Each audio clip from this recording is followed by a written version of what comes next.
for.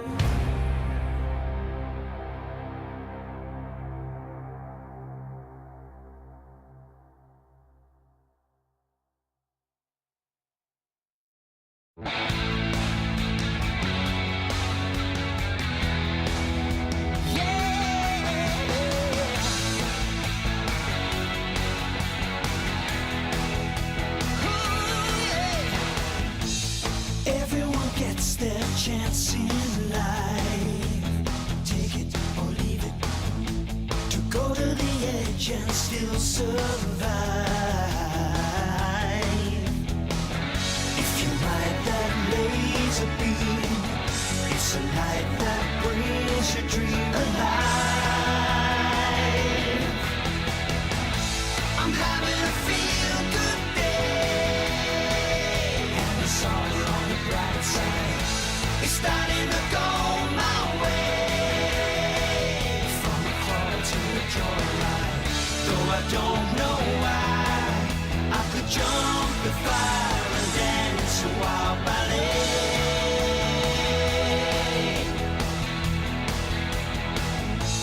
Cover the raindrops in your eyes, seeing is believing. Let every heartbeat energize.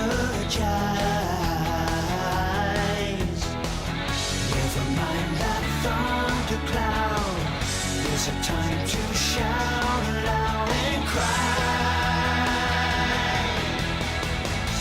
I'm having a feel-good day, and it's all on the bright side. It's starting to go my way, from a crawl to a joyride. Though I don't know why, I could jump the fire and dance a wild ballet.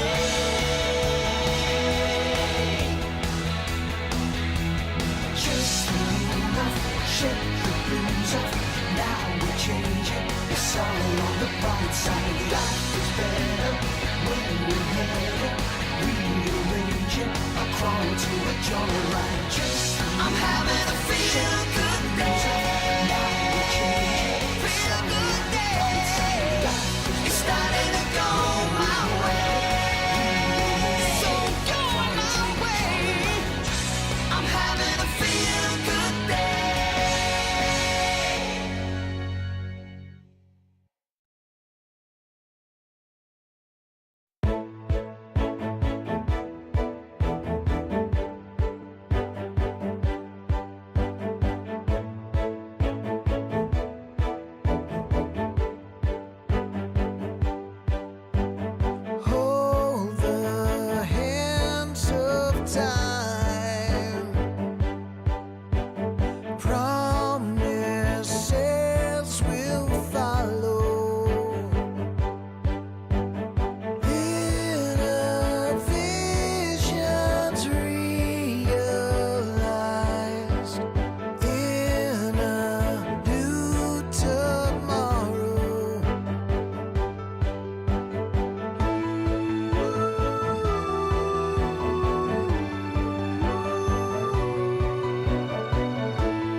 back for more. Take a deep breath. Take a deep breath. Driving down the motorway, riding on the edge of my seat. I'm looking in the rearview, 'cause the future is so bittersweet. I need this now, more than I could ever say. Hit me like a hurricane, yeah, hit me like a tidal wave. Take a deep breath, swim hard for the shore. Keep from going under, keep me coming back for more. Keep me coming back for more. Take a deep breath. Take a deep breath. Take a deep breath. Keep me coming back for more.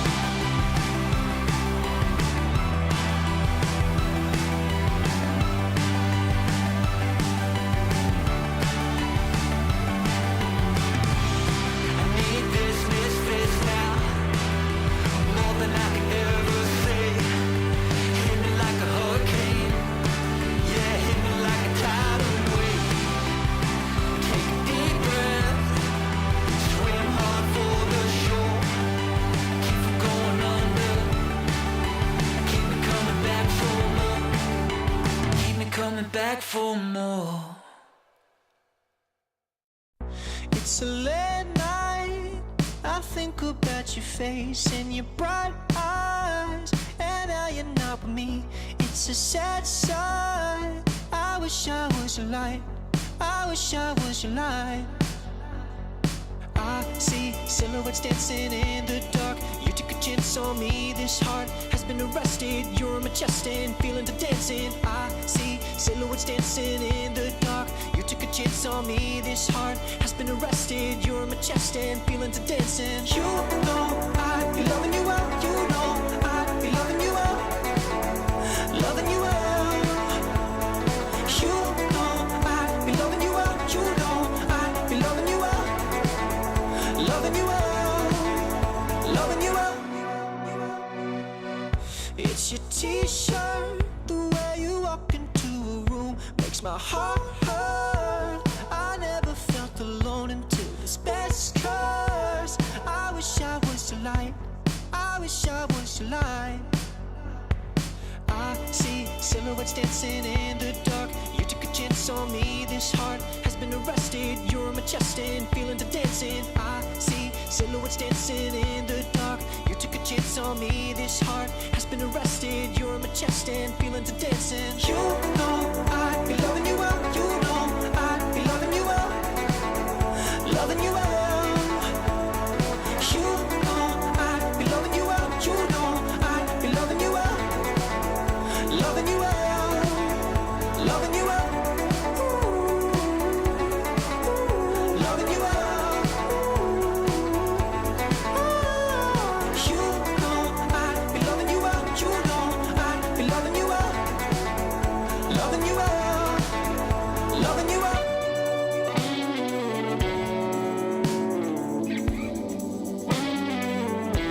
I wish you were in love with me, as much as I'm in love with you.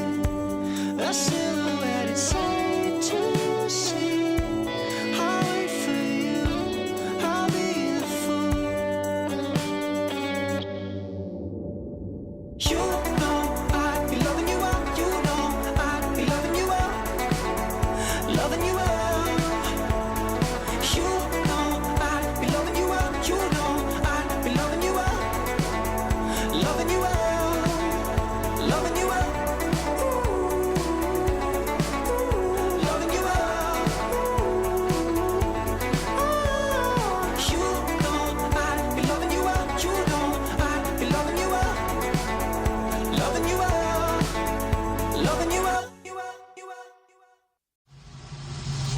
One, I wanted you, I never wanted to be the the third person you'd be searching for. I had 5 reasons in 1996, 7 minutes in this heavenly sin.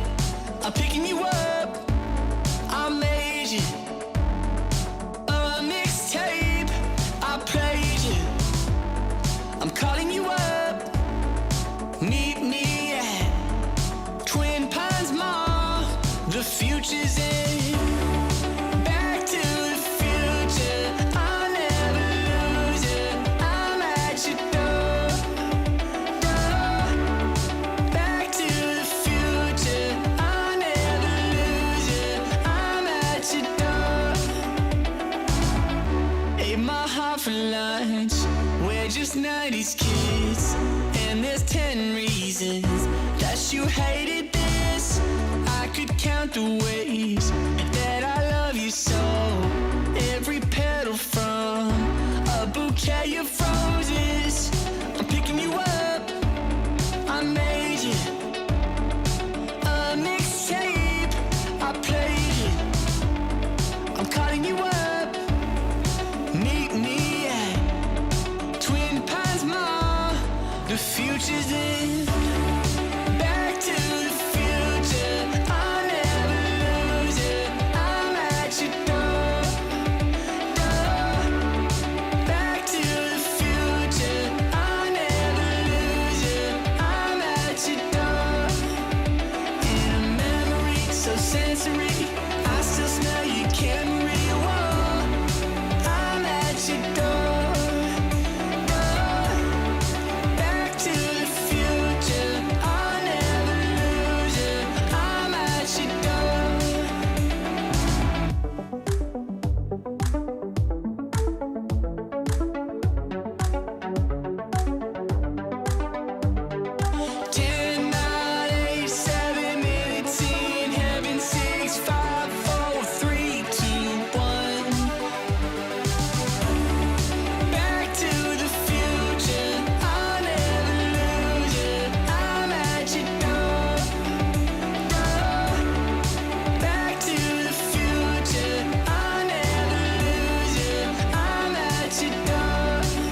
on the stars rolling, the grass is staining. Met you at the park with your friends, waiting till the sun went down. Smoke came out and you turned thin. Call me when it's 10:30. Sneak out of your window again. Burning rubber on the pavement. Bottom of the bottle again. Thinking of where you went. Laying on the floor again, again. It's easy come, it's easy go. Back when we're together, back when we're together. You know that I can't let you go.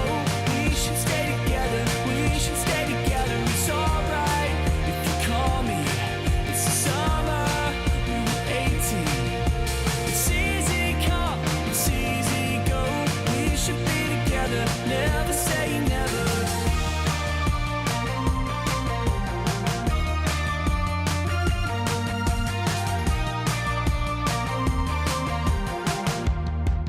I'm back on tour again, wishing I was in your bed. You know it pains me. Your every face I see in the end. You're in the crowd, you're in my head. In my dreams you chase. If you want it, I'll be calling. You're the one who keeps me honest. I'll be waiting, I'll be waiting. If you want it, I'll be calling. You're the one who keeps me honest. I'll be waiting, I'll be waiting for you, baby. It's easy come, it's easy go. Back when we're together, back when we're together. You know that I can't let you go. We should stay together, we should stay together. It's alright if you call me. It's the summer, we were 18. It's easy come, it's easy go. We should be together, never say never. If you want it, I'll be calling. You're the one who keeps me honest. I'll be waiting, I'll be waiting.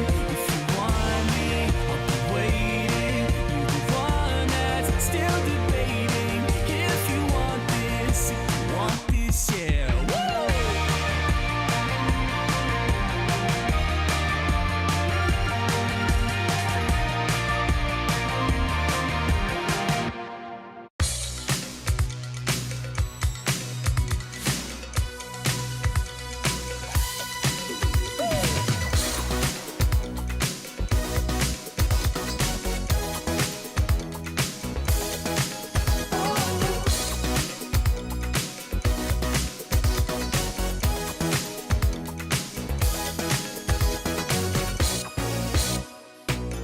What about if you opened up? When are you gonna tell all about you? All about you, I wanna know. Come on and tell what you want. Where are your fantasies? No, you wanna be with me. I gotta make you mine. I gotta make you mine. Ooh, I gotta make you mine. I gotta make you mine. What about if you talk to me? And in the secrecy, what's behind that little smile that you're giving me? Oh yeah. Come on and tell what you want. Where are your fantasies? No, you wanna be with me. I gotta make you mine. I gotta make you mine. Ooh, I gotta make you mine. I gotta make you mine. Oh, what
Count to 10 and I'ma let you go. Maybe you surprise me, you never know. I can be forgiven, I can give you loving. Baby, make the gamble and I'll let you know. You talk, honey, I'll make you sing, baby. You keep your secrets, but I'll break it down, break it down. 'Cause I've been there, baby, betrayed by every lover. I know the game, you're all the same. You think you're winning, baby. Don't be a fool. You ain't got nothing on me playing it cool. I know you're nervous, honey. You think you're special, don't you? So many came before you. Don't be a fool. You ain't got nothing on me.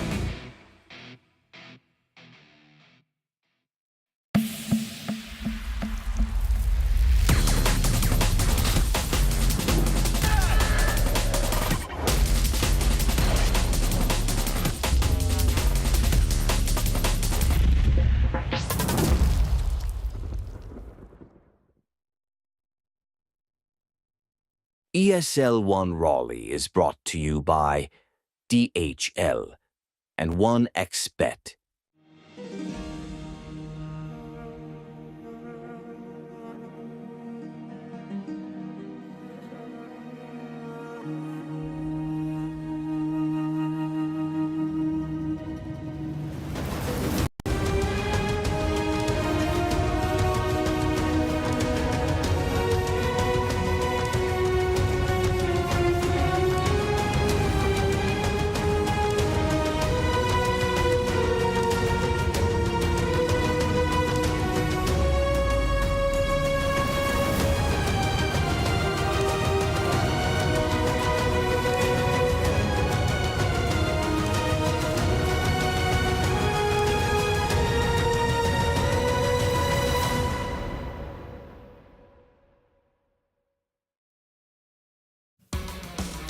A very good morning to everyone tuning in at the start of day number 3 of the group stages of ESL One Raleigh, live from the beautiful state of North Carolina.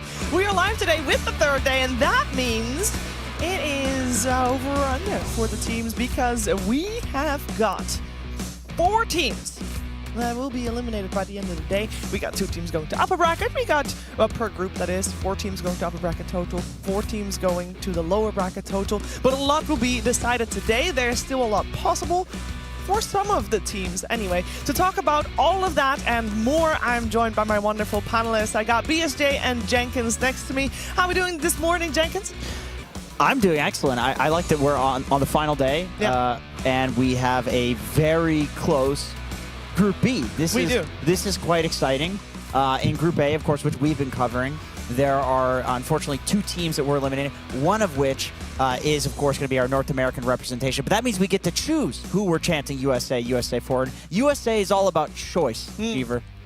Is that really how it works, or do you think some players will just have the fans' hearts rather, regardless? No, that's absolutely how it works, Sheaves. We've gotten really good at this over the years with lots of practice in the NA region of rooting for the team that is the most NA after the actual NA teams have been eliminated. So that will be done today. You guys kind of get your pre-plans prepped for who you're rooting for to become your new NA substitutes. I'm personally going for Falcons with Quinn standing in. I mean, you see, you got a player there, so you got things figured out there already. We could take a look at, not just that, we should take a look at the points for the EPT, because the main reason why the teams are here, they want to make it to the Esports World Cup in Riyadh later this year, and they want to do so without having to go through qualifiers, because qualifiers are just brutal, let's be real. We got the top 8 that will make it forward via just points. And as you can see, there's quite a big difference between the number 1 and the number 8 already. And we can also see that some of the teams on the right side, they are hoping to get some points out of this ESL One Raleigh, Jenkins. Yeah, this is exciting. We have a lot of teams from Group B that are in that contention for tie-breaking, even for the upper bracket. Like Avalis, they're 8th, but they're in contention to be knocked out. Nigma's the one from Group A that is still in, that they could get some points. We have, of course, Tundra, Tidebound. Like, these teams are looking to maintain or get into the top 8. So there is so much on the line with these games today. Yeah, I actually think that Avalis there is, you know, they're obviously on the chopping block first, but they're doing quite well. We'll get to that in a second. Let's see how many points you can actually get out of this ESL One Raleigh, as we got the prize pool coming up. 4,200 points for first place. So you can totally imagine that there could be big shifts still happening over the next couple of days. Let's also not forget the large chunk of money that, by the way, Brian, everybody gets. Everybody gets a little bit here. Yeah, a little piece of the pie for all people involved, including the clubs, or otherwise known as the organizations. I just want to note 8th place was 1,200 points with Avulis, who's also geared up to go to the upper bracket. And we see first place is 4,200, as you mentioned. So you're pretty much cementing your spot in the top 8 with I'd say top 3 finish here at ESL One Raleigh, regardless of where you are on that previous list. Yeah, that's true. Yeah, we still do have the next Dream League as well, where you can also get points, but it's going to be less points that you can get from that Dream League than what you can get from this ESL One Raleigh. We value LANs We here, do. because when you're on LAN, That's what counts. The crowd is there. This is when you have the most pressure. This is when the best teams are going to survive. It's also like less amount of time in games. Like Dream Leagues are usually 2 weeks, Right, while there's the a- LAN's only 6 days. So Yeah, that's true. it's all about the crunch time, the hype, Pressure. the pressure. Yeah. Yeah, and the pressure is definitely on. We can take a look at the group stage standings so far, and we're going to take a little bit of a deep dive into it. As we start with Group A, Group A is probably the least exciting group, because teams... It's pretty solved. It is pretty solved. The two groups, the two teams at the bottom, Shopify Rebellion and Talon Jenkins, they're out. Yeah, it's unfortunate. It's Yeah. unfortunate. I feel like both of these teams had games that were quite solid. Like, I remember Shopify had a couple of, I'll just say, I'll put all the cards on the table, say what it is. You're a Dota player, you watch some of these games. They looked like throws. It's like they had a lead, but they can't close out the game. Maybe eventually they can come back and they can figure that out and, win some, get out of the group stage in some other tournament. Talon, same thing. Like, they've got some extremely high-skill players. WS in the offlane, this guy was like rank 1 in the world for a while, so there's a lot of potential with this team, and you can definitely see it when they're playing, but yeah, it's a tough group. I think Nigma is the one surprising team in this group. Yeah, let's talk about that middle pack, and Paravision doing well. It's nice, but I feel like they're kind of on their island, and then Expected. and then we got 3 teams. Or 2, if you will, Brian, that we should really talk about. Yeah, I mean, Shopify and Talon are completely relevant because Shopify plays against Liquid today, and Talon plays against Team Spirit, both of which are within 1 game of each other to secure that upper bracket. So got a little spoiler action. We got to have these 2 teams at the top basically do what they're supposed to do today. Get the job done, take out these 1 and 7 teams. And then the bracket stays the same. Yeah, exactly. Yeah, with the game between, because the other game obviously would then be Nigma versus Paravision. What is still possible there? Because obviously it is possible for Nigma Galaxy to get an upset, to take 2 games off of Paravision, and I know that on paper that seems unlikely, but Nigma Galaxy has done quite okay. They held their own against Team Spirit, even though they didn't get a win off of it. I think it's possible. I agree. I mean, the Liquid series looked a lot more heavily favored towards Liquid, so I would say if both of the series yesterday looked like that, then I'd say NGX, they're going to stay in this position. They're not going to take that upset. But from their series with Spirit, I mean, Spirit's been looking excellent. We can see they're pretty much cemented into the top 2. Yeah, they were doing fine against them. They were. Let's take a little bit of a deep dive into Team Liquid and how they've been doing, as we do have some clips, I believe, ready for you as well, to just, in case you missed any of their games, just to get a little bit of a feel of how they were playing, because I feel, Brian, it was not as consistent as we'd like it to be. Yeah, I think Bryle, like, you're seeing them play around him in the mid lane here. His laning stage doesn't seem quite as convincing as Nisha's. He's struggling a bit in certain games where he's just falling behind and unable to make plays. But once he gets his first item, in this game specifically, they had stacked for him a lot. giving him the Blink Dagger, allowing him to be that mid-game playmaker. If he's in a spot where he's allowed to make plays, if he's out there on the map being aggressive, Braille, you could argue he just looks the exact same for this team. Like the way they play, like the way that Nisha contributes to this team. There's not much of a difference there. It's just getting off the ground running, and this is a sick Aegis steal from Saberlight. Yeah, the classic special from him, not only vacuuming 2 people out of the pit, but then backpacking an item and taking it himself. We usually see it on the Night Stalker from him, but this guy proves he can do it on anything. The rest of the team looking as solid as usual, and I don't think there's a better team in the world for just making a stand-in look comfortable and honestly not drastically changing their playstyle when they lose one player, because we know how big of a difference that can be. Yeah, I agree. This NGX series really proved it to me that, like, NGX tried to abuse Braille mid. They tried to just have the Sumail versus Braille factor, but then Liquid showed that they are this tier 1 of tier 1 caliber team that you can't just win off of individual skill. It's all about team play.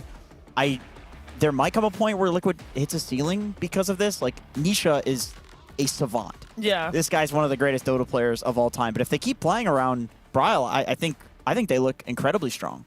Yeah, they do. We'll see how far they can grow in this short period of time, because that basically will be the question that needs to be answered to see how far Liquid can take us. Let's take a look at group number B and see how that's been going, because to be honest, group B is definitely the spicy one. We had so many ties in this group. Nothing is set in stone just yet, Brian.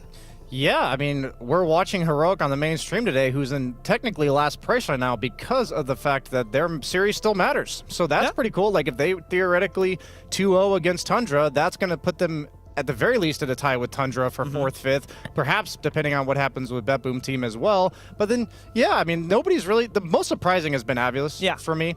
They did look really good qualifying for Dream League Season 26 with this new roster right before this tournament started. They made a lower bracket run that was quite convincing. So it's not surprising in that regard that this team really is finding their form, but we're excited to see them in potentially the upper bracket.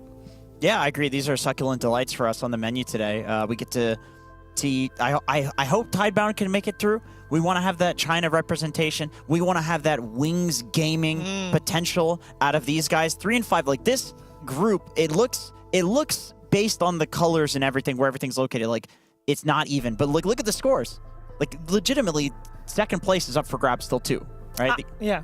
I'll be very honest though, Jenkins. I had higher hopes for Tidebound. I thought after their 3rd place finish at Universe, they would do well. I wasn't expecting to get them through the group stage unscathed, but I definitely was expecting a positive record here with games won. Yeah, I think it's the 0-2 that happened to them that really set them back, because all of their Which 0-2? All of their Avulus.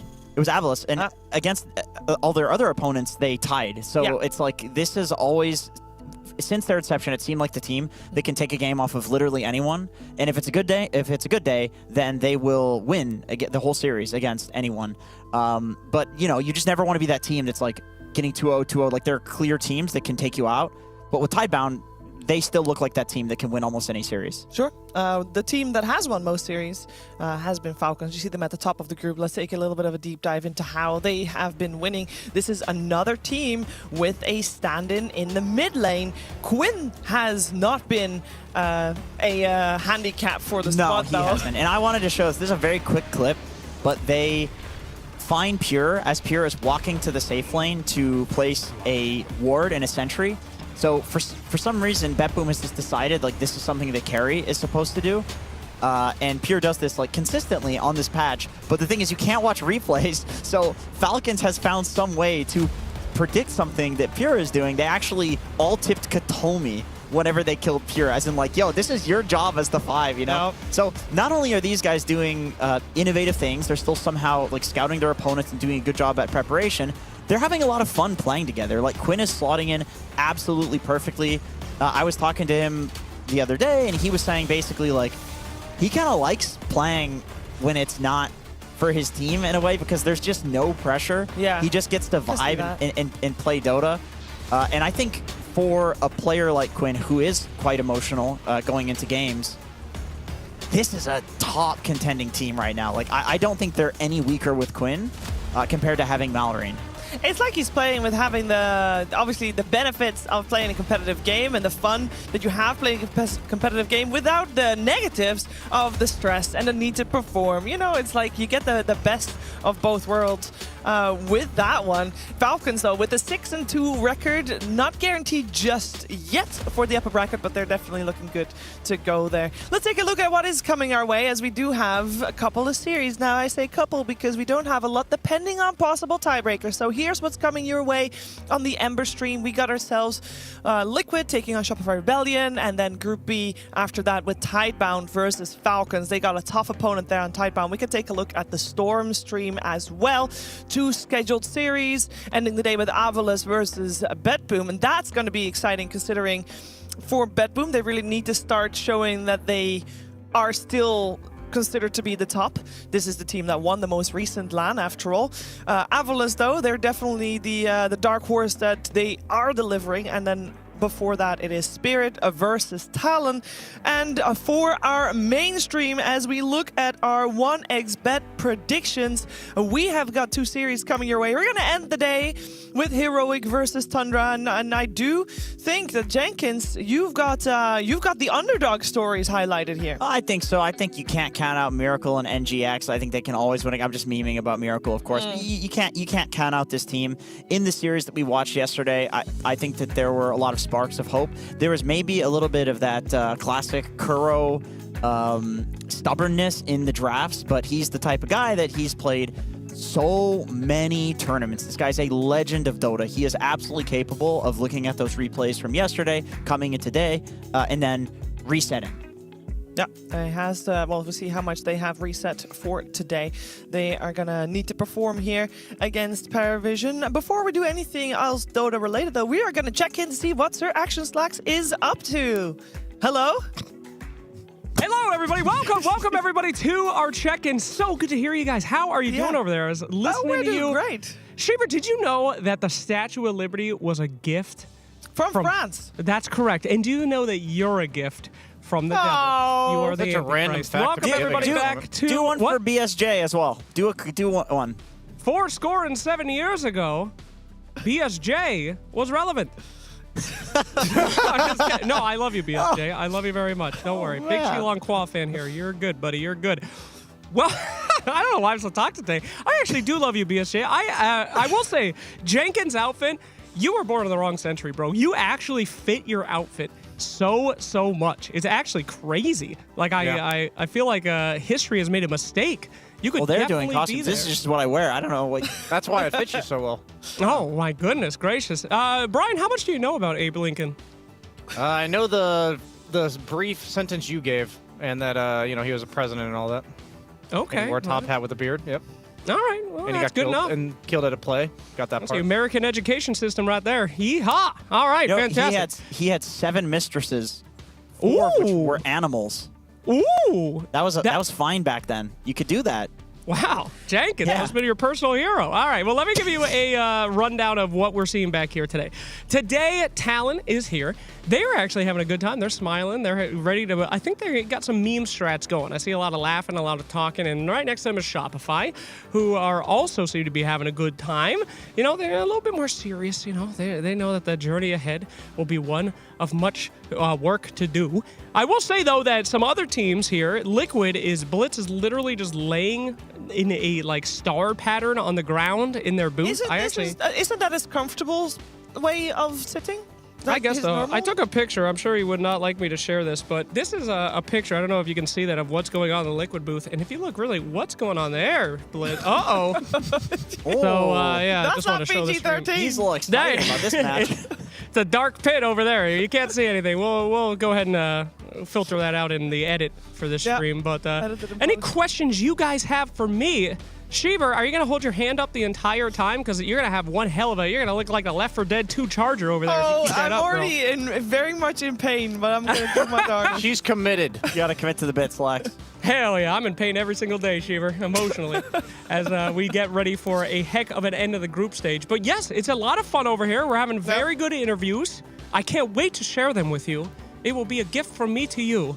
But yeah, any goals for me today, champ? What do you want me to do? I have a goal. I have a request for you, Slacks. Sure.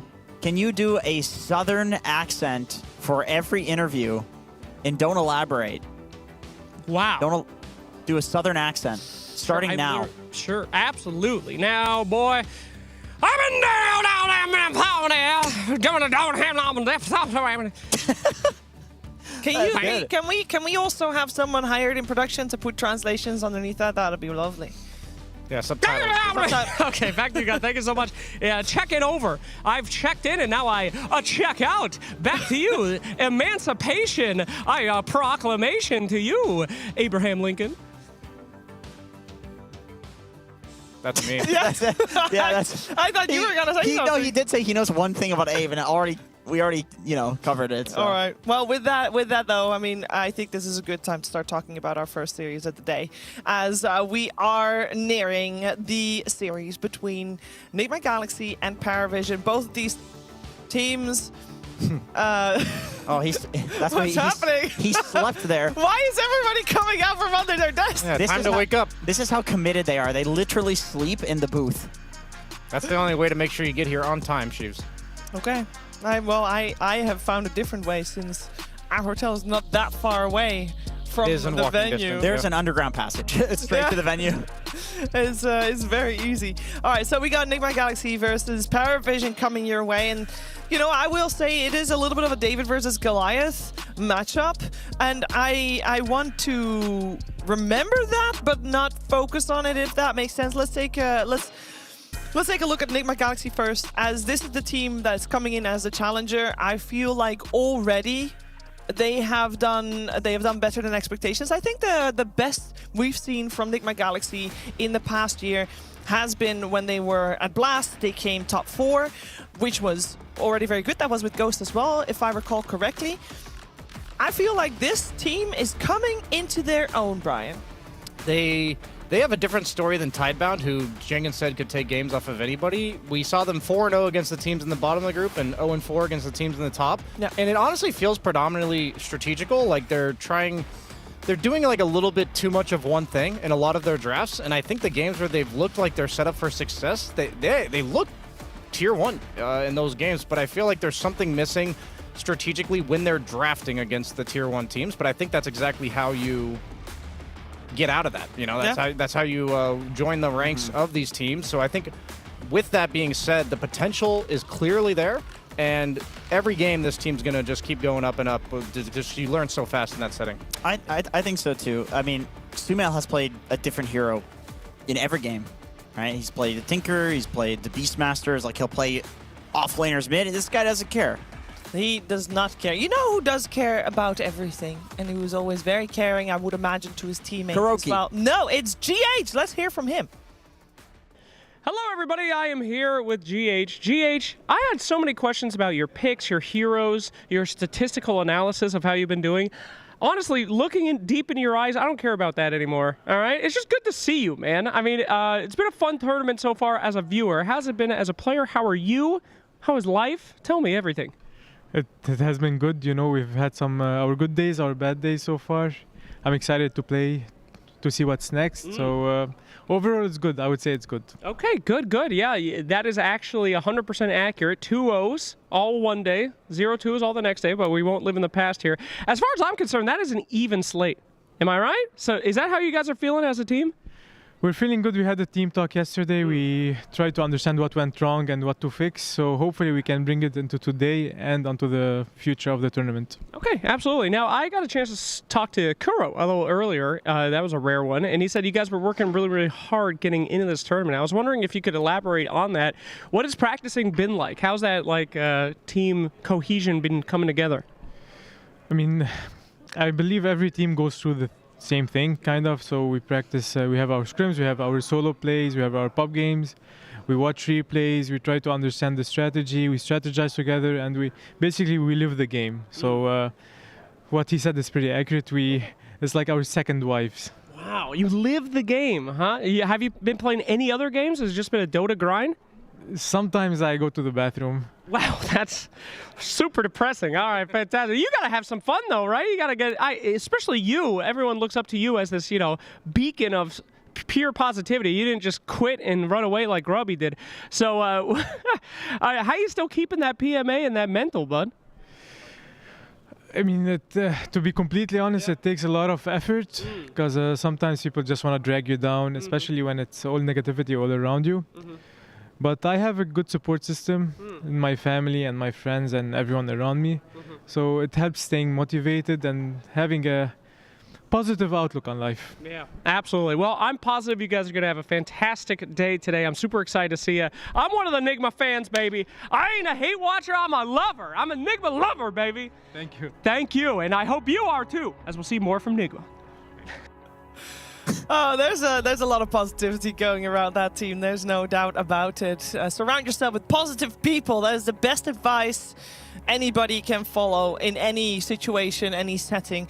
And I want to talk in relation to that about Paravision, because this is a squad that I would say also has a lot of positive vibes around them, Brian. Yeah, absolutely. I mean, I feel like one of my most pleasant surprises of this year, or just pleasant players to watch, I wouldn't say it's a surprise, is 9class.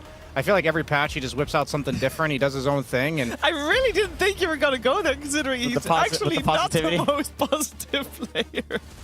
Isn't he considered? Well, I'm saying I like watching him though, and I feel like I haven't heard from this team ever, like in an interview or when I'm watching their post game. Like some of these teams are going to be really stressed out, so maybe he's not the most positive in pubs.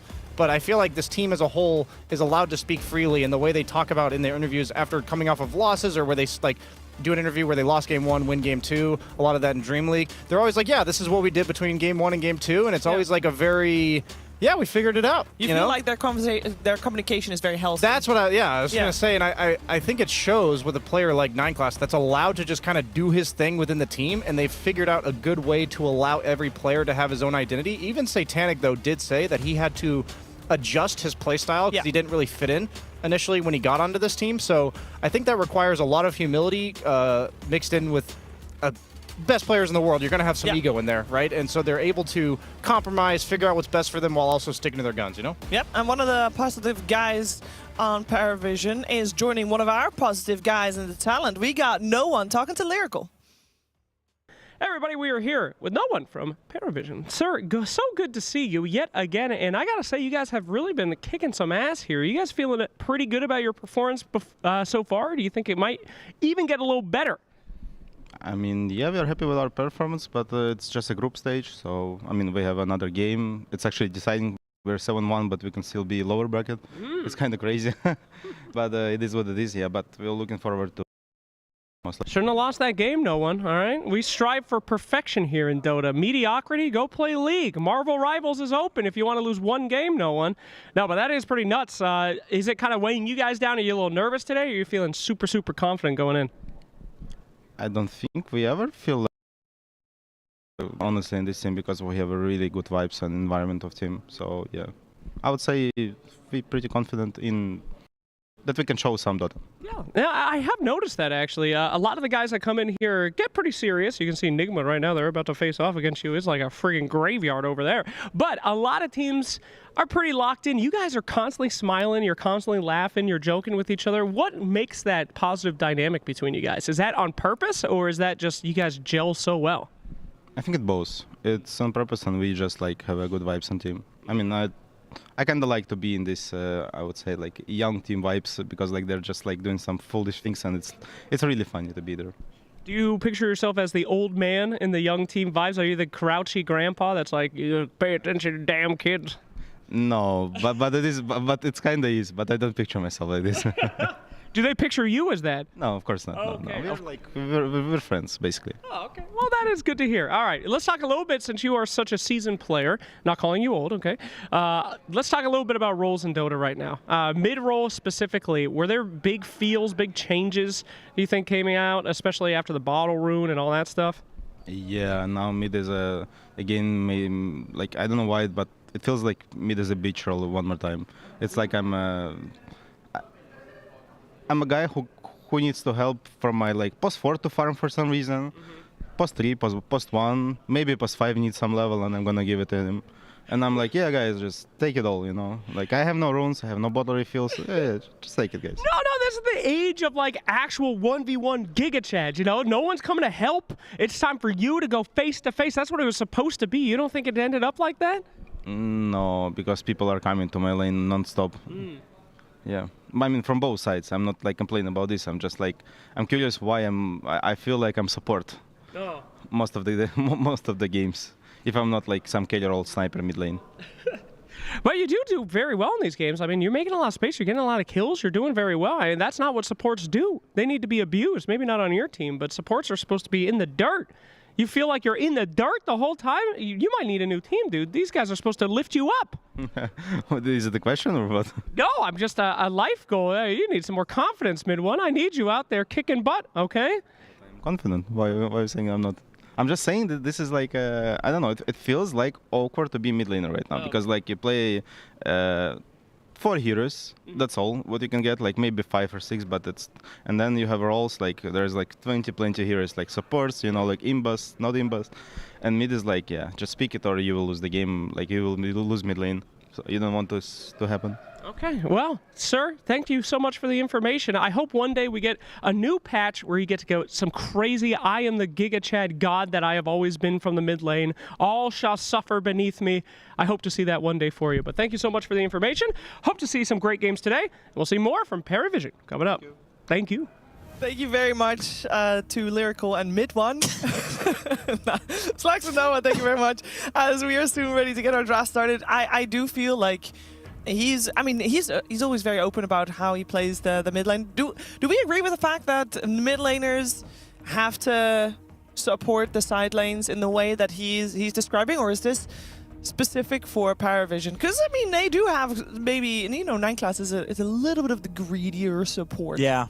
A lot of the supports right now are these like backline spellcasters with AoE nukes that like clear waves, like Coddles, Tinkers, Silencers, Phoenixes, you know. So what I'm trying to say is I think it might be a result of the meta and what supports are popular and what they need from you. It's like you don't have these Nyx assassins and bounty hunters scouting out for you and setting you up to farm more safely and get kills. More so, they're like, we need to get levels. Can you please move Monkey King, Tiny, you know, some melee guy that runs around the map, or Storm Spirit. So it makes sense. I think it's just teams adjusting, and there's so many moving parts in a new patch that I'm sure no one's like, how did we end up here? But yeah, that's kind of what I was thinking. Is like there's a lot of elements to it, you know, where like the bot refilling being impossible now. Now the supports want to go mid to protect the runes. Because they're doing that, the mid laners are, it's like, I'll just go jungle. Like, the supports are here already anyway. Yeah, they have nothing else to go do. Yeah. People are picking lane dominators because of this, and then because there are lane dominators, people are jungling. Because they're jungling, supports are taking mid. It's like there's this snowball effect in Dota where the entire meta shifts, and you don't really realize why it even happened in the first place. You just know that it did, and everybody's following the stats, everybody's following the trends, and the game just feels completely different.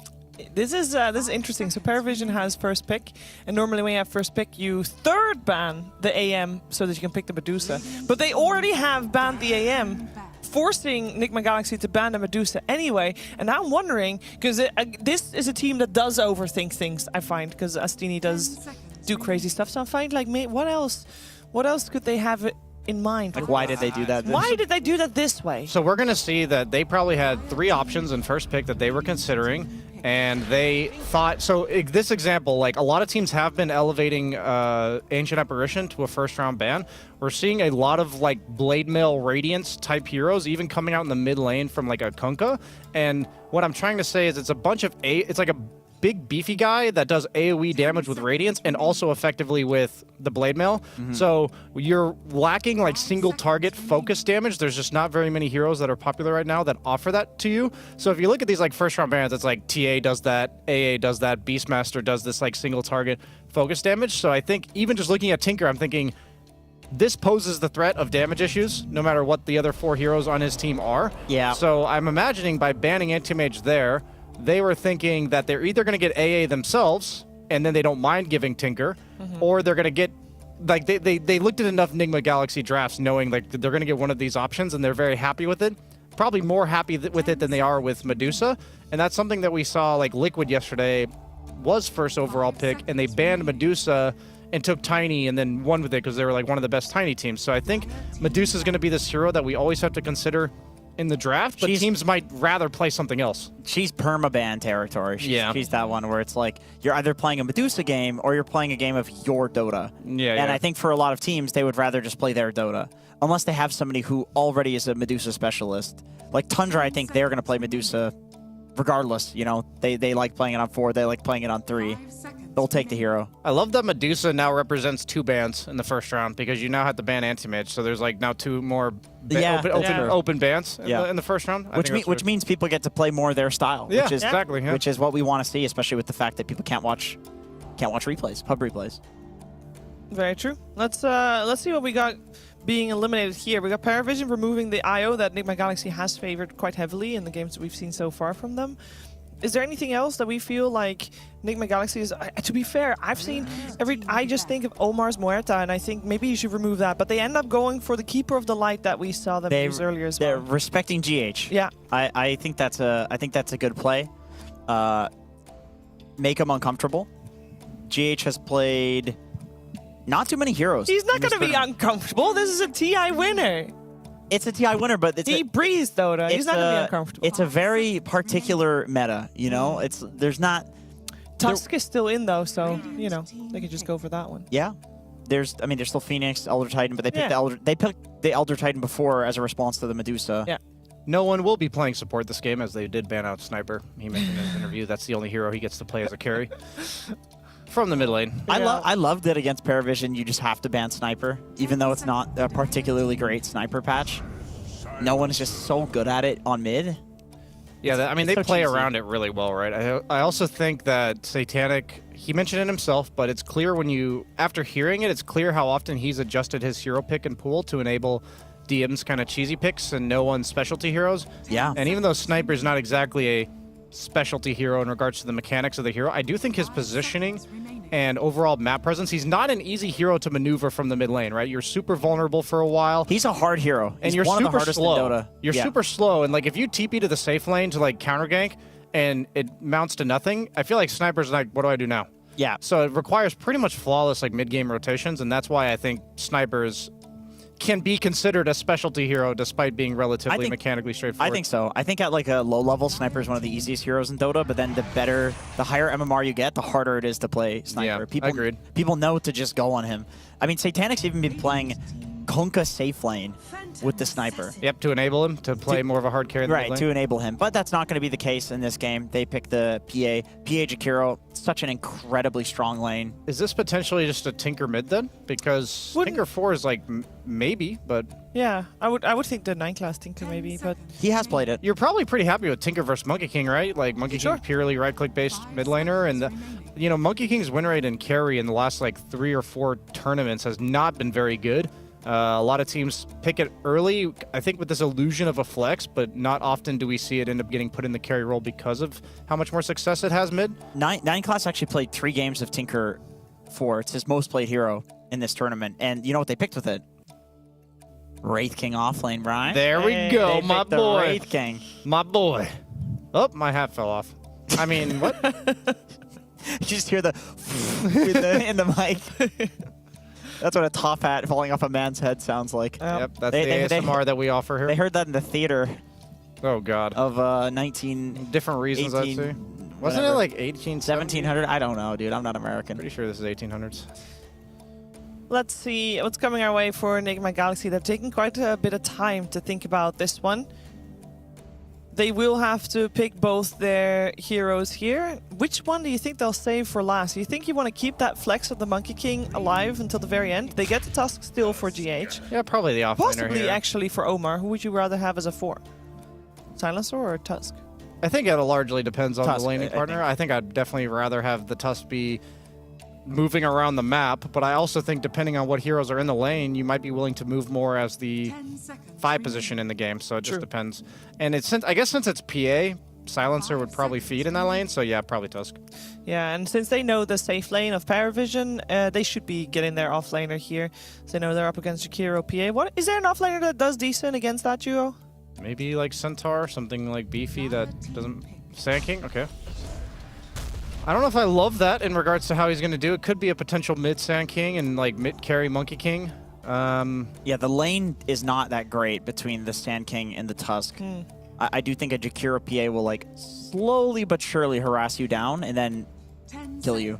I think it's also fine though if you just kind of play for stacks. You have like ice shards to stack ancients or the 2 camps to the left. And then Tusk goes through portal and plays in the other lane. Yeah, plays mid. Sand King, like we saw 33, who's had a lot of success with Sand King. He pretty much resorted to jungling those 2 camps by like the 4-minute mark, regardless of his lane matchup. So maybe their idea is PA. I think a lot of her prowess this patch has been that she's such an oppressive carry. So just pick a hero that has pretty much a reliable backup plan. Get level 3, get level 3 and leave. Yeah, I like that idea. It also forces Paravision to consider picking an offlaner that is not susceptible to getting rotated on. I mean, I will say, if it does end up being a Tinker mid, which probably it's 9 class, Tusk would be really good at rotating against that, so it kind of blocks that a bit. But yeah, like I said, it's been 9 class playing it, so they're probably going to be picking a mid and an off lane here. Go for that Wraith King DM. How does Wraith King do against a monkey carry? I'll be honest, I think Wraith King, like all of his matchups are pretty chill. Like in lane, you don't really win or lose any of the matchups in my experience. Like you just play for early phase boots. Your Skelly Burrows effectively, like you're either going to be threatened by the carries with these passives, or you're going to be threatened by heroes that can clear your Skellies. It's one or the other. But we're not going to see that hero, so who cares? We see a Centaur offlane. Pretty good disengage here, other than Burrow Strike, and I guess like the Tusk Shards, but unless you can run around it. Yeah, so they have pretty... I can see how the disengage is really favorable here. It's going to require Nigma to commit much harder to meaningfully focus a target. I guess I'm thinking for Nigma's... Like, what I'm concerned about is you're kind of all in on, like, single target, and you have potential late-game Centaur Cart. You don't really want to go on Centaur. You have, like, Ice Path, which is really good at punishing multiple melee heroes that go on the same guy, and then you also have Tinker with the defense matrix. Are you saying, Brian, you think there's going to be damage issues against the Tinker? And a Centaur. And yeah, they can solve it with one more. Like literally, they're missing a potential carry. Yeah, that's damage. True. I will say, I was concerned from Nigma yesterday that they had like one draft that was purely physical, one draft that was purely magical, and that's definitely not the case here. Like they have a nice hybridization of all their damage types. Now, I guess my thought is there a hero like Ursa, for instance, that can make Centaur... I guess Lifestealer would have done a good job of that as well, but make Centaur not really feel comfortable being initiated onto because he would die with, like, Tusk Burrow Strike, you know? That would be something I would love to see from Ghost here. I honestly don't mind the idea of the Ursa. I feel like it's also a hero that can... If Tinker gets stunned, you can actually burst him before he just BKBs and shields himself, you know? Pop and Lina get removed from the pool by Galaxy? Protecting the Monkey King. Okay. So this looks like it's going to definitely be a Monkey mid. They're last picking Ghost Hero. Both teams seem to think this. Ooh, no one Razor. Okay, I mean, that's one remaining hero in the pool that definitely counters Monkey King. We haven't seen Razor be hugely successful. Falcons has tried it quite a bit since the past few patches, and it hasn't looked great, but definitely in the right game, Razor is good. I will say Razor is also exceptionally good against Sand King. Like, he has to stand in a Sandstorm, right? You don't want to stand still against Razor. You walk into the Sandstorm, the hero's not good. Yeah, he's actually one of the few heroes that can effectively bully you out. I would love to see if he considers going Blade Mail on Razor. I wonder if that's ever a thing nowadays. A lot of these mid laners are just like effectively melee guys. Like Razor is a hero that wants to be melee ranged, that just run in and say, okay, just protect yourself with spells. I'm going to buy a Blade Mail. And it's like, if you run into Sandstorm, if you run into this Monkey King, he's not going to want to hit you. They're not going to want to stay in their spells. I'd be curious if they do that. Surely you just Monkey carry against Centaur now, right? And you pick something mid that owns the Razor. I like the Morphling ban for that reason. Oh, they go the mid Darkseer probably, right? That's mid. That's. I would imagine so. That's the Sumail Darkseer. Does it? How would that? Yeah, it is. How does that do against the Razor? I don't know if we have a lot of data on it. But No. So Razor's another hero similar to PA that you just don't really want to lane against eventually, right? Like in the mid lane, you'd rather just go jungle. You'd rather cut creeps, and there's not much between the two supports on Paravision to block Sumail from like Ion Shelling the wave behind tier 2 at like or tier 1 at like with the 1x bet odds we see here. Nigma clearly not getting much love from the fans at home, as you know, I think they have a much better chance than that with the fact that Sumail, he's going to be able to cut these creeps. I get what you're saying. It's completely, yeah. I think he has done that when he played the mid Darkseer before. He was doing a lot of wave cutting. The team that he was playing against did have a Tusk, which was a lot better at stopping punishing him. it. Yep. Yeah, but you're right. Like Tinker, Jakiro, they're not the best at punishing that. Like they would legit need to rotate maybe a PA, which could happen, by the way. Like, yeah, carries absolutely go mid these days. So do offlaners early on in the game. So I'm curious to see how Paravision solves the Darkseer mid here.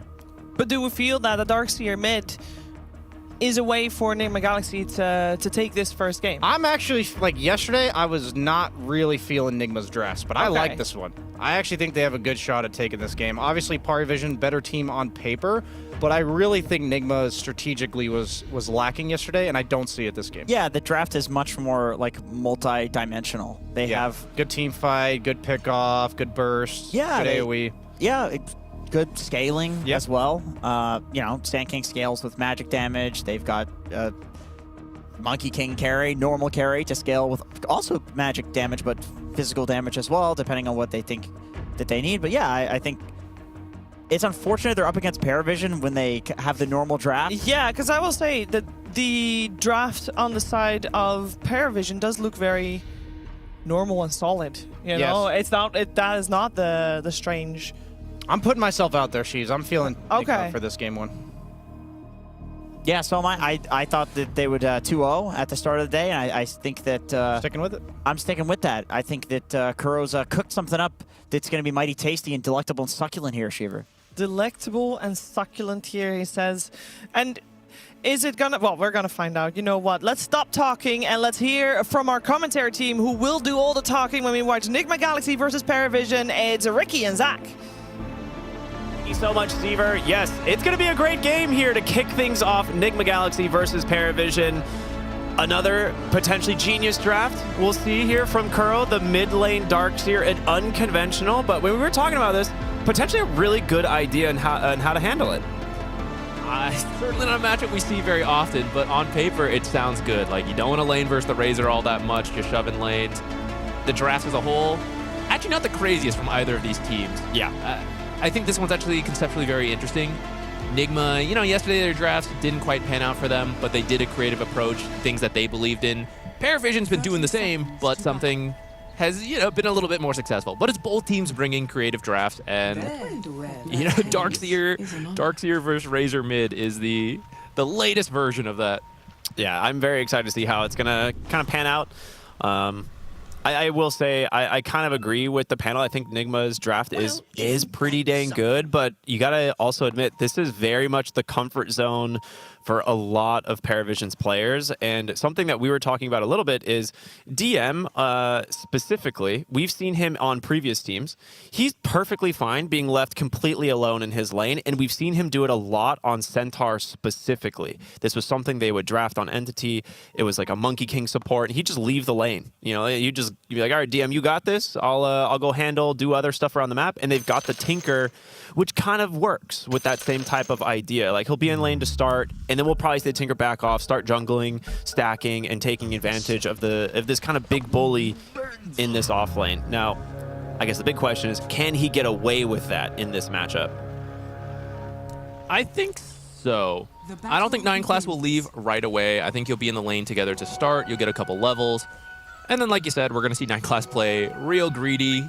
He plays very creative stuff or very greedy styles. He puts it to good use. So that's why DM, he's willing to put up with it, being left alone a lot. I think he actually likes it. I think we've talked about it in the interviews. He likes these different styles, so he's not always doing the same 2v2. Yeah. For now, they're going for a creep block, even using the Centaur Stomp. So the first creep wave should go under tower unless Monkey King can try to hold it out. But with Tinker there, he's going to be forced to bring it under immediately. That's a nice way to put the pressure in. Like, Monkey King, not super strong level 1. He's gone the Boundless Strike to try and secure CS, so you're not really threatened by the Jingu. And then you'll have the lane in a really good spot, and I mean, that's exactly what you want if you're going to be trying to leave the Centaur here. Yeah, you can't jungle without March of the Machines yet, though, so we will see him hang around for a bit, fighting GH here a little with the laser. Yeah. Can't use it until the Arcane Curse ends. There you go. Blocks the camp, though. That's exactly what he's aiming for. His hard camp's still there, so they have the ability to pull the classic Monkey King bug. I feel like this is one. Yeah, I feel like this one's just existed for so long, but just a quick restart or reconnect on the game should usually fix it. Yeah, this mid lane, Sumail versus no one. This is like a throwback to the old days. It is, and then actually, he's playing Darkseer mid though. Yeah, What's up with that? Throwback on the matchup, but fresh new take on the heroes for sure. That's cool stuff. Dire's courier has been killed. As for the top lane here, we've got the Sand King and the Tusk up against the PA and Jakiro. I feel like this lane should go very well for Paravision. I'm a little bit curious to see how they can try and handle it. You were saying, typically in lanes like this, especially with Tusk, you just don't play the lane, right? You start dragging, try to keep yourself some distance away. Actually, bottom lane, 9 class, caught from the Blood Grenade, does have the blind though, and with that, Jingu will reset for DM. That puts Ghost in a rough spot, has to back away. But another nice curse here onto the Tinker. A lot of damage from both of these duos. Yeah, and the scary thing for the Monkey King, it's the Monkey King versus Centaur that is going to dictate how that ends up. You need the Jingu, land the Boundless, heal up. If you don't get that, your regen's honestly pretty slow. March of the Machines will help a little bit, but Centaur's natural regen is way better. So when you kind of take these trades without giving the Jingu, I think over time that will favor Paravision. But you'll always have to respect Monkey King because as soon as he gets it, right, he's just straight back to full health. Noob, taking a lot of damage there. Commits the full combo, even the Blood Grenade getting as much damage as they can. And good Ice Shards from Omar will trap them inside that Sandstorm for quite some time, and it will just be first blood going the way of Nigma Galaxy, just able to punish the Jakiro. Very nicely done. I think they felt pressured to really get something out of that with the Dust commitment, but that fast Burrow Strike brought him straight under the tower. That extra bonus armor, bonus regen, keeping him alive. You always got to respect those. So Jakiro, tanky support, but can't spend that much time in the Sandstorm. Yeah, that was good stuff. That was a really good response there from Omar. Ghost getting a Jingu stack there while DM grabs himself a Lotus. So see how this goes. 9 class, potentially in some trouble. DM should be able to bail him out here with a Stomp if needed. That was so fast. I don't know if that was coincidence, but I feel like GH saw the starting animation for March of the Machines and immediately hit him with the Arcane Curse to get the bonus value. I'm going to believe that was fully intended and complete skill from GH. As some people like to say here, I believe it was a soul read. He heard it coming. He saw it coming. I believe it. Yeah. So here's where the mid lane probably starts getting a little bit easier for Sumail, right? We were saying you don't really want to actually play into the Razor, so you're just going to sit behind the tower, cut, and then just surge away, go play in the jungle a little bit, and then just bounce back and forth. The first, levels 1 through 3, going to be a little bit rough, but he's actually stabilized, and it should be okay from here on out. Bottom lane, rotation in from Ducalis, going to try and just punish GH, and they get the kill. Tinker low, but he's fine. Great rotation in from this Jakiro. Ghost did not want to risk. You can get that silencer kill, but then you're out of position versus that Centaur. Or not the silencer, the Tinker. Then you're out of position versus Centaur and Jakiro. That's pretty scary. Sumail just going to surge away. This is why he's gone 0-3-2. You obviously don't have Vacuum, so you're not making these aggressive plays, which is going to affect them here. You're going to wish you had Vacuum? Well, we'll see. I mean, if he has that Ion Shell plus the damage coming in from that tag team, no one's just going to burn. What a great rotation in from Omar once again. Kill actually goes to the silencer, so a little bit of brain drain there for GH, but huge punish in the mid lane. 9 class is like, yes, exactly as planned. No one right now is thinking back to that interview. Is like, why is 9 class in my lane farming again? What? I'm always the support on this team. Yeah, and you kind of are when you have this Tinker. We see it all the time. Tinkers pass a lot of the people on the net worth, even though you're a support. And 9 class especially is is going to play that way. And we've seen him do the Ags build. A lot of support Tinkers don't do that, but when you have a position 4 Tinker, it's something you'll see a little bit more.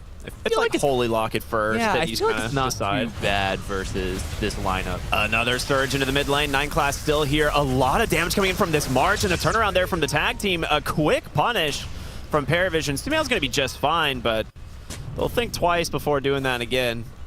No one. You know what? His interview, a lot more relevant now that we think about it. He's just, get out of here. This is my lane, baby. I love this. Oh, good stuff. Thank you, production, for that one. The funny thing, I bet he's not even talking to Nigma. He's like, oh, get out of here. He's talking to his support. Yeah. Like, get out of here. He's like, to call us 9 class, I'm tired of this being your lane. Call's like, I'm helping him. I'm dual breathing. He's like, no, just leave. Just leave. Wow. That's good stuff. That's good stuff. I love that. Now 9 class gonna maybe follow GH around a little bit. The 6-minute rune, what was that? An arcane, I think? Yeah, arcane rune for Razor. He's almost level 6. Yeah, you get that, you go straight into your triangle. I don't know if they actually have any stacks, but this is where like the Thunderhead facet kind of shines. So if you can take advantage of that. Oh, okay, of course. I don't know why I thought they wouldn't. Thank you. Of course. The thing is, though, those are 9 class. Those are 9 classes. Those are not for. My apologies. Those are not for no one. I don't know what I was thinking. Sumail cleaning up some stuff here in the jungle. Now, what do you think he's going to go for? The last time he played this Darkseer mid, you might expect some wacky right-click build, but he actually just played like an off-laner. Yeah. From the mid lane, extra farm, faster auras. This time he got that Sand King. I mean, Sand King can be played mid, and he could do a more aggressive, damage-oriented build. So, curious how they want to split. Potentially both going auras, or one guy's going damage. Yeah, so that's what I actually kind of was wondering to see the item builds, because Sand King is a pretty high damage offlaner, and I think there's certain heroes that in the mid lane that we see flexed kind of don't bring a ton of damage, so you can make up for it with certain offlane picks. Sand King, I feel like, is one of them traditionally. He's got a Vanguard queued up into a Halberd, would be my guess, so it's not a very high damage opener, so I'm hoping to see something maybe a little bit more aggressive out of Sumail's build to kick things off. And then maybe they change, they do, a role switch in a way. Top side, though, Satanic gonna be able to blink away, but the chase continues. 4 heroes in the top side of the map here as Sumail will run him down. Stampede, not enough to get him away, especially with the Surge in play here. Yeah. Now, with this many heroes, that could be the tier 1 tower, unless you're going to bring a lot of people over. This is where Tinker is great if he's level 6, but we're early enough in the game that you don't really want to go there. You're just going to get dove, double ion shelled, killed again, kind of like GH is being dove here. Yeah, very slick transition there. Nicely done. Yeah. 9 class. Ooh, just Dragon creeps the jungle. Needs to be a little bit careful as Ghost is coming by. A ward will scout them. I mean, DM on the Centaur would be a fantastic kill, but he actually can't get through the shards. He's actually blinking right into no one up on the trees. He needs to get out of here. Great wall, though, from Sumail. Will hold DM in place, and now maybe looking for more. A blood grenade out from 9 class to slow them up. Noob topside chased and ran down from the duo of Paravision. So kills across the map. I feel like that's pretty even, right? Both offlaners dying, but it is a lot of space here for this Phantom Assassin. I think so, but I will say Omar is involved in all of this. So yeah, all the cores are pretty close, but he is the richest support. And I think that's important because as soon as Tinker hits 6, he is going to skyrocket. That net worth is going to start climbing rapidly. So the faster you have a blink on Tusk, the sooner you can make these plays. God, Jakiro is so good. Just a really nice pick off there. No one. Gonna try and just chase down Omar. Surge will get him some space. That does leave Sumail a little bit vulnerable, but nothing quite left in the tank. It's gonna be Satanic making his way top. Snowball will buy him a moment of space, but another kill going the way of Paravision. And he now has the cornucopia. Okay, so he's gone for an actually very aggressive build here on Satanic to start the lane. Sometimes you see people skip the Orb of Corrosion depending on who they're playing against. He has opted not to. So he's playing to try and survive and stabilize and potentially find kills in this lane. Topside 9 class. Chase down here in the river. They will pop the Stampede. It's going to allow no one to just run in on the backside and punish this Silencer once again. He needs vision, actually loses him in the trees, but will turn around to get the kill on Sumail instead. A much bigger target. And he's got plenty of time left on this to help push this lane. Yeah, Catapult's alive here too. Silencer, they keep finding him, getting him killed off. He still isn't level 6 yet, and he's only a quarter of the way there. You really need that global. All these spells coming in from Paravision, especially from the supports, are really strong. Stampede keeps saving people. Yeah. So they got to find somewhere to stick GH until he's level 6. They have a sentry for Noob. Blood Grenade's out. He's just going to pop the Epi for some space, realizing that Satanic is lurking in the shadows, and in comes Ghost, a nice tree cosplay. I don't even know what he was pretending to be, but it works. They get 2 kills. Okay, seriously, did you even see the Monkey King? I also did not realize he was there. Was he playing a creep? I think he was a creep. Maybe I missed that. That might be an actual mischief use. I need to see this. Yes. Oh, he was maybe a tree. I have It was like right behind that tree. I'm not sure. Either way, sick. They didn't know either, because otherwise I don't think you do that, right? That's the best use of mischief I have seen in so long. That's actual mischief and not just dodging right? spells. Well done. That's I've a been huge dying win. to see someone just pretend to be a rune for like 5 minutes and kill someone. Ghost, my hopes and dreams, please. I mean, that got them so much momentum on this top lane. So that's an incredibly valuable gank. Now a 2,000 gold lead here for Nigma. I think you do want some good momentum as well, because thinking more on it, the Darkseer illusions this game aren't all that great. There's games where it's better. Yeah. So looking at his build, right, he's gone the mech. I feel like he's going to do more of the auras, and Sand King is going to do more of the damage. I think if Wall was better, you might put more priority, so you can get things like the Aghanims as well. But I've got Sumail back to off lane. He did that for a little bit. Right. Off lane from the mid lane. So the Sand King is going to go the Blink Dagger into Crimson Guard, it looks like. So I like the fact that we're getting a Blink Dagger, a playmaking hero early. He's not too far away either. But I agree with you. If Sumail's going to be going these auras, you need to have that type of offlaner. So right now, I think Nigma's in a pretty good spot. It's really going to come down to, what this PA and its timing is going to be. Like Battle Furies are coming out for both of the carries. They're both very farmed. And then how much they can get done around the map in that process. Tusk Blink Dagger, I believe, is on the way. You gotta find You gotta find a lot with that, because earlier he was pretty ahead of the other supports. Notice Tinker catching up very quickly, and in just another few minutes he's gonna surpass and start climbing towards the Centaur, to the Sand King, to the Darkseer, and he's gonna keep going. So you have to make these kind of aggressive plays. Either find the Tinker, find the other heroes. It's exactly what you said. They find the Tinker. The Stampede actually getting him out for the moment. The Snowball will connect.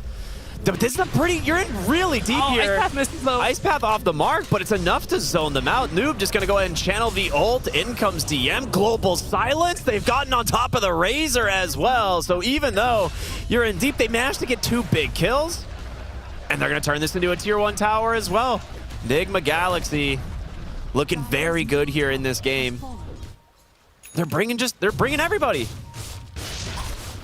know that ice. If that Ice Path hits, I think you can bring in the heroes and fight.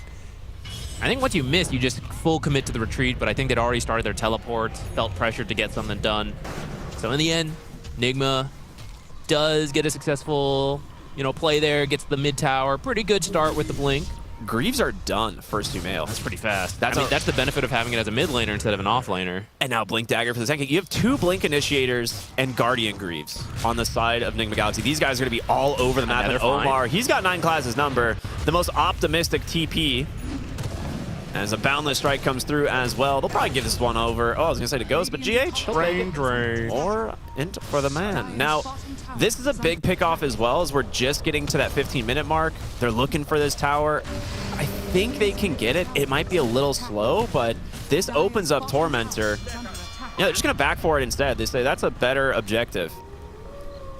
And there's a Ward scouting this. We'll see if they put down any sentries. That's not uncommon for Wards to be here, right? Yeah, though. Okay, well, there it is. I was going to say maybe they decide not to just because Tinker's dead and they're going to feel like, oh, they're not going to fight us without the Tinker. But yeah, like you said, play it safe. Make sure you're not getting scouted out, get sniped. Very good shard, too. I mean, both these heroes have really good shards this game. With how quick they're playing, GH's could be technically a little bit more valuable, but the shards, like having that much more block-off potential, especially in things like the Sandstorm, or like our panel mentioned, like typically you're relying on Centaur to just run your team out. Well, you have to go that much further now. Yeah, especially the Razor wants to be a very fast hero. Yeah. So I mean, he's going to get out faster than other heroes would, but it is a bit more time, and that might be just enough to break the link. Good ward. We actually seen this ward quite a bit recently. Like you take that tier 1 tower and then just boom, drop it right on those stairs. It sees everything in the triangle, any sort of rotations near the tower. And they might be looking for DM. They are. There's going to be the Walrus Punch, the shards, the Wukong's command. He pops the Stampede, but again, no escape at all. Stampede down, Centaur sideline for 30 seconds, and they can continue to just try and farm up. Nigma so far, I feel like doing a great job in terms of the early pressure they have to apply. The later this game goes, the more concerned I am with having enough damage, and with PA, I mean, we've seen PA games. She just does so well. We've seen late game Tinkers. It's really scary. So the fact that they built up a 5K lead, just dropped down to 4K, so far, so good, making use of all the auras they've got. It can't really stop. You just gotta, you keep going, you wait cooldowns, go again and again. And if Paravision manages to hold through that, I think they're gonna look good. But they're in that phase. They gotta hold on right now. Yeah, they're gonna lose their ward over by the Wisdom Shrine, which is not super surprising, right? They just made a play up there, but they're just everywhere apparently. Finally Ducalis as well. Yeah. And here's the thing, a lot of this game is set up from from Omar. Like, he has had such a great time on the Tusk. You mentioned early on he was involved in a ton of kills. He's 0, 2, and 9 on this Tusk. So involved in almost every play that Nigma Galaxy have been able to do. And then it shows in his net worth, right? Gets rewarded with the Tormentor, of course, but even without that, he'd be neck and neck with the Tinker. It's actually a really fast Roshan now. Tusk has levels, right? He's level 9. Don't think they saw them go in the pit originally, but now with GH walking this side, Paravision does have a ward on the lower half. This sentry is actually going to miss it, unless they put another one down. It's definitely not the fastest. Jakiro's making his way over. If he does a blind Ice Path, he'll check it, but it'll be too late at this point. It's too late. Ice Path comes out, Macro Pyre, dual breath, everything. A fake Roshan there in the pool, in the pit, but yeah, they walk away. They get it. Ghost with an Aegis.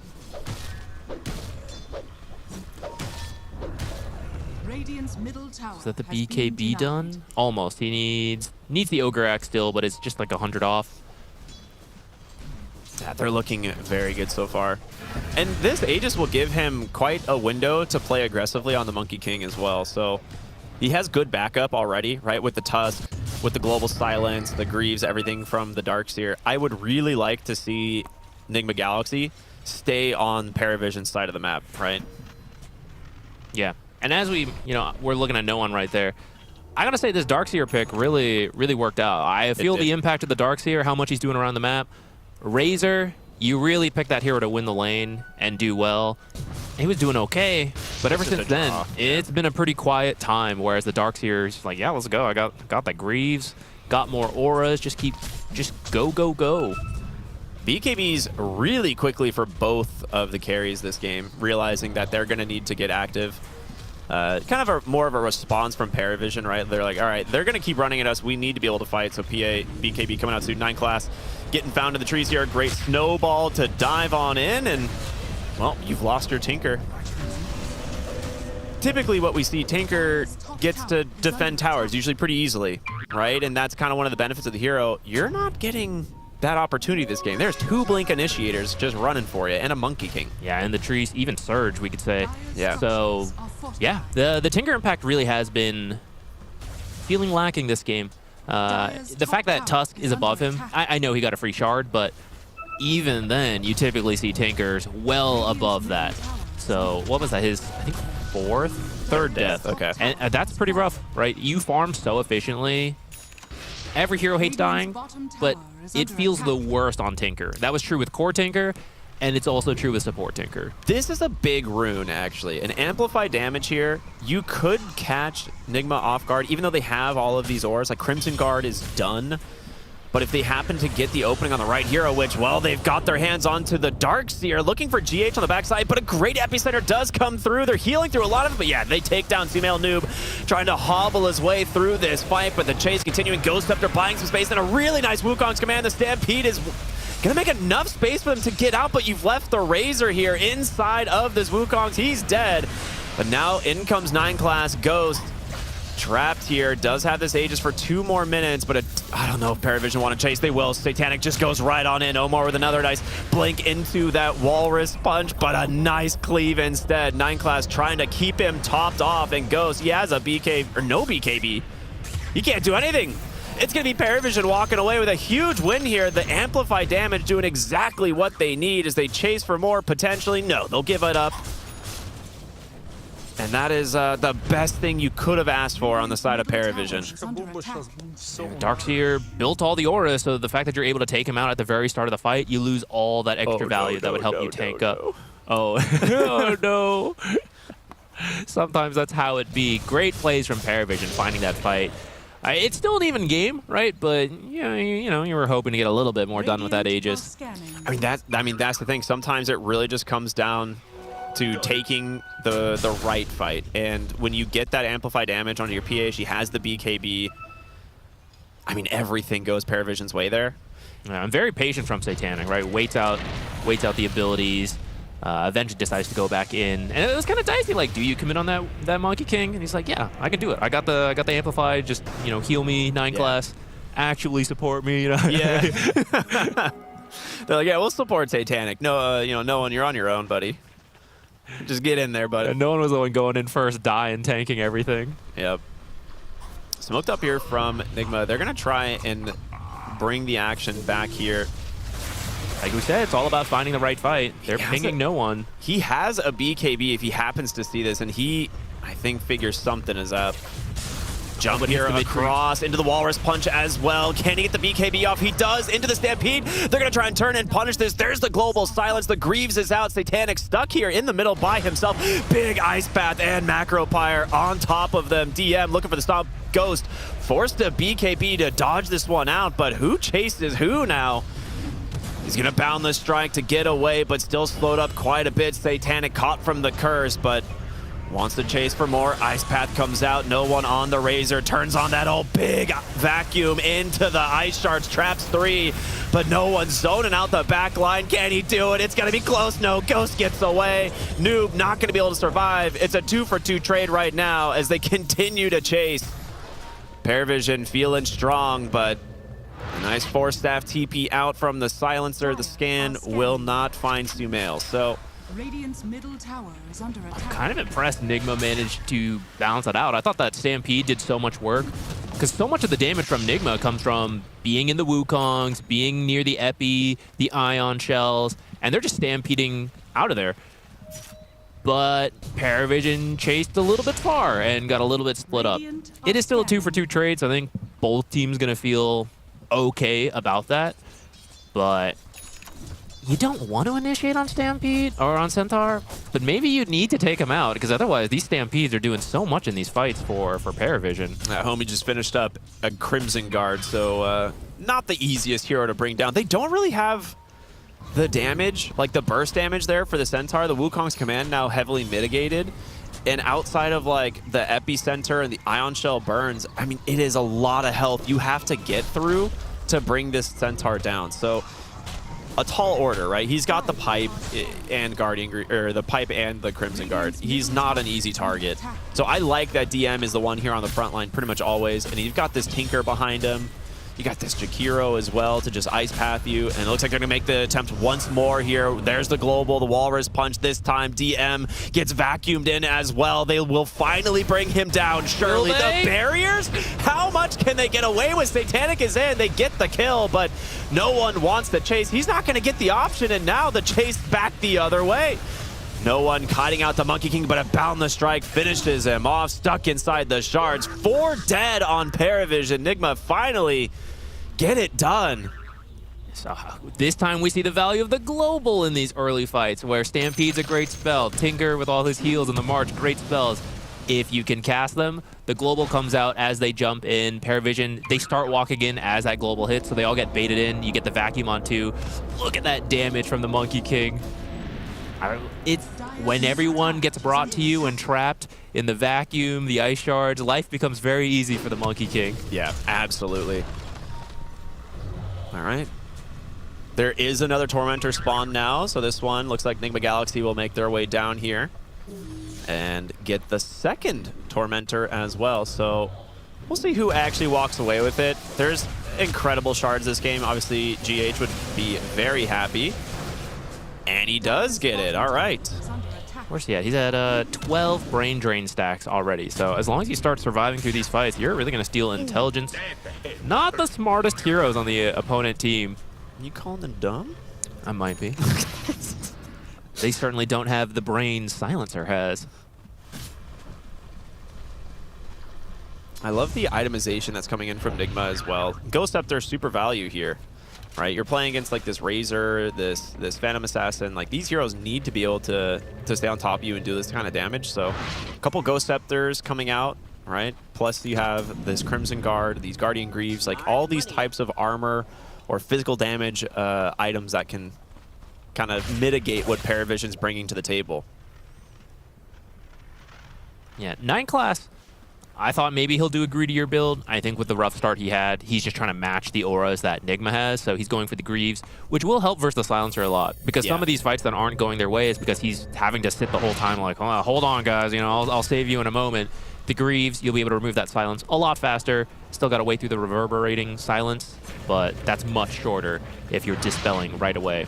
It's also just a little bit of good healing to throw in, too. Like, if they initiate onto the Centaur, you're like, all right, well, we're at least getting a heal out. The reverberating is going to end, and then you can start throwing in, you know, the defense matrix, the different repair bots, all of his spells. I wonder if he's going to actually try and pick up Warp Flare sometime soon, but topside Ducalis.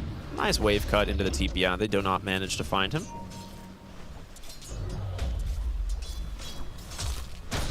Yeah, that Tinker's net worth is, well, it's getting there. It's no one's worst nightmare, I think, again. It's just his reality. He didn't even say, it was like, oh, I hate when this happens. He's like, it happens. It's every game. This is my life. Oh, man. He is building tanky on the Razor. That is kind of one of the things, right? Is the nature of this hero. The longer you survive in these fights, the more damage you're going to do. So he's got himself that Mage Slayer, BKB, going for the Manta next as well. He wants to be able to play around the global a little bit better. After that, we'll see. Like, Refresher is never really off the table for the Razor, but I wonder if he needs to get a little bit tankier before going that route. So we'll keep our eyes on him. As for now, Nigma looking for the second Roshan. We'll see. I think Paravision saw this, but yeah, they smoke. It's not the fastest, especially with the Roar coming out, the Disarm, buying them a moment. The Radiant actually double scanning here in the mid lane, and they will immediately smoke. Noob's just channeling that Epicenter. DM just goes right into the pit, doesn't find him. He gets the Blade Mail off. Ice Path is out. Sumail looking for the vacuum targets, but there's no one. Not quite enough there. Ghost goes in really aggressive, starts to get low, but he gets the Wukongs off. They've got that global size to buy some space, but no one's on top of this Monkey King. Just burning him down inside the Macro Pyre as well. DM goes in, gets a great stun as well. Snowball buying them some time, but Satanic waiting on the outside. The Nullifier reveal comes out. They've gotten the Sand King. Omar trying to run away, but 9 class gives the vision they need as they dance from one to the next. Paravision, a very good fight here, hunting for the Silencer now in the trees. Will they find him? He's heading to the north, but instead, they're back in the Roche pit. Satanic, a bigger victory here for him is that Aegis. And we're back on top here for Paravision. In that fight, the carries were both split from their team. Satanic trying to jump the backline of Nigma, Monkey King trying to jump the backline of Paravision. But that Crimson Guard from Centaur, along with the fact that you're stealing damage on the Razor, that was better for them. They're actually able to kill the Monkey King, whereas the Nigma backline is just running away from Satanic. Yeah. So as soon as that Monkey King ends up falling, Satanic, he's got, oh yeah, it's a low cooldown Blink Strike. I'm back in. I'm going to jump wherever. So you need to be able to enable your carries to do the damage. And with Stampede, I feel like it's a little easier for Paravision we're seeing in a lot of these fights, unless the Global comes out and stops it. Like, it's been one fight where Nigma really got the combo they wanted, but many of these other fights feel easier for Paravision. Yeah, I completely agree. We have the Aghanim Scepter done on the Sand King, which is a pretty big item, but it really comes into effect with the 20 talent. So he's still got a little bit to go, not exactly where he'd want to be, whereas 9 class now past the Sand King and the Razor, soon to be the Centaur, as he's, there it is, the Aghanim Scepter queued up, and he's not that far away. Omar will find him with the Euls. Ducalis is here, though. Might be able to bail him out. The Glimmer Cape, they found him. Global Silence as well, but it allows the Tinker to get the Blink. There is no way he survives this. Into the other heroes of Nigma Galaxy, a Vacuum will stop the TP out, and 9 class will join the Jakiro in the grave. Very good 2 kills from the side of Nigma Galaxy. What else can you get out of this? Just push bottom a little further. It's a great find. I think Paravision is just going to avoid them until they're back up, which I think is worth it because you've got the Aegis on the PA, right? But you don't want to push without your support, so now you're just having to wait around for them. So a good find from Nigma. Satanic's finished up that Satanic, his namesake, Nice. so he's very happy to have that. Got a Sanj and Yasha queued up afterward. Not a super typical late game item, but Status Resist is definitely valuable. Sumail really struggling here against this Nullifier. DM with the Stampede, the Stomp comes out. He cannot escape. Beautiful catch there from the side of Paravision, as no one will find himself an Arcane Rune as well. Okay, so he is going to go the Satanic on the Razor. I like this a lot. I was going to say, I think he needs one more tank item before considering a refresher. So this is a great option. And you just want to live, right? You want to stay on top of the Monkey King, so the tankier you are, the lifesteal, the Crimson Guard, everything helping you out, defense matrix. You take out the Monkey King, you have Pipe, you have BKB, suddenly all the damage from the rest of the Nigma heroes is really not impressive, at least while those abilities, the items are active. So, like you said, I love the idea. All right, we'll see what happens here as they get that mid-tier 2 tower. They can consider bottom, but the wave pretty far back.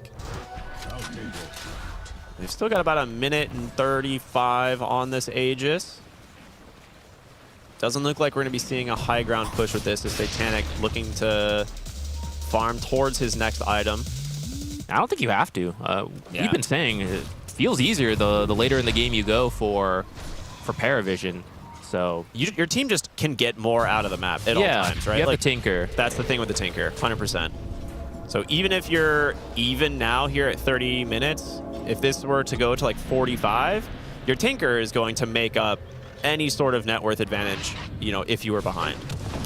Though if you go late enough, perhaps you finish the refresher on GH, the silencer, double global, and the continued scaling. I mean, he's at 18 brain drain, right? The longer the fights go, maybe he becomes real scary and prevents Paravision from doing anything just because so many globals come out. You're starting to scale on the right click. Maybe some of the damage comes back in. Oh, yeah, there you go. Just sit in the fountain. That way you can't actually be one-shot by the PA. That's the late game strategy. He's got his Ghost Scepter. Yeah. Oh, I think she has a Nullifier. Yeah, she has a Nullifier. She's ready to go.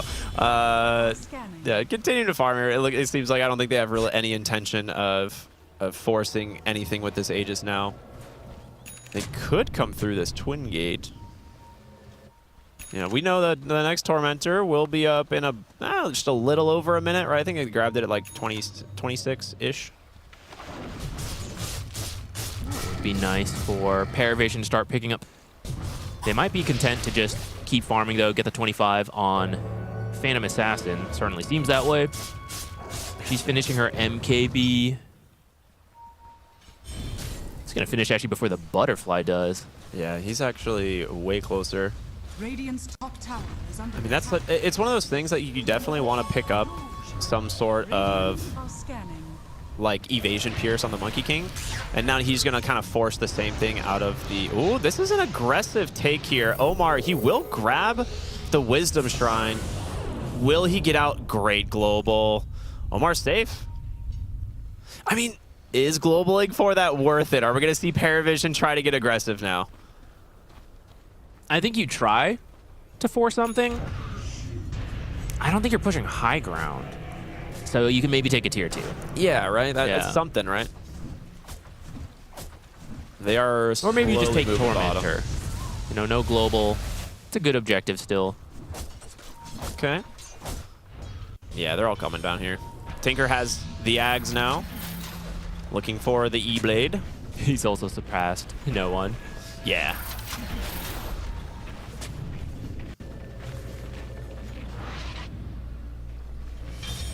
I mean, the axe is a lot of damage. You'll be able to easily kill the illusions from Darkseer as well. What do we want to see out of Nigma here, right? Like they don't have global, obviously, so we're not going to see them contest the Tormentor. But what's okay? Yeah, I mean, I don't think you could have contested it if you wanted. Instantly take down from Satanic. Shard goes to Ducalis. In my opinion, one of the best shards in all of Dota. So he's very happy to have that. But what can Nigma Galaxy do at this point? Like, what is their game plan? Dire's middle tower is under attack. I'm trying to think of how they can enable the Monkey King to actually attack in these fights, to trap people in Wukongs, to keep them still while Stampede is trying to save them. I see a Hex queued up on Sumail. Sand King maybe taking a different approach. It doesn't all have to be the Monkey King. If he has Ags, if he has Daedalus. True. So perhaps Noob, you know, he's going to start contributing some of this damage the longer the game goes. He does have his 20 talent to make the Ags even better. Good. That's a big one. This is really like the big talent for Sand King. And at this point, going back for the Daedalus is absolutely worth it. We're going to see the coup de grace pick up for Satanic at 25. I mean, to be fair also, the additional Wukong's command ring is going to be a pretty big jump for Nigma Galaxy as well. So if they want to play for that 25 on the Monkey King, I also wouldn't blame them. I guess so. Centaur, he finished the heart. He's got a shard queued up. Oh, they're going to make the play in the mid lane. They have the global to respond. Ice Path came out, but yeah, there is so much damage to lock him down. DM hits the dust for almost 80 seconds. But Paravision maybe want to turn back with a fight of their own. Satanic going to clear up some creeps here. Okay, that Centaur didn't look tanky at all. It was a massive commitment, though. Yeah, that was true. the Wukongs, the Epicenter, and Global. And that's why Paravision was starting to group up, trying to look if they could fight. And if they see this amplified damage and grab it first, they're definitely willing to fight. Oh, yeah, they see it. Now, Roche is happening. They scanned it. They know exactly where Nigma Galaxy is. We saw what happened earlier with an amplified damage. You can take this. There's no teamfight ult if you're fast enough. I mean, it's falling very quickly. They need to hurry up. The blink out, the Yules from Omar will stall them up, and that is it. They got the Aegis. They get the Refresher, the Cheese. They get all out of the pit as well. Very close for Paravision, but not enough, and Nigma Galaxy walk out with a really big win there. Now you have Refresher on the Monkey King too, so if they do disengage from your ultimate with the Stampede, you just pop that in, refresh, take the second fight. You're not going to have a second Stampede. Radiant's middle tower is under attack. Ooh, TP's into the tier 2 bottom. They do see them under a ward.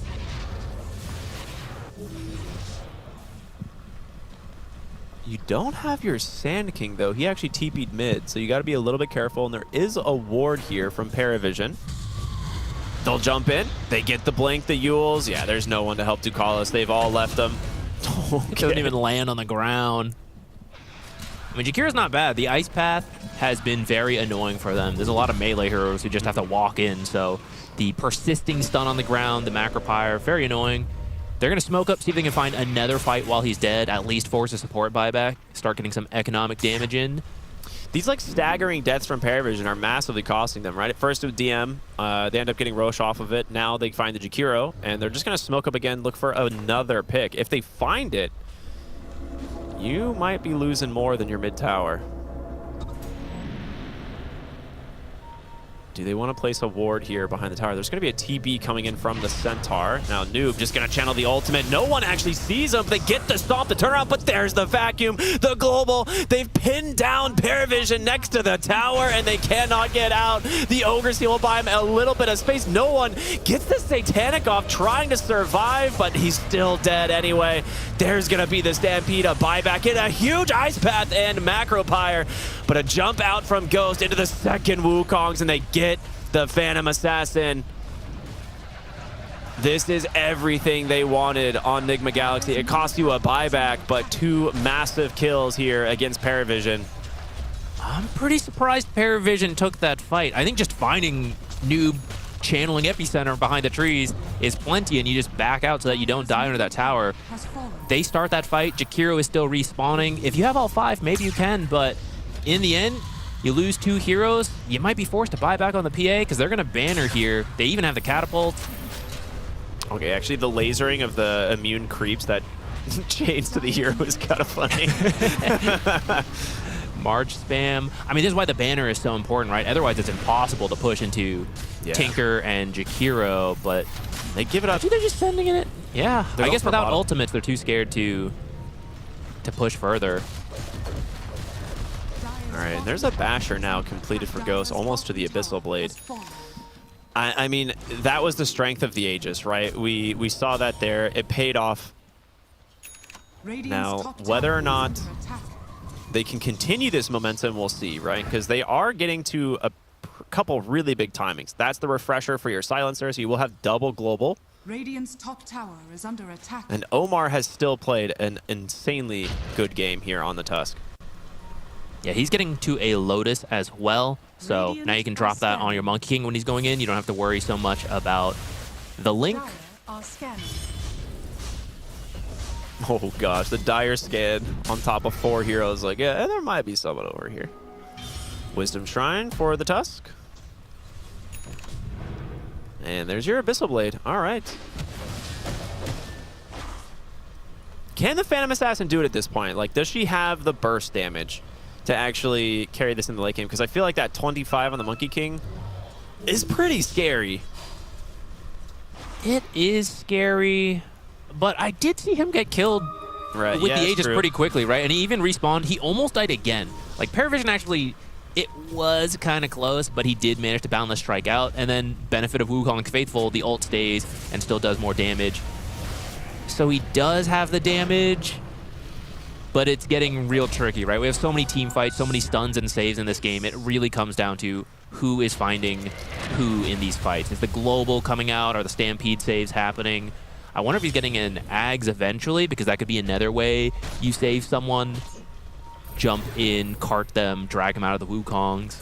They're so close to seeing that Sand King. No one, just on the other side of the tree line, so not a lot of vision to work with. They do have this gem, though, on the Razor. So this should help them maybe retake some of their jungle as they are still rotating in. I mean, this would be the best case scenario if they actually get the wraparound.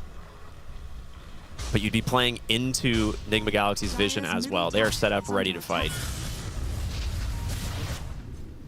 For now, they're just going to push out top. This is the strength of the Tinker. He's going to come home, deal with these creeps, and he's always with his team. Dire's middle tower is under attack. Both teams fully respecting the vision that they don't have in this area. They know where each other are. They're too scared to go in for too far. But as Nigma moves away, Paravision does come in, regains control of that area. So I don't expect Nigma to now cross this mid lane. They're going to stay in this bottom half now. Shield Rune for Sumail, kind of nice. If he doesn't get hit by the Nullifier, that might give him a little bit more time in this next fight. But the next big objective, right? Roshan, both teams kind of playing for this. They want to keep the lanes out here on Paravision. And Tinker can grab the one, like you were saying, that makes it back to the base. Otherwise, they're playing between top and mid, making sure those waves don't make it back to the base. So map control kind of even, but depending on, you know, when Roshan's going to spawn could make a kind of deal breaker for one of these two teams. Yeah, I think you're getting close to some big items, mainly the Scythe, which just finished on Sumail, Maybe you want to wait for this Lotus Orb on the Tusk. He has the money, but he wants to save buyback. 25 talent, kind of close, about halfway there. Speaking of money, dude, Noob is stacked right now. He had like 7,000 gold sitting in his bank, and he's now going for the Parasma. So decided to do that instead of the Daedalus. I think it's fine. Both good items. Smoked up. Yeah, I mean, DM's just going to walk right into him, break the smoke, sees him, blinks away. He doesn't have his team with him, right? Like, that's just kind of like a confident walk at you. They have no idea whether or not they're there. As Ducalis will Macropire another wave and TP home. I mean, this game has slowed down. This is the thing, right? You said it. They're each team respecting the other, knowing that like one fight could basically end the game. No one's going to walk right in here again, get another set of D-wards, but Omar as well as Ghost are nearby. There's the Wukong's command, the global signs. He can't get the Satanic off. It's just the Abyssal holding him down, and, well, Sumail pulls him into the Wukong's command. A Bro Strike is there. They get a second onto Ducalis. Satanic on the backside on top of Sumail. Does he have the damage? He doesn't. Another Walrus Punch, an Epicenter. They've done it. They get 2 buybacks out of the side of Paravision, as now DM in trouble as well. 4 dead. Overall, and a very good fight here from Nigma Galaxy. They just trickled in one by one.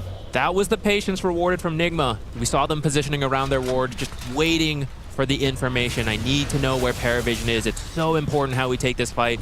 You finally see the Razor on his own. Take him out. Everyone comes in one-on-one, like you said. And it's kind of close, right? The damage is there. Maybe if you kill the Darkseer a little faster, it goes better. But part of it is having the Razor to distract them so they can't all focus Satanic when he jumps in.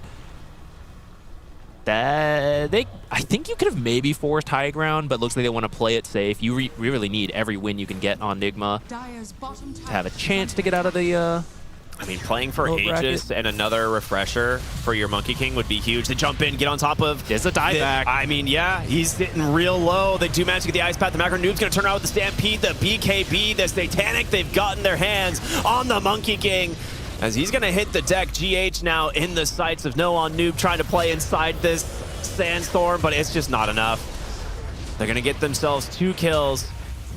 Well, now a third potentially as Omar Ogre Seals away, but surrounded by the side of Paravision as Roshan respawns as well. I gotta say I'm a little confused by that, because I thought they would push off that fight, and they go Rosh, and it's like, oh, Rosh isn't up, so I guess we'll go fight again. But I feel like that break in time gives Paravision a moment to reorganize. What do we need to do? Coordinate. If they dive us, we'll buy back, we'll fight, right? I think if you actually push right there, you have a better chance of success. And instead, now you've lost heroes. You're gonna lose this Roshan as well. They really want GH. He's got Warp Flare on 9 class. If he gets up onto the high ground, yeah, he's gonna Warp Flare him down. He's gonna continue to do this. He drops Global, knowing if he dies here, they're in a rough spot. And, well, Sumail, nice vacuum wall. Satanic's gonna finish off the Roshan, but can they actually get the silencer out? It's going to be a really hard attempt. Stampede even comes through as well. Maybe now looking for Sumail. Do they have any way to stop the surge? They don't. I mean, Paravision just walks away with so much from this engagement mid, right? They get the Roshan, the Refresher Shard still in the pit. Maybe not having the item slots here on the Phantom Assassin. Yeah, definitely did not. So someone hopefully going to go back and pick that up. Looks like no one is on his way.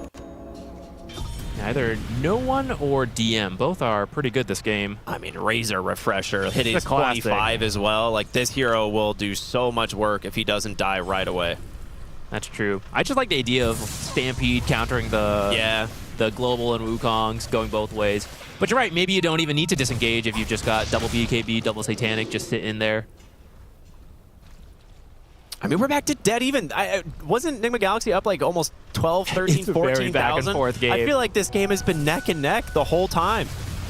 With Aegis, you still have to be careful because they used a lot of buybacks on Paravision. Right? Yeah, so any hero dying, that's kind of the end of the game. We're at the stage of the game where even supports do a lot of damage to the towers. So you have to be very careful. You are stronger with the Aegis, but if you lose the wrong hero in a pickoff, you're pretty much forced to sit in base and wait for them to respawn. Yeah, Tinker has buyback, but Jakiro and Razor's down for another 4 minutes. Radiant's bottom tower has fallen. It's going to be a while. So maybe this will be a little bit of a map control Aegis. I would like them to try and get a lane of Rax out of it, but... You wait to the very end of Aegis if you're going to try that. That way you get as much time as possible for buybacks to come back Exactly. up. And we're going to see Nigma try and actually force the objective, knowing that any kill right now for them is a big deal. So, yeah, they may have lost Roche, but they didn't get forced to buy back. Yeah. Sneaking in here. Noob does have that shield rune as well. The one that got them the Razor kill earlier, removed now. Okay, they scanned this. Who's going to try and break this is the question. They're actually coming in from the top side. DM will break this. There's the Walrus Punch. Global silences out into a huge epicenter. They get on top of the Phantom Assassin as well. DM does not survive. Just gets popped by the Sand King, but now it's time for no one. Pops his first ult. Pops the second global, though. He gets the Satanic off. Can he survive the Monkey King? He's doing a lot of Satanic. Just chops through the backside. The Burrow Strike gets him. 2 diebacks onto Paravision as the Tinker kind of zoning out these whole other side of this team. 9 class, he's the real carry. What is going on here? He's done so much. It's an ultra kill for Satanic. I cannot believe that just happened. You start that fight taking out the Centaur and the Aegis just instantly, but 9 class was not there at the start. He wasn't trapped in the Wukong, so he gets to join in and just starts spamming down his Aghanim's, lowering everyone for PA with the second life to start jumping from target to target to finish the job. It took them so long to kill the Razor as well, right? Like the double BKB, double Eye of the Storm, the Satanics. Like he did a lot of work in that Wukongs. And like being able to survive as long as he did, it just gave, like you said, 9 class so much space to kind of do whatever he wanted. And yeah. And you have a Tinker problem now. 3rd on the net worth. Here we go. Okay, I'm glad we get to see this. The PA just gets popped as the Centaur dies, which is kind of funny. We see 9 class enter the top at the top left there. Just 2 lasers. I think the 3rd one's come in once the global ends. Yeah, and you're committing so much just to kill the Razor, right? And it just allows Satanic to come right over and finish the job. It's the distraction we talked about, why he needed to finish the Satanic, why he just needed to be strong, and try to link the Monkey King to force Monkey King to either run or to just spend time on the Razor. Who knew support Razor would be this good? No. You know? I just didn't expect it. Kuro actually might have known that. Kuro did. All right, another amplified damage for the Phantom Assassin. I think the 3rd or 4th we've seen this game for this hero, so she's very happy now. Closing in on level 30. Zach, if I told you we were halfway through this game, how would that make you feel? Excited. I love late games. Oh, come on. About to come alive here. Oh, man. Tell me we have a chance to see Jakiro start scaling up into a core. All right, to be fair, I am very excited we got to see a core Jakiro so far in this event. I'd like to see more of them, but Aghanim Scepter done for him. He's got his level 25 talent. Oh, he went for the dual breath. Yeah. I mean, it allows him to just sit so far away, right? Yeah, I think that's the idea. He doesn't really need to do damage this game. It's really tempting, you know? But if you just think someone is in an area, you can throw the dual breath and potentially cancel a Blink Dagger, which is huge in these fights. Yeah, he just hides in the trees, drops his dual breath macro pyre combo with the Ice Path, and continues to just try and hide away from, you know, the Monkey King, the Sand King. Yeah, and he knows he has another hour to get the That's true. He has a lot more time to wrap decide. back around. Yeah. Go back for the Hurricane Pike, Mjolnir. We'll get there. As a result of that fight, there's a lot of vision down for Paravision in the bottom half of the map. Nigma has some wards in their triangle. It might be useful for the Roche fight later down. Still 2 more minutes. I think they saw that he has an amplified damage. they're just avoiding. They're like, again? How does this keep happening? Noob on his way to cut top.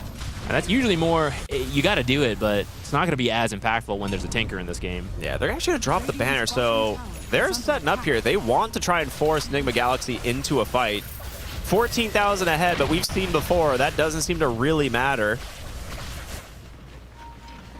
This is so interesting. Drop the banner, but just a complete retreat after that. This is some mind game stuff here. Okay. They got, like... You force everyone back to deal with that banner. They got, like, 15% of the tower's health, so we just need... I don't know, like 6 more banners, and we got a lane. I think it's a setup because you do that one. Nigma's like, oh, it's just there to do a little tower damage.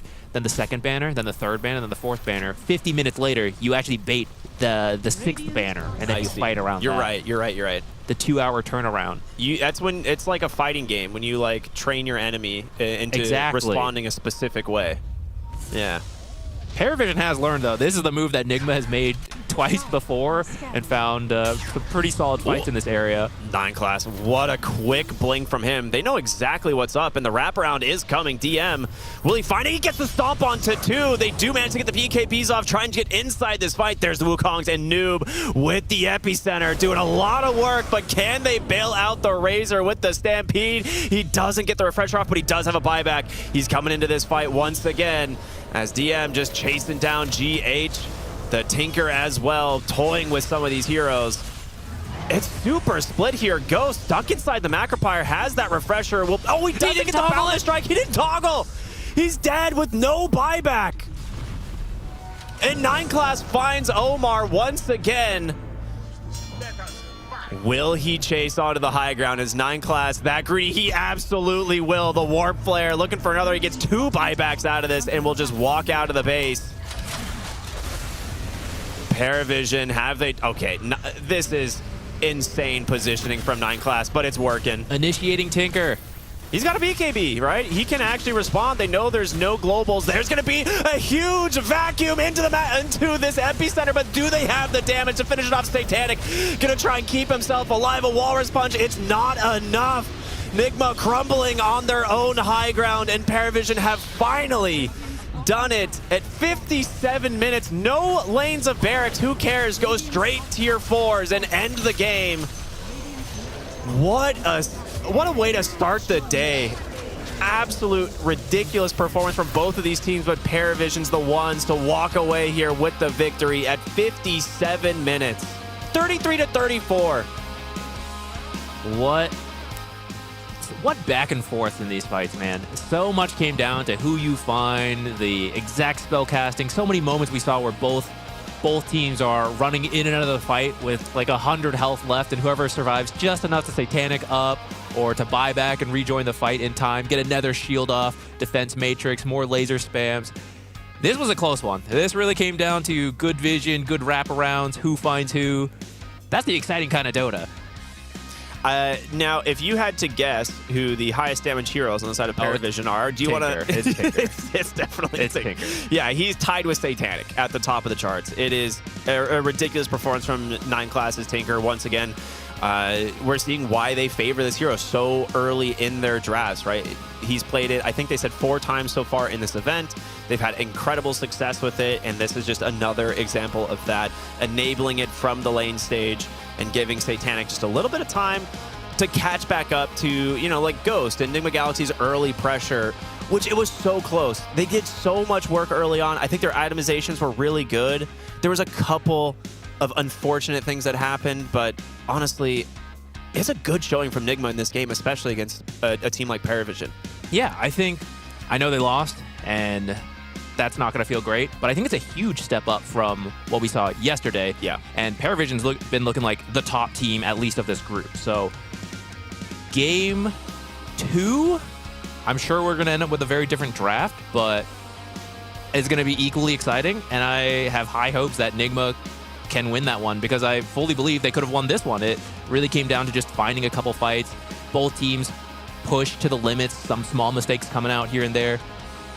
Yeah, it was an incredible performance from both teams. Paravision walk away with the victories. Let's go ahead and send it back to the panel. They could talk a little bit more about how they managed to do that. Thank you very much, Ricky and Zach. I feel like of all the morning games we've seen here, this was definitely the most back and forth one. and it was very entertaining, and our commentary team is absolutely right. It could have gone either way until the very last second. It was, I'm going to start with the start of this game, where it did seem like Nigma Galaxy with that last big Darkseer, Brian, they looked unstoppable. Yeah, this was the Nigma Galaxy we were hoping to see yesterday. Sadly, based on this result, it's just too little too late to be put on a show in regards to making it to the upper bracket. They will get a chance for the lower bracket run, and this game bodes, I think, bodes me some confidence here with them moving forward.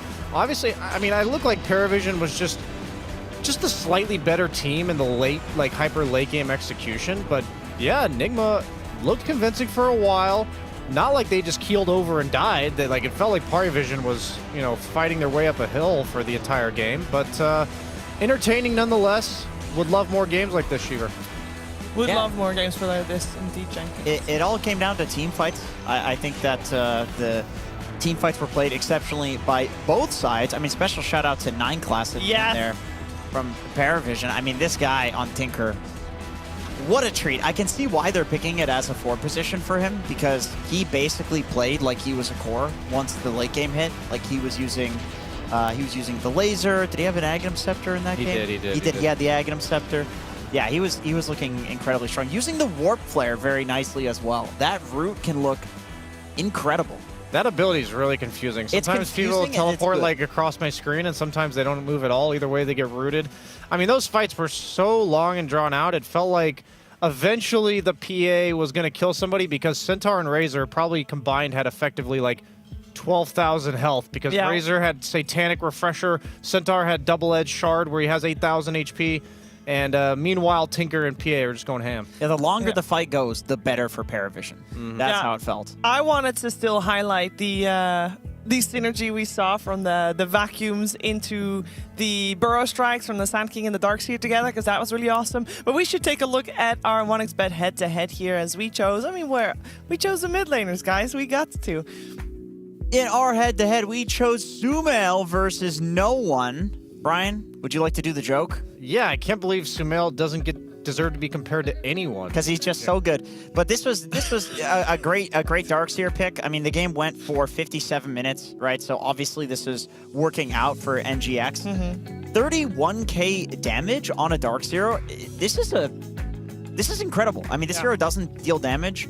No one on Razor did play exceptionally well in the late game. He was kind of the bait that was required for Satanic to go ham. And actually, speaking of Satanic, he used his Satanic to do a lot of those baits. He was the support that we talked about. He talked about in his pregame interview. That's what no one became this game, to set up for 9 Class carry Tinker. Yeah, he was the support, and we'll see that in a lot of these fights. Like, no one's contribution to this fight is literally get gone on BKB and then walk out so Satanic can go in and do his thing. I mean, depending on the fight, it did go back and forth for the entire game. It was basically just like, who can execute. But like we talked about, the longer and longer that a fight went on, the more that this benefited Paravision. As we have a fight here, this is, to me, like a perfect example of in Dota how you can have these like team fight versus team fight lineups, these lineups that just want the fights to go on for a long time, where you have a 2-for-2 happening despite such a sick vacuum into Burrow Strike there.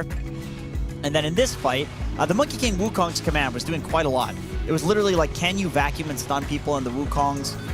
Can Satanic stay alive for long enough that he doesn't just die to the Wukongs and he can, you know, do a bunch of damage in the fights? In this fight in particular, he didn't end up going down. And this is where no one came in. He had to be the guy that goes in and gets gone on, soaks up the damage. The Aegis definitely helps, right? Yeah. If you have an Aegis... That was really good patience from no one. He waited until all that broke out, then does the job you mentioned. Yeah, and so there's the Satanic from him. I mean, he's still taking enough damage, literally standing in the Wukong's command ring.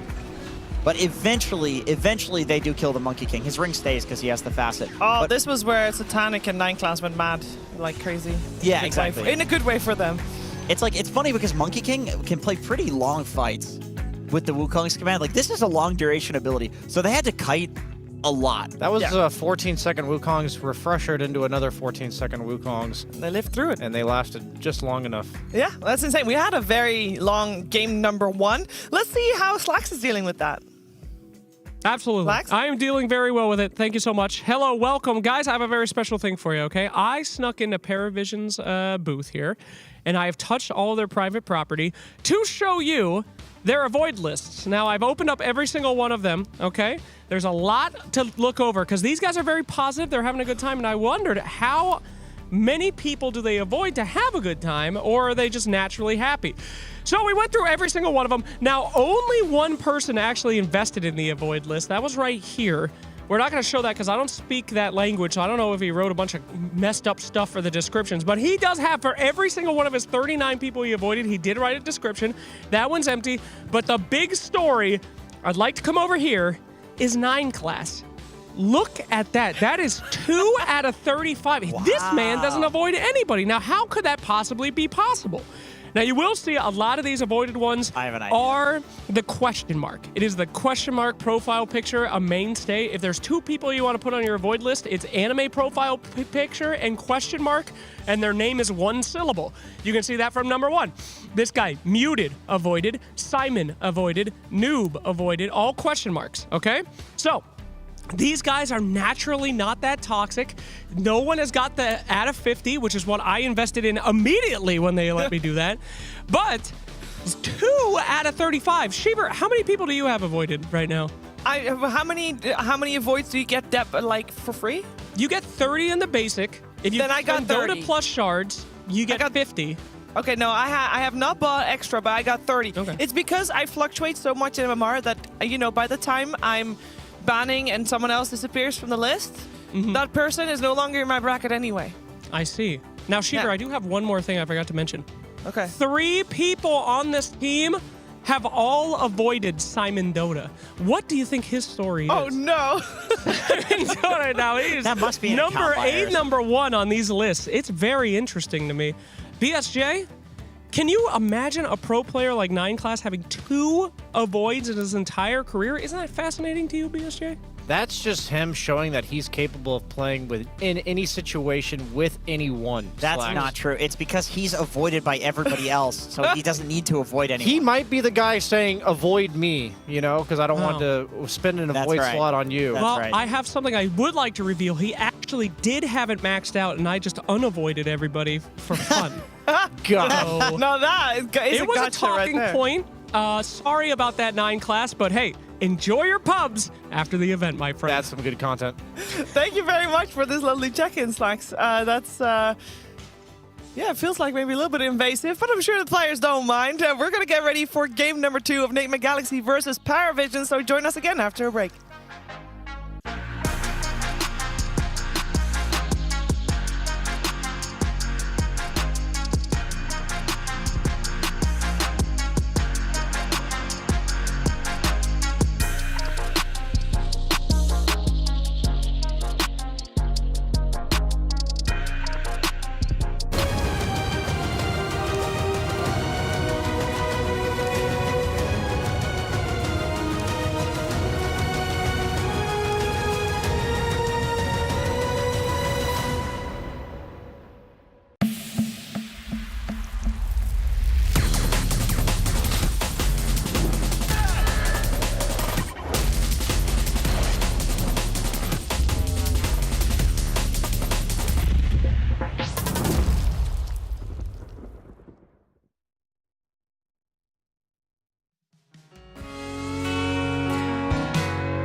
Gonna open a bottle of the finest champagne and drink every drop till it's gone.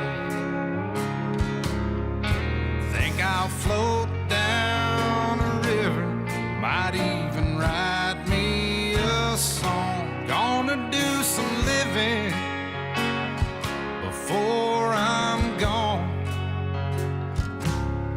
I'll be climbing the tallest mountains, and I'll be riding the biggest horse I can find.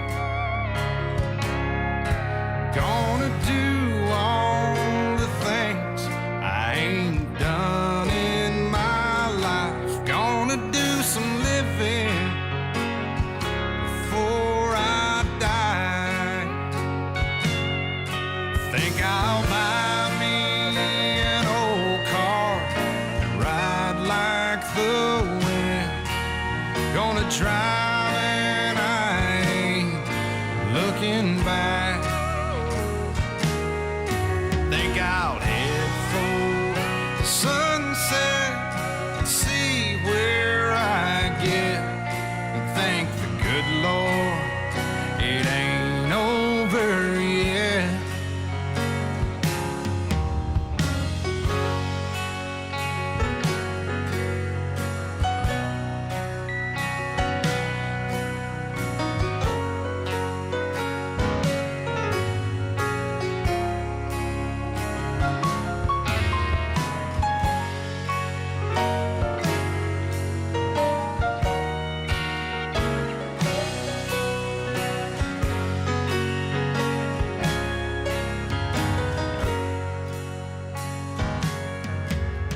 I'm really not sure what took me so long to do some living before I'm gone.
Hello, ladies and gentlemen. I'm here with the absolute legend, Moonmeander from Canadian Dota, of course, North American Dota legend. How are you doing here in Raleigh today? Good. Feeling good. Had some American food finally. My chicken was seasoned for the first time in weeks. Did you try the grits? They do grits here. Oh, no, I'm not really a big fan of grits, you know. I do like some soul food for sure, some fried chicken. But nah, not miss me with those grits. You said you got to get to breakfast, right? What time does breakfast close? I'm not sure, like 10 or 10:30. I usually just get there by 10 usually because I don't want to risk it. As a dad, do you find that you still have time to go to the gym and be a big buff guy? Yeah, there's always time. If the president of the United States, no, actually not the current one, but Obama used to do it all the time. So I know If Obama can do it, so can we. Yes. Can you look in the camera and give a shout out to Justin Trudeau? Shout out to Justin Trudeau. What is your favorite Dota hero on the current patch? What do you think is the best Dota hero of this meta in the patch that just came out? Whatever OG picks. Can you look into the camera and say shout outs to Seb? Shout out to Seb. Thank you, Moonmander. It was a pleasure, and good luck, Canadian Dota legend. Thank you.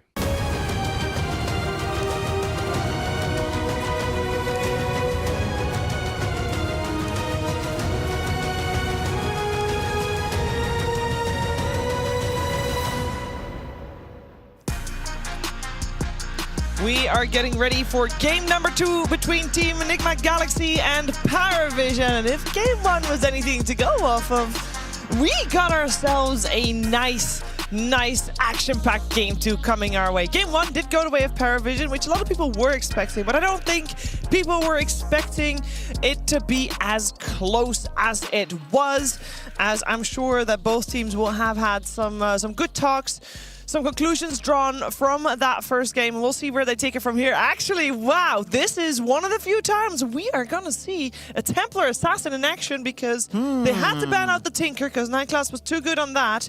They had to ban out the Anti-Mage because Medusa, and yeah, that just leaves us to this. NGX has not played the TA once. Have they had the tournament. opportunity to? They have not. Shiva, I'm going to say that with certainty. Yeah. Good. And then Paravision goes for the counter. This is what we've seen a lot of teams doing. It does very well against the TA in the laning phase. You have the Eidolons to peel off their refraction charges. We've seen like Tinies, like a Tiny Enigma, to play into the TA. It does very well. Also, black holing her using the Midnight Pulse. You'll take off the refraction charges. You have a lot of ways of dealing with this hero. You can't really kill the Eidolons either. I know people think refraction is this like big AoE ability, but it takes a long time to get levels in that in a side lane. I would just like to comment on the fact that people are banning Anti-Mage like earlier than the last bans. Such we've seen this now 2 drafts in a row where Medusa's also banned because of that response. But it's basically being willing to expend a ban preemptively to not have to play Medusa yourself. So we have a meta hero that is literally so disliked by everybody that they don't want to play it. That's hilarious. How often does that happen? Just wanted to point that out. Not very often. You have to also, this also speaks to how, like, it's even funnier because Anti-Mage is so dog shit. This is the only scenario in which he will make it into the first phase bans. Yep. Consistently. Like, we're going to look back at this tournament a year from now and be like, damn, Anti-Mage second most banned hero. He was a strong hero. Very contested. Yeah. Wow, he was banned 80 times and picked 0? Like, That's nuts. Let me look how contested he actually is. It must be pretty high up there, to be honest. All right, so we are in that second ban phase. We got the Jakiro already removed, obviously very annoying to deal with as a TA. Sniper also out of there, considering no one is a beast on that hero. Don't want to deal with it. It's also sad, of course, for no one who said it's the only hero that he can play carry on. He's banned 13 times, picked 0. It's like only banned. That's quite funny. I feel like you might even lose to Medusa with Anti-Mage. If it's just a Deuce 4. Well, what if it's Deuce 4? Do you just rotate the Anti-Mage to 5 and then he blinks on? Nah, it's still good. Like Medusa still has such a high mana pool that you can kill her team by killing her with the mana void. But yeah, they picked the Tiny, presumably 4-position Tiny with Enigma. It's one of the strongest lanes in Dota. The toss back into Eidolon damage with the Enigma stun is pretty insane. It's very hard to outlane this with anything. Like Jakiro is what I think you would normally pick, but of course Jakiro's banned out. I mean, TA can also just be played mid, so I wouldn't be too surprised if Nigma Galaxy goes for something like Bristleback Carry. Something that just gets thrown into the Eidolons and kills them anyways. Maybe a Kunkka with the Tidebringer. Like, cool, I would like to see that. Because you can pick these like semi-carries if you're going to put a TA mid. The only thing to keep in mind is that you will then be heavily physical damage oriented, and your offlaner needs to be something like the Sand King or something with mixed damage. But let's see what they go with. They go with the Coddle first, most likely for GH. In the 5 position. Plus Bristleback, Coddle Bristle, that's a classic. Yeah, that does sound good. I'm just looking at Ghost Heroes, and I don't see anything that I would be super comfortable picking into Enigma. Gyrocopter as well, though? Gyro's out. I was thinking Gyro. Oh, he's right there. Yep, you're right. Like, the Marcy IO feels pretty trash. Like, Marcy doesn't like playing into the BKB Piercing Disable. Lifestealer doesn't do well. I mean, I guess DK is all right. I don't even love DK into Enigma. It looks like they're saving the core pick. I actually think this is a bit of a mistake. I think from the wise words of Blitz, which we talked about yesterday, is you see problem, address problem. You have Enigma, unless they think Coddle's enough to address this problem. I personally don't think Enigma's solved with the support. I think he's primarily solved with the core that's laning against him. And if you pick something like Bristle here, then not only is it that if Enigma's offlane, you counter it, but also if they manage to like swap the Enigma to 5 or some shenanigans like this, it's also a flex pick. So I guess all I'm saying is now they're going to present you with more problems on the side of Paravision. I don't necessarily see a solution to the laning stage for the Enigma off lane. I was thinking Nigma, Enigma. I was getting confused. But I don't see Nigma with a solution to Enigma in the off lane. Where do we feel? Because we just mentioned how cool of a lane the Nigma and the Tiny is, but we also know that 9 Class plays the Night Stalker, but we also know the DM plays the Night Stalker as well, and the Ducalis could play Enigma. So what's happening here? Their team strategy is to emulate Night Stalker and just flex on the haters, Sheaves. They've got a lot of flexing going on right now. With a Ringmaster coming in hot, I would say that this is probably Night Stalker 4, Tiny mid, or Tiny carry with the Ringmaster 5. That's what I'm guessing. That's what my guttural instincts are also telling me. My viscera, I feel it in my bowels. That this will be just a tiny core. That might be lunch. I think that might be lunch coming. I might need to take a break here for a second, but I will take a break in what I'm saying because I do think that this is. You see a Night Stalker, you got 9 Class. The guy invented Night Stalker position 4. I think he asked for Night Stalker, said, I want to play it. They picked a Coddle. Let's pick a hero that can just hunt him down and destroy him. I mean, even in the laning stage, I think Coddle, the way that he likes to play the lane, he's like sitting in the sides trying to blast you. If a Night Stalker catches you out with an Enigma, like, you're done. Like, that's it for you. Dude, I would love Bristle even more now because of the fact that it's a hero that does ground damage physical against the Ringmaster, because during the box, you have 80% magic res, but you're also able to take damage from AoE spells. So right now, that save on the box, like, what damage do they have on Nigma Galaxy? TA's not going to hit you. You have, like, Coddle Blast, pretty much. Like, Storm, for most of his damage to come out, it has to actually be hitting you. And also the 80% magic resistance completely negates that. So I'm thinking we see, like, 2 beefy boys. Night Stalker most likely a support, but still beefy. Same with Tiny. And then you have, like, counter initiation in form of the punishing stun from Enigma. Then you have the save from the Ringmaster. And I don't know, like, is Storm really ever going to be able to jump Ringmaster when you're dealing with, like, a support Night Stalker with a blink? Just seems tough. Yeah, you got a Coddle to back you up. I guess that's the thing that you're counting on. I mean, I think your idea of Bristle is a perfect pick. Well, never mind. Well, that's what I'm saying. They're not going to get it last round. The alternative is you mentioned Kunkka earlier. I think Kunkka is pretty good. It's like a scuffed version of the Bristleback, where maybe you're a little bit less tanky, but you're going to do better against the Eidolons in lane, and maybe you'll have more like kill threat early game. Wait, but because how are they going to have the Eidolons in lane? Because surely Enigma will go up against the TA. I was about to say, at this point, actually, you have no flex. Like, you have to put the Storm mid. Oh, you're right. It's an off. Yeah, I hadn't updated my lack of flexing either, so you're good. Yeah, okay. So we're looking for an offlaner here for. All right. Are you liking that pick? I don't think that was very funny, Brian. We got to take this seriously, okay? Yeah, this is a very serious panel. I'm sorry, Jacob. As I say, dressed up as George Westington. George Clooney, yeah. Okay, let's see. Last pick. You can run the Tiny as a carry. You can run it as a mid. I would love Troll Warlord and just put Tiny mid. Tiny mid, Troll carry. Yeah.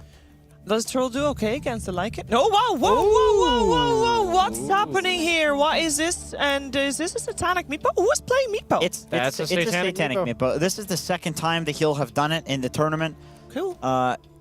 Last time it went very well, but all of their matches have gone well. I do wonder, like, does he actually think that this hero is good, or does he just feel like he is at such a skill differential? Because they picked the Meatball against Talon. Mm-hmm. So I wonder if he just thinks he's at such like a skill differential that he can pick it against anything. As we see the 1x bet odds showing that differential we talked about. Yeah, I mean, Meepo is a hero that I think this is Satanic's theory. I think he had a couple heroes in mind that he would be pretty certain would win this game. But he knows that they would win, and this is a game that they've already secured up a bracket, and he thinks that Meepo has the potential to be like a real threat as like a cheese pick in this tournament, and this is going to be a good testing ground, basically a televised scrim, to see if it does just that. I liked the Troll because of the consistent route that comes out against the heroes like Storm as well as Lycan, so it makes sense that Meepo's like almost a more reliable version of that because you're not relying on like an auto attack proc. There's a lot of heroes to lock down here. The Tusk suffers against that, and if you get on top of the Coddle, he suffers against that, so it makes sense. I like it. Am I convinced? Like, Meepo has a pretty high win rate in pubs, so you know what? I'm going to go with Paravision pretty convincingly. I'm not a huge fan of the direction that Nigma Galaxy went with their draft after like the Enigma response to the TA. I think we might see like another DM Enigma stomp here. You talked about lack of solutions on the Nigma side, and then a Meepo comes out. Yeah. And there's even more lack of solution. Now that makes sense. It's the last pick Meepo, right? Yeah, that makes sense. But the Meepo also solves the Lycan. It's very difficult to play Lycan against this hero. Even if you go the Dawn build, the net is AoE. You're perma-rooting not only the dog, but the dog's pet. The dog's bones. Yeah. What's the best thing they have against the Meepo? Is it the TA? Like the melt hits might be able to burst one or what? It might be the Coddle Ags, actually. Like the support Coddle might offer some but light control. Meepo insta-kills it. Yeah. You hit it once with each Meepo. Like, this is genuinely such a good Meepo pick.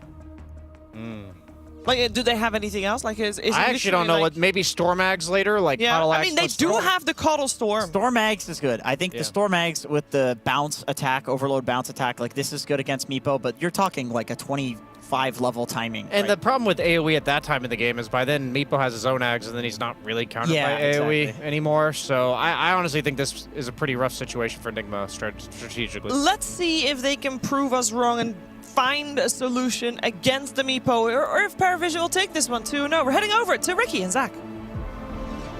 Thank you so much, Cheever. Yes, game number 2 here of Paravision versus Nigma Galaxy. It is a 24-pick Meepo once again for Paravision. As they mentioned, went very well last time.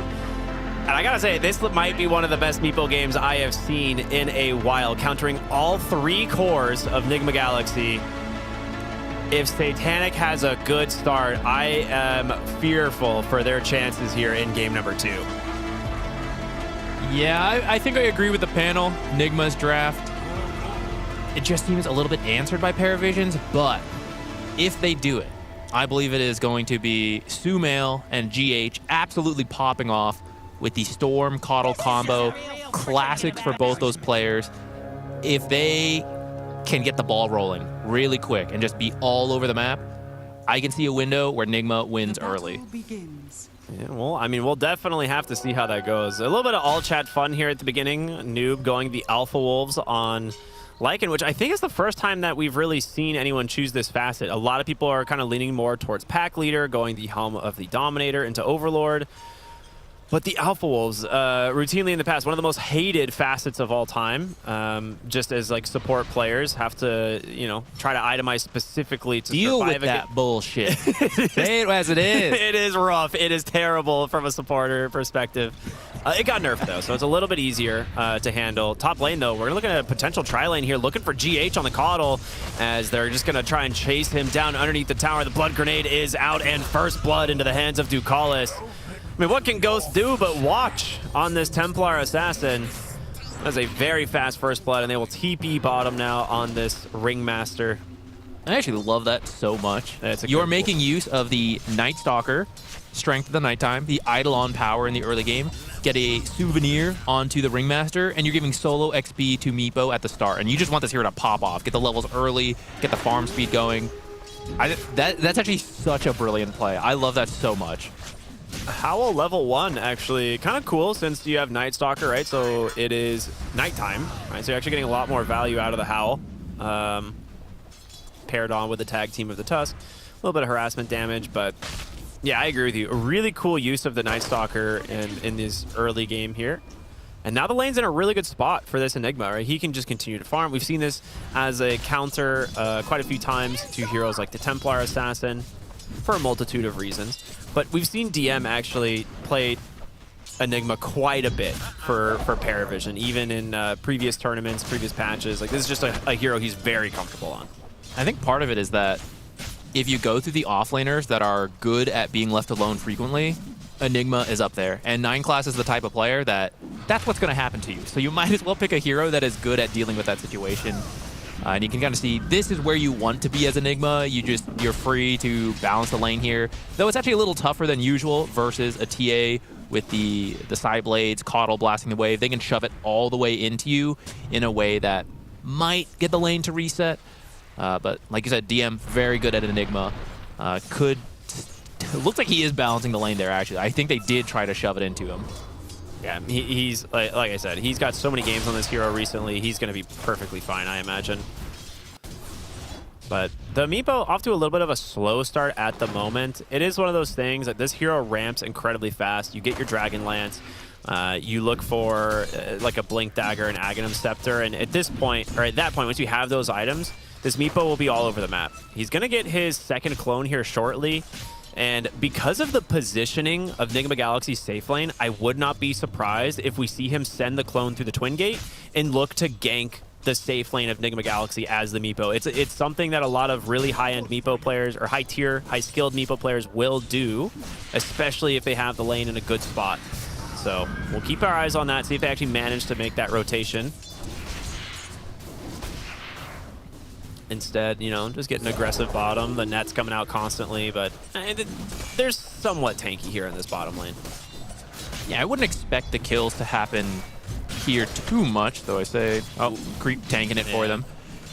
Yeah, eventually you might whittle people down and then you can get it, but otherwise, Meepo really just wants to They're TPing mid. Farm up. They're coming in with a crippling fear rotation here on 9 class, and Omar gonna try and respond. He's right there. We see him, guys. He's right on top of you. No, nicely done. Good response from Omar, TPing in as well to find that kill onto the Tiny, giving Sumail a much better start. He's seen 23 and 3 on the CS, now 26.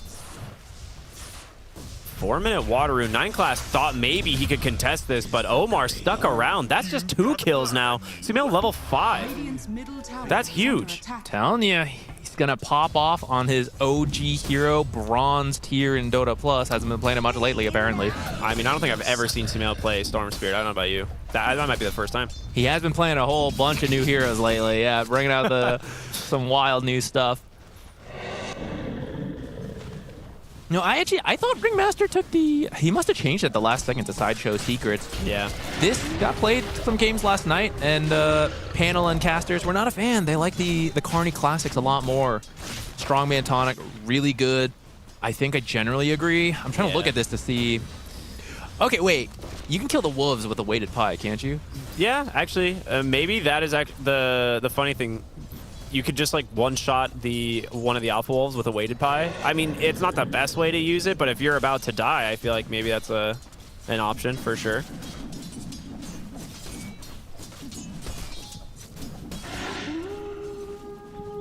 All right, Sumail already level 6, thanks to what happened earlier. Getting the kills in the mid lane. Are there stacks? Because I saw GH play some wards on their own half. I was wondering if he was going to use that to just start stacking really early. I think he had to help. They're behind the tower, I think. Yeah, I think he had to help his lane a little bit more than usual because of the pressure from Enigma and the Night Stalker. But now that it's daytime, you know, maybe we can do a couple more stacks. The stacks behind the tower, that's going to be for TA. One of the best carries early game for farming ancient stacks. Now they're looking to play really aggressive here for this 6-minute power rune, right? This can make or break a Storm game sometimes. You know, finding like an amplify damage, an arcane, or a regen gives them a lot of potential. Pushback, it's just an invis, but no one will still get the bottle on this. I'm not sure if you've been keeping your eyes on your minimap, but Meepo has snuck his clone into the trees on the right side here, waiting for that Wisdom Shrine. So we'll see what he ends up doing with this. And meanwhile, Ghost in the top lane, taking a lot of damage from the Eidolons. Is that a drums already done on GH? Or was that... Okay, no, those were the Enigma. Okay, yeah. For some reason, I thought it was GH, but yeah, they back away. They're good. Tanic has actually decided to send his Meepo through the Twin Gate now. They have a ward here now, so they're going to see this. I wish this rotation would have come out earlier, but there's a ward that's going to scout this now, so Satanic, I don't think he's going to find much out of this. Yeah, and Ghost actually, he's just going to play it real safe, falls back to go do the stack that Caudle made earlier, and he's just going to leave GH to blast out the wave and hold it in the meantime. Well, you do have Catapult here. If they can keep it alive with these Eidolons, maybe they get some tower damage, but yeah, the Wisdom Shrines don't look like they're going to be contested from either team, so we'll just split those 1 and 1. Well, I guess we haven't really talked about it this game, but the panel mentioned it. It's probably a little bit obvious to the viewers at this point. The Caudle Storm, it's been such an impactful combo in this tournament. It usually has a pretty good win rate, but we'll see, you know, whether or not they can kind of set Sumail up for success here. They do actually manage to finish off the tower. Wow. Meanwhile, mid lane, no one. Might be chasing Omar. Not really any spells left in the tank, though, so the test should be just fine. Haven't been able to find anything with the Storm since the early mid lane fight. It does ramp up once Keeper also has level 6, but I don't think you can wait that long. I think they're really trying to find something. Hopefully with this 8-minute rune, perhaps. See, they've got the RNG on their side this time. Yeah, both teams present. It's a shield rune. All right, escape back there from Ducalis. Sumail thinking of chasing, but the TP is coming in right away. We'll put a stop to that. Enigma will stay top, cancels that. He's just going to farm to his heart's content up there.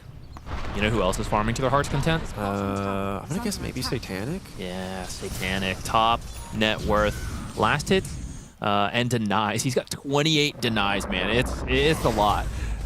Which is not great for a Lycan going Alpha Wolves. You want as much XP as you want. This hero really starts to shine at level 11, which I think is the idea Nigma is going for. It's not like a super early timing. It's this 20-ish minute mark. Nice kill there from Sumail. Zips in. It's funny, Ducalis actually gets both bounty runes, so little something before he dies. Thank you, production. Very good. You know, I mean, it's starting the snowball for the Storm Spirit, right? You need to get these galvanized stacks up. You need to play around your Keeper of the Light. Like I said, it gets better when he's level 6, but we've really seen GH try to prioritize playing near the Storm Spirit for the last couple of minutes. I also like that after that kill, he is farming the enemy's half of the map, because you want to take as much as you can away from this Meepo, which is not easy to do. But you have someone like the Coddle to hold the mid wave. Shouldn't lose that easily when he just keeps using Illuminate here. And they're trying to get him his level 6 so that he'll have recall for the Storm.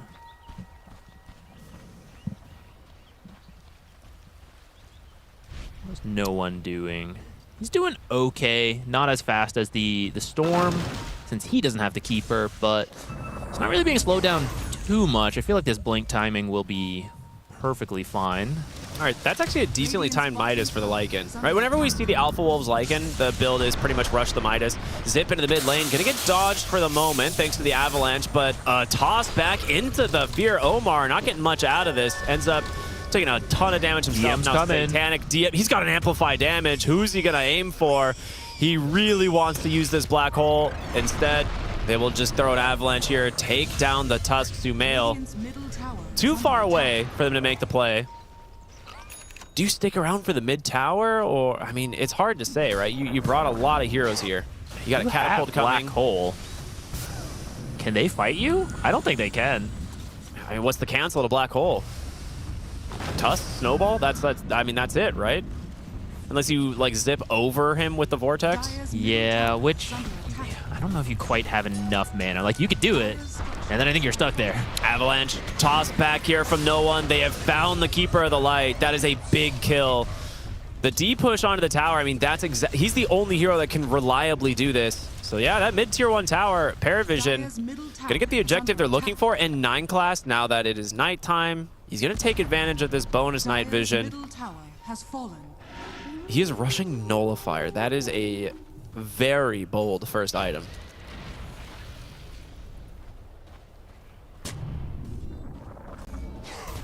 What is this? I don't know. I'm literally like trying to think about it. I have no idea.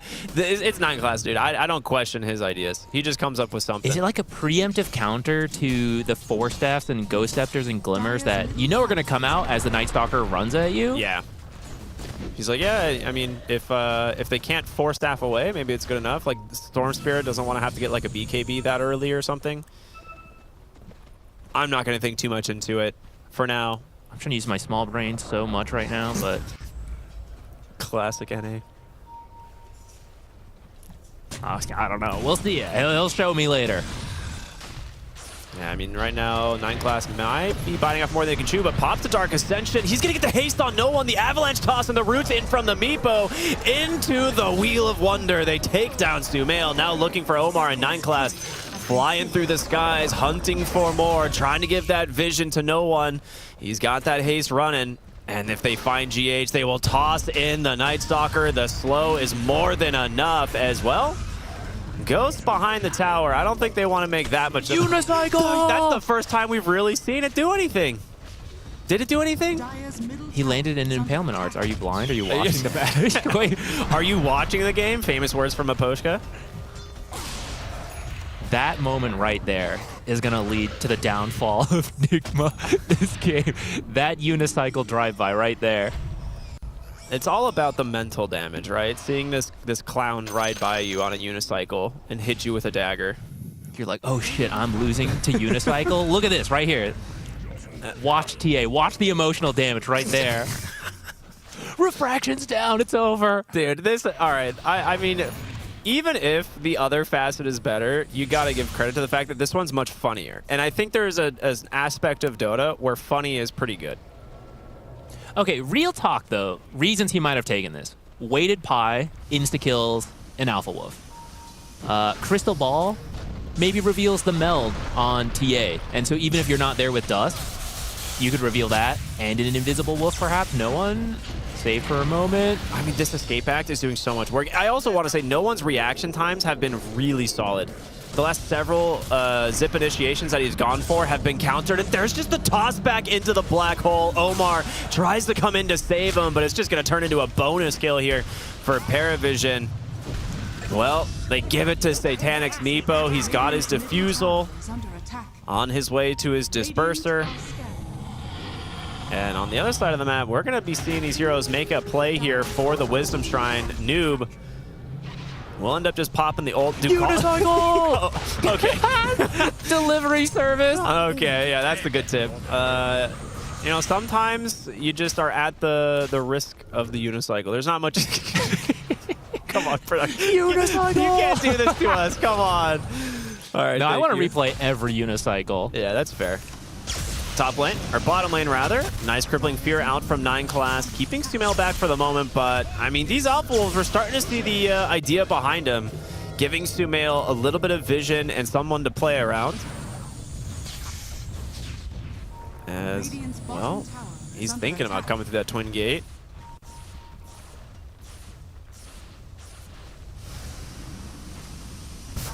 They don't have Black Hole. They're really strong around Black Hole in this early game without it. I don't know how much you want to fight, but they're keeping a Meepo nearby, maybe thinking about it.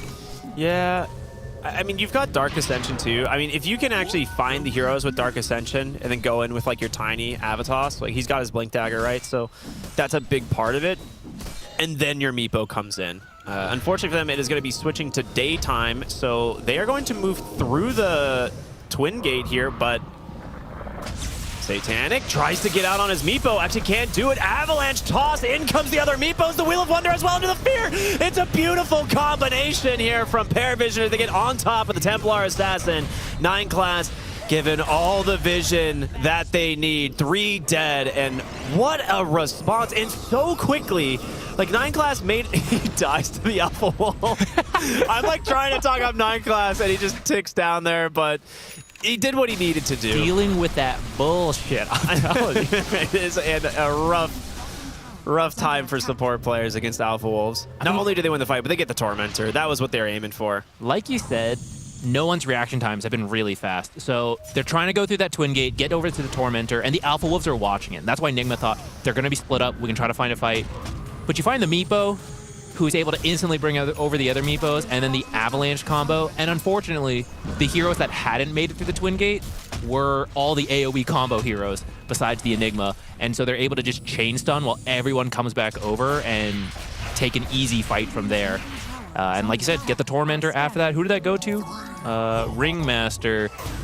It's actually not bad this game. The mischance against a TA, a Lycan, even Storm Spirit to some degree. It works. It's pretty solid. Yeah. I mean, and any more vision advantage for your team is always better, right? You've got the Night Stalker advantage. You have Meepo clones scouting stuff out as well. Like you can have a lot of different opportunities to play around. 6,000 gold ahead all of a sudden, and it is Meepo far and above everybody else as the Disperser is now done. The idea typically, it's a dispel for yourself, but you can also use it on one of your other clones. You can use it on allies. It's just a really good tool for his kit. As the Enigma actually goes for an early Ghost Scepter and a Force Staff. I like this a lot.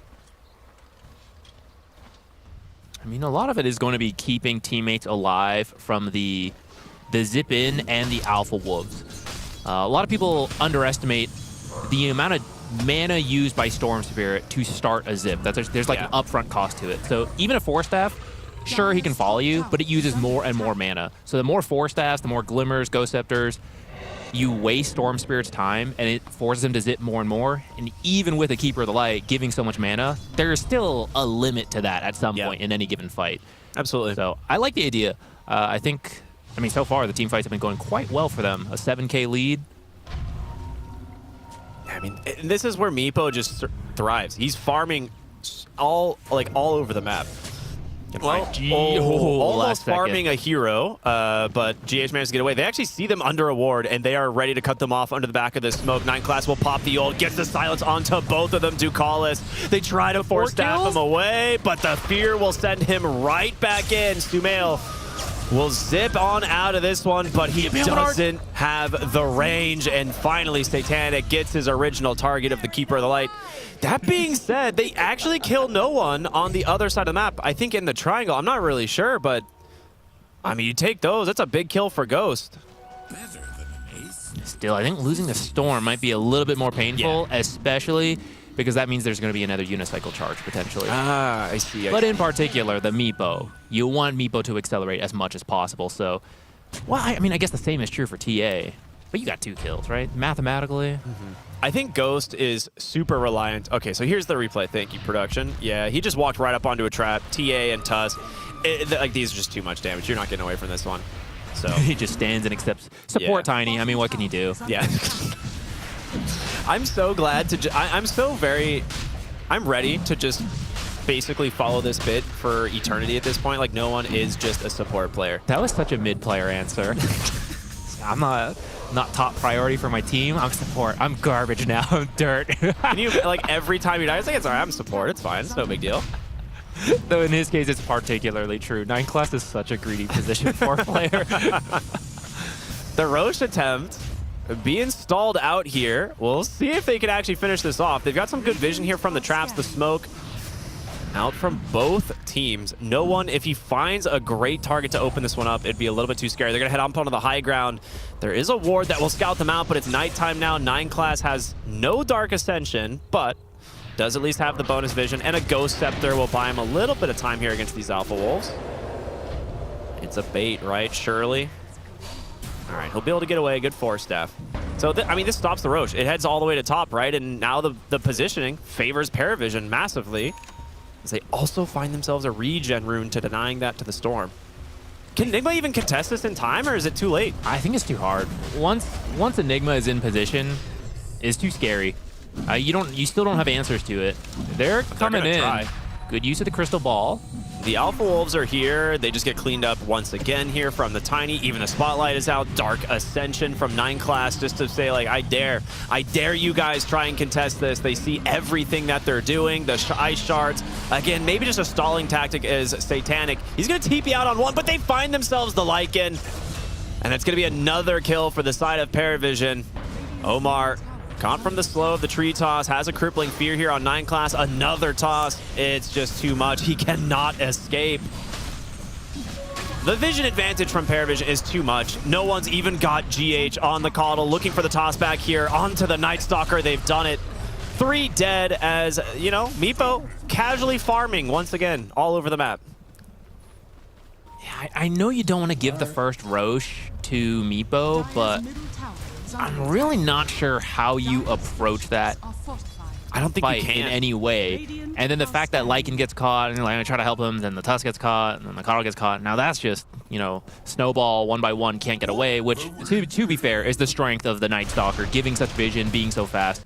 You're able to keep finding these targets, but I appreciate them trying to steal it when it was still daytime in the bottom. They had to get it during daytime. Yeah, once that happens, I think you just got to split the map, farm efficiently while they take the Aegis. The Spotlight actually kind of cool at dealing with the Alpha Wolves as well, like giving, you know, potentially just that little bit of evasion. I think no one's about to find Noob again. Ooh, that's a nice kill. If he can get the toss back, he's really trying. Impalement Art's off the mark, but the toss into the fear. And there's no real... Weighted pie! Finally, we see the weighted pie. Satanic finishing up the tower here, has his Aghanim Scepter completed. This is what he was farming for. This is the timing of the Meepo. He has an Aegis for 3.5 minutes. He's got Ags now on his way to his Shard and his Blink Dagger. This guy's going to be playing really aggressive. Yeah. once you break the high ground, it's a Meepo and an Enigma. You're going to take the building so quickly. But they've actually been... Unicycle! What's he doing? He's looking to gank, around. dude. He's looking for someone. Oh, all right. Unlucky. Hits a wall. But maybe they found Coddle. No, it relocates out. Or recalls out, rather. All right. Good attempt, though, Ducalis. Oh. Unicycle! First, spotlight to focus in on the unicycle. Then he goes. Look at him. Ducalis really is the star of the show here. Okay, I got a lore complaint, though. Okay. Why is the unicycle the speed boost? I don't know if Valve has not ridden a unicycle, but it is much slower than a traditional bike. It is not easy to cycle fast. Oh, Ghost trying to TP out. We'll come back to the lore complaint in a moment. Satanic falling low, but of course, there's the Aghanim Scepter. Gonna start tossing the Meepos here. He's trying to TP out through the Twin Gate. It's not gonna happen. Dude, he's unicycling in. Oh, it's not needed. Oh, okay. I mean, this is the thing, right? The counter of the Meepo versus the TA, it's impossible to play until you have BKB, and if the Meepo finds you, you're just BKB TPing home. You cannot win that fight. So this is, again, why this 24-pick Meepo for Paravision just works so dang well. Yeah, you had to be ahead of the Meepo, which I think they started okay. Uh-oh. Noob. I mean, that is not going to get you out of the constant nets. Even comes the Storm Spirit. Satanic is completely alone here on the top side, trying to run his one Meepo away. Does he have... No one else is near, actually. I mean, he doesn't even have the Ags ult, but he's still really strong. Maybe he just doesn't care. Can he actually find any of these kills, though? Yeah, those are close. They're finally getting in range. Noob comes in, or no one comes in, gets the Avalanche, the toss onto the Storm Spirit. They drop the Black Hole as well. Yeah, why not? Getting 2 kills onto the Meepo, borderline impossible. GH scouted out as well as they try to hobble their way back into the base, but it's just not enough. I mean, Paravision is just absolutely dominant right now. Night Stalker should be able to blink away. He does with the end of the escape pack. Nicely done. You get the Aegis. It kind of shows, sure, you've got the damage to kill Meepo if it's all of you versus just the Meepo, but as soon as the other heroes are there, you got escape back saves, you got so much crowd control in the Avalanche toss, Black Hole, silences, dealing with some alpha wolves right there. Oh my gosh. Yeah, I mean, clearly Paravision's having a good time in this game. They're having, it just seems like a breeze for them at the moment. Satanic at least revealed under that TA trap, so they will see him come. But he just blinks. That's his reveal right now. Gets right on top of the Tusk, takes care of him with ease. Now Sumail able to dodge the second net, but Ghost, very nice blink to safety. He's got his eyes set on the Lycan, of course, but a great Avalanche toss. Sumail and GH trying to do what they can here, bring down this Enigma, but doesn't matter. The real problem is this Satanic, as he just destroys your Templar Assassin, and Sumail can't do it alone. The damage just isn't there, and he's not done. He sends the Meepos into the base. He's right on top of the Storm Spear pushbacks, but the roots continue. The buyback from the Templar Assassin, will that be enough to save him? It's not. Satanic will die, finally. But the message sent, baby. You are safe nowhere. Now unicycle on him. Oh, all right. Okay, maybe a little bit too far here, Paravision. They've got the Tiny. Now I'll turn around onto Ducalis, the weighted buy for space. No unicycle. No though. unicycle. He's probably dead here. TP. No Hold way. up. Not no dead. way. Less dead. Dude, the original unicycle escape. The TP. All right. Oops. Guys, we don't actually have any of the barracks yet. Perhaps the fountain's a little too far. 25 minutes into the game, you know, diving them to their fountain. I mean, it really is about sending a message, I think, and message received from Nigma, it would seem. I think the message that there's hope. Yeah, what is the message, I guess? They're going to dive too far again, guys, and we're going to have a chance. We're going to get back into this. I mean, from here, you wanted to get in front of this Meepo, build a quick lead, play really fast with Storm, kind of missed that window. Absolutely. Now, you got to drag the game out. They're going to start with a Tormentor, get the shards for Tusk, so that's helpful. You just got to keep dragging this game out, cut waves, stall, illuminate, spam, everything as much as possible until we go ultra late, where Meepo kind of drops off. I mean, Tia's not a traditional carry, so... I just don't... Like, the thing is like, TA's BKB still doesn't save her. Because of the Enigma? Well, it's like because of Enigma, but you also just don't win the fight against the Meepos. Like, he will always have more items than you. And he just lifesteals so much. It's really rough. Top side here, smoke out from Nigma, looking for an opening. They have to blink to safety. They actually get their hands onto the Templar Assassin. They don't even need a black hole. Ghost is dead. There's Sumail. They find it in the route onto the tusk, toss him to his death. There is nothing that Nigma Galaxy can do here. Maybe he blinks away. But for how long? Nah, tree toss. They don't get the kill. All right, Omar escapes, but oh my gosh, they got the 2 kills they wanted. TA and Storm sidelined. And that's a dieback on your Templar Assassin. She's dead for a while. I mean, even if you had buyback, it's just another economic blow. You're falling farther and farther behind this Meepo. He's got an extra item, about to be 2 items over you. I mean, they're just moving in. Like, the window is closing quickly. I think if you lose one more fight, it's just over. Yeah, I don't think Satanic's gonna make the same mistake twice of diving into the fountain to kill Storm Spirit. I mean, he might if he has an Aegis, but you know, because then you just run your one Meepo, you know, that respawns like further away, and you dive with the others. But right now, oh, that, you know, you reload in, but what a great fear from 9 class. Gets on top of the Storm Spirit as well. There's just nothing. I just don't see what Nigma Galaxy can do here. They're just trying to survive, playing around this Caudal Storm, but there's just so much lockdown and so many different ways to handle him. The Satanic will clean up this lane of barracks. And no one continuing to fish here on this Tiny, looking for anyone to Avatos. Your TA is coming up in 3 seconds. Can you make a play with her is the question, I guess. You have to. I mean, you got to. Can you, like you said? I don't know. There's no black hole, but I'm really not sure you have the damage to kill Meepo anymore. You got to wait for everyone. You'll fight for your last barracks. The tier 2 is actually still up, so if Paravision wants to back out now. Hold on. Wrap around. Satanic gets a net here on the noob. He's going to pop the BKB, look for something, but DM's got a Ghost Scepter. I mean, what is your Wolf doing? Like, he's just running around, confused on what he can even accomplish. Backing off. What can you do? And now it's nighttime. You have full vision advantage now thanks to the Night Stalker. I mean, this is the most kind of difficult situation we've seen Nigma Galaxy in, I think, so far in this tournament. Game 1, incredibly close, but 9 class stalking his prey here in the top side. As Meepo will just send one of his clones up here. Knows that they have the catch. 9 class. Unicycling on the way. Unicycle's coming through.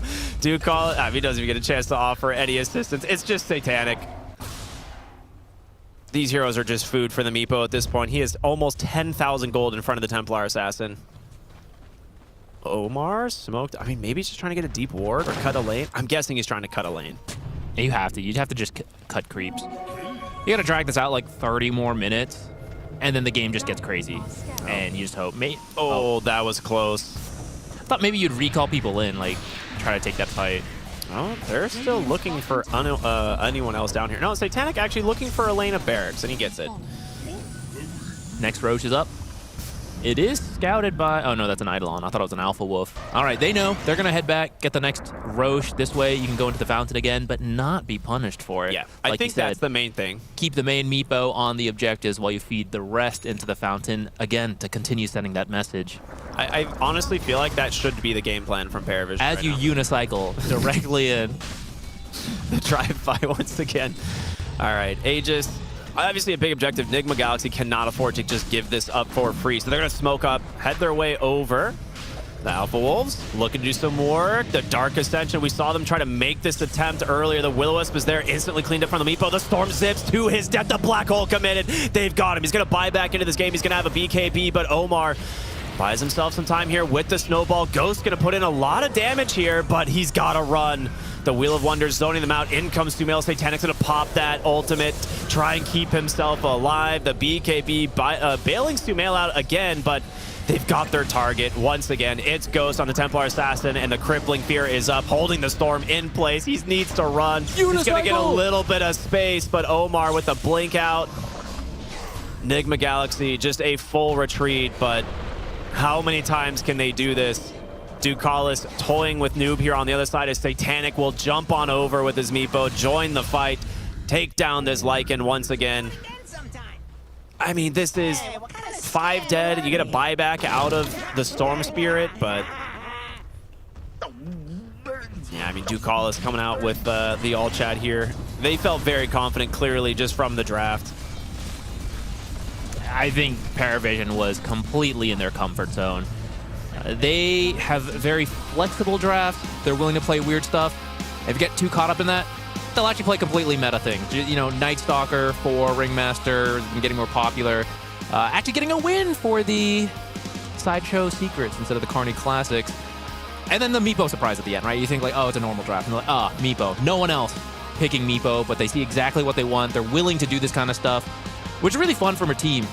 They embrace that creativity. They're willing to do different things. And I feel like they get a draft win here. Yeah, I mean, the 24-pick Meepo is reminiscent of the days of old, like a 24-pick Broodmother, where you're like, I guess we lost. You know, like that's kind of what it felt like. He finishes 11-1-14, his only death at the fountain of Nigma Galaxy, where he was just maybe having a little bit too much fun.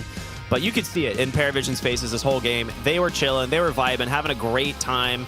And it's no surprise that they walk away with, I think, what was the expected result here in this series, the 2-0. Game 1, much closer. Game 2, not so much, unfortunately, for Nigma Galaxy.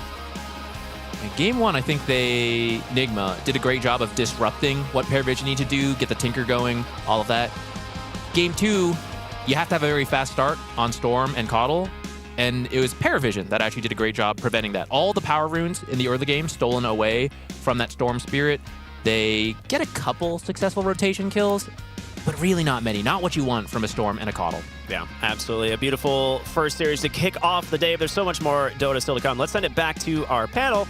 They can break down another 2-0 win here for Paravision. Yeah, this game 2 definitely was not as close as game number 1, as our commentary team already highlighted there. I do want to admire the tenacity, but they tried to make plays. I think that that's an overarching trend in Nigma Galaxy, that they do try to play to win, regardless of how grim the game is looking for them. They'll try to find the openings. There was just none here to gain from Paravision. The outdraft, the play, Jenkins, it was not to be for Nigma. Yeah, I agree with Zequinox as well, that this was pretty much a draft win, and when you have, you know, exceptional coaches going toe-to-toe, like Estini and Kuro, like, you are going to have this happen sometimes. But of course, you need to have the players that are actually pushing the buttons, and, you know, coming out of the laning stage, they being Paravision, were winning all 3 of their core lanes. DM didn't die a single time in that game. Yeah. Satanic on Meepo was top of net worth. Maybe, Brian, you're right, this was a bit of a, like, open scrim, but clearly he is good at the hero. He likes to play it.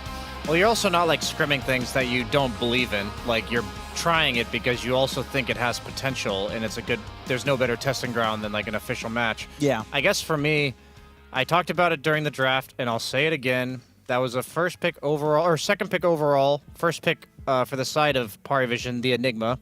Unanswered. 3-0, 3-0-21, saw a lane. DM got to do everything that he wanted to do, and that's what I'm seeing, at least in the last 2 days, the difference between Nigma and these Tier 1 teams. I feel like they weren't addressing issues in the draft. The one game out of all 6 that they lost that they had, I thought, a strategical, even playing field was game 1 of this series. And that was like a 55-minute back and forth barn burner, lots of plays being made. We saw the potential that Nigma has. So going into the lower bracket of the playoffs, I actually think most of what I'm afraid of is their losses coming from drafts. I actually think they could make it quite far in this tournament if that's shored up a little bit. I mean, they have the unfortunate situation where their best draft was against the best team of the group. You know, it's unfortunate, but it is very promising that they are able to get those drafts, and that is going to be exciting coming playoffs. It is the lower bracket that they'll go to, but they will move on from the playoffs. There will, by the way, be no tiebreakers for Group A. We already know that much. But to continue on this game that we just witnessed, I do think, never mind. Let's talk a little bit more about the group series, because there is. Are they still playing? No, right? They are all the games are over. All the games are done, and that means these are our final 6, and starting at the end of the day, it will be our final 4 for Group A, as Shopify Rebellion and Talon, we already knew at the start of the day that they would be eliminated. And actually, Jenkins, I don't think anything changed in this standings based on yesterday versus today. No, this is the exact same, Shiver. It is. So we watched a lot of Dota. Nothing really happened. But guess what? What? Replays have value. That's true. So, and much more value than they had before. So we got a lot of information today. And the teams got a lot of information as well. We got to see a Meepo replay. That's quite succulent, Brian. Indeed. If it was Amar Bristle that got banned, that would have been a $2,000 replay. But only $25 for the No One Razor, because that's what he said Razors were worth. That's a Mar mid-Razor. Yeah, okay, so no one's probably like 100 then. It's 0 because no one played it. Oh, that's true. Good point. It's true. Also, interesting to note that both games that we saw today, and I know that Nigma did not win game number 1, but I want to say very strong overall last pick. That's going to be maybe a trend moving forward also with the replays being hidden. But yeah, we'll see how that plays itself out. We're first going to hear from one of the winners who's standing by with Slacks. Absolutely. Thank you so much. I am here with Satanic. Hail, Satanic. How you doing, buddy? Hi, I'm doing great. Okay, fantastic. So, pretty fun series. Game 1, super interesting, super long, super back and forth, enjoyable to watch from our end. Was it fun to play? Were you worried? Were you afraid? Yeah, that was kind of stress game, but we played this game bad. We made many bad decisions in this game, so this game was 50 minutes. Yeah. It was a real back and forth. Did you think that you were ever going to lose that one? Was there a moment where you thought it was over? Yes, that was a losable game, but still won.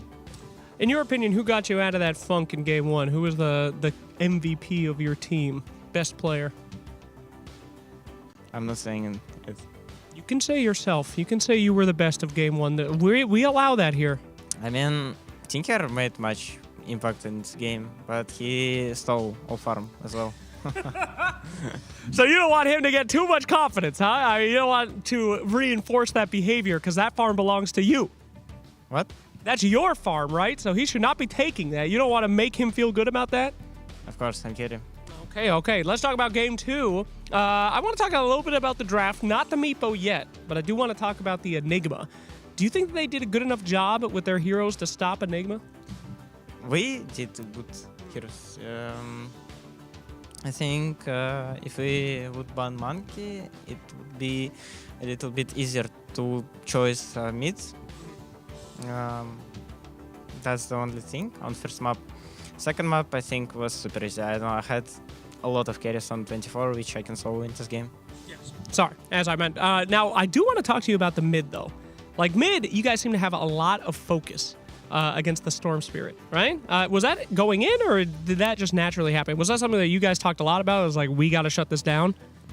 I mean, we're playing on mid less now than before, because player changed, I think, and we're playing a bit more sides right now. In the past, Paravision, I don't know, I think Paravision created this meta to non-stop commit and make his mid really good. So would you like to give any advice for the Enigma? Do you think that is there any heroes that they should be picking, to stop that? You want to help out a little bit? Because they seem like they might need it, these teams. I don't know heroes. Okay, that's good. I don't know heroes. I like that. Let's talk about Meepo. We'll end this. How does it feel to play Meepo? You excited for that Meepo? Is it feels good to get that last pick, or is it just kind of forced? Yeah, of course. I knew I picked Meepo, I destroyed this guy. And this guy just took facet on Wolves. I just denied around 30 creeps. And he's like, fucked, I mean, many players famously do not like picking Meepo, even if it's good. I remember Weehaw had this thing where last pick Meepo, he hated it because it was too stressful. You're not stressed? You enjoy that? You think it's fun and some sicko mode stuff? I mean, I see free draft for Meepo, of course. I had Morph, I had Tibi, but we chose Meepo and I just destroyed the game. Yeah. All right. Will we be seeing more Meepo? Okay? You're supposed to say no on this one, but I'll see how honest you want to be. Will we ever see it again this tournament? I mean, if there's free draft, of course. Of course, that was a big mistake. Thank you so much, so much. We will see that again, I do hope, and pleasure. Congratulations on your placement. We got more Dota coming your way. Yeah, Paravision solid in the upper bracket. Congratulations to them. And with no tiebreakers for Group A, we still have to find out how Group B will play itself out. Every team will still have one series, and on this very stream, you'll be able to watch Heroic versus Tundra, which is coming your way after a break.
Come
truck.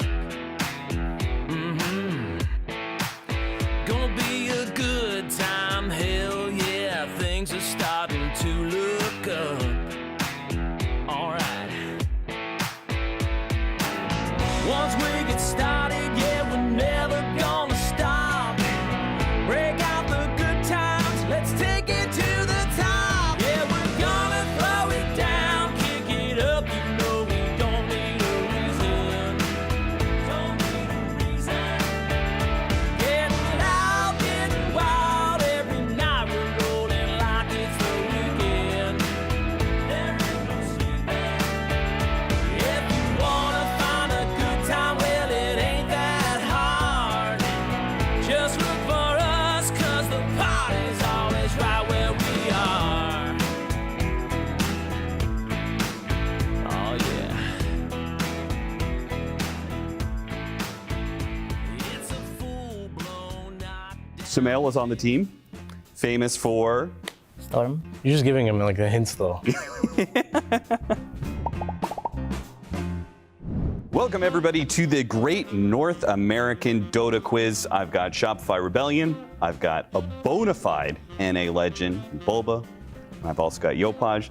Sam, this is going to be cheating because nobody else has the knowledge of NA Dota that you do. So I think in this situation, we're going to have Yopaj try and answer, and then you can try and help him along. Does that sound good? It's gonna suck if I don't know them. That is true. For the very first one, you should definitely remember this. What 5 heroes did EG draft in the last game of the grand finals of TI5? Did you watch the grand finals of TI5? Do you remember that? I remember in TI5, right? Yep. Yeah, I can't remember, but I don't know the whole draft. Okay. Well, do you remember what was it, $5 million Echo Slam? Yeah, I remember Okay, that one. so you got one of them, right? So Yeah. there's Earthshaker. Operation? Yep, correct. There's a Naga, right? So there's 3 more heroes. No. You got Sumail was on the team, famous for Storm. You're just giving him like the hints though. Okay, and then the final 2. Those are going to be more difficult. I can't remember. You want to help him got out? Fear's playing like the most popular carry of the tournament. Is that Gyro? Yeah. Kaido. I forgot what hour he was playing. It was Naga. It was Naga? Yeah. Okay. Yeah. Okay. A question about AUI specifically. How many different teams has AUI coached? I only know 2. Tundra, Falcon. I think he coached like VGJ Storm at some point. Yep. Then he coached Quincy, I think, at some point. Yep. He coached another team in like 2014, 2015. Secret. Correct. Yeah. So that is 6 teams in total. Oh, I see.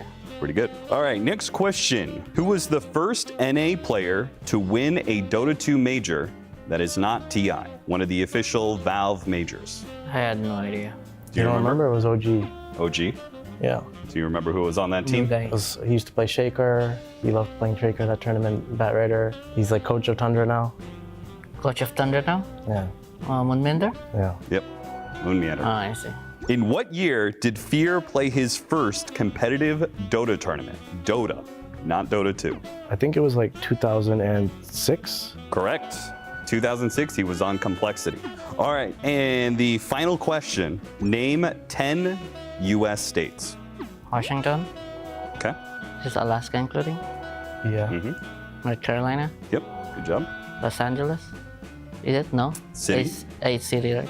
I'm bad at geography, so you can help. What's the opposite of north? South? And then North Carolina, and then South Carolina? Right. The U.S. Everyone wants to come. Like We went there before? No, we talked about it. Statue of Liberty is there. New York? Correct. Yep, that's 5. Well, you said L.A., and L.A. is like a city in the California? Yeah. Correct.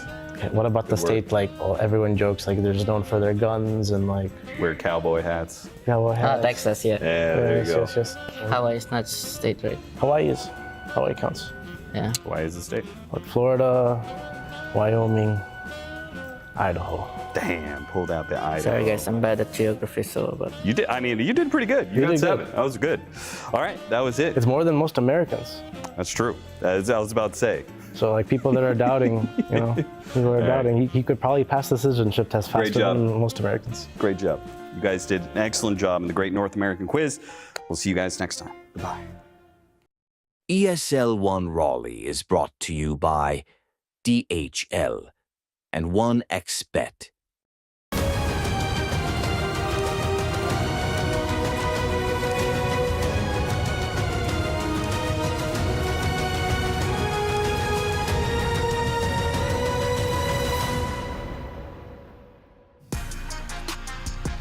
Welcome back. You're still watching ESL One Raleigh, and we're live from beautiful state of North Carolina, where we are ready for the second series of the day. The first and last for Group B today. I say last, but I guess that remains to be seen still, as we might have tiebreakers coming your way. This group has been so spicy, so close, and so even that it would be a shame if there's no tiebreakers for this one. But we're gonna see what's gonna happen. The series that we're gonna watch is gonna be Tundra versus Heroic. Both teams have been doing quite different. Quite different, because we got Tundra. They're just tying everything. There's actually no change. They just tied every single series. Jenkins, how do you feel about that? I feel like they're integrating a new player into the mix. They were already doing that in the universe. Fisher universe. I think it takes more than a single tournament. Fair. When you have a team that has been in every grand final since their current inception. And I think Crystallis is a fantastic player. He did amazing on Paravision when he was on that roster, but I have noticed that there's a bit of a disconnect between him and the team in the games that they have lost, and then they just fix it in the next game, right? So it does really feel like they just need some time with him to figure out how to draft around him, because they picked Razor. This is a dog shit hero. Just doesn't work out that much, but also in the play as well.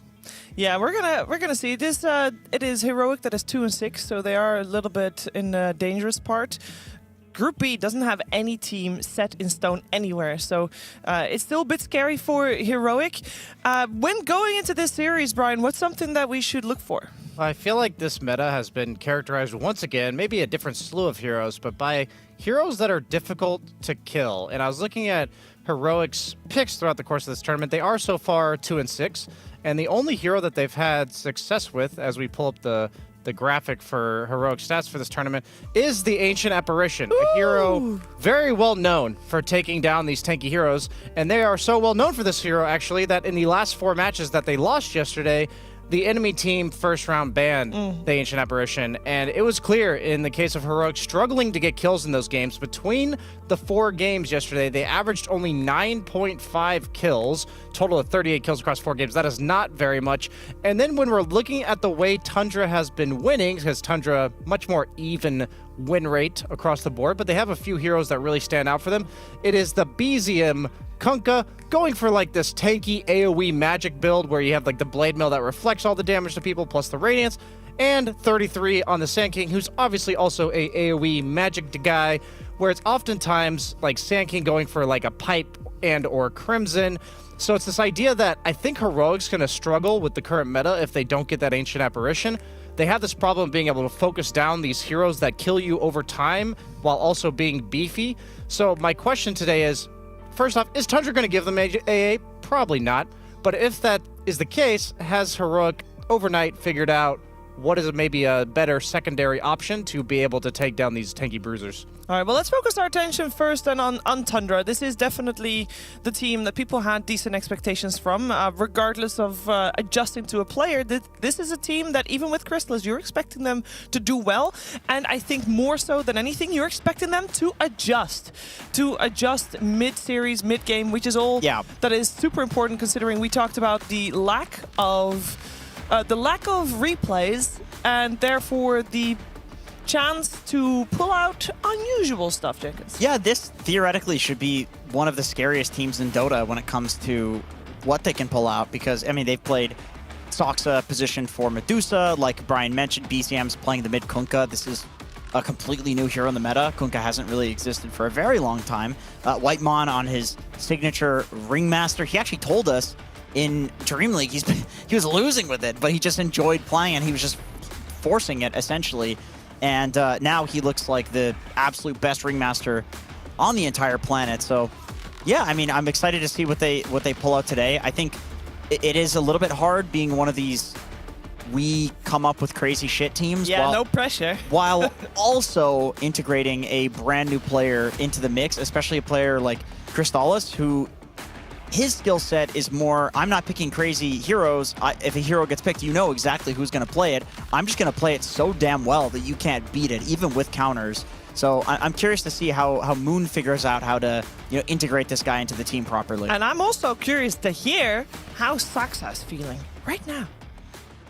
That is right. We are here with Saxa. So good to see you, my friend. It has been a while. It's been a minute since I've had you in front of the wall here. How you been? How's life?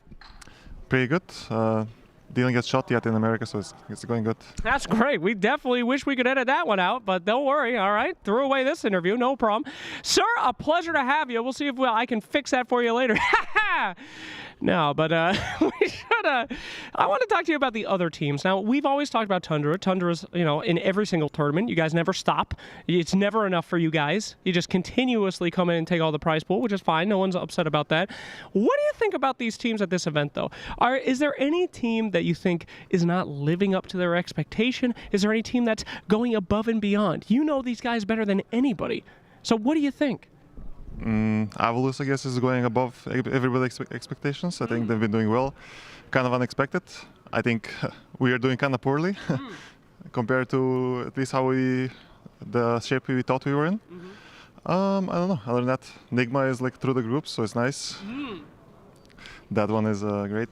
And Paravision, I guess, is doing like very well. Yes. I mean, that's pretty standard, though, for them, right? I mean, where's the power coming from Perry, you think? I mean, you guys played against them all the time these days. I think they look like the most motivated team. Like, on top of the meta, they've played probably the most pubs out of any team. So, I don't know. Just motivation, I guess, mostly. All right. Now, you are a very educated pro, I have to say. You got a big brain when it comes to these other knuckle dragon dumbos around here. So, has the changes to the MMR stuff affected you in any way? Have people taken you off of their friends list so that you're not able to see what they're picking and all that jazz, or have you not noticed a change? I think before, sometimes when I try to play some new stuff, sometimes people would copy me, but now it's like they don't see my pubs. So, I guess for me it's a positive. But for example, for like Neda, so you can't see other people's pubs, maybe it's like a big negative, so he's like very annoyed. But yeah, I mean, for me, it's like working out well, I guess. Yeah. Do you think it was an overall good change to the scene, coming from somebody that does have, kind of a positive impact with it? I don't think so. I think it's nice to be able to see pubs and what people play, even though it's like sometimes you reveal some stuff. But I don't know, I feel like going to a watch tab and watching games has always been a big part of Dota, and not being able to do that, I feel like it's kind of, I don't know, I don't like it. I mean, you can always watch like you could watch one of my games. I'm good, thanks. Okay, great. Well, I'm so excited to watch one of your games. I hope Tundra has a fantastic day today. Thank you very much. Anything out there to say to the Saska Nation? No. Okay, sorry. Bye. I did enjoy that interview for sure. I am assuming that Saxa will bring that energy into the upcoming series as well. We should focus our attention on their opponents at the moment. Heroic 2-6, not great. They're on the chopping block. They really need to perform here today to be able to keep their tournament dreams alive. And let's find out how Heroic is feeling coming in to this ESL One Raleigh. Heroic has been the strongest team in South America since their formation last year, and that still hasn't changed. With their most impressive result being winning PGL Wallachia Season 2, Heroic proved that they are capable of winning events with international competition. Despite their relative success, they made a couple of roster changes at the start of this year, replacing Parker and Devi Lama with Yuma and Whisper to join the rest of the players Analog, KJ, and Schofield. Heroic will not be playing with full force in this tournament, as Matthew is standing in for Schofield. And as far as stand-ins go, this is about as good as it gets. Heroic has been pretty good. It's been a good experience so far. I think we definitely have some improvements to do. We had a slip-up right now that we lost the last Dream League Season 26 qualifiers, but besides that, it's been good. Yeah, and fun to play with everyone there. The recent results of Heroic haven't been fantastic, just barely breaking top 10 in all events they've played in so far. Hopefully they learned a thing or two and can come back stronger. I think we've definitely learned from event to event how we played as a team and our understanding between one another. And at the end, like, our main goal is Riyadh and TI. That's like the two Dota most important tournaments of the year. Since we started playing tournaments, we definitely are improving to that. Will Heroic make South America proud and manage to shake off their previous results and show all of us what they are capable of here at ESL One Raleigh? I feel pretty confident for this event. I think we were playing with a stand-in, so that in a way takes pressure off, and we're just gonna try and do our best. But I would say overall we are confident.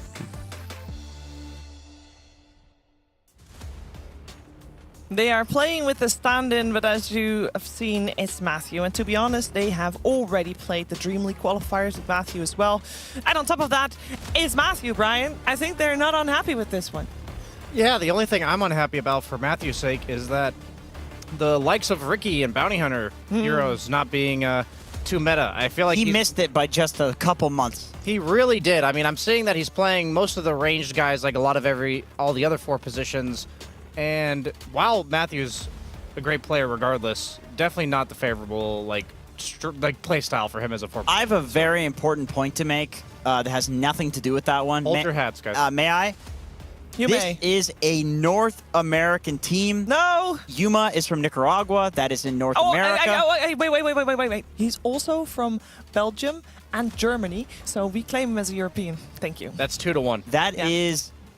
Is that how that works? Yes, that's how it works. 2 countries to 1. I'm just going to say we're in America, so we can claim whatever the fuck we want, Sheever. We're going to claim Yuma. He's a North American player. This is a North American team. Brazil's kind of North America, too, because, I don't know. They're very North American in the way that there's 3 out of 6 of them are Brazilians. Speaking of a Brazilian, let's hear from one of them. It's Analog. Hey, everybody, here with Analog from Heroic. So good to see you. How are you? Hello. Focused for the game. Yes, I know. He was in the zone. He had the moment to come over and talk to us. You had your earbuds in. Where were you listening to hype yourself up for these games? I listened to some rap to keep in the zone, but you ruined that. What did I say? You came here and you asked for an interview before the game. Okay, well, we'll get you out of here really quick. The people just want to know what your vibes are going in, okay? They want to know what they're in for. You're in dead focus mode. I've actually never seen a pro this focused before. This is actually kind of I think I'm just going to let you go. Can you just give us one little preview of what's going to happen here? I'm locked in. I'm focused. This guy here is make fun of us, but it's fine. We're going to win this game. We're coming to the war. We're coming to fight. That's it. I literally didn't make fun of you at all. Well, best of luck to you. Thank you so much. Okay, Jesus Christ. All right, they're ready to go. Get this game started. Sheever, this dude's locked the fuck in. Let's go. Let's go, baby. I mean, they need to be locked in, and I love that energy coming out from Analog, because locked in and ready is what you need to be if you want to try and take out Tundra and keep that tournament going for yourself, or even potentially going for tiebreakers, because the reality is, if Heroic is able to 2-0 Tundra here, and then also depending on other results, of course, then there is a chance that they are both tied together, and then we will have tiebreakers. But again, other series going on at the same time that will all have an impact on whether or not these 2 teams will move forward to the upper or lower bracket. I think actually for Heroic it's not possible to go upper bracket. For Tundra, I think there is still potential to go lower.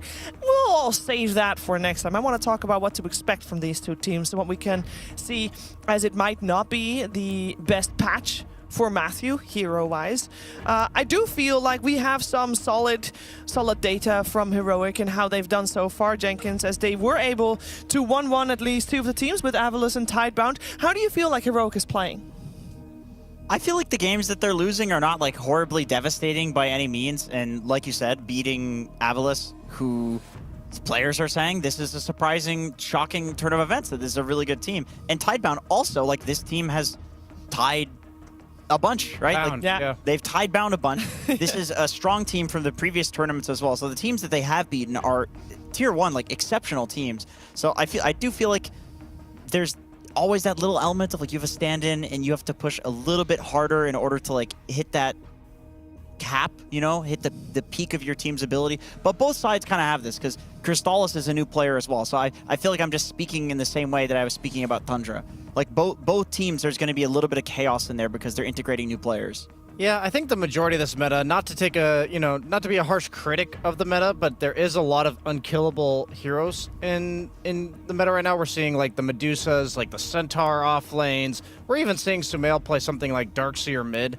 So that kind of gives you an idea of what what we're looking at. And I really think the story of the tournament moving forward, and Heroic doesn't have any time if they don't take it right now, like the only chance they have to move forward is going 2-0, is to figure out how to solve this problem. Like when you fall behind, you're losing by 3-4K in like a tank meta where it's not a matter of how do you outmaneuver this team, you just can't kill anybody, then it feels really hopeless. And I think that's why some of these teams are in this spot where they're just not able to make any plays. And I think that also makes them look a lot worse than they are, because no matter how good you are at the game, if you push all your buttons on a guy and you trade 1 for 3 because they just have more net worth than you and they're tankier, then yeah, there's just no amount of skill involved. I got some solutions for you here. Okay, what do you got? Ursa.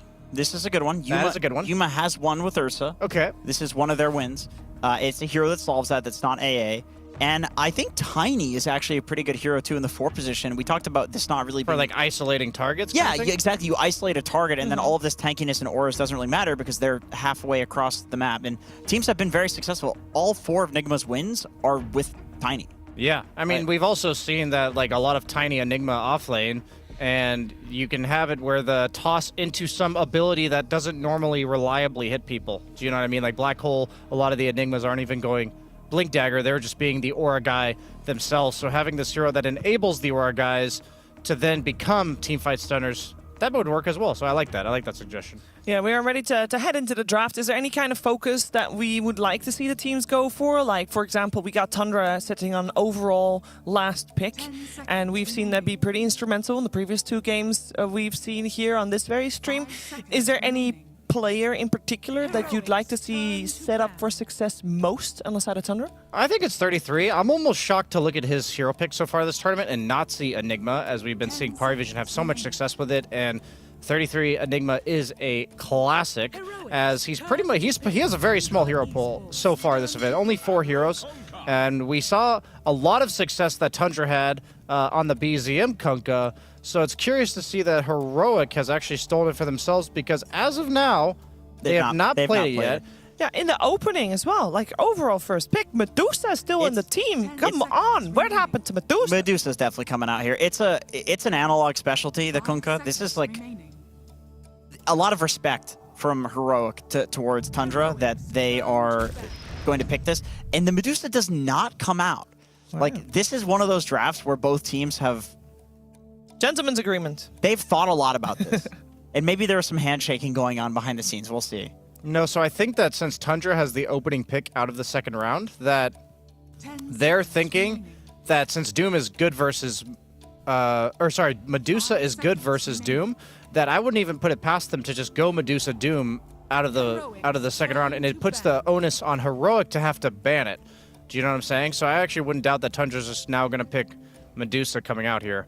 Otherwise, they have to ban it because it's really good against Doom. But I do like Doom in theory versus the Kunkka, because I feel like Kunkka has always suffered against when you can kind of just ignore him in fights, basically. Like, he's like a really annoying low cooldown spell spammer with the Tiebreakers, the multiple X's into torrents. Yeah, sometimes you can jump him before he gets his boat off, but that's not a reliable way to really play against Kunkka. But he's also not like a blink initiator, right? He's always walking himself into the middle of a fight and casting spells in a very vulnerable position, and Doom can just easily Doom target you. He's a great Doom target who's not like elusive, you know? He's not like some Puck or Storm that, yeah, you want to Doom them really bad, but you might not ever get to push that button. It makes your game very obvious on how to play it, and the Doom will often last long enough that when the run buff is wearing off, it fades off. You're just dead. It fades off, and you're just insta dead.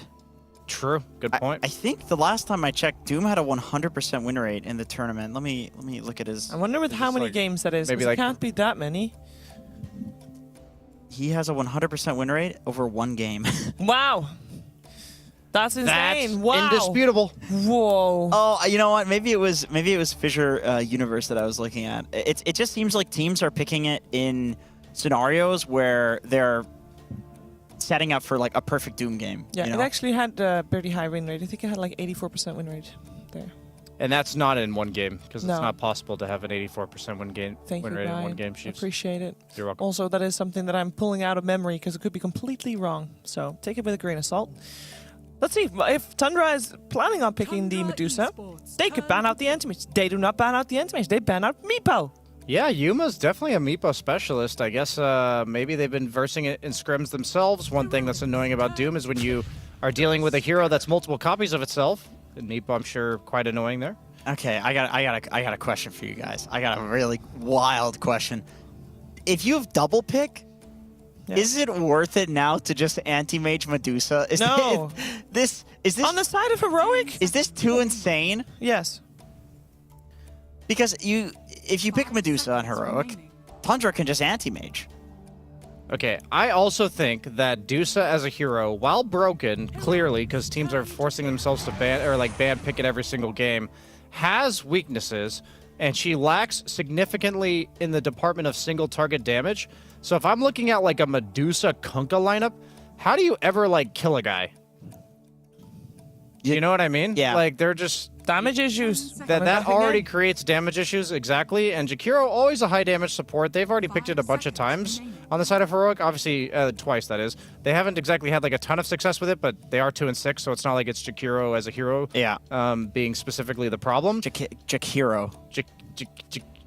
You know why I like Jakiro so much here, Brian? Because with Kunkka, my favorite thing about him when he was previously meta is that you could like commit to fights without really committing, because you just X-torrent boat from like super far away. Is that how you handle your relationships? That's exactly how do not commit. It's going to hurt you. Yeah. And Jakiro will hurt you from a distance with the Kunkka using the X. Like all of this is long-range poke, right? Nobody actually has to go in and do anything too crazy. Nobody has to be too vulnerable in this relationship situation. Never be vulnerable. People will use it against you, and that's exactly why the Doom in this game, they wanted to avoid that, like Kunkka running in, being vulnerable, and then getting doomed. And so they say, okay, we're going to pick another hero that's like a long-range poke, long-range damage. We're not going to commit to you. So your Doom is now less potent. Yeah, absolutely. Totally know what you're saying with that metaphor there. We got the Muerta coming out. I mean, there's the smallest chance that Heroic does go for Medusa still. They still can pick it on the next pick they have and then ban out Anti-Mage in the last banning phase that comes out. But for now, they're just keeping it steady. There might have just been a gentleman's agreement, for sure. Nah, there's no way. Just no Medusa, guys. Shake hands. Okay. We don't want to waste 2 bans, Anti-Mage and Medusa, on the first round. Everyone just mutually agree on this. You know, have you ever seen it in pubs where there's like broken heroes that nobody wants to play, and people just say, hey, double pick this first round? That's true. I've seen that. Yes. Yeah, so happens in every bracket. This is the pro equivalent of that, Shiver. I don't know if I will believe that. Wait! Crystallis Razor? Yes. Oh my God, Jenkins. Never before seen. How are you feeling about this surprise pick coming out from Crystallis Razor? In case people don't hear the inflection of his voice, this is sarcasm. They haven't won with it yet, Brian. I don't think Razor's very good, but Crystallis, did you know he's actually Grandmaster tier on Razor? I did know that. I did know that, even though I was saying that they never Were you going to call me Andrew? Anyway, he's a hero specialist. He's going to play his heroes regardless of the patch. He sees the Muerta. He sees the Kunkka. He's like, all right, this is a good Razor game. I'm going to have a free game. I've seen some offlane Razor from you historically. Do you like this as a Razor game? No, I don't. I think you can't kill Muerta because she turns immune to physical damage. Who are you linking? I think Jakiro can magic slow you and DPS you down. And I think Kunkka gets a blade mail, so you can never suck him. Keeper of the Light. Is the Razor a good combo with the Keeper of the Light? Actually, I would imagine Keeper of the Light goes with the Doom in this one. And then you got Tusk Razor. Yeah, I like the Tusk Razor. Yeah, Tusk Razor's good, though. The shards can be like a pseudo-reliable way to lock them into your Lincoln lane. There's that Ursa you were talking about there, Jenkins. I like that. I'm actually a big fan of this Ursa pick right now. That's good. Yeah, that's really good. It bursts the Coddle. You can burst the who is a backline that you need to jump. It bursts the Razor before he can suck you. You doom the Ursa, and he has... If he already used Enrage, then it lasts like 7 seconds. Yeah, it's like nothing. Yeah. Right, the status resist. However, it does purge the overpower. True. So, you know, Ursa will be a little more useless in the fight, but the Doom just does not last as long. And I think in the laning stage, it should be pretty devastating. Jakiro Ursa double slow with a ton of damage against a Doom who's going to get in there on the creep. Yeah, and Coddle doesn't do too much about that, right? I guess with maybe an early point in Blinding Light, he could easily... They might just have to do that, right? Maybe go like 0-1-1 and just play for the Protect Doom anytime Ursa Earth claps. Yeah, I agree. I think you need that early.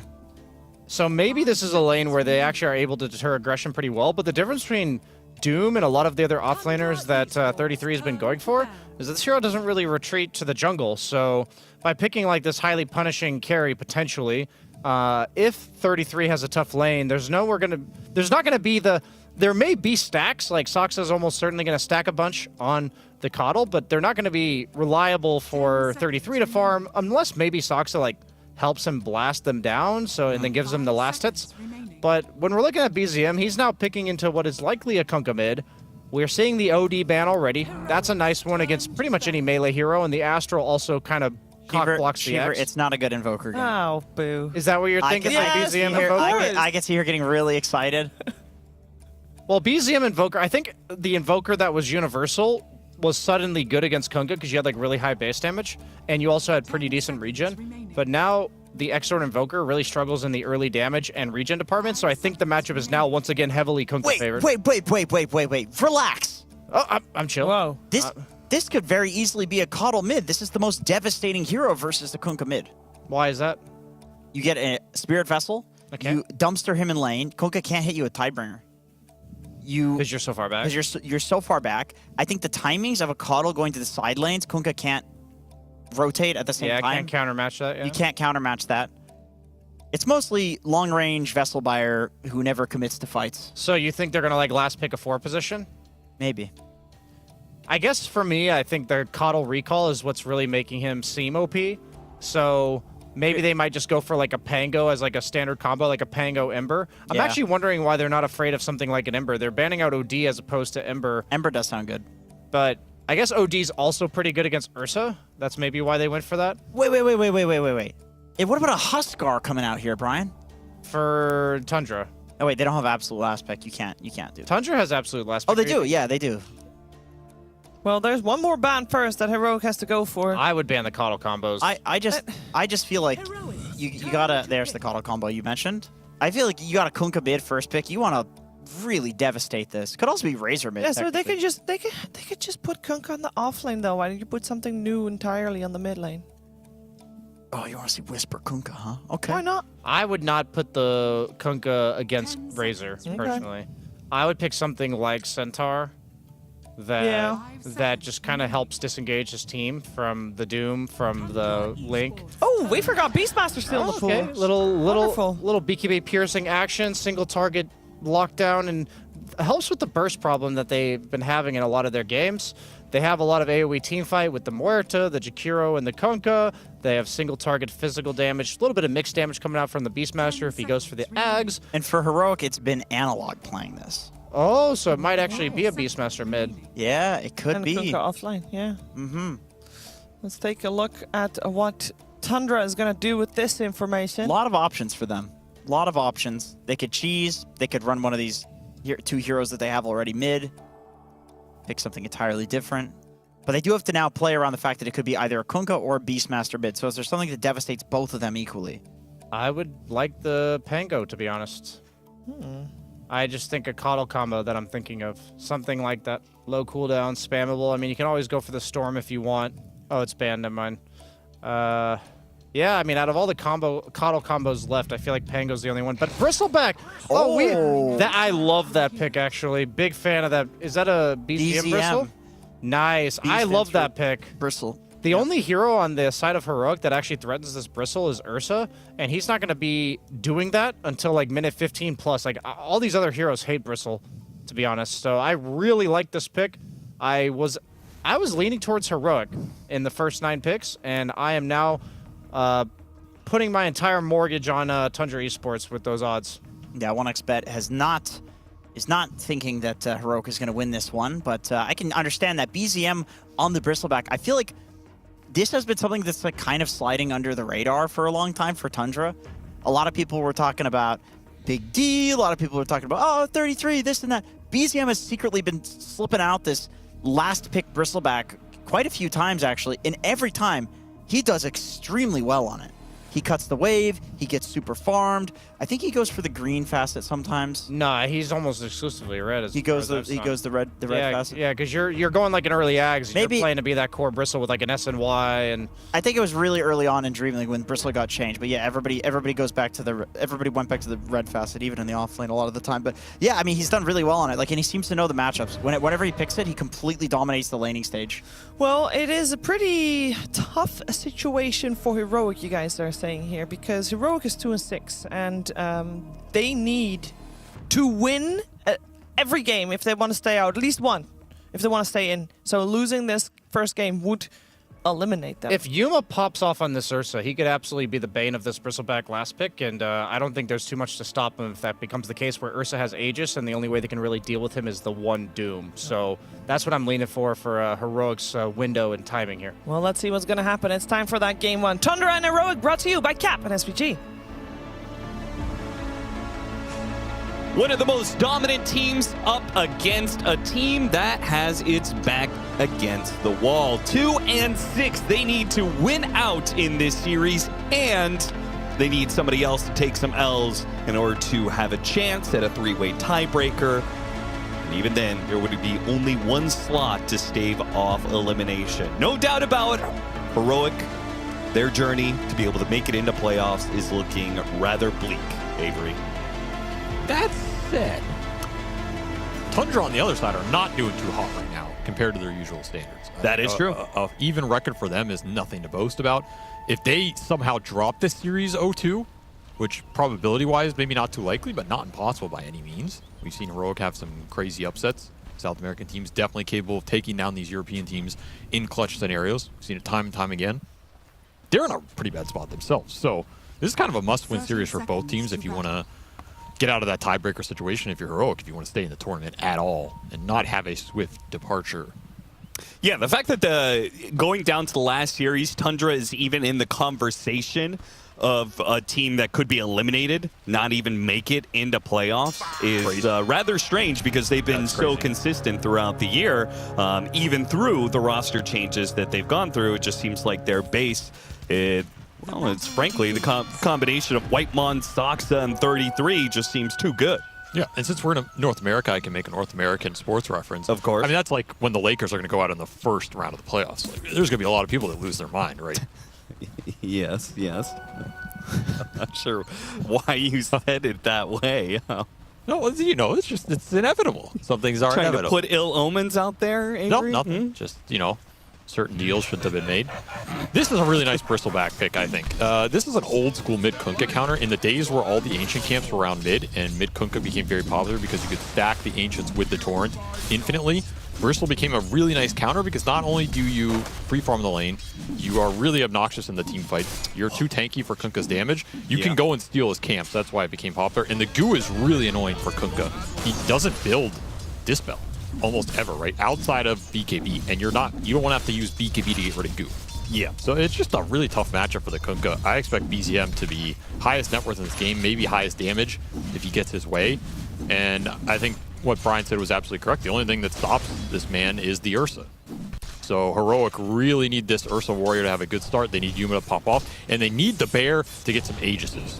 Because the one thing that counters the Bear the best in this game is the Doom, but Ursa is an early Aegis acquirer, which is generally how you play into Doom with any carry. So there's a bunch of counterplay in this game that both teams can look for, and I'd say it's not a solid draft win either way. It's really about the execution and who just plays the lanes better, gets off to the start, and gets through those objectives first. BZM, he is set up to do many great things in this game. One thing that he wasn't really set up to do was to win the early CS battle. He got 3 denies in the very first wave, despite having 5 less damage than the Kunkka, and that's without Tidebringer. So he's already stepped up when it comes to his laning prowess in this first couple of waves. The other thing is you can just jam the Quills off cooldown because you're going to get water runes out of mid. Sure. Even if you're not confident in your CS ability, it's pretty hard to stop this guy farming. He always shoves the lane in. You have to leave the lane because the Quills start stacking up, so you're not going to be able to deny everything off of him. It's just not a hero you can stop with another melee mid. I think maybe Monkey King can fight him back a little bit, but even that we've seen that matchup get a little funky if you start cutting waves and stuff. What about our other side lanes here? Is Heroic favored in either one of these? I think this Beast Mortha lane does fine. I don't think they're favored down here, but I don't think the Razor can play too aggressive into the dead shot with some axe spam and some 4 attack speed slow. I'd be surprised if Tundra run away with this lane, which normally we've seen them do with that Razor. I think top lane is good enough for an Ursa. Generally, you're not winning the early waves with Ursa, but versus Doom Coddle, this is not too scary of a lane unless we get some crazy creep. Bar the crazy creep, you know. Third comes out with the Lightning Harpy. I mean, then you're screwed. He does have. He has shown a propensity for being able to win some of these matchups that he normally shouldn't be able to do so through the neutral creeps on Doom. We just don't see the Devour early that much anymore. And from 33 especially, who is one of the guys who really abused that, he's just gone for this fighting 0-2-1 build more often than not.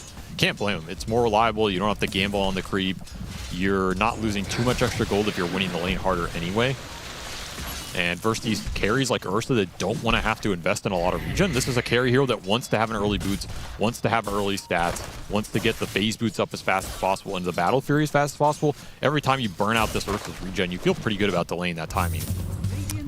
Look for some aggression in that bottom lane. That Razor has 10 stick charges and a Lotus. I have to imagine they want to put some of that regen to use and try and get aggro onto Heroic, but Heroic did do a good job pulling that creep wave back close to the tower so the Razor doesn't feel like he can chase quite as far. 33 even blocked this small camp. He body blocked it. You'd rather deny the pull than have the potential to eat it at level 4. Kind of interesting. Guess you still have this like medium-large camp you can play around. Maybe he just doesn't care at all. I think they do. I think Tundra will want to get aggressive in these side lanes, especially in the early game. They have favorable lanes over time, I'll put it that way. I just don't know how much they're going to be able to capitalize on the aggression because the playmaking between these 3 cores is pretty non-existent. Right. You have no setup, no stuns, no real slows. Coddle's not doing much for you. You're really looking at Tusk for Tundra. Like Whitemon carry the playmaking load in the first 15 minutes here, which he's definitely capable of. So far, they're using it to kill some boars. Yeah, got a shards. Not to block in Whisper, but try and block in some boars. Dead shot back into play. Does have the calling out. Chrysalis got the latch on to Matthew. Turns around, throws out the blood grenade. See if they can kill Whitemon, but Whisper, he thinks better of it. Goes after Chrysalis instead. Tag team pulling them together. Whitemon taking a lot of damage here. Has to snowball up in a second. Won't be able to get it off. The dead shot claims life first. And hit Chrysalis too, so they can keep on this chase with a massive creep wave behind them. It can take the tower, and this is going to be terrible for Tundra. If they lose Chrysalis here, they're going to lose out on a massive amount of gold and experience from this creep wave. Yeah, really big. Tundra vastly overplaying their hand. And this is where I was pointing at. I don't think you can get too aggressive on this lane because you're not going to get a full duration link on this Beastmaster. Crystallis opted to take it on the Mortha. I think that's even a worse situation unless you just completely all in. Mid. Whitemon off of his stat, tries to make a move happen. Boat is going to be dodged with the snowball. They still have the torrent up. That's going to land onto the bristleback, but not enough for a separation. Analog in some trouble. Push back in. Nice use of the dead shot, though. Gets a little bit of distance, and Analog will lose that viscous nasal goo stack, and he will survive as a result. Being fed a couple of tangos there from Matthew as well. Yeah, Matthew making some moves. Again, if you can shut down this Tusk in the early game, Tundra aren't going to have anything else going for him. So you're really happy just following Whitemon around this map, making sure he doesn't get those plays up. This Tusk-Kunkka matchup is one to watch for as we get into the team fights. This is one of the harder supports for Kunkka to play against. I put him in that category with things like the Oracle. These defensive safe supports that can just dodge out your combo. So obnoxious. And then Tuskar has a bunch of physical burst damage and BKB piercing that is kind of difficult for Kunkka to itemize against. Yeah. Really bad matchup. Got to be careful with this bristleback. He did pick up a haste rune. Heroic will try and smoke up to the top lane. It got broken a little bit by the bristleback, so I'm not sure if this move is going to come to us as a surprise or not. Soxa has made the read of the situation, but 33 still walking into him because BZM is going to join him with that haste rune.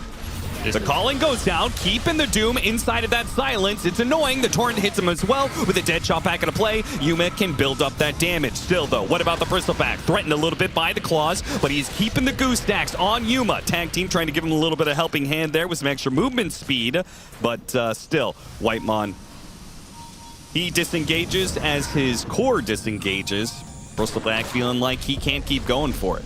You're going to get Soxa. Rather easily, in fact. Heroic bringing the equal numbers to Tundra in their attempt to make some moves. Big pickups for them. Honestly, you can win these early exchanges, and particularly if you can do it while boosting the Ursa up the charts, that is a huge recipe for success. You're jungling the Beastmaster right now. Your Kunkka hasn't had the best start, but none of that really matters if this Ursa just puts the game on his back. These are 2 cores that can easily just hop in his backpack and ride to victory. Sure.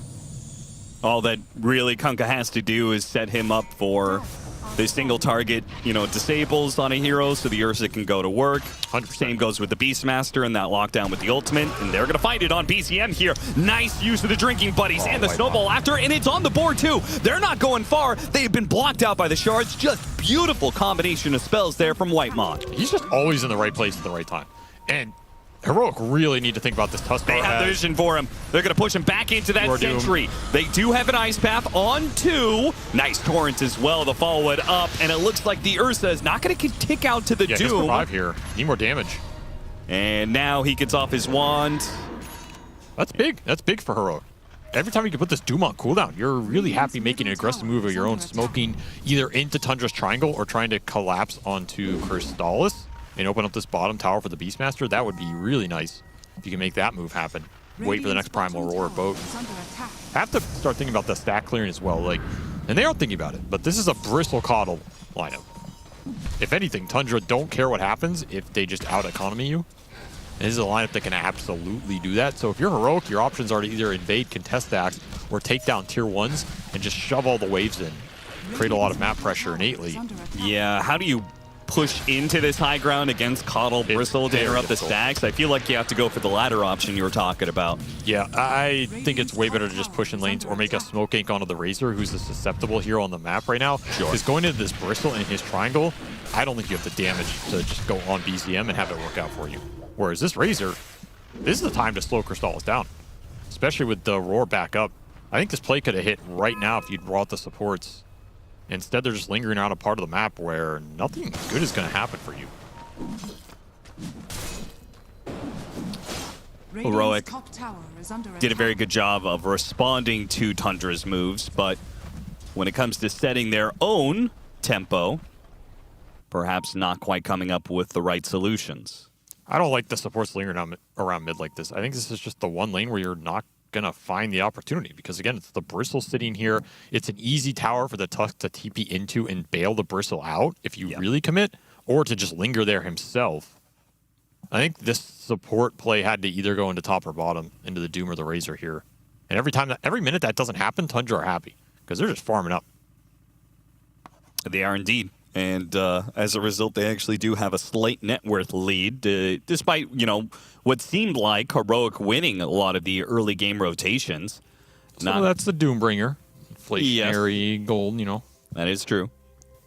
He is working towards drums right now. Kunkka is going to be going for that Blade Mail. You think he goes to the Radiance that we saw BZM has been rocking this tournament? You feel like that's just the go-to build? If you get it at a good time, I think it's the highest impact build. I don't know if he's going to have it at a good enough time for me to like it this game. Would you prefer like a utility build that is, based around the Aghanim Scepter, more around the boat magic damage? The thing is, the utility like Shivas and such. Good. Shivas is nice. I feel like you probably still go Radiance, honestly. Stole away the amp damage thanks to a good torrent from Analog. Now the Drinking Buddy's going to try and pull him out, but the X puts him back into the calling here, combined with a dead shot. BCM takes a healthy amount of damage, but again, it's a Bristle back. Yeah, you're not These killing are this guy. kind of low damage heroes right now without their level 6s on the supports. He's just really playing in their face, wasting their time. 3 heroes sitting mid for nothing. Amp damage rune for nothing. They push in the mid wave, immediately go for a smoke down to bottom lane, but considering Tundra are playing in their face so much, I would be surprised if some of this isn't read by Tundra. It's a decent chance they read this move. Yeah, I think this move can still yield something regardless, though. If you don't connect, you can just TP top, but they are actually going to connect here. They're going to find him. Crystallis was backing up, but he's still going to be found by the combination now. He's going to try and get the kill onto the Jakiro. He doesn't quite get the damage in time. So, still, the smoke hits its mark, and they'll take the tower with it, too, with all 5 heroes of Heroic showing up. I would like if they defend top as well. I don't think it's the tower you needed to give Tundra at all. They're going to sacrifice it here in the trade. I think you easily could have gated up there and looked for the play on both sides. I think these are the kind of moves you have to make in some of these early games to take advantage of Tundra's greedier lineups when they don't have the early playmaking and they're kind of just farming the whole map. Because now 33, he's thinking about Radiance. That's a very interesting choice. Yeah, I did not anticipate a Doom Radiance to be on the table. Maybe just queuing up a Halberd, that would be the other option here, but yeah, it's for. I feel like that would make more sense against the Ursa, but we'll see. I mean, the big utility items in this game, at least for Heroic, would be Lotus Orb is pretty nice, and Force Staff. Any sort of disjoint or single target reflection versus Doom, Razor, Tusk, always pretty nice. I just don't know if you want to build Lotus or Force Staff on Kunkka. It does not sound great. Generally, I think you have to have a higher impact with this hero. You want items like the AEC, the Shivas, the Radiance over Plate Mail going into Lotus Orb. Yeah, I mean, we've already seen Tundra in the position to counter an Ursa who has to carry much of the damage. They really know how to itemize for that is another factor. Single core lineups. Generally versus Doom, it's a better idea to just play tri-core than single or dual core. It's better to create 3 damage threats than all in on 1 damage threat with a bunch of utility, unless you are very confident that utility can guarantee payoff. Like you're spamming 4 Lincoln Spheres, you know? You can't go that route. You have to invest in one or the other, generally. Soxa. A smoke play, recall in. Is he pulling in the Doom?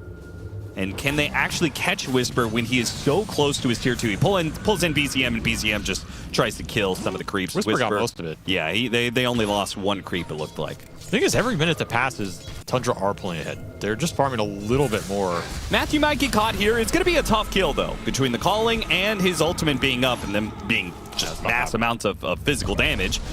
33, half his HP.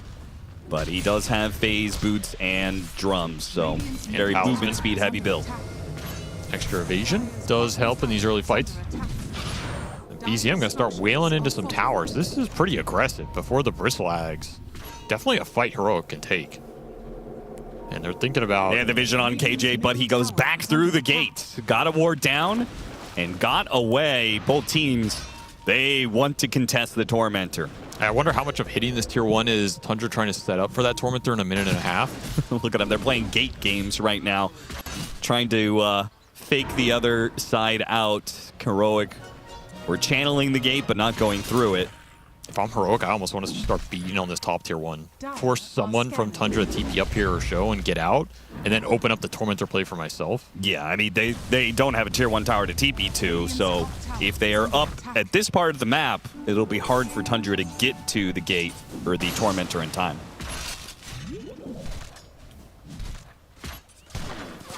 Whisper almost has his Ags. There were stacks on stacks on stacks for him. It wasn't just the Ancients, it was the 2 side camps as well that were stacked up for him. Matthew, let's see if he pops that ultimate, just TP's out. That's what he does. Snowball's going to stop him here, but Whisper's on his way. Nice dead shot back, pushing away the Razor. And now with Whisper here, Whitemon is not going to keep chasing. Ags 200 away. Maybe you take that fight if you have it. No reason to risk it without. Radiant's done for the Doom, though. That is a fast one, man. Sells that drum, completes it up, and that is a very interesting item, Bill. I mean, is this a Radiance Doom game? I mean, is this a farming Radiance is my question. For some reason, is Radiance better than Midas? Because he does have that facet, right? Yeah, it is. That is a stronger item. It's a way stronger item. They're just going I don't know. to go and take the Tormentor. Generally, evasion is not that effective versus Ursa. No, the carry doesn't care. The burn is okay here, but you're playing a burn into a Rum lineup and a Beastmaster with Ags. Very interesting item choice. I can't believe Heroic gave up this Tormentor. Well, that's what I'm saying. They either had to hit that top tower to get some reaction to set this play up, otherwise it's impossible. Oh, they're going to take the Roshan in exchange for the Tormentor. Okay. Could do this.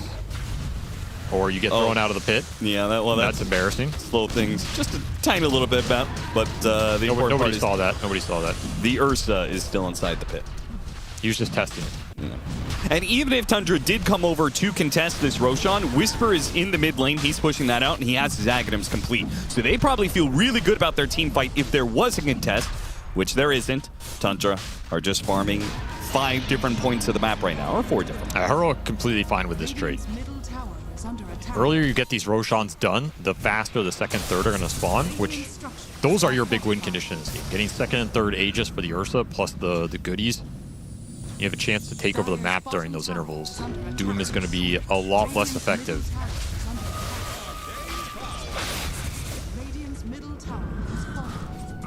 Whisper playing very skittish in the bottom lane. They just do not know where the Tundra heroes are right now. They could be anywhere, though a lot of them are off map, but also the Coddle can pull them in. I don't think you can at any point. I don't know if you should play that afraid this game. Again, their playmaking's pretty bad. This is not a Blink Doom looking to kill you. This is a Radiance Doom farming. This is an Axe Bristol farming. This is a Razor with Maelstrom farming. Like, you can be a little more aggressive on the map. You can back these heroes up. If you need Whisper to push in this bottom lane, go with him, do it. I think you can make some moves confidently. Blink on the Ursa with the Aegis is also some pretty nice damage burst. You're only thinking about this Tusk. I think this is Heroic's time to get aggressive on the map. Yeah, it does feel like if they don't make something happen soon. Yeah, like this easy plays right. Kill, it's nice. There's no way you just let Soxa farm out these lanes. Yeah. They're going to take that tower, spread over the triangle area. I think get Tundra, vision down. They're kind of in dodge mode. They have some big farming items right now. It feels like they want to get to the next set, either the Mjolnir on the Razor or BKB on Doom, something that lets the damage become overwhelming, so you can just chunk this Kunkka down before the long fight draws you in too much.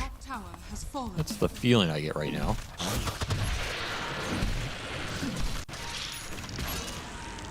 And Blink on the Beast.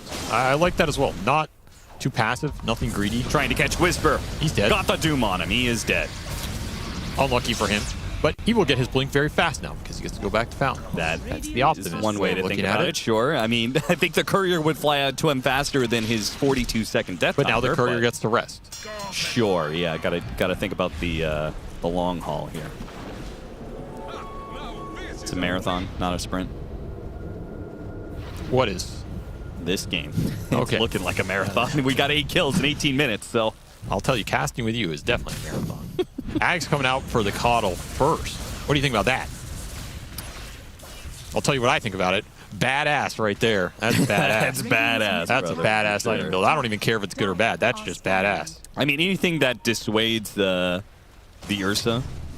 I will tell you, feels pretty good. I disagree 1000% with not completing Tranquils.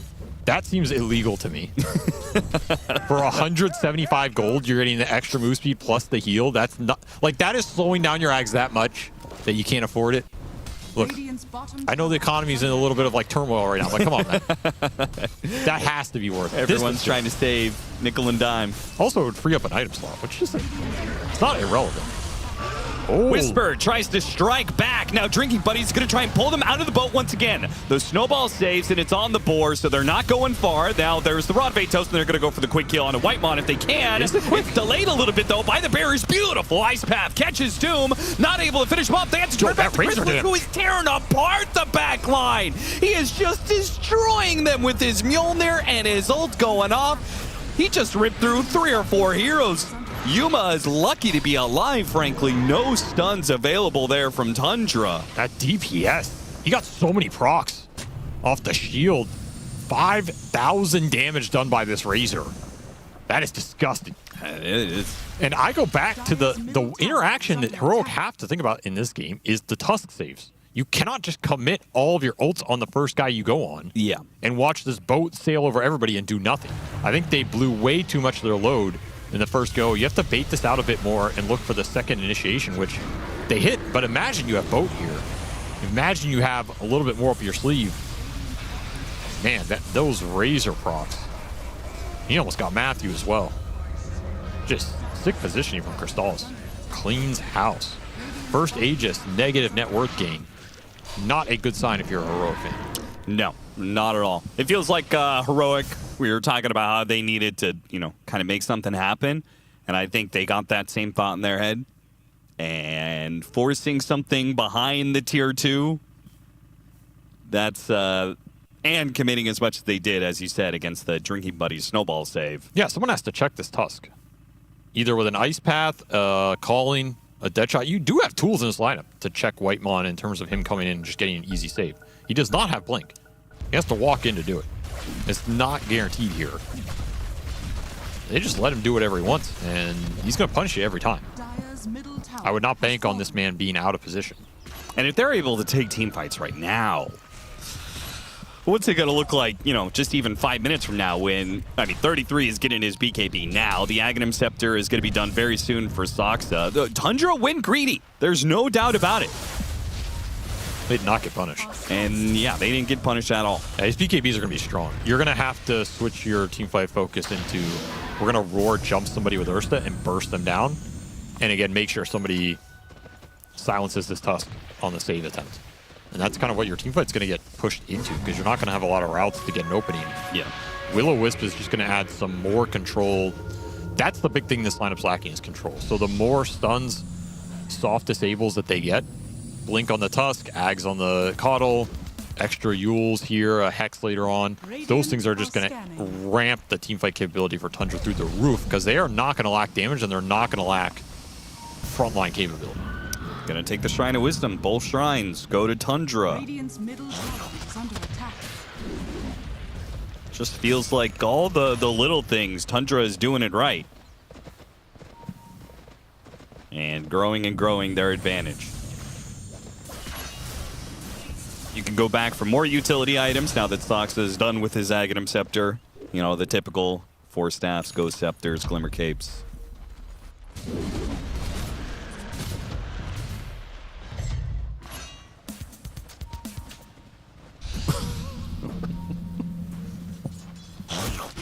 Because Tumbler Toy is a horse. It's a little rocking horse, is that what it is? Yeah. Look, it's a horse. So you're but saying does the horse ride it's a man on a horse on a horse? Right, but is it a... But is the horse on it or is the man on it? Well, I mean, the horse moves, so I guess the horse has to be on it. It's a magical totem, though. Something to think about as this game goes later. Right, something to think about. Very important. Thank you, Avery, for that important bit of information that we should analyze deeply in the coming next 10 to 15 minutes. Analog taking a lot of damage, reflecting some of it with his Blade Mail. Needs some help. Can Heroic take this fight to get off the roar just before the Doom? Countered. But once again, the counter is there. Drinking Buddy, Snowball, and chasing after them. Whisper's going to be stuck inside the shards with the combination of the Will-O-Wisp as well. Both him and King Jungles are going to die underneath that AoE, and Analog gets chased down by BZM. We said team fights are only going to get harder from here for Heroic as Tundra completes many of their Aghanim Scepters and bigger items. These fights are just a buffet for Crystallis. Everything is being set up. He gets his item timings exactly when he joins that fight. The first time it was the Mjolnir being done. This time it's the BKB. It's just too easy for him. The roars are going out on the Doom, and he's getting saved, so he doesn't have to worry about that. Free BKB fight for Razor. He'll lap that up every time. He didn't even use Doom. 33 just held it. That's how confident he was. Yeah, the fight was already over by the time he came out of the snowball. Somebody has to find this Tusk. Your fight is not going to be successful if Whiteline gets to throw his whole kit out there and counter 2 or 3 ults. You just don't have the sustained damage for it. And you have to start thinking about this next Roshan. If Tundra gets the next Rosh, they are going to feel incredibly comfortable in this game. Heroic just getting further and further behind. More and more pickoffs happening. Top 3 net worth, all Tundra cores. The supports are way ahead of their opposition as well. Kill score may be close, but we are closing in on crunch time for Heroic to make something happen, turn this trajectory of this game around. As you said, Roshan potential spawn time is coming up. These recalls are just closing out the map, too. A lot of extra map mobility for this Bristleback, who normally wouldn't have it. Nowhere to run, nowhere to hide. Gets zapped down rather easily. Ursa forced to blink away. Heroic not able to have any sort of rebuttal. They're mute out here. S&Y being done for the Doom. I mean, the items just keep flowing in. For everybody but Whitemon, who's just focused on saving. The other 4 are just farming the map. Thing is, Heroic are going to have a triple BKB timing here. That's what they're trying to line up. I just think you're going to be so far behind, you're not going to have the damage in the BKB duration to win the fight. Yeah, I mean, the fact that you have a Kunkka Blade Mail BKB, you're... It feels very good. Yeah. Like, what is this guy doing to Razor? There's no threat. Absolutely no threat. gave up the tier 2 for the positioning, perhaps. Now this four-man smoke wraparound behind Tundra. This could be really good if you can find the Tusk first, because that alleviates a lot of your teamfight problems. They might just be able to find him. Whitemon heading to the north, just outside of them. Now BZM's going to back up into the smoke. They know this is coming. They redirect their positioning. Whisper forced to use the roar just to try and get out of here. All of Heroic trying to back away. They're not sure whether they're going in or out. The Doom has been used. And amp damage on Yuma. He's going to have to carry this fight alone because Whisper and Analog just seemingly can't do anything about it. Now fight's over. I think a second you roar Bristle there, fight's over. You're just getting out. Now high ground, also open. You're not even waiting for this next Roche. They know how strong they are in this 5-on-5. Soxa, he sets out to bottom lane. Probably will pull a core down here fairly soon.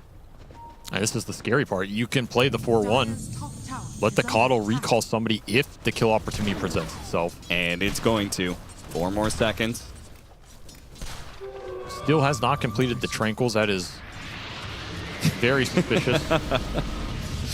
And there it is. Just a slight pull in is really all it takes. Nice dead shot. Matthew will pop the ultimate. And even if they don't get the kill, that's keeping Heroic heroes. Now look at the wards on the map. 3 Radiant Obs on all 3 lanes. Yeah. Tells you what they want to do. They want to cut off the circulation right now. Any lane you go down, we're going to set up and kill you. So where are you going to hide? Triangle, that's about it. Or your base. And if you're in your base, you're losing the game. Yuma trying to get in there for some sort of Tormentor play. Is he just going to die out here? They don't have Doom up, so he has to use the BKB, but that's still something gone for Heroic.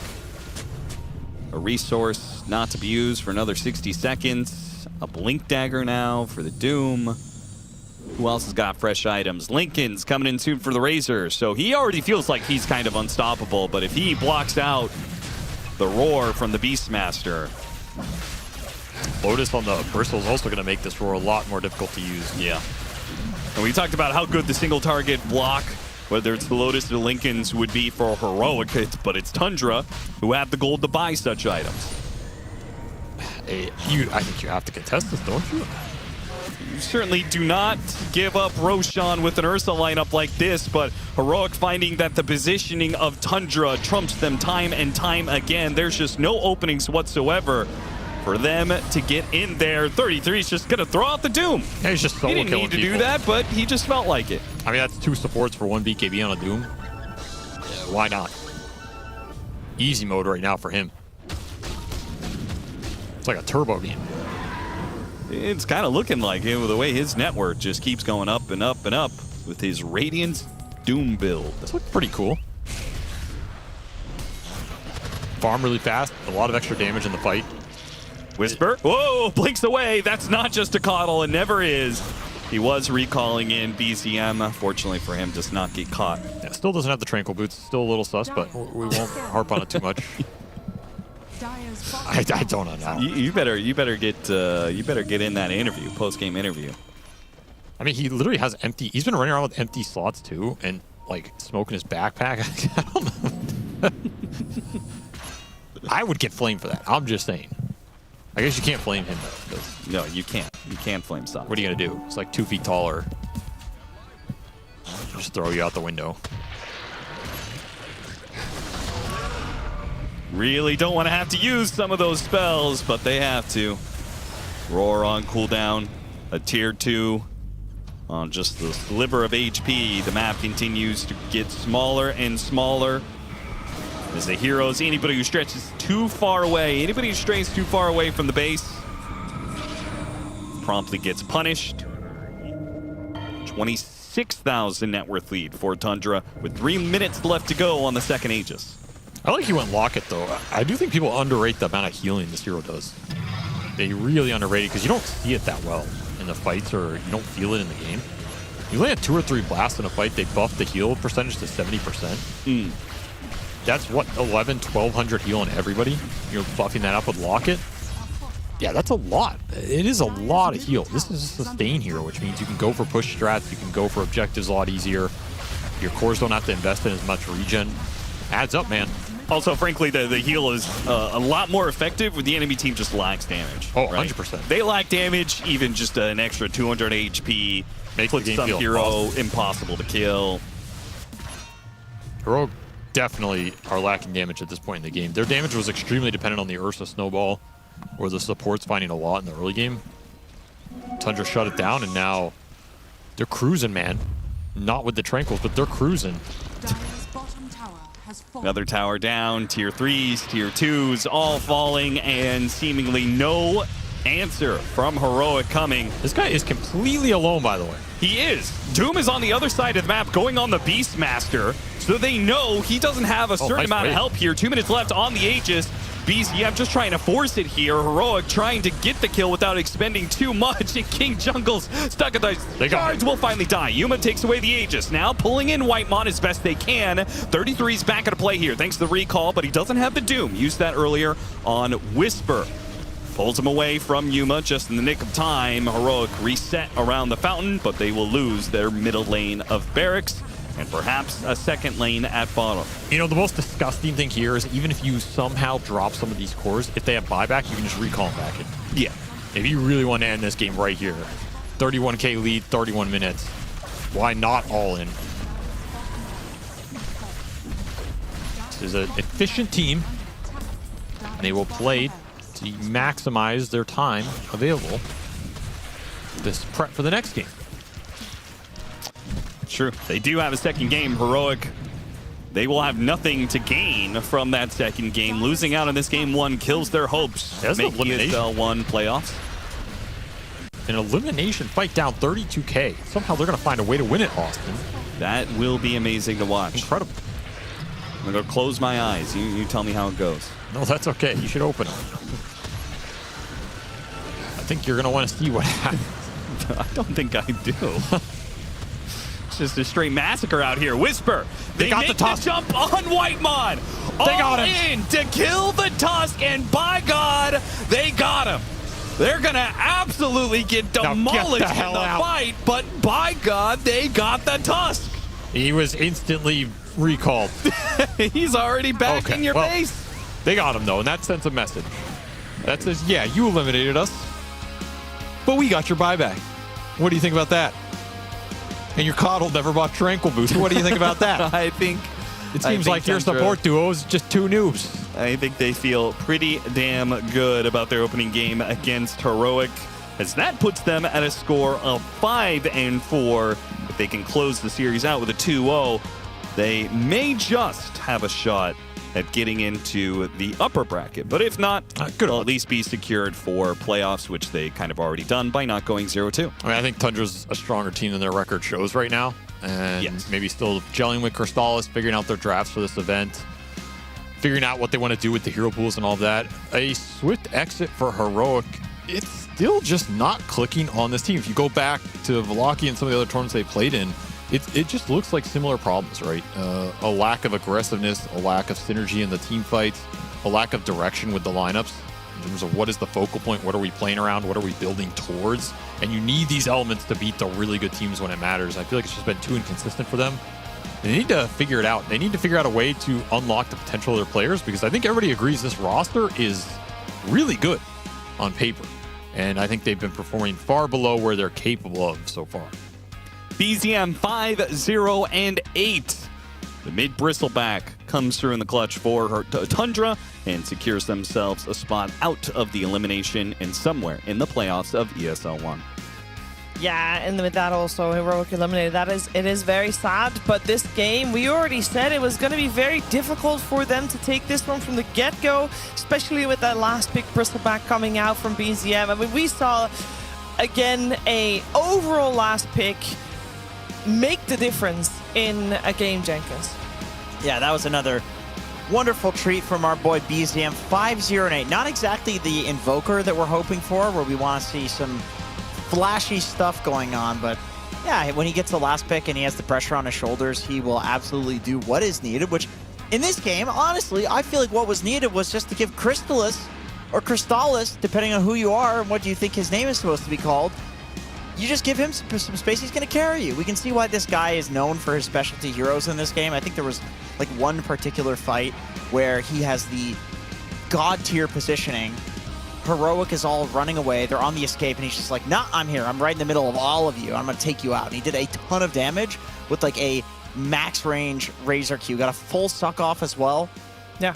Excellent stuff from Crystallis. Yeah, this was just like standard Tundra gameplay where they just like get ahead by a small sliver and then they outfarm you on the map, like 33 going for early laning items, selling 2/3 of them and buying a Radiance and then farming up.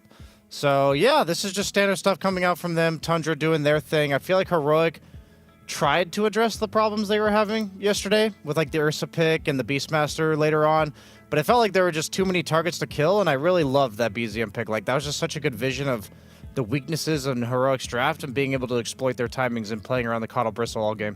Do we feel like they're even like? Of course, we saw the slow advancement coming out from Tundra already from the get-go. Do we feel like later on in the game there was something for Heroic to play for, or should it have all come from having a better laning stage? I think they had to be able to connect their cores earlier on just to slow this 3-core snowball. Like if you're dealing with like 1 or 2 targets that are an issue, that's fine. But if you looked at the net worths, it was all top 3 for Tundra. Like Crystallis, he was the Mjolnir BKB timing, you had the Doom Radiance BKB timing, you had the Bristleback like Ags plus SNY timing. It's just like all 3 of them hit this power spike at the same time. So there had to be maybe 1 to 3 early game plays that shut down one of these 3 cores. And big shout outs to our boy Saksa. This guy was so oppressive on Caudal. It felt like anytime Heroic was somewhere out on the map trying to do something, he was there setting up. And it was just never the Caudal on his own. He was always like in position, already recalling the right hero to kill the heroes that he was going for. Or just make them TP out and that that's furthered their farm lead, which that's what Tundra loves doing. Yeah. Let's take a look at which 2 players we have chosen for the 1xBet head-to-head. I believe it's offlaners we fancy today. That is indeed correct, Shiver. As for the offlaners, kind of speaks to the nature of this game. Just not too many kills happening one way or the other. 3-1-11 for 33, as opposed to the 1-5-4. Keep in mind this was a first-round Doom pick for 33 and a 9th overall pick for Whisper. Just kind of speaking to like the nature of the draft and the strategic elements of being able to actually make plays on the map that felt lacking on the side of Heroic. A lot of that damage from the Doom was indeed that Radiance purchase, just kind of walking around in fights being and so was the network beefy. too. Yeah, and we saw there were numerous fights where 33 would run in, he would BKB, he would oftentimes get like the damage, like Yumo would jump him and then the Tusk would prevent that burst and 33 would walk away with a sliver of HP.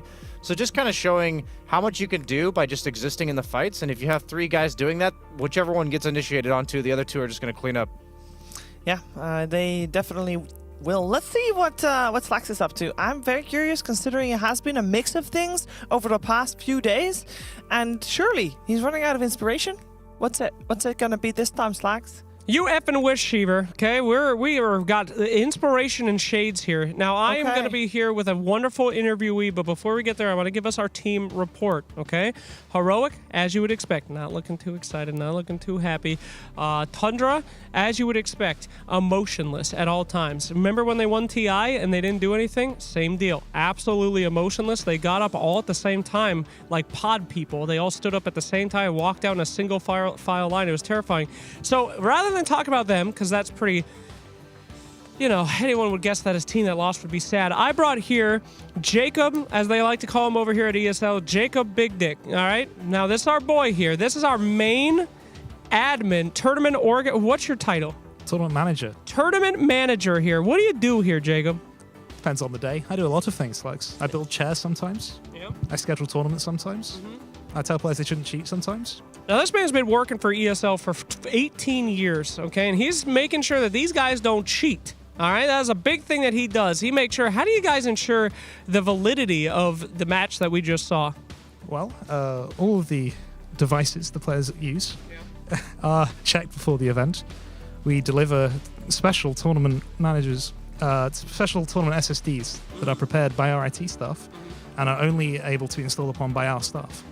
And we have people behind the teams at all times to make sure they aren't tabbing out and looking at Twitch chat for great tips on how to win at Dota 2. Because there are lots of those in there right here. Absolutely. Now, you are the boss of everybody in the building. Who's your worst employee? There are so many options, but I've got to say Mr. Avo Plus. I believe you've heard of him. He's a real problem individual.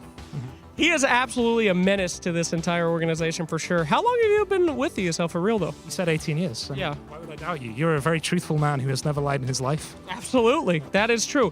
What's your favorite team? You're not allowed to have biases at the tournament. You said if you don't ask me one question, don't ask me who is my favorite team. So who do you root for in these games? My favorite team is my team, who made the tournament happen on time, and I love them all very much. God, great, great. Is there one particular player in your history that you have gotten into a physical altercation with? Yeah, I mean, do you count as a player? I feel like we've had several fistfights at this point. We absolutely have, my friends. All right, and before I let you go, what would you have to say to the viewers of ESL who are petitioning day in, day out for us to get a new panel? A new panel? Well, that seems like a very reasonable investment. Mr. Evo Plus should take that under consideration. Absolutely. If he still works here after this, we will absolutely talk to him. Thank you so much for your dedication to the craft here. It is an honor and a pleasure. Shiver, ow, he's hurting me. Shiver. Well, I Any will questions? say... No, I don't have any questions. Thank you very much, Jacob and Slacks. I will say that, I mean, this panel is quite nice. It's quite sturdy. I don't want a different one. I have no idea why they feel like this. It's nice. I like the curvature of the desk as Yeah. well. I want to make a very important point out and say both of their names were Jake.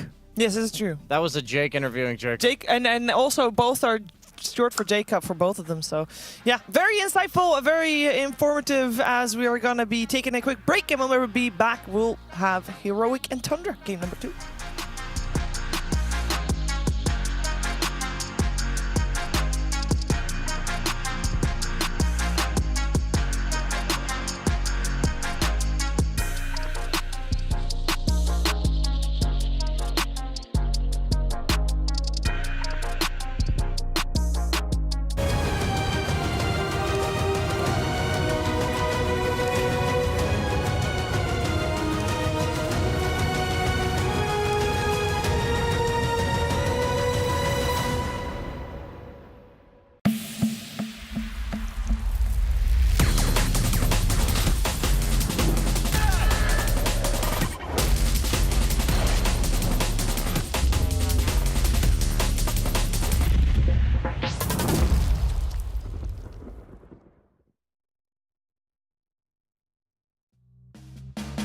Clock is ticking just a little too slow. I only got a couple more hours to go.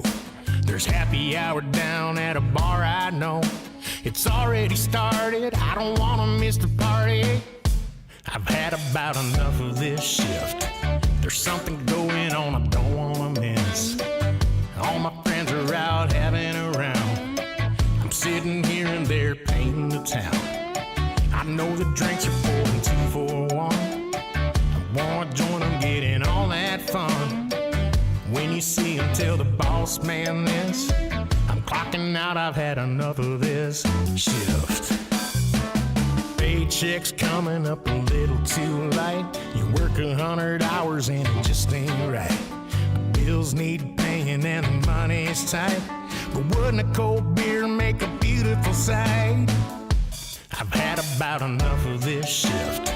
There's something going on I don't wanna miss. All my friends are out having a round. I'm sitting here and they're painting the town. I know the drinks are pouring 2 for 1. I wanna join them, getting all that fun. When you see them, tell the boss man this. I'm clocking out, I've had enough of this shift. Another day, another dollar. It just makes me wanna holler. I can't take another minute. There's a half-price pitcher gonna dive right in it. I've had about enough of this shift. There's something going on I don't wanna miss. All my friends are out having a round. I'm sitting here and they're painting the town. I know the drinks are pouring 2 for 1. I wanna join them, getting all that fun. When you see him, tell the boss man this. I'm clocking out, I've had enough of this shift.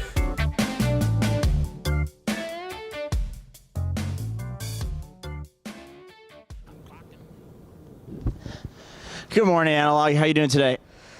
I was chilling, but yeah, I'm not anymore. It's really early, isn't it? Yeah, it's amazing. What time is it in Brazil right now? It's exactly midnight. Right, because the further in the world you go down, the lower the time zone is, right? Yes, exactly. What time do you normally get up as a professional Dota player? As a degenerate Dota player, professional degenerated Dota player, actually I'm a morning guy. I wake up at 9, you know, taking my nutrients, take my pills, you know, take off my... Your CPAP machine? Exactly. You have sleep apnea? Yes, and I do my ice bath, this type of stuff, you know.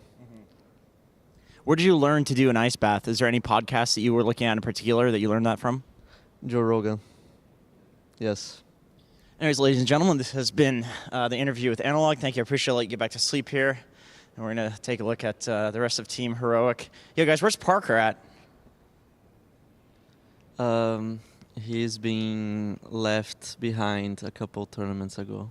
Okay. Can you look towards and apologize to Parker? For what? Anyway, how you guys doing? It's early morning. What time do you get up in the morning usually to play your Dota as a Dota coach, Caffertato?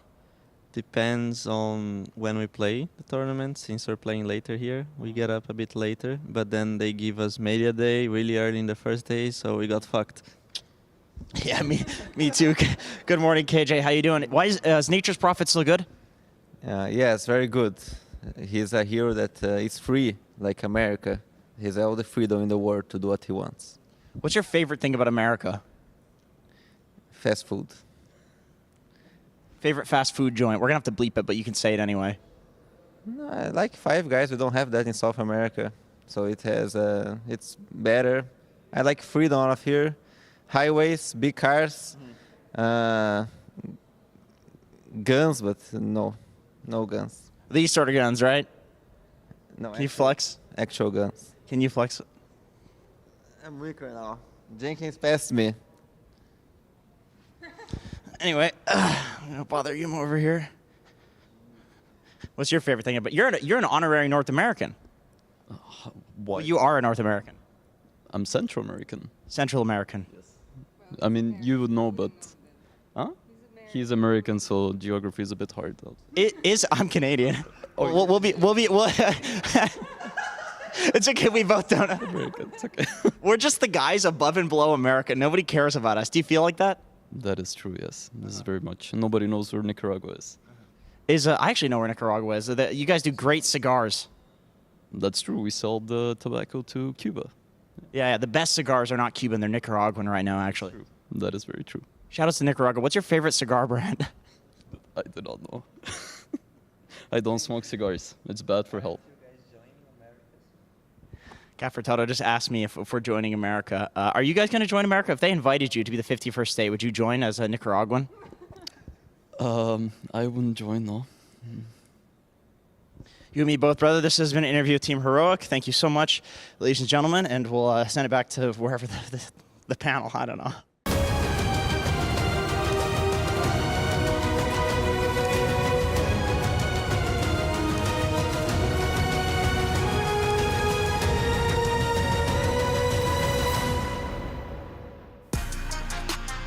The panel, Jenkins. In the past, you did send to the panel. We are getting ready for a second game of this two-game series between Tundra and Heroic. They're playing their final game in Group B. For Tundra, that is not 100% sure yet, because they might still be caught up in some tiebreakers. But Heroic, unfortunately, because they lost the first game of this series, they are eliminated. Another short update from the rest of Group B is that we have got Falcons winning their first game and therefore securing upper bracket for themselves as we are right into the draft of Tundra versus Heroic. We got Tundra once again with second pick, so once again they get overall last pick. And we are here, it's Jenkins and BSJ joining me here on the desk, and Tundra have banned out not the Medusa and not the Templar Assassin. I guess they beat the Templar Assassin previously, right? So they shouldn't be too worried about that. We already talked about the gentleman's agreement to not pick Medusa continues in this series as First pick TA coming out for Heroic. I believe we saw that for Nigma as a first overall pick in the previous series. Seems like perhaps the best teams in the tournament are giving the other teams the chance to play these heroes that were pretty much getting first round banned every time. This might just be another televised scrim, effectively, but that's probably not the case because this game matters way more to Tundra. I was saying it because the last series didn't matter at all for either team by game 2, but this one, Tundra could very well decide between going for upper bracket to lower. So scratch everything I just said. Jenkins, got anything relevant to say? Yeah, the last time Tundra let the TA through and tried to beat it, they picked the Sand King. So Heroic, they have done their research. They ban out the Sand King into picking the TA, and it looks like Tundra's response is to pick the Doom. That's just not true. The last time... this was against Avalos. Oh, but I'm being a dummy. Never mind. But they actually lost when they did that, because it turns out letting TA through can be quite the mistake. It is glitched. Meld hits through evasion. Yeah, stupid. My customer escape. Come on, it's the best item you can find. Every time I'm in a game with against a TA, I get customers. I'm like, oh my gosh, yes, best thing that's ever happened to me, and then it doesn't work anymore. Yeah. Sad times. So Doom in the game when a hero's really overpowered, other than Medusa, because the Doom doesn't work well against Medusa. She doesn't have health. Doom is great when a hero's really fundamentally overpowered, because if this TA is popping off and carrying the entire game, then you just Doom her. You literally click one hero, it takes them out of the fight. Yeah, you're allowed to give them exactly one overpowered hero when you pick Doom. Just one. If you give them any more than that, then you're going to need a refresher late game. As, man, Whitemon, still loving that hair, man. It's just so friggity fresh. I feel like he is keeping it exactly there. He really is. Right, because it's not like it's growing. Well, he can see now. Yeah, so it's an improvement. Oh, it's right at the eyebrows, though. Look at that perfect measurement to the millimeter, Sheaves. You think he takes scissors to it? No, I think that it's the same as the other time we saw him. But for example, during Wallachia, maybe it's the shadow, the angle of the light, kind of covered his eyes. Yeah, make it seem like it's longer. Well, he has to make sure he's able to see the screen, Sheaver. So maybe he was purposely putting himself through the hyperbolic time chamber by effectively blocking 30% of his vision with his hair. No, I think it's training with weights on. No, I know what it is. No, Yeah. this is all wrong. Replays are banned, right? You can't see replays. He's blocking his screen, so you can't see his eyes. You can't look at the reflection in his eyes. Can't see if he can't see his replays, how are you going to see? You can't see the replays. Exactly. Well said. Okay. I was almost going to say it's been a long day, but it really hasn't. There's no reason for tangents like these, as we will have serious conversation about the Dota 2 that will be played. What are you trying to say about our analysis, Shoes? It's a haircut analysis, which is nice and fine, but I'd rather hear Dota analysis. Viewers at home, what would you say to us if you could tell it to us exactly live? Dota analysis. Oh, okay. Don't ask them that. They're biased, for sure. So Tundra sitting at a whopping 5-4, going into this game 2, I was thinking game 3 because it's a decider game. Do we know what happened? Because I was pulling up the tournament on Liquipedia. Do we know what happened? But it hasn't been updated for Avalos and Betboom team. I'm gonna look that up while you're talking smart things. But we're talking about smart things. So we got a Muerta coming out for Tundra after the Coddle for Soxa getting banned out from game 1. So most likely going to be our off-lane duo for our boys at Tundra. Just another good stacking hero with the Deadshot, another strong laner. Can't die to 1-0 to BB team. 1-0 to BB team. So Avalos and BB team right now are both sitting at a 5-4. So what happens is Tundra, if they win this game, they are guaranteed to be in a tiebreaker for second and third with the winner of game 2 between Avalos and Betboom. So if Tundra loses, we will be not looking at any tiebreakers today. That's where we're at. And Heroic is they're donezo. Yeah, Heroic is they're pooped out here. They're looking to be the buzzkill right now. That's what they're trying. They're trying to make Tundra suffer. For you took us out. We're gonna make sure you can't get to the upper bracket. They are hanging from the cliff. Tundra has extended their hand to save them from falling, and Heroic is attempting to pull them down and make them both die together. And if I've learned anything about Dota, it's that Dota players are extremely spiteful. We're all spite motivated. Indeed. This is why we have a void list. And these picks coming out, these supports, I mean, they're just generally very good. I will say, Jakiro in lane with the TA, pretty good against Doom because the slow as well as TA doing tons of physical damage, solid against the Doom. You know, Muerta, just generally a good support. And then you can't die to TA because you press R and you are physically immune. So it's like good supports for the game and don't reveal much, but then has like 1+1 ability that makes them good for the game. If this TA is sick nasty, then he can put the traps on the ground and use the trap to still hit the Muerta. Once. Twice. You can hit your own trap twice. Oh. Yeah, so twice. Yes, and that might be enough to finish him off. You never know. Keep an eye out for that play because that side blades is pure damage. I like the clockwork here. This is a hero that does very well against Doom, running him down in the laning stage. Muerta, this is a hero who becomes physically immune, but you don't do much to the magic damage, the battery assault of clockwork. Clock presses battery, you silence him. He doesn't care, right? So you don't think it's potentially a Clockwork 4? You're really feeling the Clockwork 5 with the TA in No, lane? I think it's probably a Clock 4. It's probably Matthew playing it, but a Clock rotating through the portal. Oh, I see what you're saying. Yeah, like connecting. it just presents a threat for Doom and Muerta in the lane and in the game as well. Another Bristleback coming out. I guess there's flex potential now between BZM and Crystella still. Yeah, Crystallis has played the Bristleback so far this tournament, so it very well is open. As I'm not loving it as much this game as I did the previous game. I feel like the previous game they did have like a lot of AoE lacking single target on the side of Heroic, other than the Ursa. So the Bristleback posed this issue of now you have 3 cores for your 1 single target damage hero, but that's just not exactly what's happening here in game 2, as similar to Coddle, enabling the Bristleback with the mana regen from the CM. I like the overall backline damage nukers whenever you have these tanky bruisers and the Doom and the Bristle, but I also think it creates obvious targets for Heroic when it comes to their execution. Will they go for something like a Puck, something like a Storm that is intended to just ignore the Bristleback and the Doom, maybe allow the TA to work on those two in the front, but somebody's got to jump this CM in the back. And I don't think the Clockwork's enough.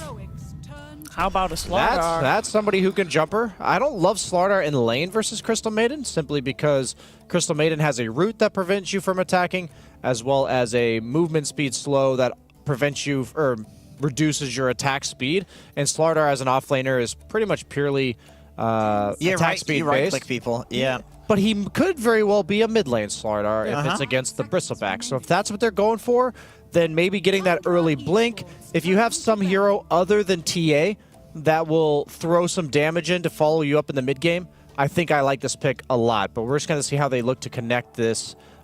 Who's the +1 for Slardar prior to like minute 20? Because TA usually spends that time farming, right? I mean, TA Slardar is that's a classic combo. That is a lot of minus over there, brother. Really a lot of damage. Insta-kill Roche, insta-kill Tormentor. Insta-kill Crystal Maiden. She's going to be insta-killed regardless. It was picked into a Clockwork. Very bold pick, but in terms of what it offers for Tundra, I think it makes sense. It's just that you can do this when you have the best 5 position on the planet. Fair.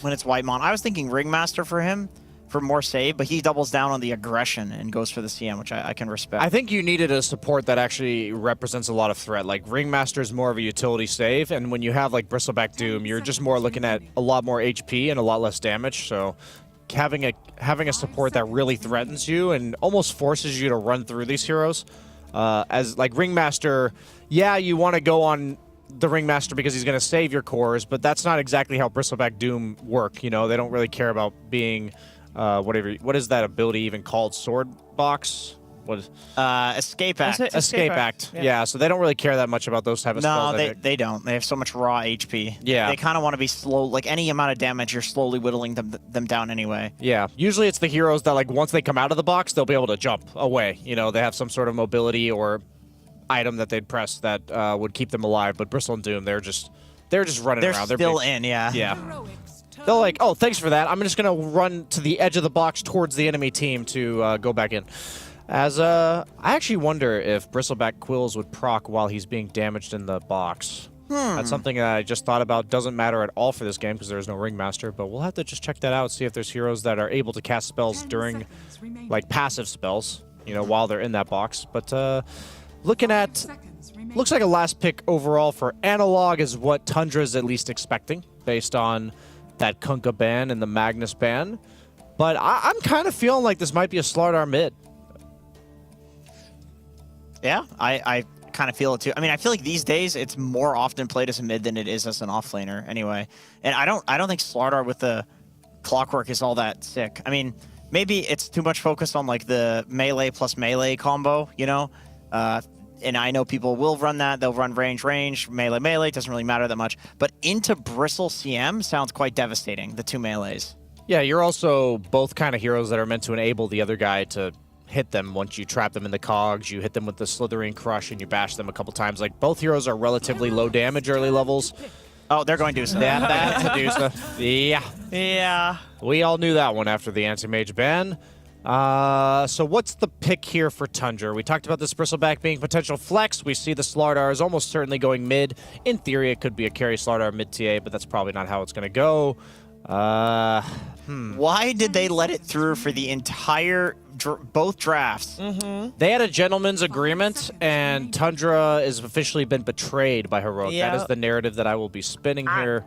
I mean, Heroic is officially out. I mean, like, who cares about that agreement anymore now? It was off camera. They don't need to follow it. Yep. And Tundra, I mean, as you pointed out, Brian, this game is still very important to them. It's actually going to be the decider on whether we have tiebreakers or not. If Tundra wins, they have a shot still to make it to the upper bracket. And they go for a Morphling. BZM Morphling? Is that what we're seeing? Nah, that's a carry Morphling, I think. I think it's mid Bristle. I saw him talking there, so I almost feel like it was his pick. We haven't... Maybe they're deliberating right now. I am curious. I mean, he is one of the Morphling enjoyers of Dota. While they are talking about that, quick update. Next to Heroic, it's also Tidebound that is guaranteed out of the tournament, eliminated. It will be BZM Morphling. You're right. And Crystallis on the Bristleback. I think it's still going to be an Agimorph, though. Like, I don't think it's going to be the Strength Morph. I would love to see the Strength Morph, but I think if he's, zero armor, this is really devastating, as we see the 1x bet odds, which are also very devastating. Heroic, they get a last pick Medusa on this patch. That's a pretty crazy thing to get. They have good synergy and their other heroes between the Slardar and the TA. I think the supports do a lot of damage and can combo together. I actually like Heroic's draft. Tundra has something really weird, really strange, but it does... represent a pretty typical Tundra draft. They usually pick weird stuff.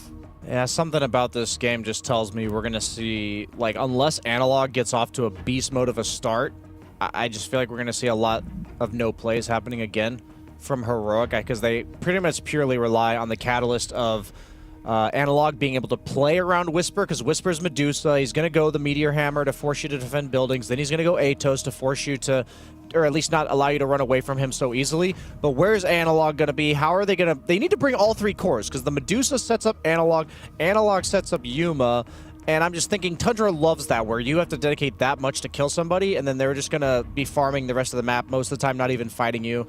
I think we're going to see a standard, like, Tundra out farm here. I can see that. They have good heroes to farm, for sure. But it's not as one-sided as it's not as one-sided as yes, yes, agreed.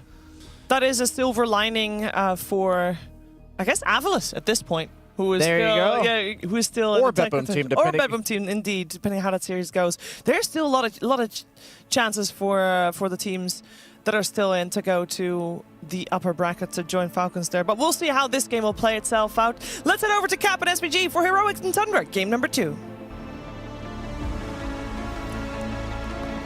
Heroic are playing for nothing more than pride. Meanwhile, Tundra have a chance for an upper bracket slot. First, they need to be able to win this game, and then they will be guaranteed a tiebreaker against either Avalis or Bedboom, depending on who wins in Game 2 of that series. But, Avery, if you had one of these matches that didn't matter to your team whatsoever, and you were just going to be playing it out for fun, for pride, whatever, what would be your go-to hero? No, I'm already at the airport. I'm not playing that game. You're just going to forfeit? Subbing the coach. Team is too disappointing. Captain can't play. I'm out. You guys think about what you did. You're going to take the disappointed parent approach. You got to send a message. Step it up, or I'm not even going to play. And well, I guess next time they'll do better. Where I was leading this to was, would you be happy if your Whisper playing the off lane, almost last pick Medusa? I wouldn't. I think this hero is a terrible concept and should be removed from the game. But maybe Whisper just never gets to play it. This is like his one chance to play it because he's already eliminated. So maybe I mean, it's he exciting had for the him. chance to play a last game. It wasn't banned. But this is his ultimate last chance. Okay, okay. In that world, they were still going to go on and win the entire event, so he's going to have a lot of other Medusa games. But now it's really his last chance to play this hero. And he's got to get it in. He's got to get at least one game on the snake. I think this hero is pretty fun to play. Well, you're as seen from our unranked talent stacks. I like playing the offlane Medusa. It's pretty fun. You just like kind of guarantee win your lane because how do you beat Snake? Yeah, that's really nice concept. I didn't say it was a good concept. I said it was fun to play. Look, any hero where Techies was fun to play. Didn't say that was a good concept. Any hero where you don't skill 2 of your skills and you buy Meteor Hammer is not a good conceptual hero. It needs to be reworked. What do you mean? I will stand by that till the end of time. And there is no rebuttal. There is no rebuttal except for the 1% of Dota players who are disgusting freaks who like doing nasty builds at 3 a.m. You know, those guys, I really like it. No. Nobody likes it. Nobody likes you. And you should be ashamed. Well, public service announcement. We'll see how Whisper fares, as he is going to be playing an offlane Dusa with a Magic Wand up against a Bristleback. Meanwhile, this bottom lane, Yuma's going to be rocking his TA, and King Jungle's, interesting note, he opted for the Twin Terror Facet. So he's going to be doing some right-clicking from the 5 position. We've seen a bit more of it. People just opting for the higher damage output, more team fight presence in terms of being able to burst people down, consistent damage on the lane. And I guess with the meld hit, the extra physical damage does really add up with the minus armor onto the Doom. He's going to take out from either the Dual Breath or King Jungle, so we'll find him eventually. And there it is, first blood. Laning's really strong with this because you don't have to. You're not really thinking about skilling Ice Path. You're not as dependent on the points in it. Sure. You just go for the standard Jakiro gameplay and just wreck people's face. Yeah, just 1-0-2 or 1-0-1 and just run at him. So far mid, it is just a farm fest. Analog getting a little better of BZM early, but you would expect that versus the Morphling. It's going to just push the lane and abuse the water runes. BZM should take this lane over time, though. Did you agree with the analyst assessment of this game? They felt like it was likely we're going to see a bit of the same tempo from game 1, where Heroic are going to struggle to make plays, and therefore Tundra are just going to out-farm Heroic and take a lead that way. As Soxa is going to be next up in the minus armor physical damage duo. They're just wrecking this bottom lane. Top lane, they actually do manage to get the kill. It looks like Crystallis might die as well. As one more round of Quills will manage to kill Matthew. And Whisper's out of mana. Did have a mango. Heals up a little bit more. He's out of mana once again. Doesn't have the mana. Oh, does have the mana for a snake, and that gets the double. Baited him with the mangoes. Nobody expects the mangoes. He gets the double kill, and he gets the Lotus. Super value for Whisper. Yeah, of course, Crystallis made the mistake of going on the hero with no spells. That is not allowed. Not allowed to have fun against Medusa. This version of the hero has more spells than the carry version of the hero. What spell did Whisper cast in that entire 15-second skirmish? What, he cast one snake. He cast one snake. A point-and-click nuke that you cannot miss. Yeah, but the whole team fight was set up, I'm sure, from round of applause, everybody. Round of spells he was using for earlier. The tremendous spell cast. Look at that. Look at the snake. Okay, so he casted 2 snakes. Wow. In that team So he fight. cast one spell twice. Astounding. Would you rather him be AFK right-clicking with split arrows? At least it had more of an identity, in my opinion. Yeah, okay. I'm just saying. This guy's just a hater. Yeah, I am. So what? What are you going to do about it? Nothing. That's right. And maybe my hate will skew Valve just a little bit into removing. I think they're too smart to listen to you, frankly. This obelisk. Well, they win both their design. side lanes. And Slardar kind of farms up and almost kills BZM mid. Yeah, this game's looking solid for Heroic. Yeah. They have some decent tempo they can play with, a lot of minus armor between the Slardar and the TA. Easy Roshan, easy core chunk down if Tundra don't get some early AC Shiva, Halberd type items up. The lanes are going well. They got the Medusa. They got some aggressive supports that generally fit how they want to play and run around the map with Analog. I do feel like they're both better set up to force early fights, or at least Dusa can force early objectives, and we'll see how Tundra responds to that. And I also like their scale better. So if the game does kind of stretch out, Yuma in some trouble here. Doesn't have a refraction back up, but had the Lotus. And that'll keep him alive. Matthew sneaking in from behind here. Might catch Tundra out of sorts. Level 2 battery already up. There's a lot of damage on. Oh, he's going to get at least somebody inside of this one. Saksa, he's going to be the victim. Tries to push back Yuma, but he's already dead. Ice Path lands on a 33. They're going to try and double things up with a blood grenade, slowing him down. 33, hoping to get a neutral creep deny, and that is denied. Heroic will take both the kills. Man, it's like the best game we've seen from Heroic. It's the wrong time to show up. Yeah, unlucky. They're peaking now that it's irrelevant. But they are peaking. This is quite a start for this squad right here. They can get some power runes for analog and just run around with the Slardar. Should be a really fast early game. And we'll see. They've got 15 seconds till the power rune comes in. Matthew's already trying to position for the bottom lane one. Analog is putting pressure on BCM, trying to keep him on the back foot as the runes spawn. Yuma left alone in the meanwhile. Up against 3 heroes, gets back to his tower, still has the meld to dodge a little bit of damage if he feels like he ticks out from the fire. Meanwhile, BCM goes for the power rune, finds King Jungles instead in that river area. Fairy Fire keeps King KJ alive for now. Analog cutting across. Still has a crush, had a bash ready to go, but BCM is just going to probably strength morph his way through all of this. Actually, not much you could do in this matchup.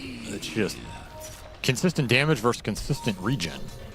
The regen always wins with that hero. I would not mind just continually ganking this lane if I'm Heroic. Should be easy kills down here if you can ever get Matthew on top of anybody. Yeah, I mean, he gets the Crystal Main. They instantly kill the Cogs to try and get Whitemine out of there. The Ice Path is going to land. The calling comes a little bit too late. It does manage to get the kill onto the Jakiro, but with the Slaughter coming in from behind, multiple silences going out on him. Analog just dies. He just didn't cast anything? He walks through the tower, gets hit by the calling, silenced a million times, and he dies. Of course he's not doomed, but I felt like it looked like he got doomed or something. He just ran in and then nothing happened. My brain froze. What was that? Whisper trying to get a surprise kill on BZM. It does work!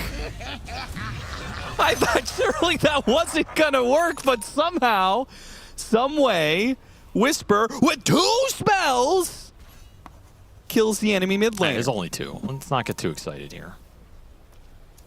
They also made this hero even more... Okay, a hero that only skills 2 spells is incredibly boring itemization, and then they gave him a facet so he doesn't have to buy boots. So you can just walk, you can just slither around like a slug that you can't blow. Pushing the Templar Assassin both through the calling and deeper into the enemy side of the map where Tundra's BZM will TP in to finish him off. Disgusting facet for a disgusting hero. What's your problem, man? Nice dead shot again, Zaksa. Really showing up on the Muerta now. Somebody has after to Matthew say it. as well, but the Cogs. Someone has to be brave enough to say it all. Oh my god. What is he doing? What is this game? To the neutrals. He just walked into the Cogs. Apparently everybody forgot to play in this game. Yeah, this looks like a pub game. They're just feeding. These are just feeds. Oh, God. Didn't get him inside the Cogs. They will finally catch up to him, Yuma. Okay, I mean, I guess it works out for Heroic in the end. Yeah, Yuma dies at the start of the fight, and at the end of the fight, he cleans up a double kill. Doom is actually available now. Yeah, it is. Good call, Avery. Thank you. Yeah, thank you. Think he's going to go Radiance this game? He might have to go Meteor Hammer because he's feeling the pressure from the Medusa. You know, he's panicking a little bit. I got to match this guy's tempo. That is the way to counter the Meteor Hammer is with your own Meteor Hammer. It does have the mana burn creep extra value this game. That is extra value. The replay of the snake kill. Gadunk. And then the ghost kill. Gadunk. Agility morphs and walks into the Cogs. I wonder if after the mid-death, he's like, all right, that's the worst death I'm going to have this game.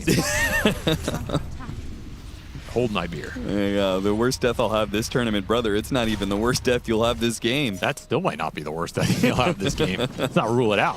Whisper, he's got a big old Lotus and a bigger hammer. Got him. Got him. And he's going to start pushing in that lane. Tundra really can't do too much about it. Yeah, it's almost like they can't interact with the hero in any capacity. Thrilling gameplay around this top lane. Let's go anywhere else, please, as Analog. Put in some work here. Anywhere else. Anywhere, please.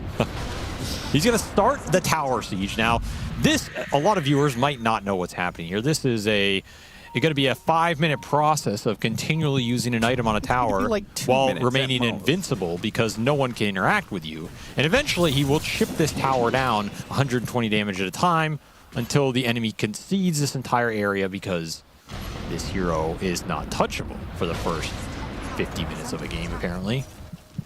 Okay, but you got to admit the follow-up items that he gets makes the hero a lot more fun. Rod of Atos, Gleipnir. Gleipnir is pretty dope. You get some good active items. Gleipnir is dope. Oh, he's got a little Cobalt friend now. Yeah. The guy helping him out. Hey, Wyman. They are going to try and challenge him here. They're going to try and kill him. And the Meteor Hammer puts a stop to the freezing field. They will get the kill on the Dusa here. He tries to TP out with the Stone Gaze. Wait, is he actually going to make it? Okay, Doom stops you from healing, but it does not stop mana regen. What a move. What a nice hero. What a beautiful hero. Tundra made the mistake of trying to gank. A great understanding of mechanics right there from Whisper. I mean, that was a sick play by him. It was. It was a sick play. He used a third spell. Does beg the question, though. Uh-huh. What was Tundra doing there in the first place? Did they not get the memo? You're not supposed to interact with the Medusa in the first 20 minutes. Fatal mistake.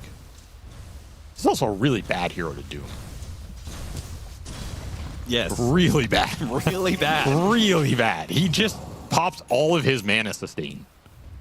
It does nothing. Yeah.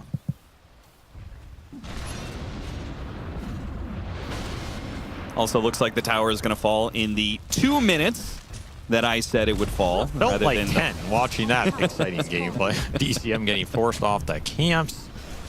The pressure is ramping up here for Heroic. Again, if they can get these tier 1s down and then open up this Roche, you can kill it super early in this game. And then you can just run the map with the Clockwork. Guaranteed initiation, early Blink Dagger on the start. Things are aligning right now. You got the 2 deaths on the Morphling. Anytime you can kill that hero early game, you just feel good. Yeah. Even if it's not true, you just feel it. I mean, they've got some greedy heroes on Tundra. They're not going to be in the best position to fight if they go down in net worth. Got him inside the cogs. He has very little mana as well. Yeah, not much to work with here. Just a Heaven's Halberd. And Whisper, instead of opting to rotate into mid, continues the pressure at the top lane. It does look like he's having fun, though. So, happy for him. I mean, have you played the offlane Dusa? No, because I have morals. Okay, well, you can't speak to how fun it is to play then. I have principle, Austin. That's not true either. I'm a protester. That's definitely not true. Oh my Oh, he God. got him on the edge and with the Mystic Snake. Oh, No, 15 HP. No, you do not kill him there. That is justice. That is justice. It would be really funny if he somehow if he died to the neutrals, Wild Wing that'd be Rippers. hilarious. Or he got rocket flared, but there's no rocket flare available yet. No, not yet. Deep Ward's getting put out here on both these lanes, so Heroic have a lot of aggressive vision to work with. Probably contest this Wisdom Shrine if you can muster up the people for it. They're going to bring the Slaughter down here. Yeah, they know the Muerta's farming up this jungle area somewhere, and Matthew could use some urn charges, and he'll get that out of him. As Soxa, the best he could do is stand and fight because the Battery Assault stopped TP, so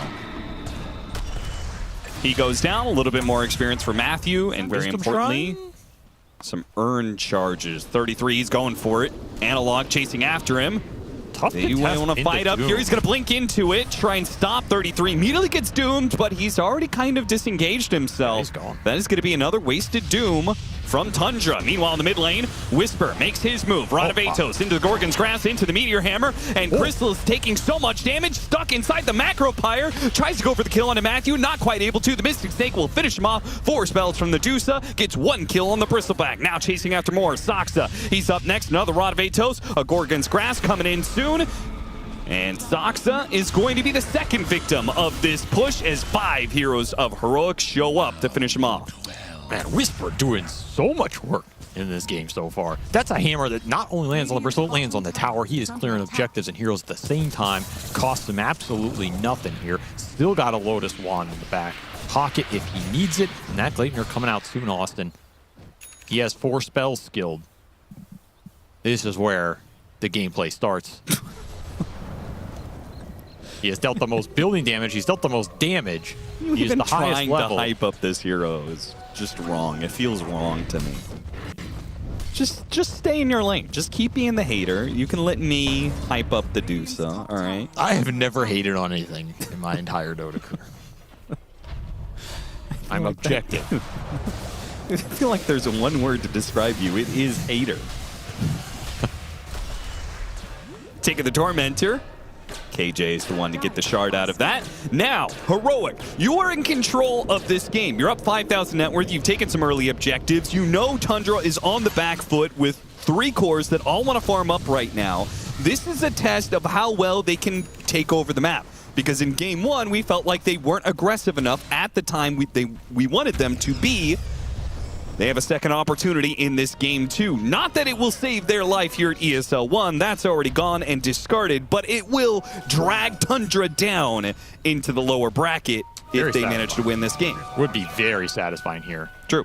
Also a chance to just practice on lane, an issue that has plagued this team for some time now, which is that early to mid transition. They've won a lot of their early games with this roster. They do have a stand in here that hurts you a little bit, but this is a situation we've seen this team in a lot. Really good early game, a lot of aggression, you're up, and then it just peters out. And you are up against the 33 Doom with a Midas. So this is a really good chance to test that theory, because if you mess up, he is going to swing that net worth lead back quite quickly. Nonetheless, we will start the tier 2 tower siege with the Meteor Hammer. This will only take 6 minutes instead of the 4 to 5 minutes on tier 1. Gleipnir, Gordon's Grass. He got on a little hop there on his wooden horsey. It's why do you exaggerate these things? The tower's almost dead already. It's felt like an eternity, Austin. It's been 2 Watching Meteor him Hammers. shovel mangoes for days. I mean, King Jungle's really helping out here with his... if he gets the deny, I'm uninstalling. Okay. Got the Ice Path, follow up, Macropyre, Gorgon's Grasp. A lot of ways to hold a hero inside of that Macropyre. King Jungle's really set up for success between this Medusa and the Clockwork. It's a great draft. Bold attempt from Whitemon there, to say the least. Yeah, just a little bit. I'm not kidding. If he had denied that tower, I would have just left the game. Come on, there's certain things you cannot allow. Yeah, if there's if you guys know anything about Avery, he has certain things that he hates being a hater, and one of them is watching. Well, especially if you get the tower denied by the lowest. He's not out. BCM, that was not ambitious. A TP that was ever going to work for you. He still needs the Manta in this game for the Dispel. Just getting hunted. There's a lot of hunting potential in this lineup between the clock, the TA traps, the slaughter through the water. Nowhere to run right now if you're Tundra and... You forgot to name a hero. Who? Has 2 long-range disables. Right. The Jakiro can back all of this up. Long-range Ice Path, a really nice follow-up on this map. And here we see Analog. He's using these waterways well. He's cruising. And he is a hunting. Doesn't find anything. These wards for Tundra have stayed up.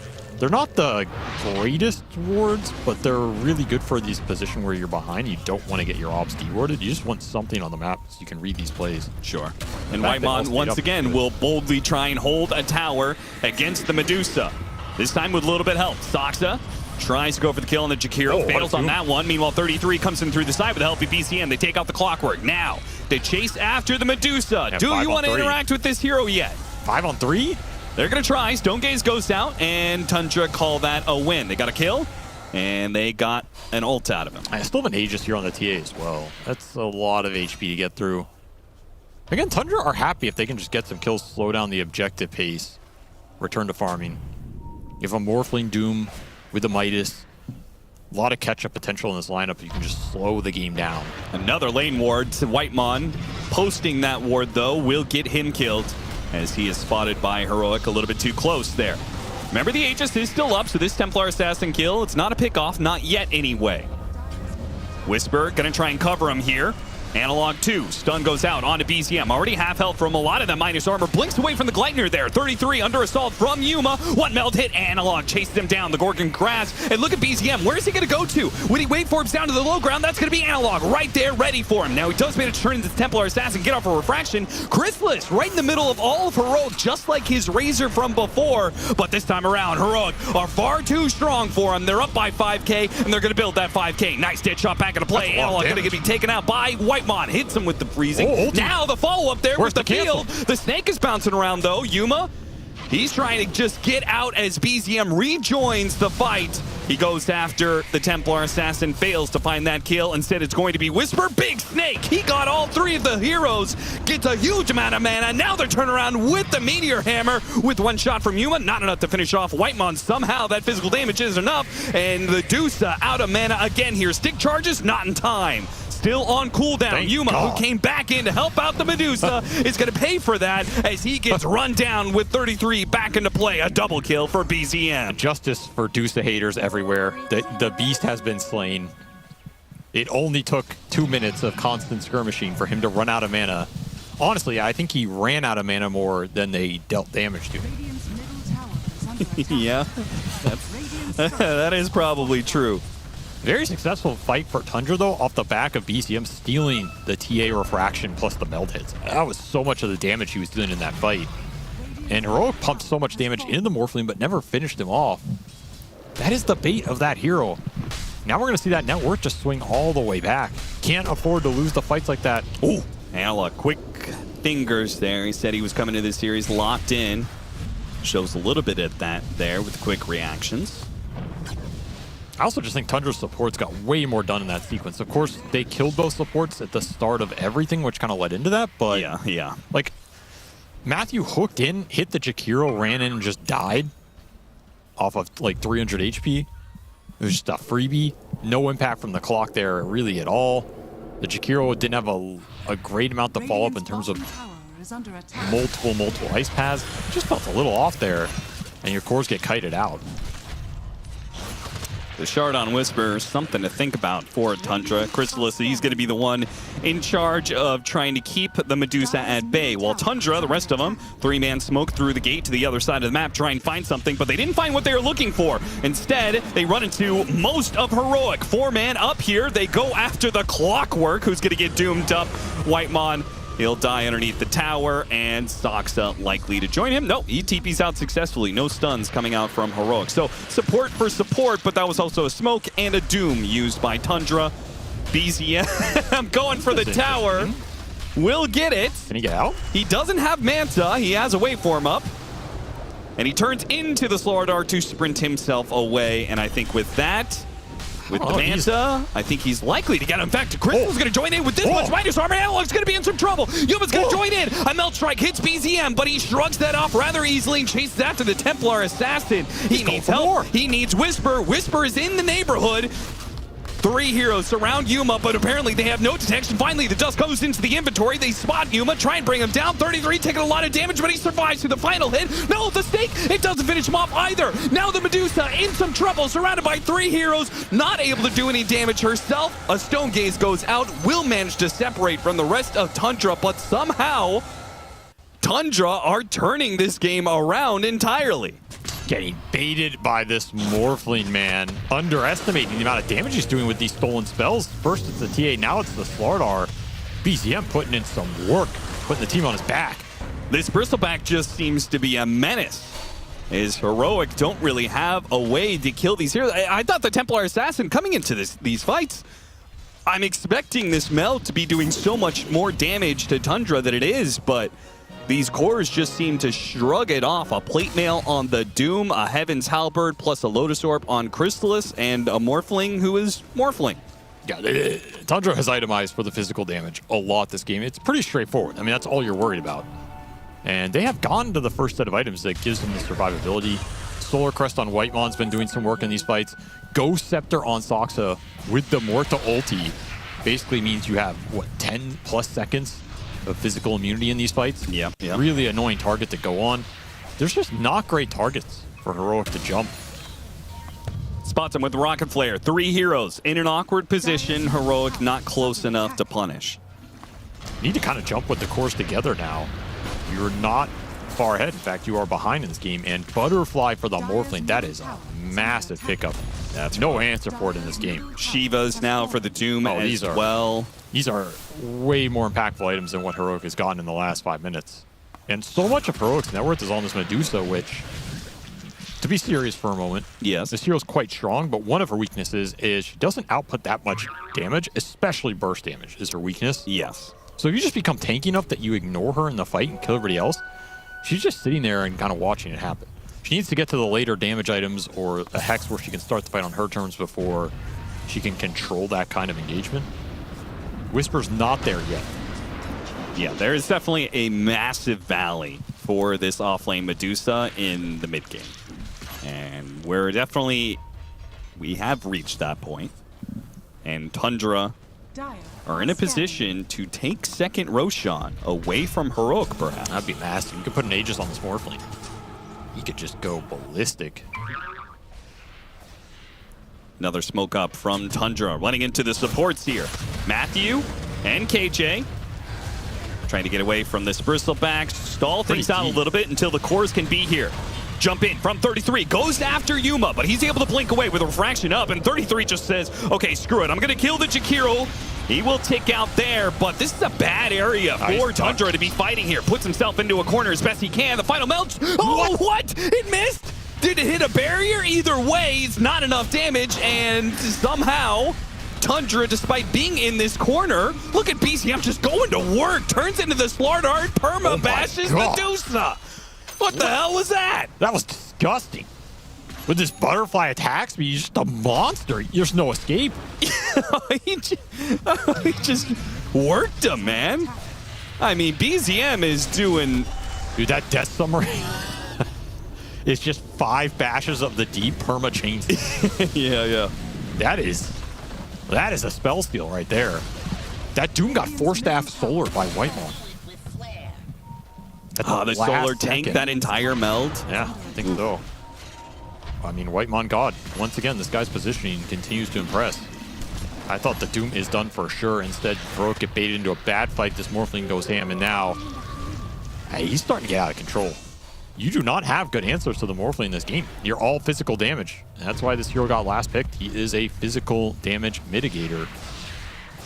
Very tough to itemize against. You need hexes is basically your best option. If you're Heroic, if you can't win a fight that felt positioning-wise very awkward for Tundra, I don't know when you're going to win a fight again.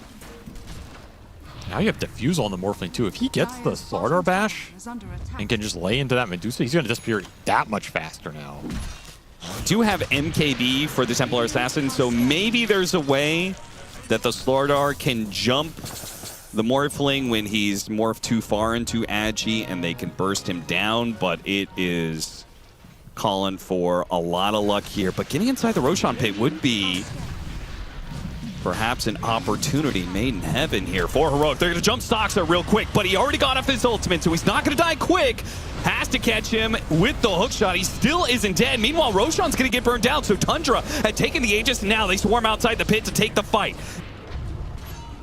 Damage there. Doesn't want to throw away the Aegis for free. They reset onto the high ground. Heroic know they're there, want the fight to keep going, but do not feel confident about forcing it. Instead, it's 33 who forces it once again on the Jakiro, getting the Doom and killing him. Ghost Scepter goes out trying to protect him from the damage of Yuma. Yuma has to blink away from BCM. BCM, oh, he doesn't have detection, so he can't go after Yuma right now. Very awkward. Melt Strike hits him as he backs away. Matthew tries to jump out, but he is going to be the victim of this Morphling slash Slardar as he turns back at the Slardar, going into the water, gets patched up, and he does lose the Aegis. It's only him and Chrysalis right now. The 2 against the 3 of Heroic, but the duo is strong enough to push the Heroic cores back, at least for now. I mean, that kills big. It resets the Morphling hold. The BZM not confident enough to chase there anymore. Removes a lot of his control. Not having detection for that TA cost him a lot. I think he absolutely solo kills Yuma there. Yeah, he was fully committed to just one-on-one the TA. He wins that easily in the Slardar form, but as you said, no detection in sight. As Heroic suffer some casualties, but are able to walk it off at the cores. And 33 has just been dooming KJ. Yeah, what is this man has no mercy. He basically said, I'm going to take one of the supports, you guys figure out the rest. I'll make it a 5-on-4 and then tank a bunch of damage. It's been kind of working out so far. I guess the argument is if you don't doom a support, you're not going to doom the Dusa. It's useless. You don't really want to doom TA, who can blink out as you're dooming her. Like, the Slaughter is a good doom target, but you're not seeing him a lot of times first. Yeah. So maybe his thought process is, okay, I'm just going to take whatever I get, because as long as it's not the Dusa, I'm happy kind of just throwing it out there, getting a 5-on-4. Another opportunity presents itself to Heroic. A amplified damage rune into the bottle of Yuma. They're going to go. They realize Tormentor's on the other side of the map. Tundra likely doing it right now. Rune. If they could get to this corner fast enough and get a big punish, may still have time for Heroic to change their fate in this game too. Analog leading the charge. Smoke's gonna break. Running into Chrysalis. He blinks forward, goes for the back line, goes straight for the Morphling, who dies! Too much minus armor. With the Morphling now gone, Tundra really can't seem to take this fight. KJ, TP out, he doesn't make it. He gets cut down by the Quills, but Chrysalis is going to be left entirely alone here. Multiple rounds of snakes heading his way, and too much physical damage. Heroic will manage to get something out of it. Again, the amp damage plus the double initiation of the TA Eslardar. Great jump onto just the perfect target. Catching the Morphling while he's low on health. So BCM died to the trap silence, but he got petrified by the Banisher. Yep. He took around 700 damage from that neutral camp. Okay. Worth noting there. I don't think he dies without the help of the petrify / amp damage rune there. That's entirely possible, yeah. So that's a very unique circumstance. Heroic taking advantage of it and finding a huge opening in this game. And that might push them to the Medusa Axe. Go straight to the high ground. Oh yeah, for sure. Put some pressure on Tundra here.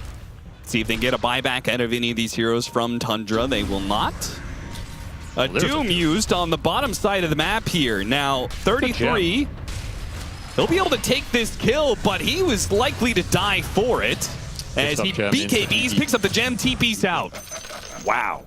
Okay. He got everything there, man. I guess he had to save the hook shot on Matthew. In hindsight, yes. 100%. Big loss here. Just as Heroic found something in this game, they lose something else.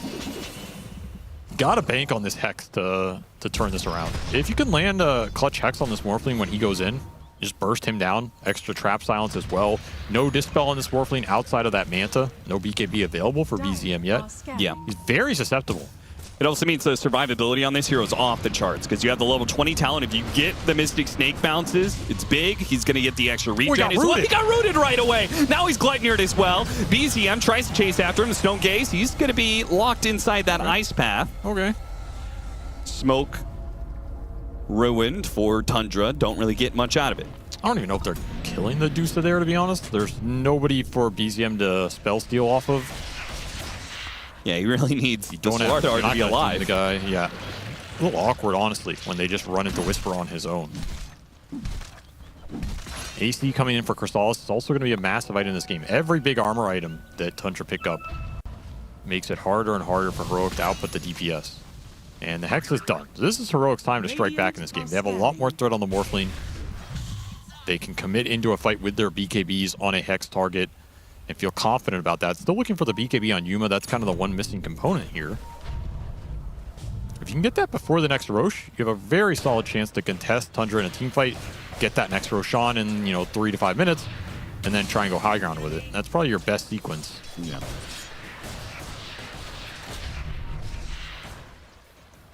Yeah, he'll get it here. So everything kind of online for Heroic if they want to make an aggressive play on the map. Have very little vision to do it with, though. Losing that gem really hurt them. Map's getting dewarded. Tundra are playing up with confidence right now.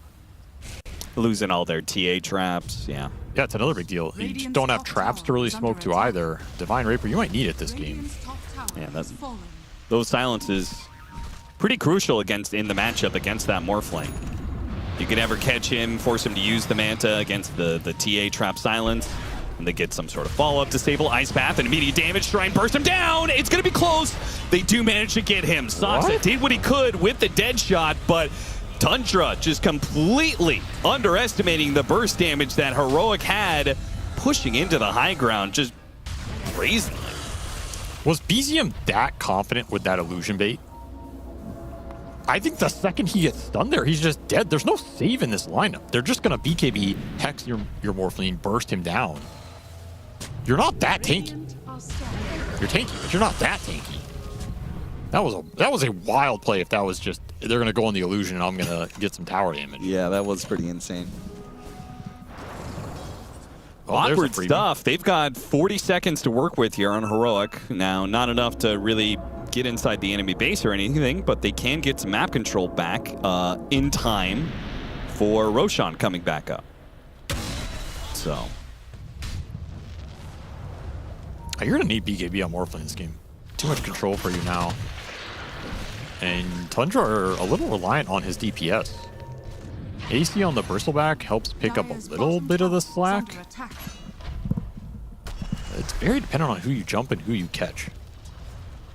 You don't have great heroes to jump TA, honestly. Not a lot of easy refraction burn in this game.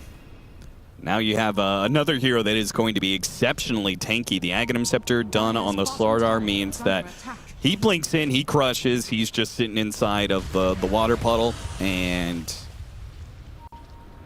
they're kind of equaling in some ways Tundra's nature of like their 3 cores, just trying to tank up as much as possible. Both sides have a lot of frontline capability. Might come down to who finds supports can take them out of the fight. Yeah. The TA with the +4 refraction instances from level 25 makes her rather tanky as well. So it's going to be a little tough out here. And 33, with no regard for support lives, just keeps on throwing down the dooms on any support he runs into. This one will not net a kill. Very close. Not close enough.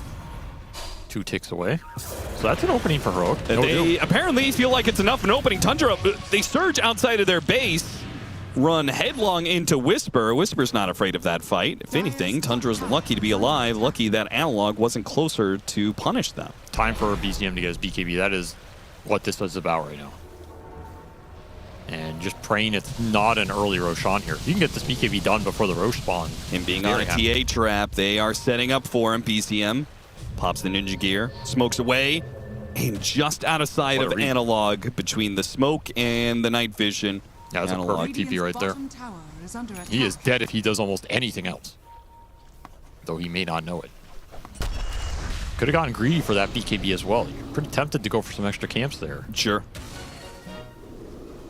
And again, just looking towards this Roshan spawn. We're halfway through potential spawn. Heroic would have loved for that Rosh to come up when the Doom was on cooldown and before the Morphling BKB. Very good timing for them. Still have a lot of threat with this Hex on Whisper.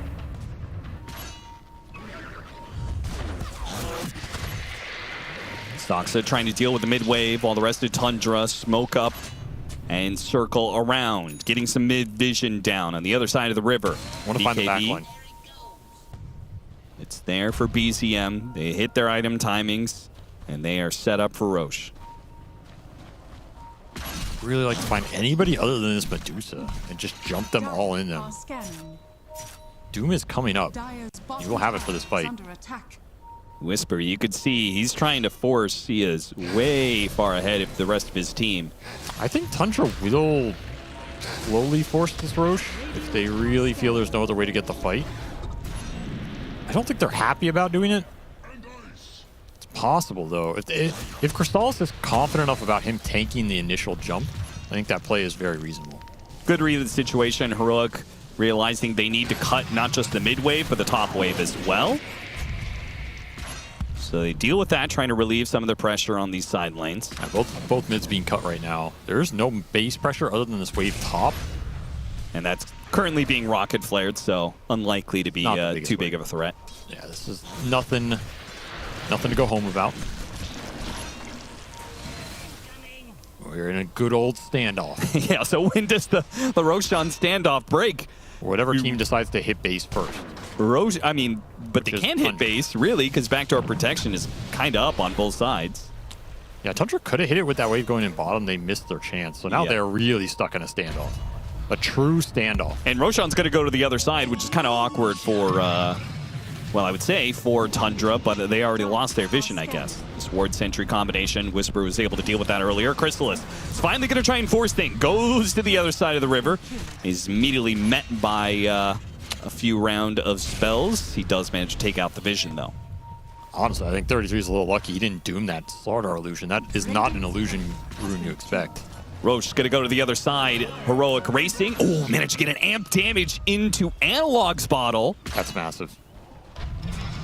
Can they get to the high ground first? Tundra, they kind of get there. KJ's getting some information. Yuma, they're going to jump out of the Morphling. Got the scythe onto him, but he's already morphing into strength. This could be a little dicey. Yuma, he's getting doomed up already, and they can't seem to finish off BZM. He gets bashed a couple of times, but he's ignoring it. Yuma, he's going to head for the hills with the 33 Doom chasing after him alongside White Monty. Ogre Seal totemed on after him, trying to use the meter after to save him, but he will die to the Doom. Meanwhile, Analog, he got BZM low, but not low enough for the kill. Buybacks coming in from Heroic. BZM trying to life steal himself back into a good position. Still has the Slardar steal. Gotta be careful of him. Hidden in the trees, Whisper's gonna jump in once again, trying to force action onto himself. Analog follows it up, goes after the Muerta. Should be able to burst him out. No, Ghost Scepter goes off, gets off the call, and gets off the ultimate. Finally goes down to the side blades. Good use to the TA trap deny from Yuma. Managed to finish him off, trying to deal with the Bristleback. Up next, pushing away the BZM Morphling. He pushes over to the side with the Ice Path on him and chases after the Chrysalis Bristleback, who heads to the north. Tundra resetting this time around their buybacks to the Muerta. Back to the pit, back to control over the right side of the map. Have to find a way to heal right now. Those are big buybacks coming out from Heroic, but it will win them Roshan if Tundra can't get the resources back online. Assuming they're confident enough to man up for it. I mean, this is a situation where if you don't man up for Roche with a TA buyback, what are you doing in this game? At the same time, there's no Doom opening here. Doom is back up for 33 with an Octarine core. Yeah, that's huge. Absolutely huge. This can be a scary pit fight for Tundra. Chrysalis, they don't know he's inside the pit right now, and he's actually a little bit low. Really bold. You get crushed Ice Path in here, you're going to have a bad time. Yeah, this is going to be real bad. Two-man crush. Whisper trying to follow it up, not immediate, so not the biggest punishment. BZM turns into the Slardar. Now just supposed to work onto the Roshan. He's just going to take the Aegis right away for himself. Activates the BKB, takes the Aegis, and now goes for the fight. Chased after Analog, goes for the back line, goes after the Jakiro, all trying to dodge away from this Morphling, who is nigh unstoppable right now. Whisper with the Stone Gaze, throw a little bit of volley back onto this Morphling. They decide maybe they can take him down at least one time. Force that, not good enough. He finally falls. The Doomsa standing tall, right in the middle of it. 33 blinking in, but Yuma blinks out, so he has to use the Doom instead onto the Slardar, who's in a bit of trouble. Got the loaders, a beautiful Ice Path from KJ. He locks down two cores. One of them's going to die in 33, and Chrysalis is completely out of mana. It's up to BZM now with the Refresher Shard. Wait for him, takes out Yuma. That's going to be the carry down, and the Slardar slowed down to a crawl still as the Doom is on him. Down the river he goes. After the Jakiro, they'll take that kill at least, and Heroic are out of heroes now. One dead for 2 minutes, another for 70 seconds. Matthew has to cut the creep waves where he can because death is coming to their base. That is a massive blow for Heroic in that fight. The fact that the TA gets jumped, there's just no rallying. Run, Matthew, run, little Tin Man.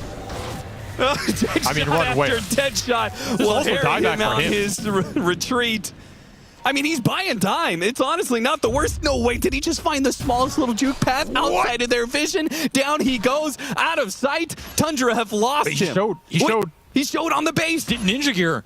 He still has Ghost Scepter. He still has Cogs. He's going to buy even more time, even when they find him here. Oh, nullifier. Okay, there he goes. All right, 80 seconds. No buy. That wasted a lot of time, though. Yeah. My God. But is it enough time? You still have 60 seconds left on the TA. That is a lot. That is a lot, and Tundra absolutely can end the game in 60 seconds here. They have a lot of physical damage. I feel like you Macropire the next wave. Let Analog deal with this one. I mean, I guess there's going to be this hop wave pushing in one way or the other. Backdoor protection. They're going to go down. They have banner as well. There's really nothing you can do about this creep wave. That's true. You have to slow them down around the tier 4s. That's your best bet. Trying to slow him down. Sight the Vice combination, a little bit off the mark. He resets it. The fact BZM got everything out of that Roche is just massive. He got the Aegis, the Cheese, and the Refresher Shard. And he beat full use of the spells right away. They go after KJ 33 as a vendetta, apparently, with the 5 position of Heroic. He does not like Jakiro. That we have learned. Yeah. Are the dead shots going to kill him here? He almost gets low enough to die to the Doom. He's dead. No, he lives. He lives. He survives. The barracks, 2 lanes of them do not. BZM's going to go for the final one here with the Aghanim Scepter now done for the Jakiro since he didn't die. Yuma TPing in.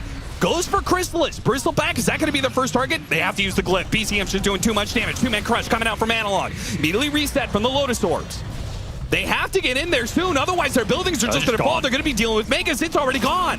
Too much physical damage coming out from Tundra. Now they retreat, and Heroic have to chase after him. Hit a hook shot, immediately starting things off, but Tundra slowing it down, putting the Bristle back in the front, and Heroic, the damage is already done. They don't want to chase outside their base. Giving up Megas without any exchange, it just feels like a death sentence here. Your lineup can deal with the Mega creeps a little bit, but not efficiently. I mean, Slardar's miserable in this situation. Your supports are miserable. Tundra have such a gold lead now. This next fight feels almost impossible. You have to land a massive Hex on this Morphling. It's the only way you're winning a fight. Doing it with very few lives. Radiant's courier has been killed. Daedalus next for Yuma. I was clicking on him to see if he had a Divine Rapier queued up because it does feel like have a lot of gold. They have a lot of gold in theory if they can complete some of these items. 6k gold on the Slardar. I mean, just go for something here. You never know what'll happen. But you're not. The gold's not good once you're out of the tournament. they're going to hold on. Instead of getting aggressive with it, they will hold the high ground, daring Tundra to push into them again. The kiting from Tundra in these fights is immaculate, and these are the kind of fights that support Muerta loves, because you're just throwing dead shots the whole time. You're disrupting so much, you're being so annoying, and there's no way they're going to get on top of you. Just not a high priority target Bro can afford to commit on unless you find him super easily at the start. This is a Ghost Scepter ult Muerta. You're not bursting him unless you want to commit the Hex. Tundra smoke down to the low.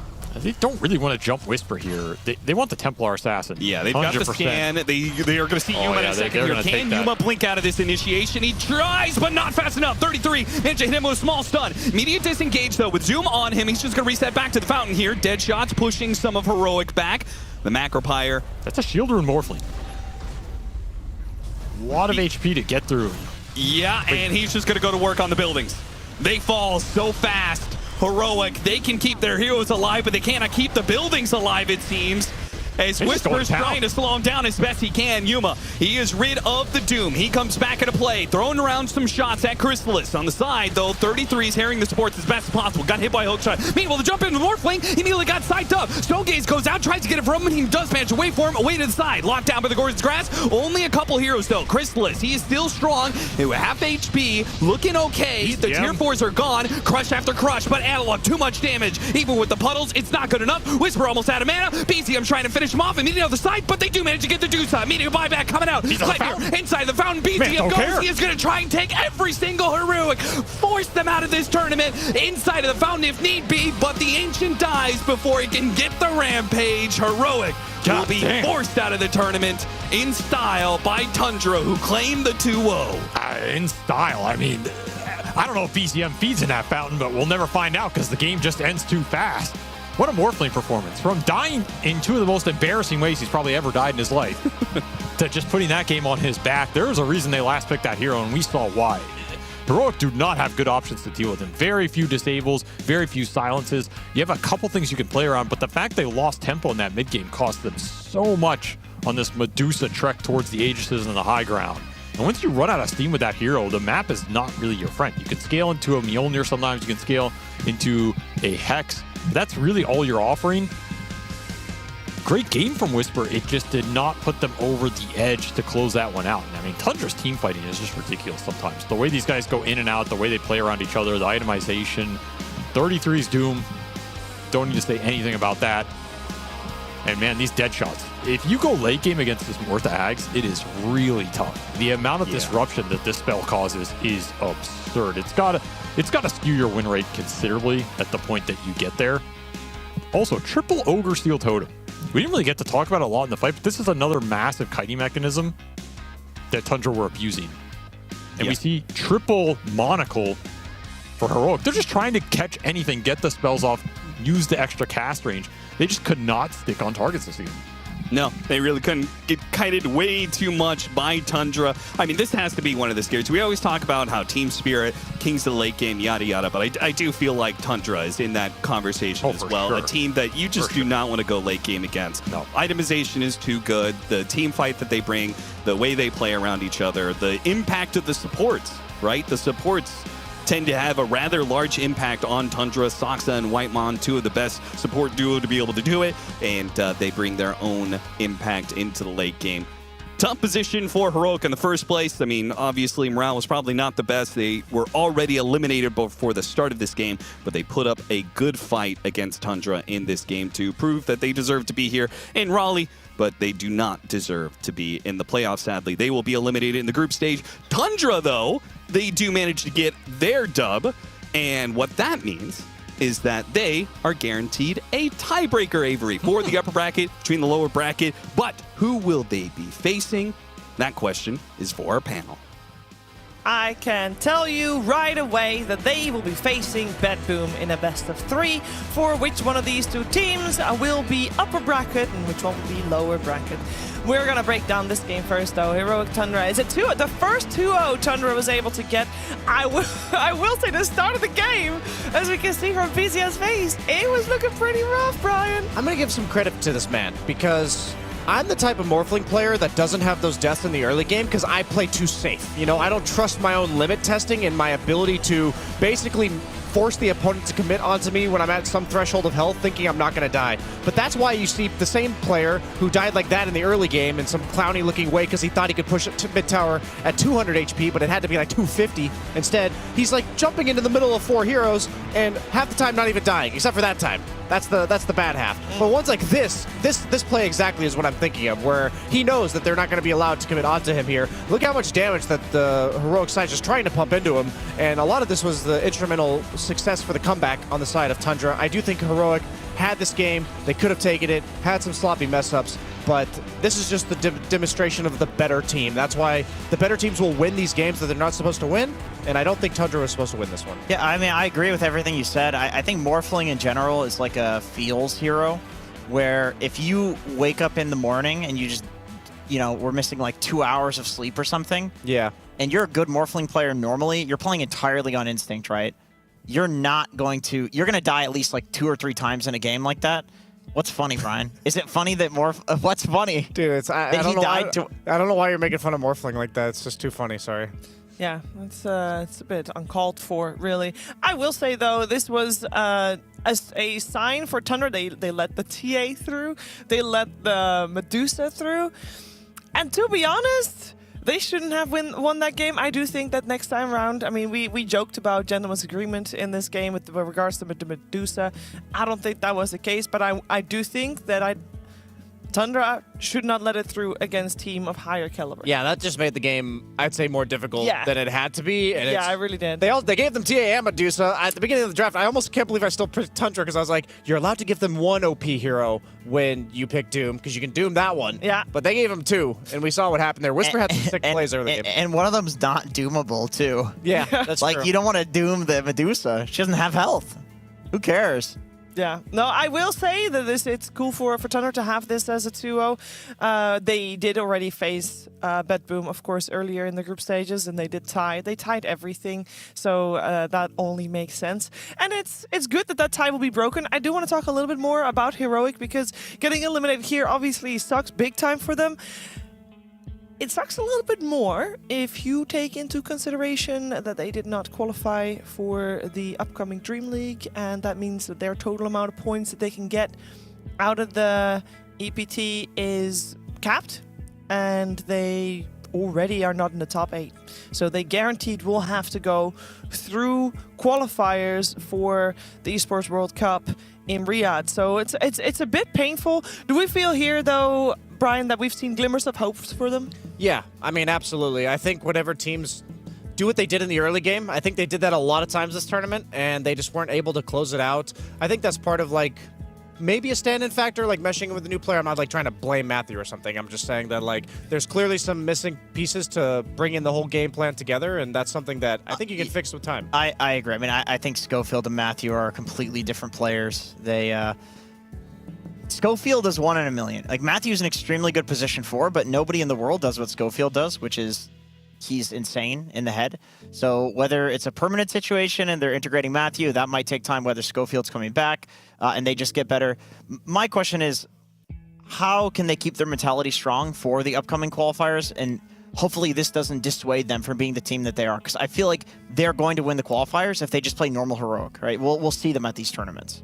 Yeah, we should definitely see them at those tournaments. We can take a look at the group standings, as I believe all series for Group B have finished by now. So these are our, for now, definite rankings, as we have Falcons guaranteed upper bracket, Avalos guaranteed lower bracket. We got Tidebound and Heroic both being eliminated, and Tundra and Betboom tying up with the 6 and 4 score, and therefore we'll have a best of 3 between those two teams. I think, though, Jenkins, if we're looking at these group stages, 2 surprises for me, Avalos and Tidebound. Would you agree?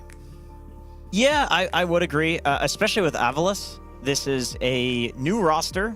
Avalos, when they were on their old roster, they were doing under par at a lot of these tournaments, and you'd think that with some new players that it would take some time for them to, integrate them, and maybe they'd do okay, but then get eliminated 5th or 6th, maybe 5th.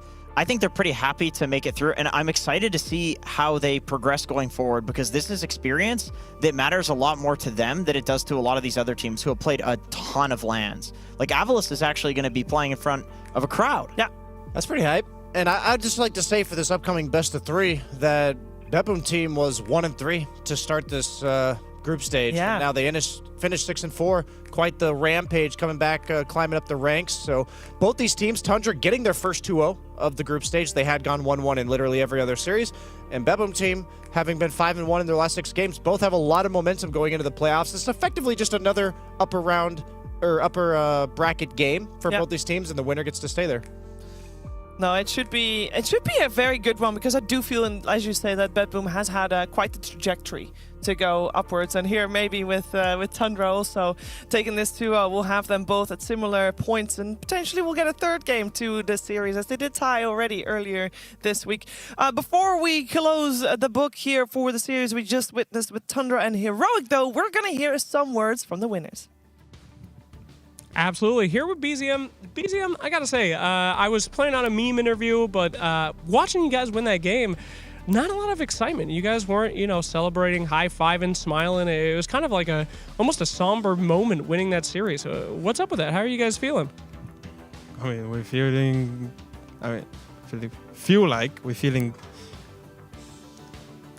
we're playing tiebreaker, so it's not over. Yeah. But I think win or lose, we're expecting to play tiebreaker, so it's not over the day, no matter if we won or lose. So it was more just you guys are still locked in. You're still super focused. You got another opponent coming up. Was that mostly it? I mean, yeah, and the game was pretty not like it was pretty back and forth. So. Okay, well, we can go to the meme interview then. What the hell was with that Morphling? Well, what's going on in that early game, boss? Okay, first of all, I forgot to switch my hotkeys. The Morphling hotkeys? Yeah, so there was a little incident with the skill build, there was a little incident with pressing the buttons, and also I don't think I didn't play it for quite some time, so I'm kind of rusty, but to that was all I needed, Yeah. I mean, once you got warmed up a little bit, hotkeys are fixed, you're back in action. You guys came back really well, but was it a little nerve-wracking in the beginning there? We saw some big reactions from the first couple deaths, like, oh, Jesus. Yes. I mean, just don't make me remember the first death. Okay, we're not going to talk about it anymore. Don't worry. That's in the past. Congratulations on your win. You're facing off against Betboom. Did you know that? Are you ready? Now I know, yeah. Okay. I guess I'm ready, yeah. No more Morphling. Okay, no more Morphling, so he says. Wink, wink. Hint, hint. We'll find out. Are you confident going up against Betboom? Are they the team that you would have picked? I mean, yesterday we played them. It was feel like we should have won, but Dota is Dota, and the impossible we won is possible. What a beautiful quote to end on. Thank you so much. Very fortune cookie-like. Thank you for your time. I'll let you get to your series. The impossible can become possible. BZM. The head shake as the kid's like, did I say that? Yeah, I guess he kind of did. He did. Usually There you Slacks go. makes up the quotes, but he actually did say that one. He did. And it will be Tundra taking on BetBoom. Before we go to that, though, any final words on the group stages that has effectively come to an end, Jenkins? I'm glad we get to see tiebreakers. I will say the group that we were covering was pretty cut and clear. Yeah, it was. You know? And I'm excited to watch some Falcons games. I know those are not until later. We're not going to see that in the tiebreakers. I think it's really cool that the two teams that are playing the tiebreakers have been ramping up, like Brian was saying. Like BetBoom, I don't think anybody, with such a shit day one, to come back from that, it's like, this is not BetBoom, right? BetBoom's the team, oh, they tilt. Nah, not these guys. They just won a tournament. Yeah. They're winners. Doing good. How about you, Brian? Any final thoughts? We got Avalos playing on land. We got Team Nigma playing on land. So we got some exciting underdogs coming out of the lower bracket. And we've got some teams like Team Liquid that I think also were pleasant to see, like the stand-ins with Bryle. We're seeing Falcons with Quinn. We're seeing a lot of like standout performances from people that you weren't even expecting to see at this tournament in the first place. No, you're absolutely right. Can't wait to see who the crowd favorite from all the teams we already mentioned. Now, keep in mind, first round of upper bracket will be played tomorrow. Not yet in front of the crowd. Friday, we'll face. They'll face that crowd for sure. It should be very exciting. First, though, we got that tie to settle. So get strapped in. BetBoom versus Tundra. One best of three coming your way after a break.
It's a system breakdown on a smash TV. There ain't never been a harder time to believe. I see myself in everyone I meet. The many lost souls looking up towards the sky. In the sky, feels like it's falling.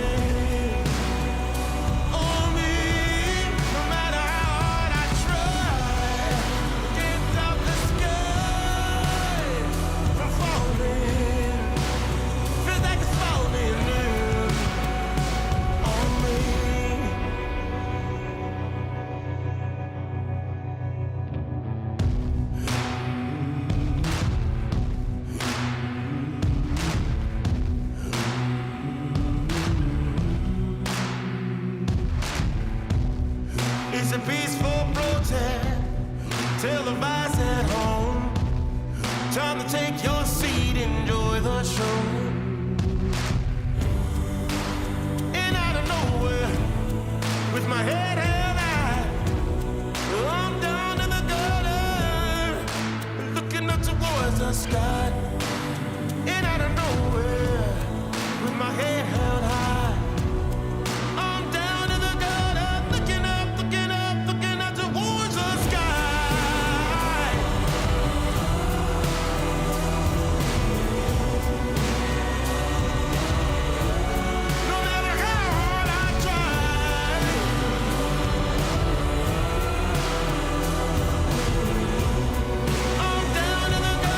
Looking up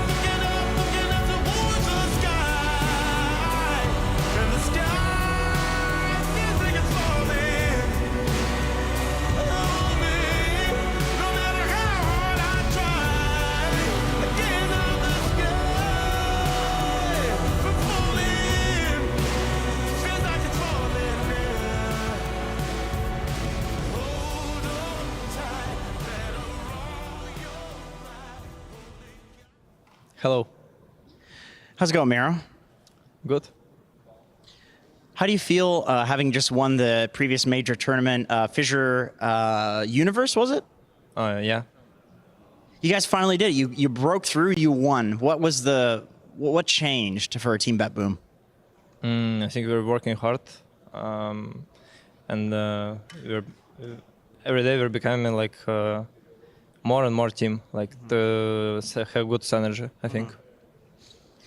You're the type of guy that you meditate, you do the ice baths, and by the way, I want to ask about that. You said that once, and now that's all we talk about. Are you fine with that? That's kind of your character, your personality now to all the talent? Yeah, I'm still doing it, but it changed. I'm doing it day by day. Like one day rest, one day I'm doing it. Yeah. Why did you make that change? I just heard some thoughts about it and on the website, and the guy says like you don't need to do it like every day. Just you need to, yeah, just day by day. It's much better, I think. Have you read a lot about sleeping? Are you a big sleeping guy? No, not really. I think I'm sleeping like around 7.5 hours, and around maybe 8.5, I think. I think 8.5 is really good. Did you know? I'm gonna tell you a really long-winded story, but this is relevant to you, I promise. As a professional player, there's a sleep doctor, okay, and he was at a gala, and there was a pianist that came up to him and said, "Why is it that I can practice something before bed and I can't do it? I cannot play this music, but then I wake up and then I can do it." And the guy said, the sleep doctor said, "I don't know." So he went and he studied it. And did you know that the brain, when you sleep, takes things from the short-term memory and puts it into the long-term memory, but then it makes it more efficient? For example, if I told you a number like 613-287-982, your brain would break it down into triplets. Yeah. But if you slept and then woke up, you would remember the whole string of numbers. That's cool, I think. So you need to learn about something when you go to sleep. Right. Exactly. So if you want to practice and be good at Dota, the best time to learn it is to do it right before bed and then get 9 hours of sleep.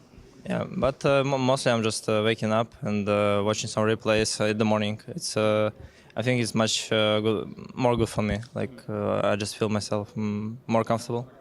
Do you find that you're mentally more like capable to break down replays in the morning versus at night? Yeah, I think so. Yeah. What is the worst time to watch replays, would you say, mentally speaking?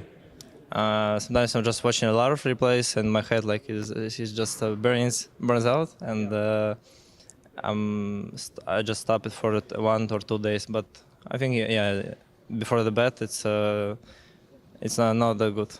It's not that good? Yeah. If you're at a tournament and you guys have like a shitload of games all at once and you feel like you're hitting that mental burnout, what is it that you do to fix burnout in the middle of a tournament?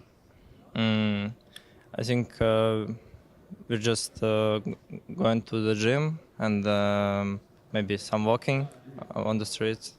Yeah, that's what helps, I think. Do you walk on your own so you can like think about things, or do you walk with your boys? Sometimes with boys, sometimes alone. Okay, thank you very much. Always insightful to talk to you, Miro. Good luck. When I wanted you, I never wanted to be the third person you'd be searching for. I had 5 reasons in 1996, 7 minutes in this heavenly sin. I'm picking you up, I made you a mixtape, I played you.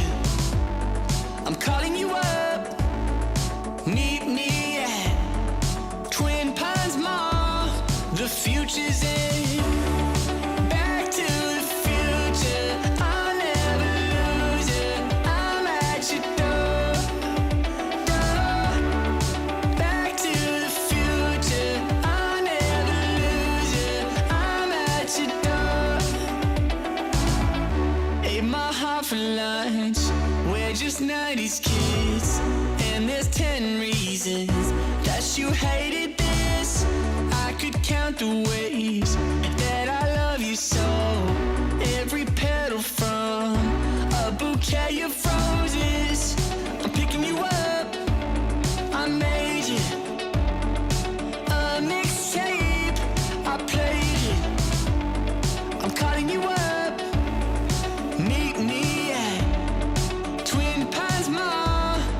future's in.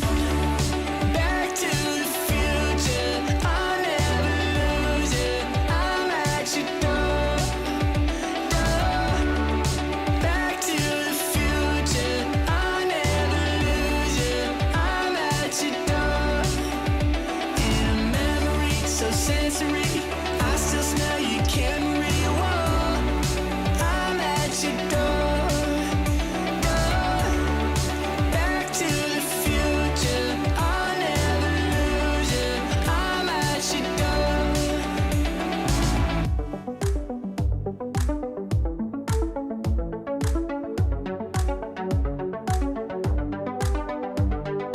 10, 9, 8, 7 minutes in heaven. 6, 5, 4, 3, 2, 1. Back to the future. I'll never lose it. I'm at your door. Back to the future. I'll never lose it. I'm at your door. In a memory so sensory, I still smell your Camry. Whoa, I'm at your door. Back to the future. I'll never lose it. I'm at your door.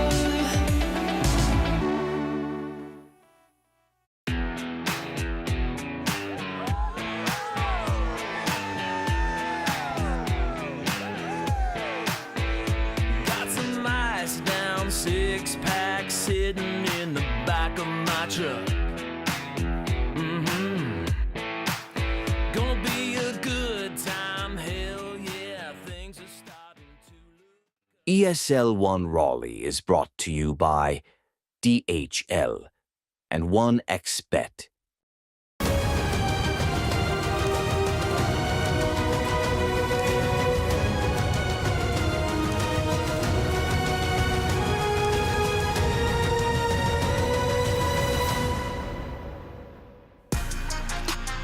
Welcome back, everyone, to ESL One Raleigh 2025, where we are treating North Carolina to its first ever ticketed professional best-of-3 game of Dota. Surely that's accurate, right? I mean, for sure. Yeah, I don't think there's ever been any other tournament in North Carolina for Dota 2. Then there you go. So there First you have ever, it. and there's been no best of threes because it's been all BO2s up until now. That's also factual. Great. I got all my bases covered, and I've got all my panelists here, Fear and Effie. Welcome to Tiebreaker territory. We did all the best of twos, and now it's something completely different, Effie, surely. It's not like we just saw this yesterday. We didn't see it yesterday. We did. It was completely different. Yeah, we saw It wasn't this a best of yesterday. 3. That wasn't a best of 3. It was a best of 2. Totally it went different. 1-1. It was a 1-1. Exactly. So, there you go. Exactly. And honestly, it might make a big difference then already from the games that both teams have played today in Tundra and in Bedboom. I feel like they've learned some lessons along the way and they're applying it. Like, for example, we always talked about why isn't Save playing Ringmaster? Everyone else is, and he dominated with it at the last tournament. Today, he first picked it, owned. We talked about how Tundra needs to just last pick BZM's hero, pick Chrysalis's hero early on. They did that today in their draft. They owned. So we'll see what more lessons have, been picked up on, I suppose. BZM learned a lesson about setting his hotkeys before a game starts, especially on a hero like Morphling, because both these two teams are coming hot off of a series. You just saw the Tundra series just now against Heroic, and Bedboom team was facing off against Avalis, which means that now a great deal of our bracket has been filled out. So let's take a look at only 2 blank spots that are remaining. One team is going to be going into the upper bracket, and you see that TBD below Paravision, because it's the winner of this series will be facing off against Paravision in the upper bracket semifinals. The other part of that bracket has been filled out already. Falcons will be playing Team Spirit. Meanwhile, in the lower bracket round 1, Team Liquid will be facing off against Avalis, and Avalis did just lose 2-0 to a Bedboom team, and the loser of this series, which is going to be Bedboom team or Tundra, is going to face off against Nigma Galaxy. 4 teams have already now been eliminated from ESL One Raleigh 2025. It's a bit of a shame, no Southeast Asia. So Talon's gone, no North America. Shopify Rebellion's gone, no China, because Tidebound is gone, and no South America, because Heroic is gone. 4 regions off the map. Yeah, sadly, this just seems to be the story of the last couple of years at all of these tournaments. Like, a lot of regions come in and they're like carrying the torch, and they have some really good days, but it does feel like EU West has been supreme for all of last year, and this year it's EEU that's been dominant. That doesn't seem like it's changing at all. So then if it's between these two teams, an EEU team with BetBoom team and Tundra, do you have any favorites coming into this, or is this a pretty 50-50 match for you? I mean, last time they played, it was 50-50, so I imagine we're here in a tiebreaker for upper bracket. These teams are very, very close, but I will say I'm looking a little more towards BetBoom on this one. They're on a 5-game win streak. And this is a team that rides off momentum, right? They're finding the heroes that work for them. We mentioned the Ringmaster. I think they're getting more comfortable, having better plays. And let's be honest, that last match for Tundra, sure, they clutched it in the end, but it was a little bit shaky against an already eliminated Heroic. So I think I do favor BetBoom a little bit this one, but it is 33 in his squad. They always seem to come up when they need to. And a product of their momentum is probably draft-oriented, so you saw that now Save is prioritizing his Ringmaster a little bit more. The Avalis series also was not completely BetBoom favored, though. They were not just steamrolling it. No, it wasn't at all. Actually, I was watching that series while you guys are watching Tundra, so we have a good split of opinions here. But actually, BetBoom team in that first game were getting rolled by Avulus. Like, they were just getting run out in all 3 lanes. They were getting out networked, and they didn't have the grasp of the game for a very long time. But they did clutch it in a similar manner to yesterday when their Tricore just scaled better, found the better fights, and eventually won. So that game 1, I imagine they don't want to bring that style of game again versus Tundra, because they did the same exact thing versus them yesterday. They played a bad early game, scaled with their Tricore, and eventually won, but that does not feel good. The good news, though, is for BetBoom, in that game 2 versus Avulus, they completely took that momentum and snowballed, won every single lane and crushed it. And as a result, they get to play this tiebreaker, because if they had lost that game 2 against Avalis, then it would be Avalis in this tiebreaker, which also means that Lyrical got an opportunity to speak to Kataome. Thank you, Tsunami. We are here again with Kat Tomey, who just put on a thrilling performance, 2-0. You managed to clinch this tiebreaker at the very least. I'm not going to lie to you, man. I saw you the other day. You looked sad. You looked depressed. You guys were like 1-3, and then you went to 1-4. But in that last second game against the team you're playing against next, Tundra, it all turned around. Tell me about the start of the tournament to now. What's changed for BetBoom? Tournament started pretty sad. It was tilted after first day, but we kind of knew our mistakes, and we know that we're gonna do better than the after, or we're gonna go out of tournament. Nobody wants it. So second day started, we lost first game, and then Pure said, guys, we will not lose anymore. And then we won 3 games in a row, and today we won again, and today we're gonna win Tundra again. Damn, man, we will not lose again. I mean, I feel like this has always been the embodiment of your team, is that you guys are incredibly confident when you know your heroes, when you feel it. I remember seeing him in that booth, and he didn't leave. He sat in front of his computer and just waited.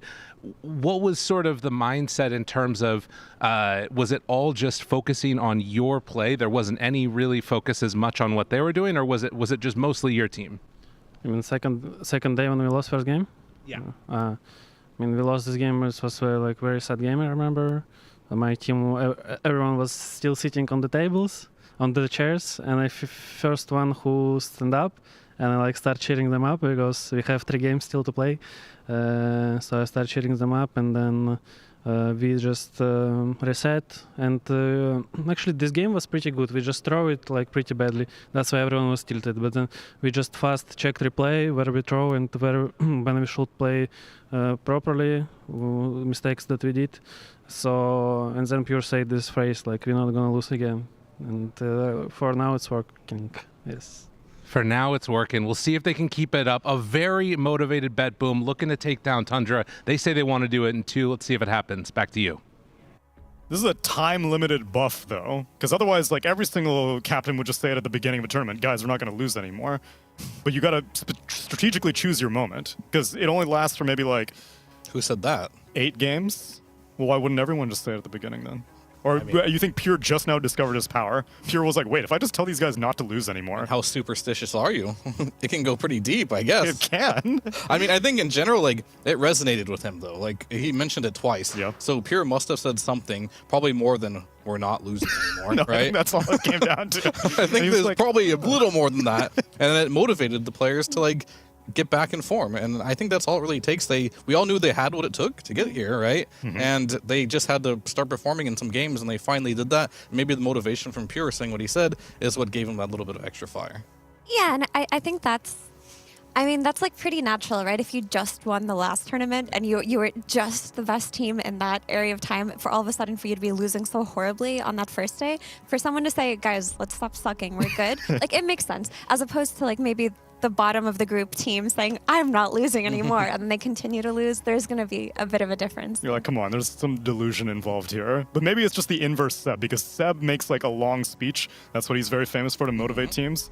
Pure is efficiency. Short and sweet. Short and sweet. Yeah. Just a few words. Not I gonna lose respect anymore. that. He's like an ego-driven player too, you know? Like, if you're getting beat up that much, your ego eventually speaks for you. Which is why I think even both these teams are both on the upswing, but they're not entirely thrilled with being in this situation in the first place. Being in a tiebreaker for upper bracket would be a great situation for most teams, but Tundra and BetBoom team are championship rosters where they're like, I don't want to be tie-breaking for upper bracket, I should have been first place. I mean, especially when you know you're going to a lower bracket situation if you lose this, right? You're playing one best of 3. You get the momentum going into the upper bracket. If you win that one, you're already in a great spot in the tournament. But then you're all of a sudden lower bracket. One more loss and you're out. So this match is going to mean a lot for both these teams. And both these teams, they do think they deserve this, right? Because they're championship teams. They've both won tournaments before. Very recently as well. And we got a chance to speak to BZM at the end of their last series, but now Lyrical got a chance to catch up with Whitemon before this tiebreaker. I'm back again. Thank you, Tsunami, with Whitemon, one of the two teams playing in the only tiebreakers that we have today. You guys have been going 1-1, 1-1, 1-1, 1-1, but today you got the 2-0. Is the team feeling good? What's the mood right now in the squad? And finally we can break the memes, you know, the Tundra. Yeah, it's feeling good, I think. Yeah, we're playing pretty well. We're not... we make a bit less throw, I think, than yesterday, I think. So, yeah. Last question real quickly before we let you go. This last match that you played against BetBoom, it was 1-1. You guys were in a pretty commanding position in game number 2. Were you guys looking back at those games? How do you feel about playing against BetBoom? I feel like against BetBoom, as long as we didn't throw that much, I think we're gonna be fine. I think our problem is like we just keep throwing. So, yeah. They just keep throwing. We'll see if that keeps up or if they can pull it together for this tiebreaker. Back to you. Yeah, I don't really blame Whitemon for feeling that way because I'm looking at the graph for that game 2 of yesterday's series between Tundra and BetBoom team. It was a 18K net worth advantage for Tundra at 31 minutes, and then they proceeded to lose the game at 42 minutes. I heard phones hit the deck after that game. Yeah. It was a heated moment. Yeah. I mean, it's one of those things where you're so in the lead that you start to make maybe uncharacteristic mistakes because of how far ahead you are, and then they just got outplayed on the map because we know that BetBoom can be a world-class team, and even if you're stomping them for 35 minutes straight, like 1 or 2 mistakes will add up, and that's basically what happened. Like, it was just that tri-core from BetBoom yesterday that ended up scaling so well. They repeated that again today, going tri-core in all 3 lanes, winning in the late game, losing in the early game versus Avulus. But I really hope that that's not the approach BetBoom are going to take today. Even though they won with it, it was not the best way to win. Well, I will say, that game in particular, they were playing against a 1-4 BetBoom at the time, right? So they were at their lowest, I want to say, as a team. And since they won that match, they haven't lost a single game since. And that's what I mean. This is a team that goes off momentum, so I don't expect this to be a similar series where BetBoom's only going to win based off of Tundra throwing the game. Sure. I think they're going to play much more clean in this series, and this BetBoom team, yeah, they're good when they're on fire, and I think they're hitting their stride now. These BZM last picks, though, are stressing me out because that game that I was speaking of, where it was a precipitous fall-off, was him last picking himself Snapfire mid.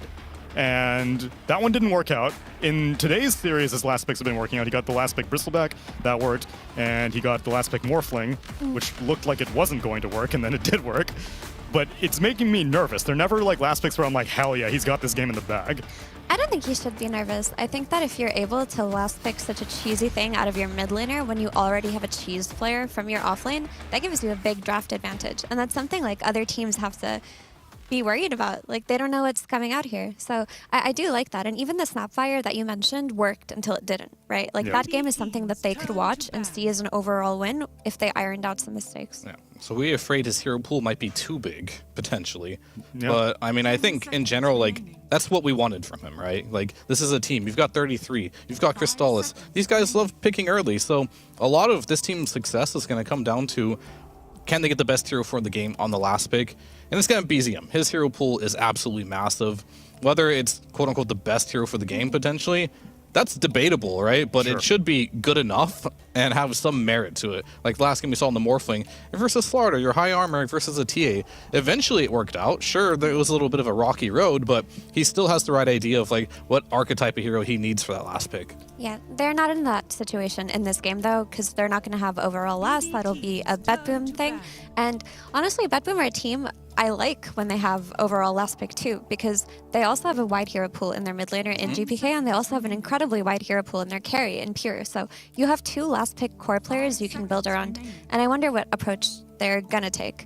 My personal preference for their overall last pick on BetBoom is always the carry. It just feels really good when you can get him his ideal core-to-core matchup. Yep. Whatever the case, though, Tundra prioritized taking that first pick, and so they are leaving it on the table for a BetBoom team. As we take a look at our draft for game number 1 of this best-of-3 tiebreaker, BetBoom team are going to ban out the Medusa, the Nature's Prophet, the Monkey King, and the AA. Tundra take out the Jakiro, and now they recognize that even BetBoom team, they enjoyed this first phase Ringmaster, which last time we saw these two teams face off against each other, it was BetBoom team who were banning out the Ringmaster. I mean, Whitemon and Save are both incredibly skilled on the hero. Yeah, I mean, they didn't ban it out versus Tundra. Tundra just took it, but they banned it out versus Falcon. Oh, right, that's what it was. When they could have been taking it for themselves. And I'm glad that, like, Tundra just took a look at their last game. They're like, oh, Save is finally first picking this hero?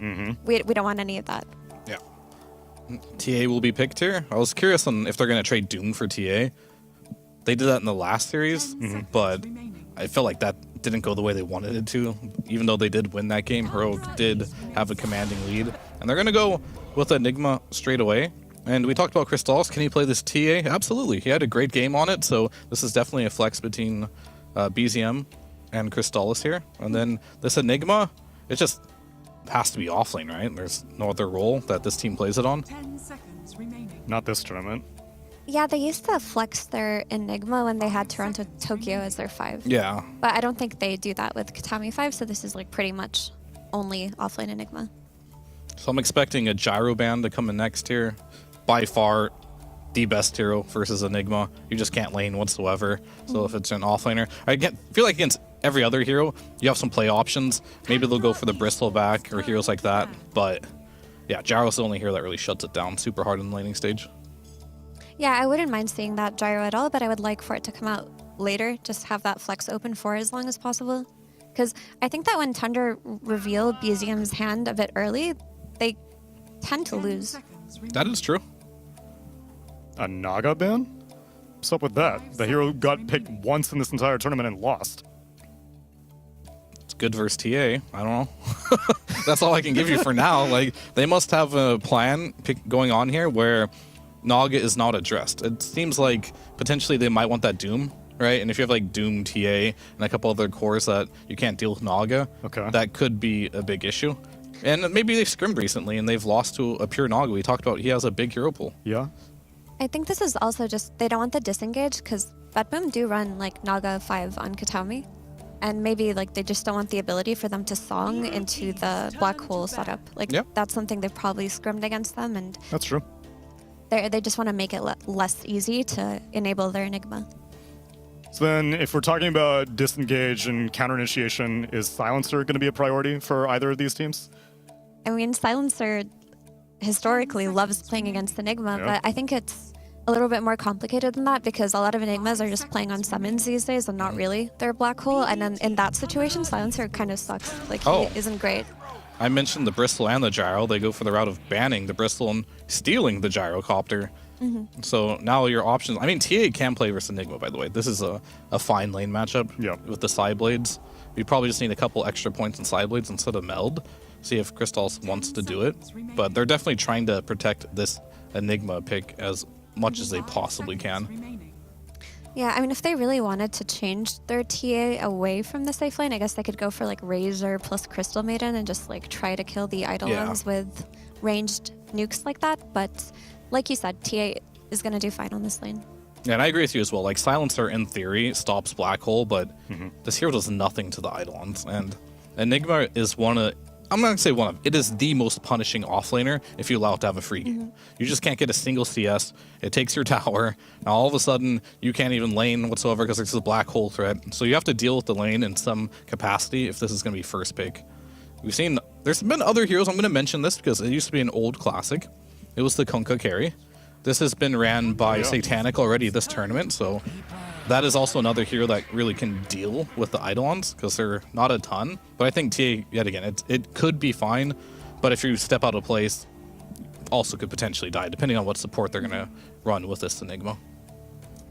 And Tundra go for the Coddle here. Like, what Coddle gives you versus Eidolons is wave clear, right? He's not going to be on Enigma's lane most likely, but when that becomes a threat, like his summons, pushing towers, you can just send this hero to de-push waves. But also, it's just a nice combination with TA because you got the Chakra magic into double melds. And now with the Sand King pick, there's a lot of synergy in him stacking the triangle for 33 to get his farm later on. Yeah, we know where this Coddle's going to be in the early game. He's going to be stacking every single camp. I wonder if there's some preventative measures, because, you know, back in my day, when we knew this was happening, some level 1 smokes would come out and some sentry wards, but we're much more limited on sentries nowadays. So it's kind of a bit more difficult to do that. Yeah. So I don't know what the plan is going to be. I mean, they're just picking all the heroes that are good versus Enigma. You really want to protect Miero. But it's still, like, good. Like, in theory, if you drop the global, you know the Epi can't come at a certain time, so it does... makes some sense. I wonder if they're like afraid of a storm spirit maybe coming out for Tundra, and that's why they pick up the Silencer, because I don't think they're that afraid of Silencer if they have Gyro and the Enigma summons. Like, that hero is pretty squishy. But I would imagine if you have a Coddle, you can look towards building up these like storm combinations from the mid lane. So you're preemptively addressing it this way. And that'll be their second pick, flex pick, right? Potentially. Well, never mind. I think that has two options. It could be position 4 or mid, but knowing GPK, probably going to be his hero. Not many people like the Gyro support, so I don't think we'll see that one coming out. I wouldn't be surprised though if this is a save Tiny, because the Enigma Tiny lane is a classic. Like, you toss back into the Eidolons, into a Malefice, and even TA, who we talked about having comfortable lane, she's going to die there. And Save used to play a lot of support Tiny back in the day, so we know he's capable. Yeah.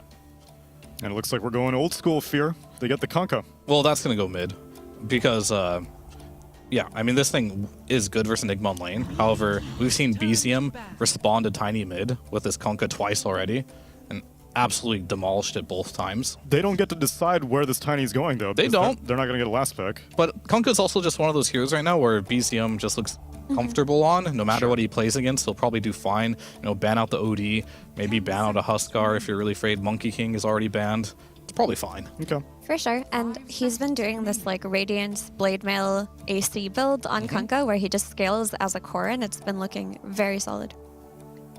It also gives you nice things like boat into the black hole and like the ability to buff up your team during Bad Boom's like big teamfight duration ults. I will say though, if there's a matchup where TA can do really well mid and Kunkka can just lane versus Nigma, I would not hate that. Sure. That would be totally fine with me. But it's more of like, does Crystal also want to play carry Kunkka? I don't know. Yeah. It's a very specialty thing. And it would be better if the Tiny is like run as 4. Like, Kunkka can survive the tossback way better than a TA could. Absolutely. I know one thing's for sure is that this Tundra team is going to be so infuriatingly difficult to kill. You have to go through Rum Buff. We've already seen how 33 likes to build his Sand King whenever he needs to build for survivability, and then you've got Illuminate heals on top of that. Yeah. Yeah, these Coddle heals are no joke. Every time I have this hero on my team, it's like, in the early game, it feels like a full heal. Yeah.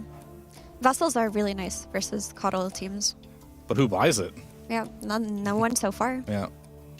For Tundra, right now, they just need to pick a big team fighting 5 that can play into the black hole, play into the global, but also not get owned on lane versus Enigma, like something with AoE damage. So for that, I think CM is still an option. I think Phoenix potentially could be an option too. You can Supernova to counter the black hole. There's also Jakir. Oh, Jakir was banned out. I think those 2 are the big ones that I'm looking at. Love me some Whitemon Phoenix. That Boom team, they ban out the Elder Titan, and burning a lot of reserve time thinking about this last Whitemon ban. Which is surprising because it's not like there's that much flex you need to be worried about on Tundra where you're like, oh, we'll ban 1 5 position and like 1 mid or something like that. It's definitely another support. Yeah, but they're just debating, are we going to deal with the teamfight aspect or the laning aspect mainly? I think ET, you get just so many charges of your spirit, right? And Fatal Bond, his Eidolons can be very annoying too, so... Bro, they are protecting this Enigma like crazy. They've been out Warlock. I don't think it's a bad call though, because like if you do, like I said, you manage to get Fatal Bonds and the Eidolons, you Psyblade it, you can end up killing them. Tidebringer. Whereas like Phoenix is also great team fight against them, but the lane itself not is not as good. But the Fire Spirits, as you scales, like do help if you're getting like the TA Psyblade hits on the Eidolons. Yeah. But ET and Warlock, what they have in common is also just a huge team fighting spell, right? And Tundra just protect their mid Tiny with the OD, their mid Kunkka, sorry, with the OD and Huskar bands. Ooh, that's another hero that can pierce also through debuff immunity. Yep. Very difficult in the lane until higher levels. It's a good choice. But it can cancel black holes later on potentially. It can. I also think that the Cold Embrace kind of counters the play that you make on Bad Boom, right? Like you're tossing back into the spawned Eidolons and like your TA is about to die, you can just Cold Embrace her for as long as you can, buy her some time. Do we Cold Embrace towers? Is this a winter-proof, whatever it's called? Is that the one that also gives you bonus damage when it ends? Yes, when you come out of it. Perhaps. Bad Boom team around other draft with a GPK Storm Spirit. I mean, I kind of like the carry Kunkka here, I'm not going to lie to you, in the mid TA. But they're not going to do it. Whatever, it's fine. But yeah, GPK, he's going to play his Storm. This hero gives him a lot of mobility. They put save, as you mentioned, as that position 4 there. Yeah, I'm a little worried about the safe lane a little bit, though, for Crystallis there. Like, you do have that, and you've got your 1x bet odds up there. And I'm not entirely sure, like, if things go south in that lane, who's helping him? Because Soxa is a coddle, right? Is it just full Tundra efficiency mode? Everyone stack it up. Stack it up and ignore all the lanes? Yeah, I mean, it does look like a hard lane, but I also think Winter Wyvern's a little bit underestimated in how much she can offer versus Enigma lanes. Like, her Splinter Blast helps clear Eidolons really quickly, even at early levels, and her Cold Embrace does offset their aggressive play. So just not get the Q then? Because... I think you get the Q. I think you get 1 in your Cold Embrace, you get 1 in your Q, and then 2 in Splinter Blast for the first 4 levels. That's how I would see it. Alright. I think both drafts look really good to me.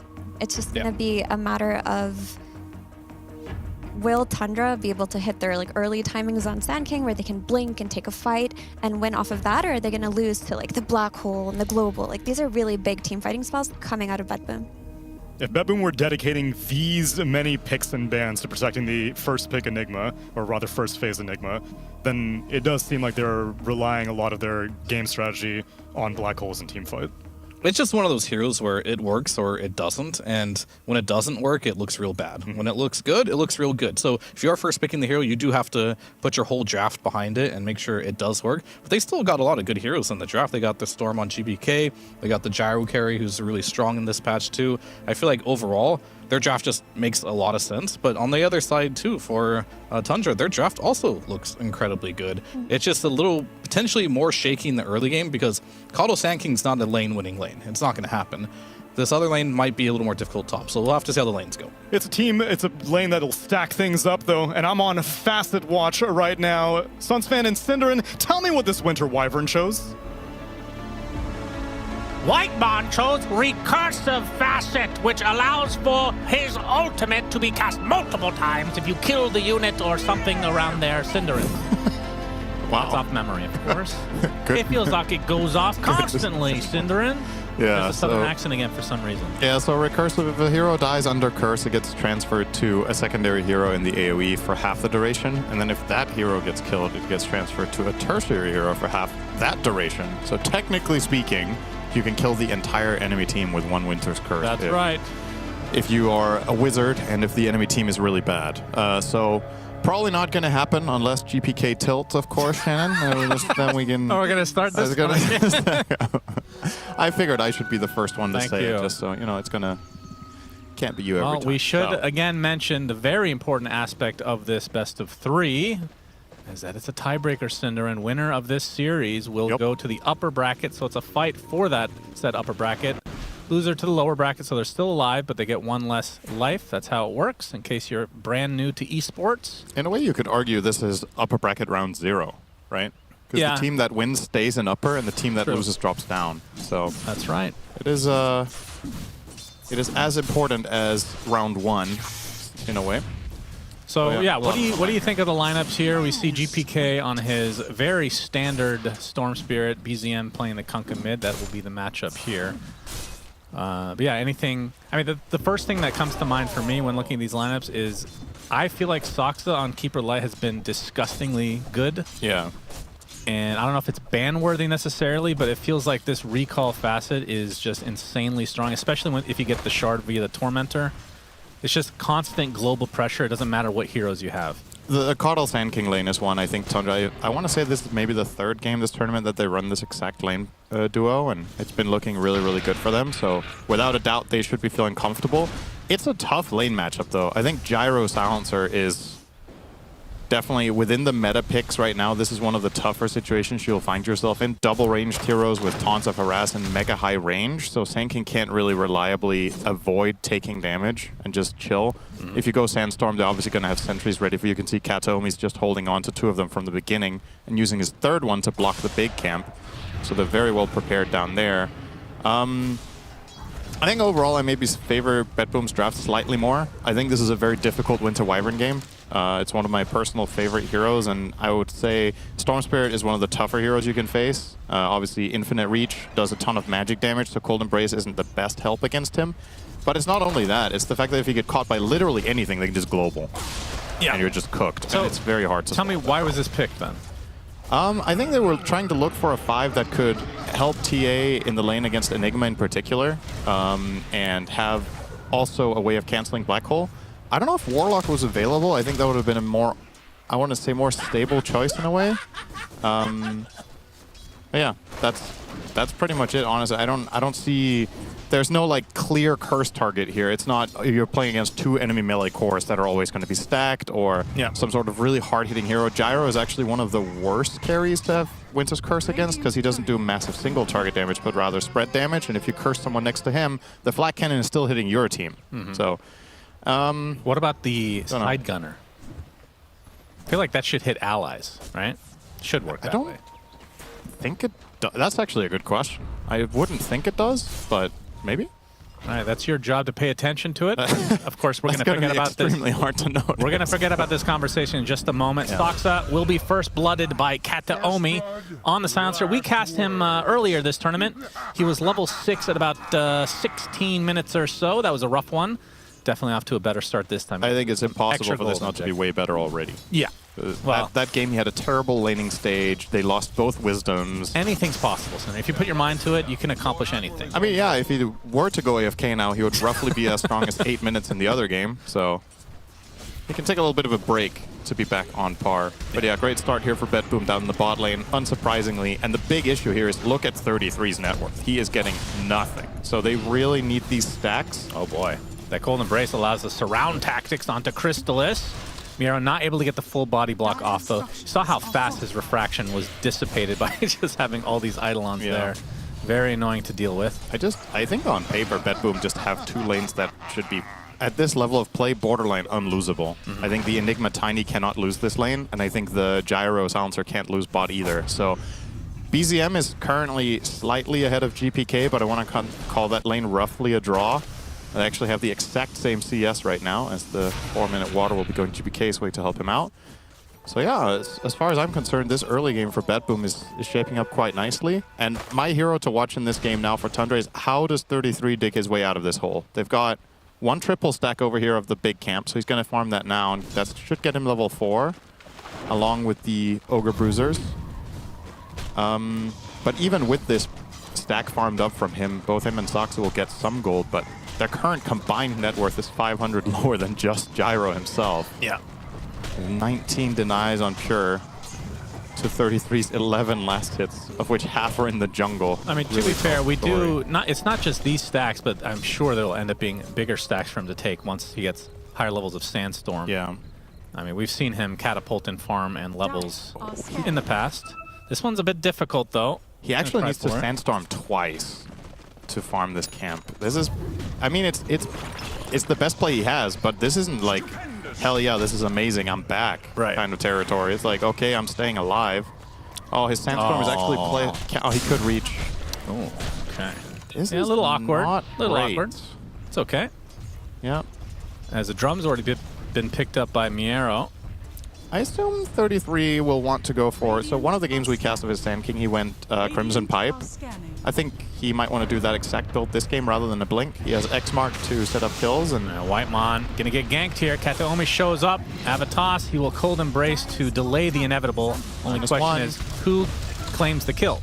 Will be Kataomi. He's gonna be going carry Silencer in this game after that showing from the other day.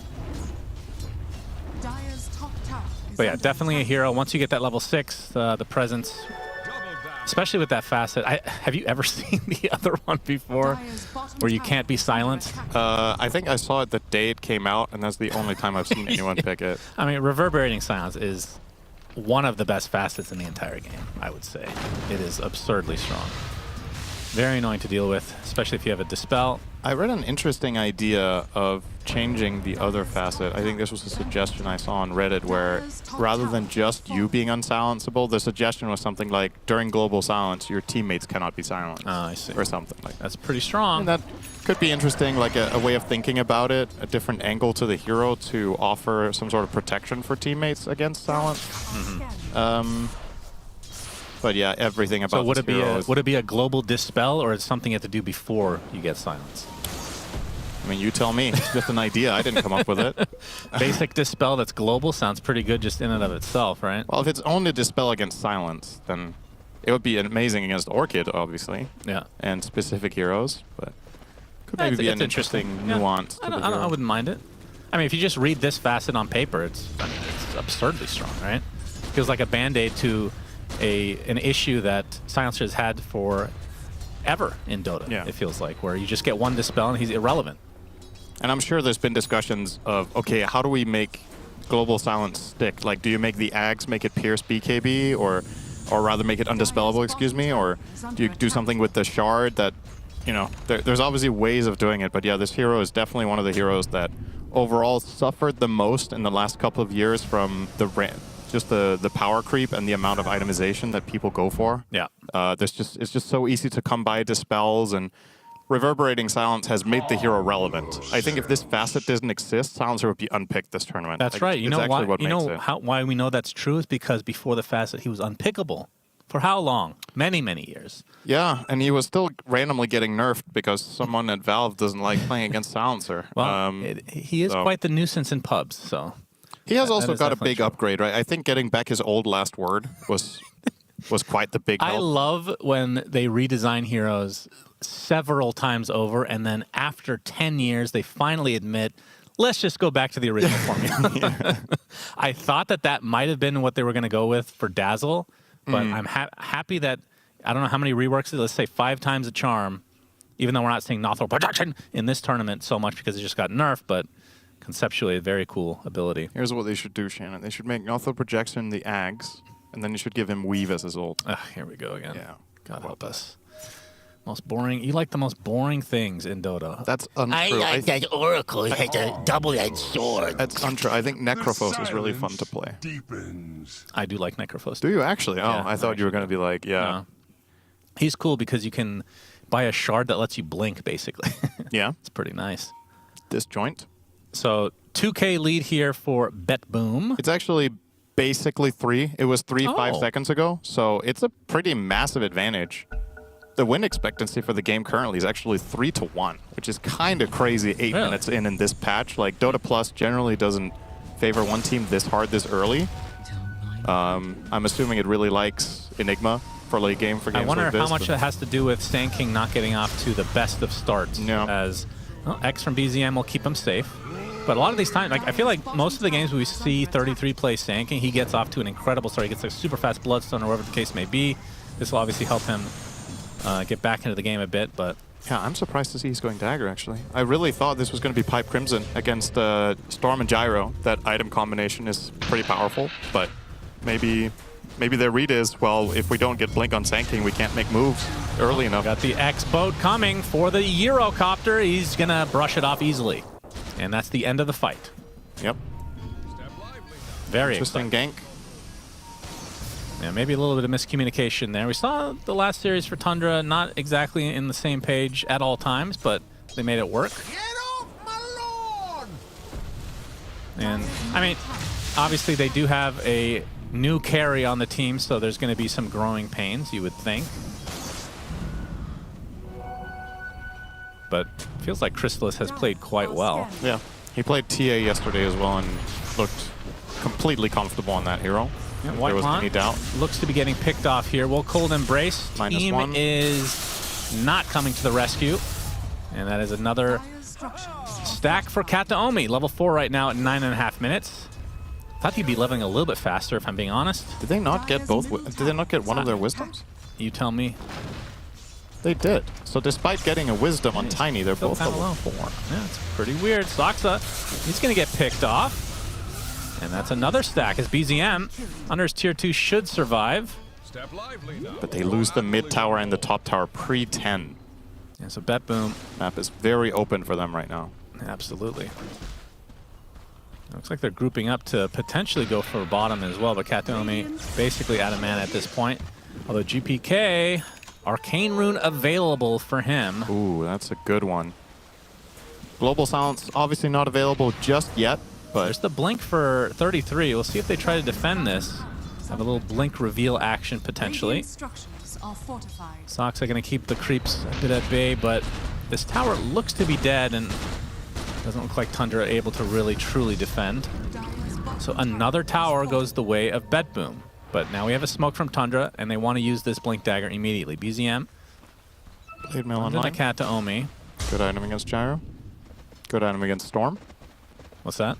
The Blade Mail on Kunkka, but obviously I don't think the way Bet Boom are going to be approaching fights is very much centered around killing Kunkka before the boat. I think you're just trying to kill the backline if possible. With the global, you just want to kill Caudle, you want to kill Wyvern and build your fight in that way. Maybe kill Sand King. Speaking of, stalking. Ooh, okay. Not going to happen though. Yeah, it feels awkward to... If he just goes in by himself, even with Epi, I don't think he gets that kill. It would have been close, but he doesn't know for a fact where Pure went. If he had a ward, I think he would have tried for it. But it is kind of a strange game to watch from Tundra here, that they just seemingly cannot find any moment of opportunity at all. And in the meantime, lose 3 tier 1 towers at 10 minutes. Yep. Pretty uncharacteristic, so... Yeah, normally you'd have 33, like you said, with some sort of tanky item that he could just sit in front of the tower.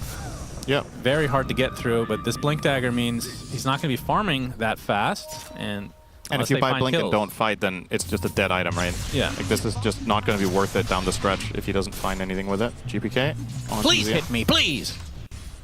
GPK saw the spikes. How overpowered would Blade Mail be if he couldn't see it activated? Yeah, that would be really strong. That would be interesting. It's almost like Mystic Flare. Yeah, despite that being invisible, the hero is not picked. So imagine if you could tell that he's ulting. I actually don't know if they fixed that bug because I have not seen the hero, it feels like, in forever. I think it's still bugged half the time. Yeah, okay. Oh, it's weird. 33. Kataomi's still level 5. Man, he does not like having levels, it seems. Just leech. He'll get it bottom now with this wave, I think. Yeah, he's just going to sit here. Chill. Radiant's bottom tower is under We're approaching the 15-minute mark. Both teams are actually quite good at taking the Tormentor. On one side, you've got the TA and Caudle, and on the other one, you have Nigma. So would imagine that the teams will be interested in looking for some sort of moment of opportunity bottom. You can see Tundra already has relatively good offensive vision placed. There's one down in the bot lane. There's one close to the Roche pit in the bottom area. And on BetBoom's side, they've placed the one below the Tormentor off to the left. So Trying to get some sort of zone control and thinking ahead here. Makes a lot of sense. Tundra also have, I don't think, really shown a hero top lane for 3 or 4 minutes, so I don't really think you're too worried about getting invaded in your own triangles. You don't need to put your vision there. Yeah, very slow game from Tundra especially. Betboom in a very good spot. The Aghanim Scepter for Pure is only 1,000 away. He already has the Crystallis and Treads to top that off. Should have that in time for this Tormentor fight, or at least it'll be close. His Soxa in 33. How many times we've seen the Epicenter being not started and canceled. It's time for Wisdom's. Save will go for 1. And Tundra not on their Wisdom right now. They're trying for an aggressive dive. Global Silence is available. Yep, Kataomi. They're going to spot him. X to start things out. Boat is coming for him as well. He's going to get insta-gib before he can get anything off.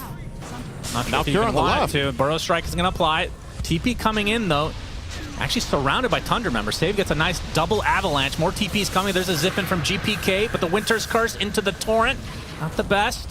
As Miero is there as well, but there's the big Epicenter from 33. Save does end up falling, but now the counter Black Hole onto 33. That is a bigger kill if they can get through him, but the Cold Embrace actually keeps him alive. GPK surely wants to finish it off. He does. Now he's very, very low on mana. Meanwhile, Pure just getting surrounded, and GPK, basically the last member here, will take out Whitemon. Now it's a 1v2, but Kataomi comes back from death as Crystallis should be able to get dropped here. That's a triple kill for GPK. BZM and company running away in style. So very back and forth fight overall. This is a landslide victory for Tundra if GPK doesn't have a regen rune. That is the sole reason they got the final, I want to say maybe all 3 kills actually, it was off the regen rune. So great play calling from him to stick around and say we can still take these kills. The Global Silence came out after Gyro was dead, so it was flat out just the 2 of them getting the job done in the end. But still, Tundra showing some signs of life here. After an extremely slow start, like you said, they do manage to go for the dive and get a couple of kills, but they don't get the tower, so the Tormentor is still going to be relatively difficult to access for them. And you can tell from Betboom's positioning of their heroes that they definitely want to get for themselves. Oh yeah. Black Hole and Global Silence down is a big deal. Soxa recalling 33 right next on Pure. Is going to get Burrow struck on the high ground. He is completely surrounded. This is so many members of Tundra. The boat will hit, but they're not going to fully commit as they were expecting more Betboom members in the area. And they are correct. But Pure still has to be careful. The X won't be comboed with anything here. So Tundra will reset. We'll see if Pure can somehow heal up. Does have a salve on... The Tormentor is generally not where you go to heal. Well, if you kill it, you will heal. Yeah. But looks like Tundra ran out of steam. No, they have to give this up. Yeah. And the shard goes to Save. We'll be enjoying some farm. Yeah, not bad. Well, not great either, though. It's decent. What was the other one? Oh, it's just Silencer. Yeah. I mean, the Silencer one isn't necessarily bad when you get it at 15 minutes. I mean, I'm not saying either are bad. It's just none of them are crazy game changers. I mean, you could argue over time the tiny one's good. If you kill a couple of heroes with Silencer, let's say 2 or 3 times in the radius, and they lose 10 int, that's kind of a big deal for certain heroes. Yeah, I think both are dependent on something. Yeah, as opposed to just getting something that's objectively going to be good, right? I was curious to see if Save would pivot for Treads now that he got the shard, but he's still going Arcanes. He was thinking about finding a moment onto Crystallis here, but Crystallis saw the Enigma rotation with the singular trap he has in the top lane. The Enigma move apparent for him. But Tundra will still grab a tower in the other side of the map as a trio, and this should be BZM's Radiant. So, yeah. Haven't talked about his farm too much. He's doing very well for himself. 170 CS coming up. And a 17-minute Radiance plus Blade Mail. Definitely. I've been very positively surprised by his mid-Kunkka, because this was a hero that I think we've seen in a couple of games, and I'm still not fully a believer, but I definitely think he's been the one playing it the best so far this tournament. Yeah. So Agreed. if it works for them, then more power to you. Yeah, I think he's generally the hero that has been underwhelming for the most part, but he has had some good performances from the BZM side. We'll be getting the Illusion Rune as well. So extra farm with that Radiance. I will say something that Tundra have done in this game to kind of cover their bases down the stretch a bit is they have very good sustain. So between Ghost Ship and Cold Embrace and the Illuminates from Coddle, this might be part of the reason their Kunkas feel more impactful in the games that we've seen them play is they really draft around that hero as well in what it offers rather than picking, oh, this is, we could pick Kunkka guys, right? It feels very much like a, how to put it, there's a couple more conditions that they match in their strategy when they pick this hero than the other teams we've seen. So if they can continue this this tankiness strategy, you and I cast a game yesterday against Tidebound where their heroes were borderline invincible. Yep. Tidebound also didn't have any damage, so it made it easier. But the best of both worlds, it seemed. They were running a similar archetype strategy in that game. So yeah, the stars truly aligned for quite the spectacle of no damage being applied whatsoever. Smoke on smoke, but nobody's close to an enemy hero, so... Oh, maybe Miro? No, he didn't go down the river. So Aghanim Scepter for 33. We've seen how that can impact the epicenter. Yep. Again, kind of dependent items, right? The Blink and the Ag's not going to help you farm, but for fighting, very strong.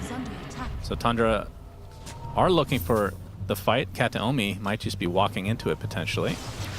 At 33 is probably a bit more deceptively tanky than you would usually think, specifically again because of those heals in the boat rum.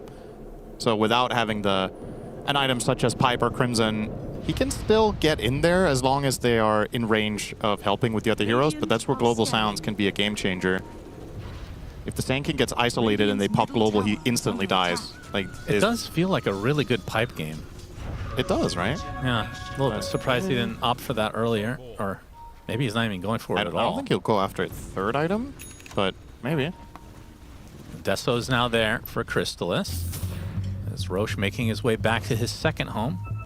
Step by step, Tundra have actually gained the gold lead here. GPK and company gonna find one. It's BZM. Do they have the damage? Global Silence is there. That's gonna give him a lot of room to destroy him. He is gonna actually live for the time being. Finally gets taken out. Whiteman in the meantime on the cliff will Cold Embrace, but the eventual kill goes the way of Betboom again. So 2 for nothing. Just like that, Tundra now have to exit as fast as they can. 33 is actually going in for the kill onto Pure with that Aghanim Scepter. Is it enough damage? Yes! 33 with the snipe. Pure definitely was not expecting that. It's a Will-O-Wisp now coming out from the Coddle, but Save gets a nice avalanche on 2 heroes. He dies shortly after. Kataomi is going to get sniped by Crystallis in the meantime. Miero still inside the Ignis Fatis, getting stunned constantly. Do they have the chase? Attempting to TP, not going to happen. Triple kill for Crystallis. They lost 2 heroes and they still win the fight. What the hell was that? Yeah, that was a clutch late play from 33, identifying that he could kill the half HP Gyro with his own Ags item build. Just enough damage in the tank, the assistance wasn't nearby. And on top of all of that, he also managed to Burrow Strike away from the Vortex of Storm.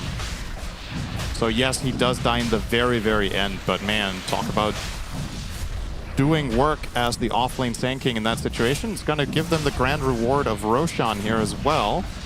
Imagine they will put this on the TA. You could entertain Kunkka as an idea, perhaps, but we'll see. Yeah, okay, Crystallis will make the slot. Tundra. A pretty good spot now. This is where it gets a bit interesting for me to see what approach Betboom take, because from my perspective, 5 minutes ago, I really liked the spot they were in the game. I think approaching fights, you find an Avatos, Global Silence, you kill a hero, you build the fight from there, you have Storm for the chase down. But now that you've had an unsuccessful moment like that and the enemy team has Aegis, are you just going to resort to just chilling up and farming? You're getting Miero his BKB sometime soon. That would obviously be massive, but there's still the curse to worry about. And the Gyro BKB is coming up too. So in that fight, a key piece was missing. They now have. Still feels like anyone's game, but that was very important for Tundra. Epi available again. GPK going for the snipe onto Soxup. He's going to get Burrow Strike, and there's the Will-O-Wisp for the counter initiation from Save. The Winter's Curse follows suit, though. Now the Global Silence comes out, resetting everything. Save gets cleaved, and that's the death of Kataomi as well. So both supports down for Betboom. Yeah, just flat out got outnumbered. He was trying to go for the play on GPK together with Global, but the Silencer was being killed simultaneously. Tundra just there faster with more people. That's a big ultimate down now. I mean, that's one downside of the BetBoom lineup. Black Hole's still up, but you got 2 ultimates that you're going to be relying on that if you bait them out from the Tundra side, you can take full advantage. Yeah, a lot of the time TA is good against this playstyle because she's one of the harder heroes sometimes to kill during global, and she's very good at forcing defensive and big cooldowns to be used. She gets a Melt Strike off on a support, they kind of, you know, almost immediately die and have to make the choice of whether to cast the spell or not. Save, trying for a toss back. Yeah, 33 is getting the epicenter off though, and the Sandstorm to follow. Save gets deleted. Kateomi, they do use the Black Hole just on 33, probably worth it. They've still lost 2 members though. Now Pure with the Nightfall, his old teammate. Taught him well. Giving him some extra help here. Oh, he gets X back. The interaction with BKB now. That is disastrous for BetBoom. Miero able to get to the high ground. Torrent not going to connect, so he will get away, but Tundra just coming out on top fight after fight now. Yeah, that's a really big win. That's another tower. They didn't even lose their Aegis. They used Black Hole. Ironically, I actually think the Black Hole was part of Katomi's death. I think he got another pulse out of the movement during this. See? I'm pretty sure he's still pulsing from the Ags while being pulled by the Black Hole.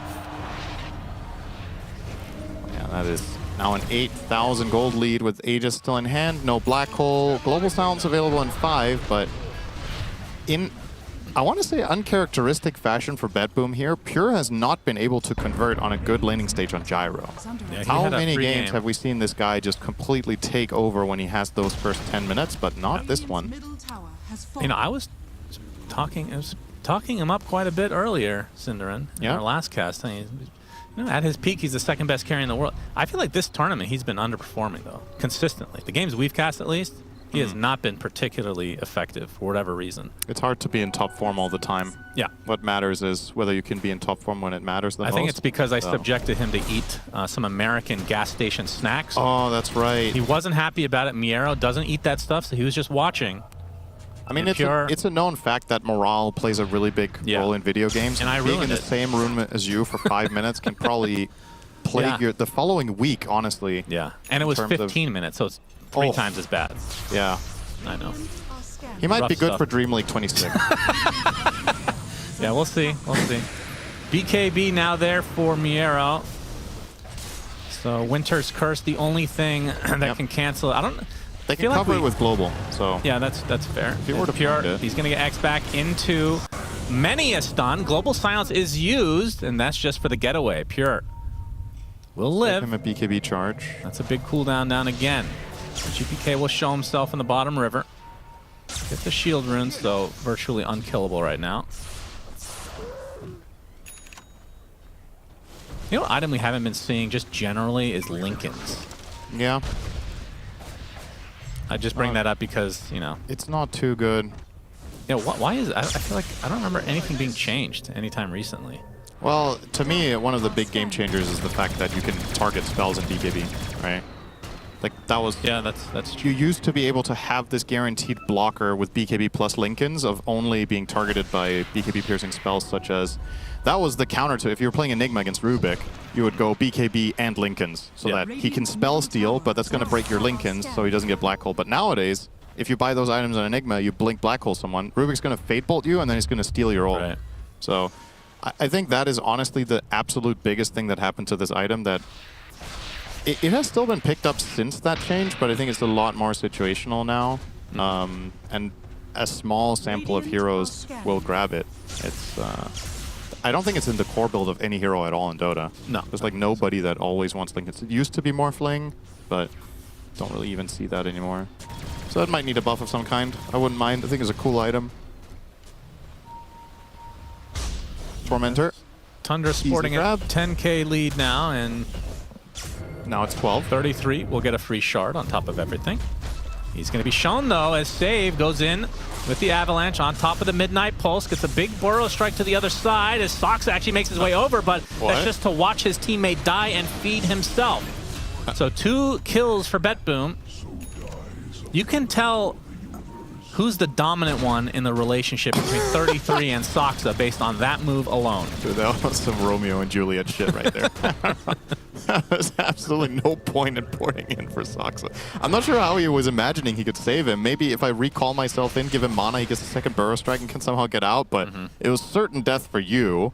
So the risk-reward there, not exactly the best, but you know, if anybody shouldn't be talking about save a friend syndrome, it is me. That's one of my biggest issues as a player when I play in games, is that I just want to try to help people and I get myself killed. I think you'll learn over time, which you have yet to, that you need to be a real piece of shit to play this game effectively. Yeah, speaking of, I was talking to Jack Chen in the green room. Okay, can't wait for this. Yep, that's it.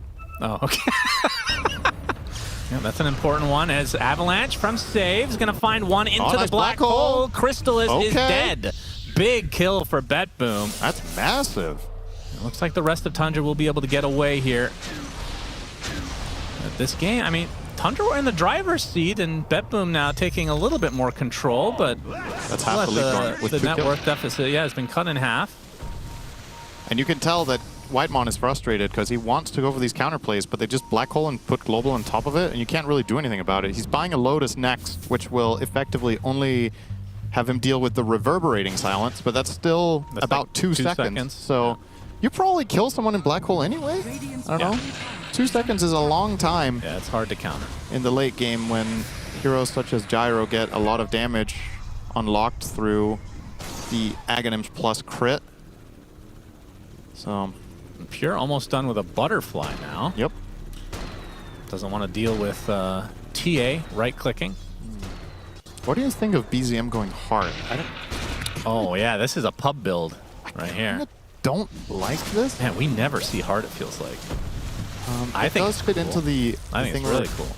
Yeah, I mean, it fits Cold into the Embrace, theme even that we were better. talking about with just overall sustain and tankiness. I think yesterday we saw him go Satanic instead of it, but I mean, Midnight Pulse still destroys him. That's one issue. yeah, I don't. It's also you're putting a lot of pressure on Crystallis to carry the game now, right? Like your damage is really not the best. Well, 33 has been doing a lot as well, but That's true. Yeah, but it's going to be more and more difficult, I would imagine, for Sand King to keep finding these big plays as more and more BKBs come out. And obviously, if you really want to go down the stretch, Kataomi's probably getting Refresher.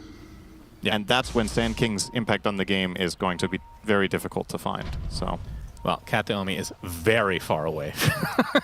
I think he's looks like he's going Ghost Scepter, which he does have enough for now.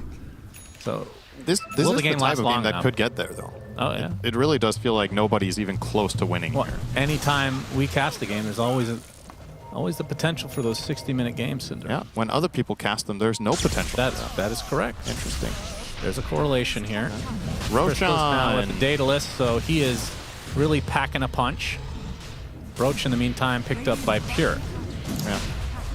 But this looks to be a free Roche for Tundra. Very much online. He just finished Butter and Broach within 1 minute on the gyro, but still will have to fight into the Aegis. They were not in position to contest that without the BKB Black Hole from Enigma.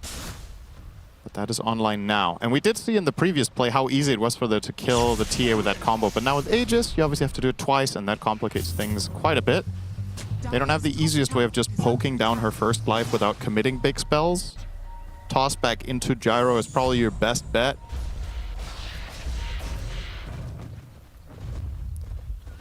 Well, with the Aegis advantage, there's now a smoke from Tundra, who just start hitting the high ground on the bottom lane.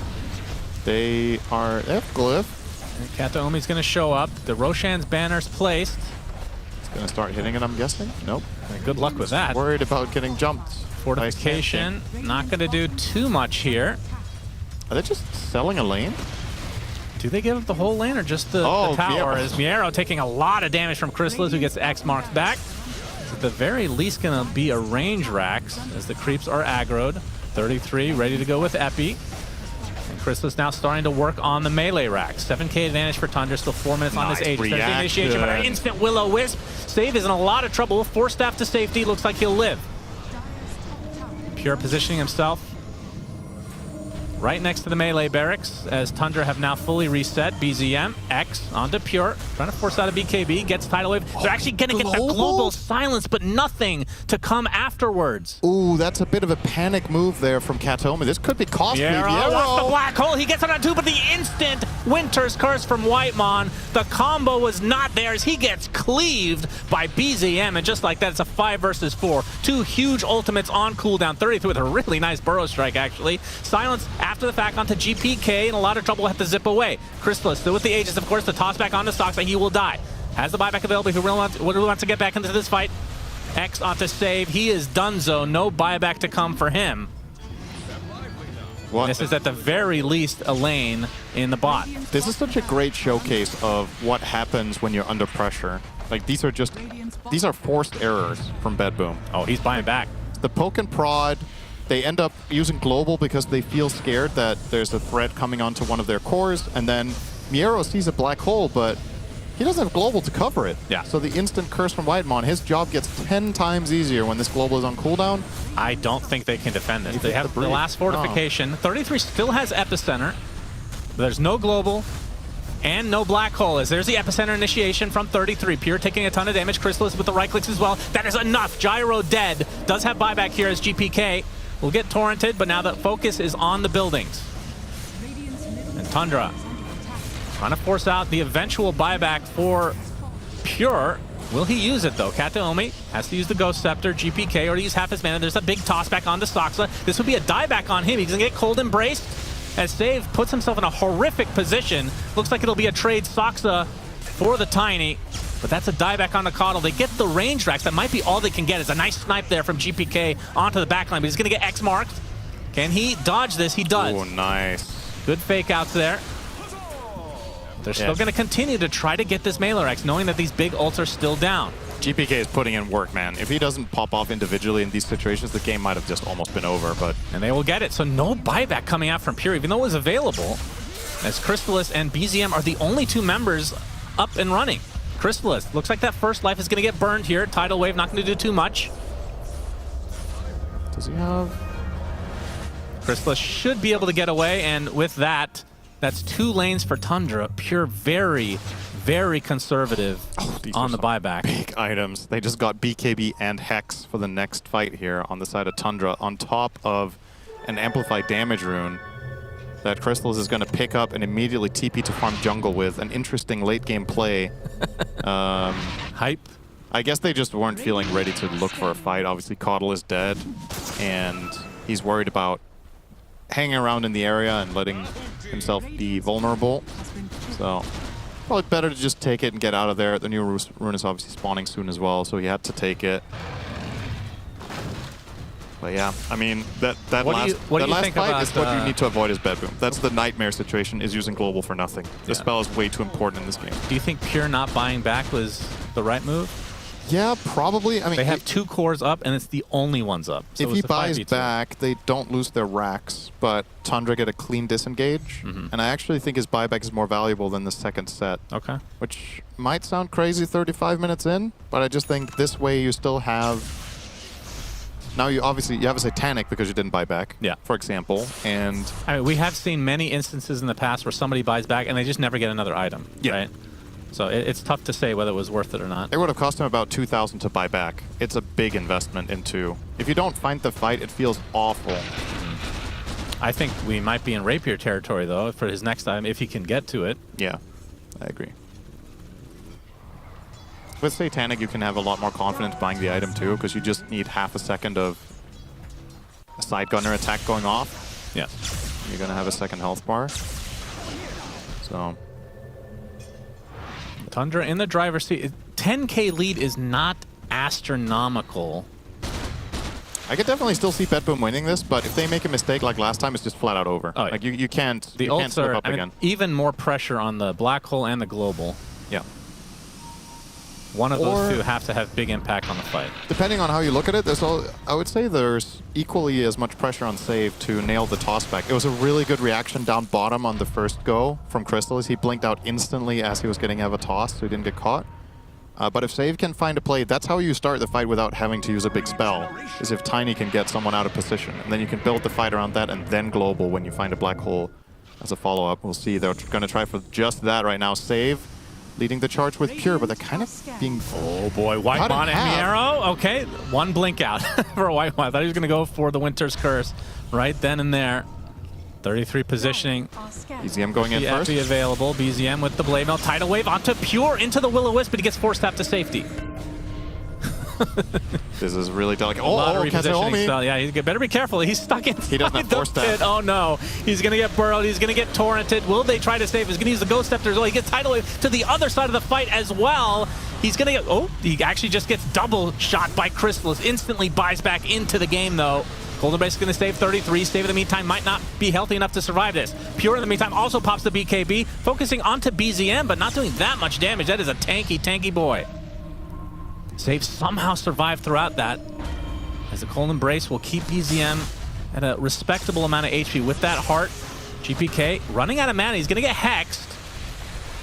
And the Blinding Light to follow. Save with a nice double avalanche. Miero looking for the black hole. Can't quite find it, but they should be able to get BZM without using it. Instead, they're going to use it just for the TA, but the instant cancellation comes out as 33 doing so much damage. Dies shortly after, but the Epi did quite a bit. And Pure, with an attempted TP, will be out. So 2 dead for BetBoom, 2 dead for Tundra. Obviously, it did require the buyback earlier from the Silencer. Let me tell you, this fight is so insanely different for the players to play than it is for us to watch. They have so little vision. So it's extremely hard for them to find a black hole and find the opening that they're looking for on BetBoom. And equally for 33, he was playing super patiently because he just doesn't see a good angle for so long. And you can tell that this is the logic behind the Kunkka Heart. He's kind of just walking up, trying to get some sort of information, and eventually he does get burnt down by all the damage he took doing so. But at the very least for Tundra, once again, the black hole and global did not perfectly overlap. So Enigma got his hole cancelled very quickly. Still, this would be a great reward for BetBoom if they were to take this. Sox is going to try to be a thorn in their side, though. Yeah, he puts down the Will-O-Wisp, and Crystallis is nearby. Get the silence from the trap as well. They don't have the curse quite yet, as GPK is going to go the high ground. Pop the Shivas as well as a Cold Embrace onto Soxa. But the call down is coming for him. He's in a bit of trouble. We'll use the Ogre Steel Totem to get a decent amount of distances. GPK is actually out of mana. Does have to be careful. They do snipe out Soxa eventually, as Crystallis already using the BKB in retreat. Question is, can they go back in with just a 4v5 as BZM just respawns? And Roche, in the meantime, made his way down to the bot side. This will be a little bit more annoying. And 33, he's actually going to go in. But an instant BKB from Pure. Unbelievable timing. As BZM and company inside, they're going to be able to take the Aegis. They take Roche as well. The curse just in time. And now Pure on the retreat as GPK trying to take out Crystallis, but he is now surrounded despite having that BKB activated. Pure thinking about going back in, but on just a sliver of HP, he's going to be in a lot of trouble. There's the avalanche onto 2 from Save. They're actually going to be able to take out Crystallis in tow. The Aegis is on BZM, who is now being taken out by 2 members of BetBoom, as Save coming as well. The homing missile will eventually find its target, but do they have enough mana to bring him in? The Electric Vortex is there. That's life number 1. They have Malefice. He does not beat. Avalanche to set this up into the Malefice, and this should be enough damage. Tidal Wave not going to have too much impact. So Tundra get Roche and Aegis, as apparently BetBoom's base was being decimated by creeps, but BetBoom win the fight. Widemon God. You could not have done any more than that. He cursed the BKB Gyro and ensured that they got the Aegis themselves, and then he afterwards gets the clutch save off with Cold Embrace. You're going to see the replay here. This move here is so clutch. And now he immediately disengages off to the right. Sees Crystallis is now going to be in trouble in a moment. Gets off the Cold Embrace against this GPK go as well. So that damage is mitigated. And this, in spite of all of this, they just don't have enough in the tank. Their health pools, their mana pools are pretty low. They don't have Coddle at all to help them out with those problems. And they use Cheese. Yep, they used Cheese. So they lost Cheese, Aegis, and 3 heroes. And they killed nobody. Yeah. And that now, okay, I mean, yeah, you're up 2 racks, but 3k gold, it's nothing. And the creeps are trivial. The heroes kill them off so easily. These big lanes are not that big of an issue. Of course, I mean, you do have to take care of it occasionally. Yeah, they have tier 4. Gotta be careful here. Gotta push them out, but nobody's gonna be struggling to kill them off. Even Silencer should be able to. And speaking of, guess what item he's close to, Suns Fan TV? Oh my goodness. Refresher Orb could be happening. Unbehorseable. That is. We are about 1,500 impressive. off for Katomi. Oh. He's not going to find a lot of gold bottom, but yeah. Maybe he can find it somewhere else. Or just have one good team fight again, then he will have enough for it. Nullifier now online for BZM in the meantime. And what was Pure working on? Let's see. Actually not going to be Divine, so Swift Blink is in his sights, so likely we'll be getting rid of the Treads. Then consume Ags, Rapier, potentially. I actually think it's interesting to see this Nullifier bot on the Kunkka, because you would think the obvious route to do it on his TA, and maybe Crystallis regrets not doing that earlier this game, because when you look at the nature of the fights that we've seen so far, the Ghost Scepters on Betboom have been insanely valuable on their 2 supports. They've stayed alive for so much longer, because whenever TA jumps them, they protect themselves. And if they get X marked, they can obviously anticipate that it's coming, and they can get it off. Tundra in a good offensive position here. They have the high ground. And the low ground. They have the ground. Yeah, but nobody gonna walk into them. Smoke now from Betboom. I'm gonna clear this out and then maybe try to find something. 33 will push out bottom. He knows he can always get recalled. Sucks at his level 20. That is... Alright, he's just gonna take the Spirit Form moves. Actually, the 20 talents on Coddle are not that strong. What kind of shenanigans can Tundra do with recall to go for base? X marks, recall. There's a lot of potential to just rat this out and force a fight somewhere and just kill the buildings. If only they had Nature's Prophet as well, this game was over. That's true, the game would actually be done. Flat out couldn't lose. But then you could have picked Tree and Protector, the ultimate, ultimate counter with the healing of towers. Yeah, and Wyvern with the blocking of towers. Yeah, Wyvern could have gone for that. Yeah, he's in the other team. I know, but he still could have gone That is for that. the true statement. I mean, I don't know if this facet has actually come into play yet. Have you noticed it? Not a single time. Yeah. I think you could argue the higher skill the game gets, the worse it is. But there's still the off chance that you find a moment of opportunity where it matters. If it happens once, it's probably worth having, right? I don't know. I mean, it's like, if you look at the other one, the whole, you empower your ally when they come out of the cocoon, right? You give them damage. Wait, is that how? Wait, I thought. Wait, what? I thought it was just healing towers. Allied units and buildings gain bonus attack damage when emerging from the icy cocoon. I didn't know that. 60% bonus attack damage for 6 seconds. 60%? Yeah, and Base it also damage, I affects assume? towers. So towers also get the damage. So like, there's been quite a few fights where he's been cold embracing the TA, right? Yeah. Then she comes out and gets another 80 damage. Way more consistent, for sure. Pretty good, I think. Unless I'm misunderstanding it, but I mean, the wording implies that it works, but I've just barely seen this taken, so that we don't really have much of a sample. Yeah, it could be bugged. We would have no idea. That's we haven't true. gotten to test it yet. It's only been out for 6 months. It could also be that it says allied units and buildings, and then they just only made it work on buildings. Yeah, it's possible. That would be... We've seen crazier things in Dota. Always exceptions, always anomalies. That's, ooh, a big rune for GPK. That is indeed very big. They want to fight with this when he has full mana, but he needs to get the mana back first. It's going to take a while. 28 Galvanized stacks will help. Oh yeah, 32 mana regen. He's 8-0-14. We haven't talked about that. GPK has had a fantastic game, actually. Oh, yeah, you're right. I thought he had died at least once, but just... Why would you say that? Say it, Shannon. Why? Say what? You're the one talking. I mean, you're looking at his camera shot. What are you thinking? He's not tilted yet. Okay. One death will do it, though. The first death.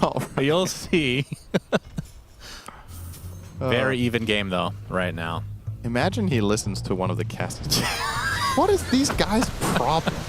If you don't get the reference and the joke, it's like they keep saying I'm tilting when I'm doing If somebody great. had no context and they met us and just they would think we're both brain damaged. So that is a perfectly normal. But if they had the context, they would know we're brain damaged. Yeah, there's no question about it, for sure.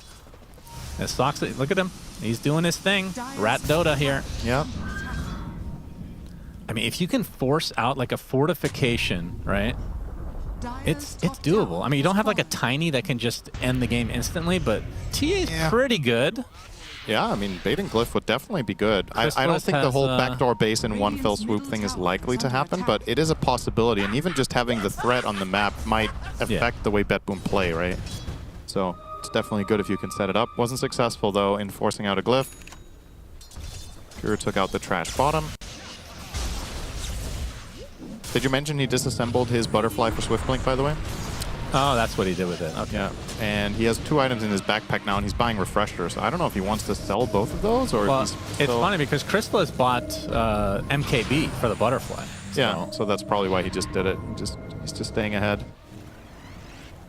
Can you take apart the MKB now? That would be...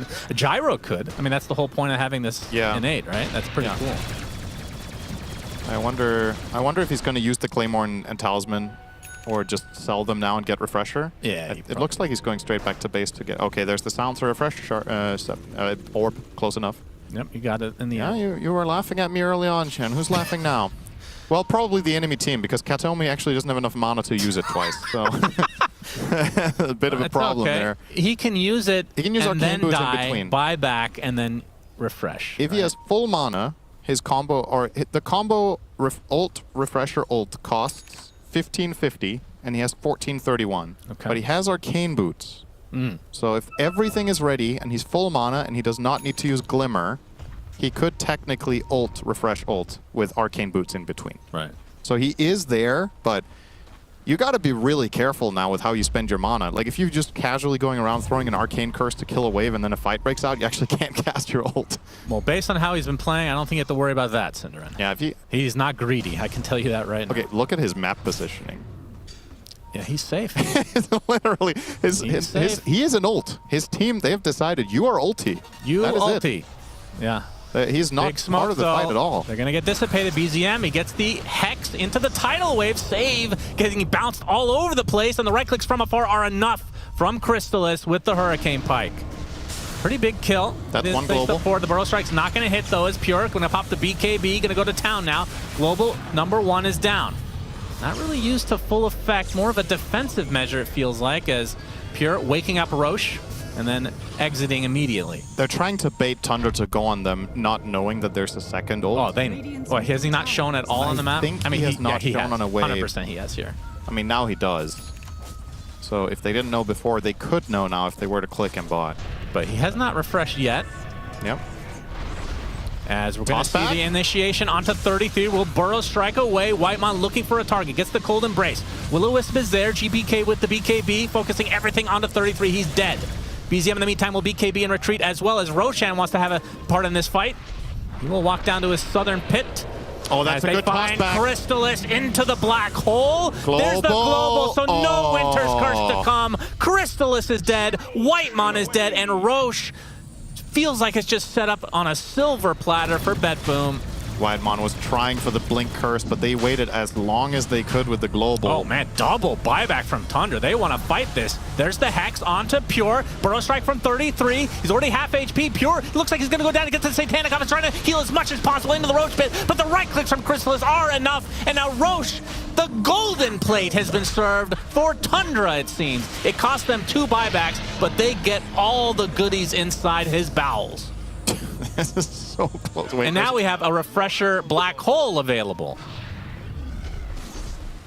What's going on? Do they just... I mean, if they know the death timers, the game is over. Yeah. So let's see if Tundra feel confident that they can flat out just insta-siege with this and make BetBoom swallow their chat lines immediately. 380 gold away from buyback for Pure. They get a couple bounty runes if they're even available. It doesn't look like that's going to be the case, though. Are they actually going to play this safe and go for Megas? The tier 4 is 1 hit away from death. They know Tiny doesn't have it because he bought back for the fight. Yeah, it's more about the gyro. Now the focus onto the Ancient, which is exposed. Roshan's banner placed a little far away, feels like. Miero obviously also has Refresher. Lest we forget, there's a second black hole available. Indeed, and they should know this now, but the Ancient's already at half HP. Crystal is focusing on that and only that. There's the fort coming out. Will-O-Wisp about to go away here, and Miero needs to set something up. Do they have a smoke? Do they have any way for him to get in? He's going to try for it. The black hole on the Hero! They blinked into it! Unbelievable! Is there enough damage, though? Crystal is trying to run away as BZM is there. The Winter's Curse finally came out. Miero looks like he's going to get a right click down. That is the Aegis, so TA will come back. And Gyrocopter in 8 seconds is available. GPK able to zip away. Hasn't died yet. They're going to try to focus down the rack. The Ancient is extremely low. Do they have the damage? BZM and everybody is just right-clicking with the Desolator for Crystallis. It is enough. Tundra win game 1. Sick-ass game, though. That was... Wow. I want to say that was 3 seconds from disaster territory. Him being able to find a 3 or 4-man black hole there is criminal. A rare out-of-position play from Whitemon almost was extremely costly, but they were able to stand their ground, and had Gyro respawned 5 seconds earlier, I think they flat out full defend there. Or if he had buyback. Or if he had buyback. A game of seconds there. I mean, 300 gold was the difference between buyback there. That is insane. And GPK did not die. Lost the game, though. Yeah, 11-0-15. Man, he played well. That was an exciting game. Hopefully the rest of the series can be that exciting, but my goodness, what a display from both teams. I mean, we were expecting high-level Dota. We talked about how both these teams were kind of struggling a bit at the beginning of this tournament, but they are definitely ramping up. This feels like an upper bracket matchup, which technically, in a way, it kind of is. At least a fight for it, and yeah, I wonder where you go from here for both teams. Like, what do you feel like in your strategies really worked out? What adjustments do you want to make? Because when you have this close of a game, a lot of the time going into the next one, you want to not try to overcomplicate things. Maybe you can find one little thing that you want to do different. Maybe there was one specific hero that was an issue, or one item you didn't or did buy that caused a lot of trouble. But you can't be like, oh man, we have to change our draft a lot after that. Like, that could have just as easily been BetBoom winning this game. Like, this was a 50-50 for a while. So, yeah, crazy stuff. Tundra, after 2 lost lanes, they bring it together. And about 10-15 minutes in, we had an even game, despite Sand King and TA suffering in the first 5 minutes of the game. Yeah, Crystallis ends 14-4-6. He was... it feels like he was killing people from so far away with the Hurricane Pike, like, consistently. It was... I just realized they had 4 Ogre Seal totems on this. Pretty strong item. Good item, yeah. Yeah, not and too BetBoom had shabby. 3 refreshers, and the difference between those 2 items is one of them is free and the other one costs 5,000. So yeah, that is... not that they do the same thing. That would be funny though if Ogre Seal Totem refreshed your spells. Coming to a tier 5 soon near you. Indeed. Let's go to the panel so we can break down game number 1. Thank you very much, gentlemen. If this is the kind of Dota that I should be expecting to see as we move forward towards playoffs, then by golly, I am here for it. This is just a tiebreaker situation, and Tundra and BetBoom team are putting on a hell of a show in our very first best of 3 of ESL One Raleigh. Fear, what do you want to talk about for this game? There's a lot to cover. Yeah, well, I think the first thing we can talk about is just like the team fighting and how at one point in this game, I thought for sure BetBoom was going to win. Yep. But like with the buybacks, with the Roshans, with not having buybacks, for example, on BetBoom, this game abruptly ended. And I feel like BetBoom, it took them a while to get their groove going on how they're going to use this global, how they're going to use this black hole. It looked like they finally figured it out. But towards the end, they just needed to do it one last time and just couldn't. Yeah, and Pura's 300 gold short of buyback. That's sad. Like, that is really sad, because this is it. Beautiful. Honestly, this game was just so well played on both ends. Like, it really was a treat to watch. From the start to the finish, both teams were pulling out really cool things. BetBoom at the very beginning, from their laning stage, the way that they drafted Nigma into the draft from the very start, covered him with their picks, crushed the lanes, and the way Tundra responded to that. They just sent their TA to jungle and their Sand King to jungle at level 2, TA to jungle at level 4, and then they just found their stride. Like, they played the Tundra game, they got their net worth up, and they managed to make a game that looked so bad in the laning stage look so hard for BetBoom, who were dominating the lanes. And like Fear said, it became, about team fighting, and ultimately they were on top on Tundra. Can you argue that BetBoom probably should have won that had they just... They were potentially a little bit more, maybe, but it was a good game regardless. Pure's going to look back, 292 gold. That's exactly the number that I saw. Yeah. I saw that last team fight. It was like 293, 292. And GPK is looking at a score, 0 deaths. GPK played a hell of a game. Yeah, I mean, I think this game, like, it was really rough in the mid game, and a lot of it had to do with just like coming back into the game was a lot on GPK and the Tiny, just keeping them into it. But let's go back to the beginning, I think, and kind of like look at the things that did happen for the side of Tundra that got him back in this game. Because they were jungling on both side lanes. Yep. Sand King, he didn't even want a lane. He just decided, I'm going to start in the jungle. And same with the TA, the lane was a little bit harder as well. And they ended up jungling for the mass majority of this. They got a couple items online, the Blink Dagger on the Sand King, the Ags on the Coddle. And from there, they just started winning the team fights time and time again after that. So this game was really back and forth, but I have to commend Tundra on how they came back from this like really devastating early game. And also, on top of that, we talk about like the way that they were able to farm their way back into the game and then take the lead, but like really good itemization as well. We saw another Aghanims come out on 33 really early, which won them key team fights, got them a key kill on Gyro, like at an early point in the game. That early Will-O-Wisp from Saksa was huge. But not just that, that Whitemon Winter Wyvern really was a thorn in the side of how BetBoom wanted to play. Because the way they wanted to play was have these like big team fights centered around Kataomi, covering for the Enigma with the Global Silence, they kill a key target, go in and out. But Whitemon was just on point. He was never getting caught. He was always there to cancel the black holes. And he made it so that BetBoom took a very long time to be able to execute their draft. Which some of that may have been BetBoom's fault as well, because it did seem that the coordination between enabling Enigma to get a perfect black hole, like you said, at the beginning of the game, it wasn't that refined. As the game progressed, they figured it out more and more, but at the top, it was rough.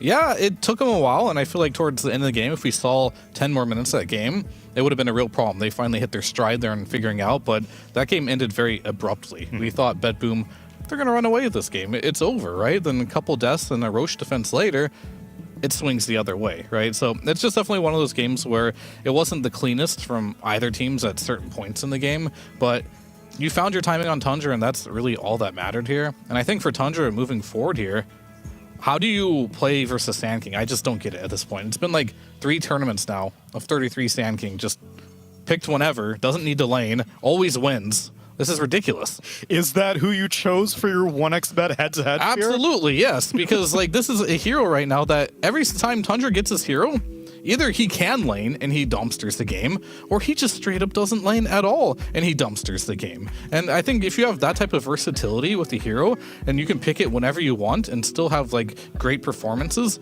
that is a problem. And I understand he has a lot of like signature heroes that you need to deal with right now, but I honestly think the Sand King hero is his best hero currently in the patch right now. And I don't know how much more he's going to get this hero, but a lot of teams are not respecting it. I saw the other day where he didn't get a Sand King. He played Doom. I hate to say it, but his Sand King looks better than his Doom right now. Doom can't jungle from level 1. He can. So, I mean, it seems like the versatility seems to be in his favor, and he's only lost 1 game on Sand King, which I now think out of 5. So it is a force to be reckoned with. But it's a full best of 3. These teams can do a little bit more experimentation. There's more room to breathe. And we're also going to give some room to our panel because we're going to expand it to include Lyrical, who's out on the floor. Gabe, what's going on out there? Oh my God, Tsunami. It was the craziest thing. I mean, an insane game, but also an insane post-game speech. I was back here and I saw Pure more fired up than I've ever heard him before. I couldn't understand all of it, but I did put it through this translator, and so I actually was able to get the whole speech, and I'll tell you what he said right now. It started a little bit slow. Well, it's real simple. You got 2 more games, and that's it. Now, most of you have been playing this game for 10 years, and you got 2 more games left, and after that, most of you will never play this game again as long as you live. Y'all have known me a while.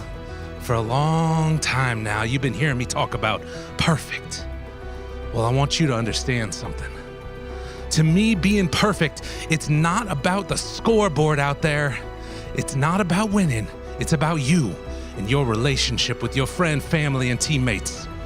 Being perfect is about being able to look your friends in the eye and know that you didn't let them down. You placed every ward, you did every smoke. And the truth is, you did everything you could. There wasn't one more thing you could have done. Can you live in that moment as best you can with clear eyes and love in your heart, with joy in your heart? Can you do that, gentlemen? If you can, then you're perfect. I want you to close your eyes right now, and I want to think about your brothers, Havost, Arteezy, S4. They would die to be out here playing this game with you tonight, and I want you to put that in your hearts. And gentlemen, My heart is full.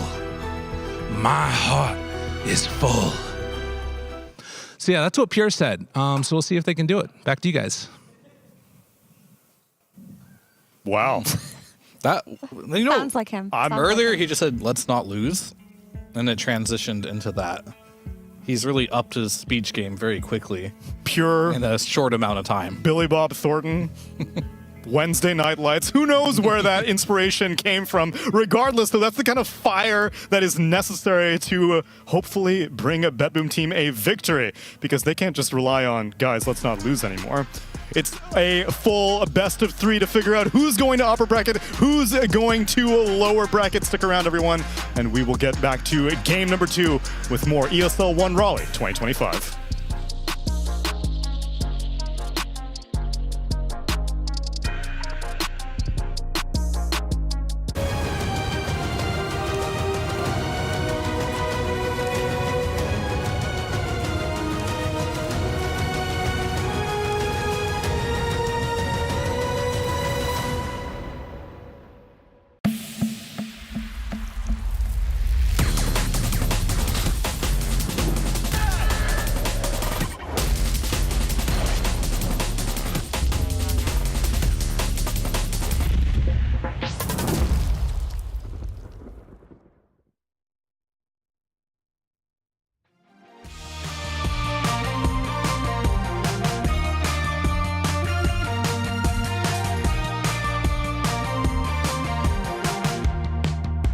Laying on the floor again, watching all the stars rolling.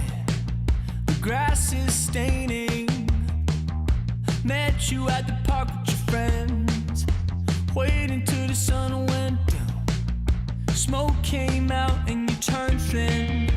Call me when it's 10:30. Sneak out of your window again. Burning rubber on the pavement. Bottom of the bottle again. Thinking of where you went. Laying on the floor again.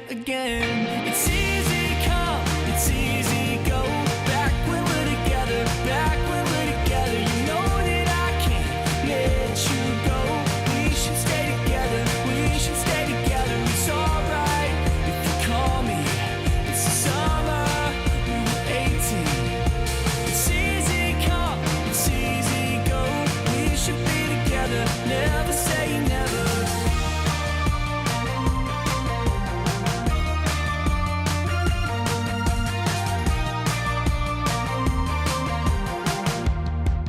I'm back on tour again, wishing I was in your bed. You know it pains me. Your every face I see in the end. You're in the crowd, you're in my. What should happen in your life to eat this, you know, like, give it a try? I had one earlier. After you.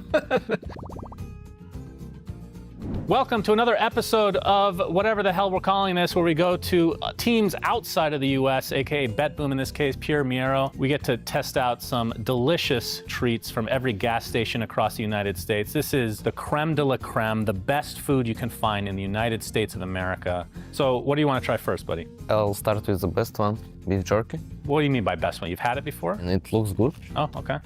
I love the beef. Our team likes protein. There's a rating system that we're instituting. So it's between 1 and 5 bald eagles. 5. 5 already. Wow. Okay, so this is something you would love to eat. You're just going to eat more. You're the last team. You can have it all. Can I if you take want. it? Yeah, but take it home with you. I'm by all taking means. it to my practice. By all means. All right, but you have to try the other stuff first. So, Maybe we start with Cheetos. so give it a whirl. I was eating Cheetos a lot in my. That's why you can't eat this anymore? Yeah, in my childhood. Yeah, that'll do it. When I was in school. Oh, that's a good face. Yeah, what does look like? it looks very very spicy. I mean, it's not really that spicy, but It builds up over time. What would you say? it's just bad. Just bad. Okay, what number? 1. 1. One- This is one like eagle. inedible. Just garbage. Garbage. It is. All right, anytime you cough after you eat, that's probably a good indication that the food sucks. I mean, it's spicy and it doesn't really taste like anything. And the structure of the chips is like bet as well. What's your third choice? This one I had for the first time today, Takis. Takis. I never saw that before. Yeah, I'm really looking forward to your face when you eat this one. Is it spicy? It's just a weird taste. I don't want to prep it. Just go ahead, enjoy. Okay, there is lime on this. Yeah. And the stuff. Not spicy for you? It's not really spicy. I just don't know how you're supposed to eat it. This is basically when you put a million chemicals that are all different flavors into one package. That's what that snack is. I mean, I just don't know how you're supposed to eat it. It's even worse than Cheetos, I think. It's worse than a 1. It is. Okay.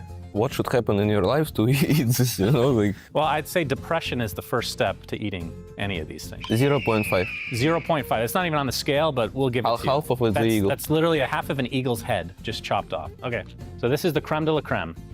Twinkies. The box is very friendly. There you go. That's good. Savor the American taste, the American chemicals inside of you right now. I'm feeling that I'm becoming American. Yeah, it's good. The diabetes kicking in very slowly. 2. 2. So you've been genuinely unimpressed with everything except the beef jerky, which is probably the healthiest thing on the table, if I had to guess. All right, so BetBoom, the healthiest team at this tournament. We'll see how they do at an American land. Good luck, gentlemen. You're going to need it, because the sugar will help the Dota skills, believe you me. Until next time.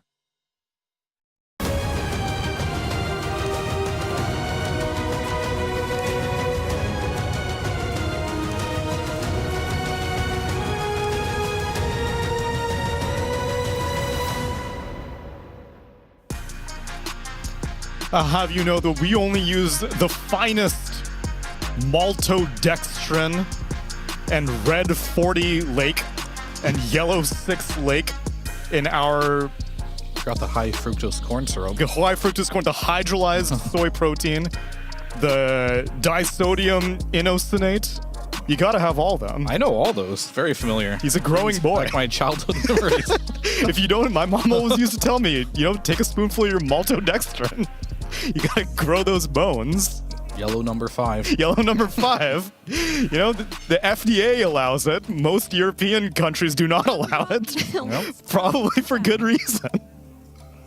Whatever the case, though, I have to imagine that none of those chemicals had any influence whatsoever on Pure's resoundingly confidence-inspiring speech, of which Lyrical definitely did not take from IMDb.com and repurposed from Billy Bob Thornton's character in Friday Night Lights with Dota references. That was all pure, I swear. I mean, who knows? Like Who knows? They did suck the first day of the tournament. Absolutely. And after they were subjected to all of those things that you just rattled off, it would make a lot of sense. It would also explain the NA Dota dying scene. All this Where does it anti-caking come agent. from? All this potassium chloride. There's still more ingredients that I haven't even listed. I mean, I feel like the potassium chloride yellow dye number 5 may have contributed to not having 292 gold by the end of that game. That's what I'm thinking. That was a real domino effect. Really. Playing the long game here. Well, meanwhile, Tundra. How are they so resilient to it? They went to Whole Foods. They got that organic I see. stuff. They went to Sprouts, Whole Foods. That's right. Trader Joe's. Only the finest organic ingredients used. They don't want that synthetic ringmaster stuff. He's fake. He's processed, but he is very, very good, especially in saves hands, as we can take a look at game number 2's draft, because BetBoom team do first pick it after banning out Medusa, Beastmaster, and AA. Tundra, they ban out the Nature's Prophet, the TA, the Tinker, and the Monkey King. I've only been yelling at my cloud for a couple of days, Neil. Just yelling at this team like, please pick this hero for save. He basically won you a tournament with it. But, I mean, BetBoom seemed to have regained confidence in this hero, or not necessarily regained, but gained the confidence to first pick it, because in their game 2 versus Avulus, they picked it, they stomped all lanes, they built a nice draft around it, and it's looking like they want to go that same route.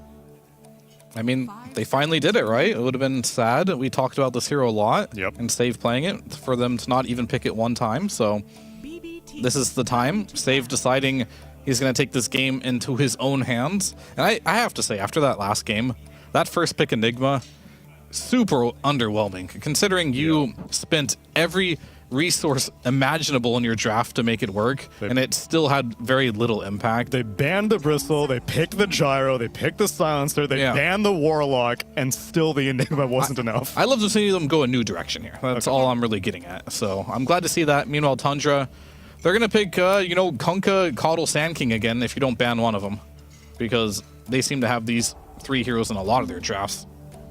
Yeah, I think the Coddle especially just opens up further burning desire on Tundra to play Sand King, because this is the 3rd time that they've shown us that they're willing to not lane at all on that hero, and Coddle perfectly fits into the bill of a hero that jungles. Coddle's like one of the only supports that not only stacks for him, but like when he's off jungling and not laning, you can sit in the trees, you can blast waves, your hero is fast. Like you have plays to make on a lane where you can get your own net worth up and your own XP up without dying.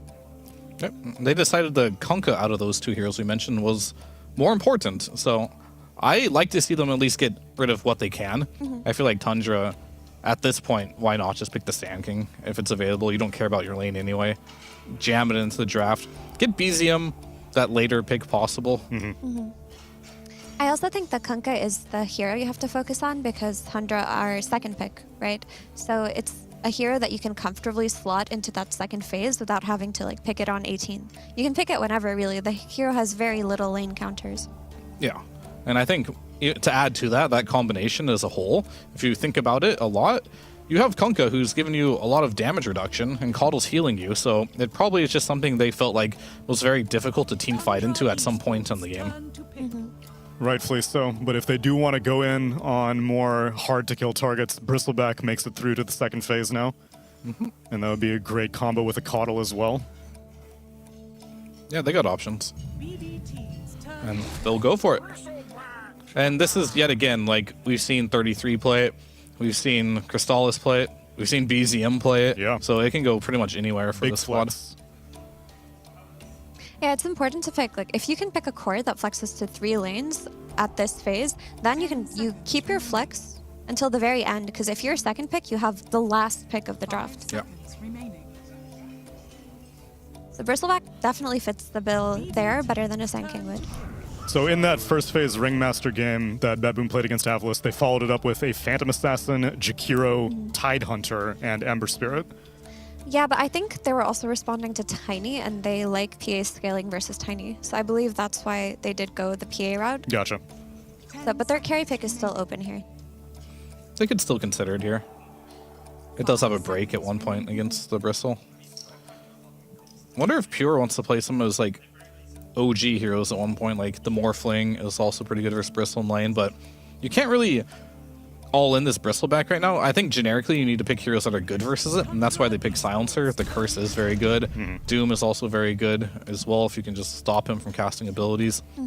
But you can't like hard lane counter it yet, because as we mentioned, it can go all 3 lanes, and the Doom will come out. Yeah, I mean, I think Doom is a fine solution to Bristle, but I think like a bigger layer than that is last game. Often they would go on a target, and that Coddle sustain with the boat sustain, it was keeping a lot of people alive. Yeah. Like Doom with his anti-heal will make it so that you can damage through Coddle's early game healing, which honestly is a big part of why teams are valuing this hero. It's not just the stacking, it's not just the Will-O-Wisp, it's also the ability to sustain your team in these early game team fights.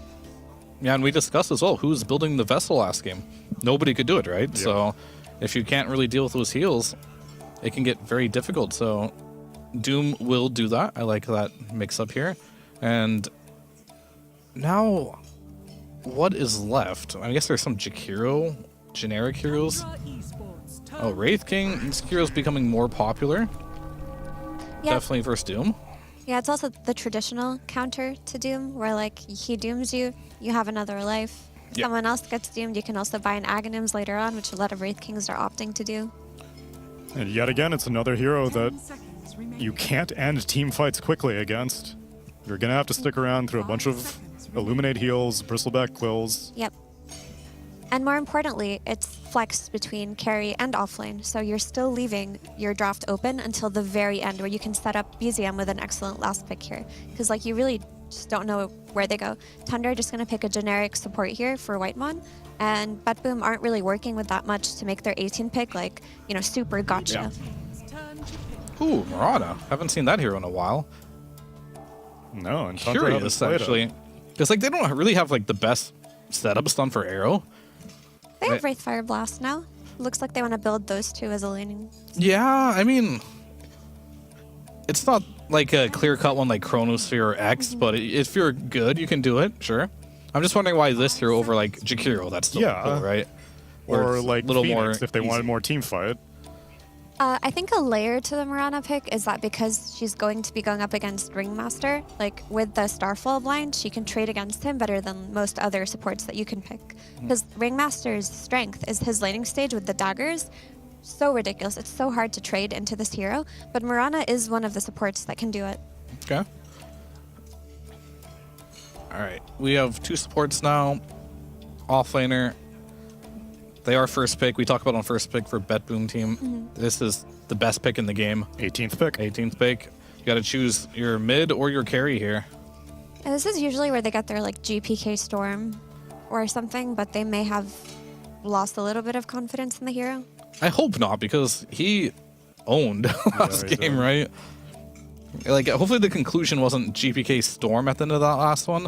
But, you know, it could be that simple, but I would love to see him just pick it again. Puck is already banned, right? So you get 2 free bans as well on top of it. It's really a discussion as GPK's hero.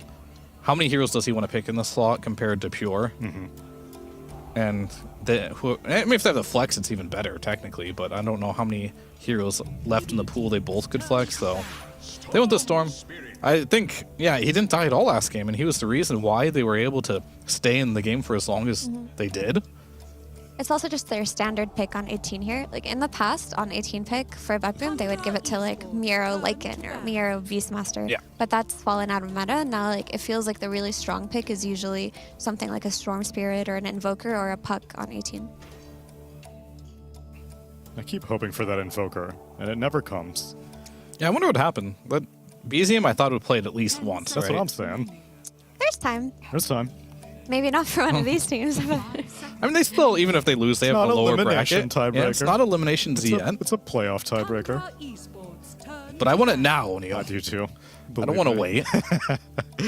But hey, maybe they'll reveal I could settle it. for game 3 Invoker, actually.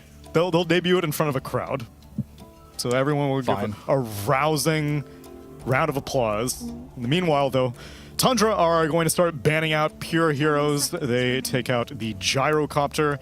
And I'm with you. I feel like pure Morphling has not been seeing enough exposure, but instead, Tundra are more afraid of a Phantom Assassin, and BetBoom team are going to target out BZM counters for mid Storm Spirit. They take out the Ember, and Huskar still remains in the pool.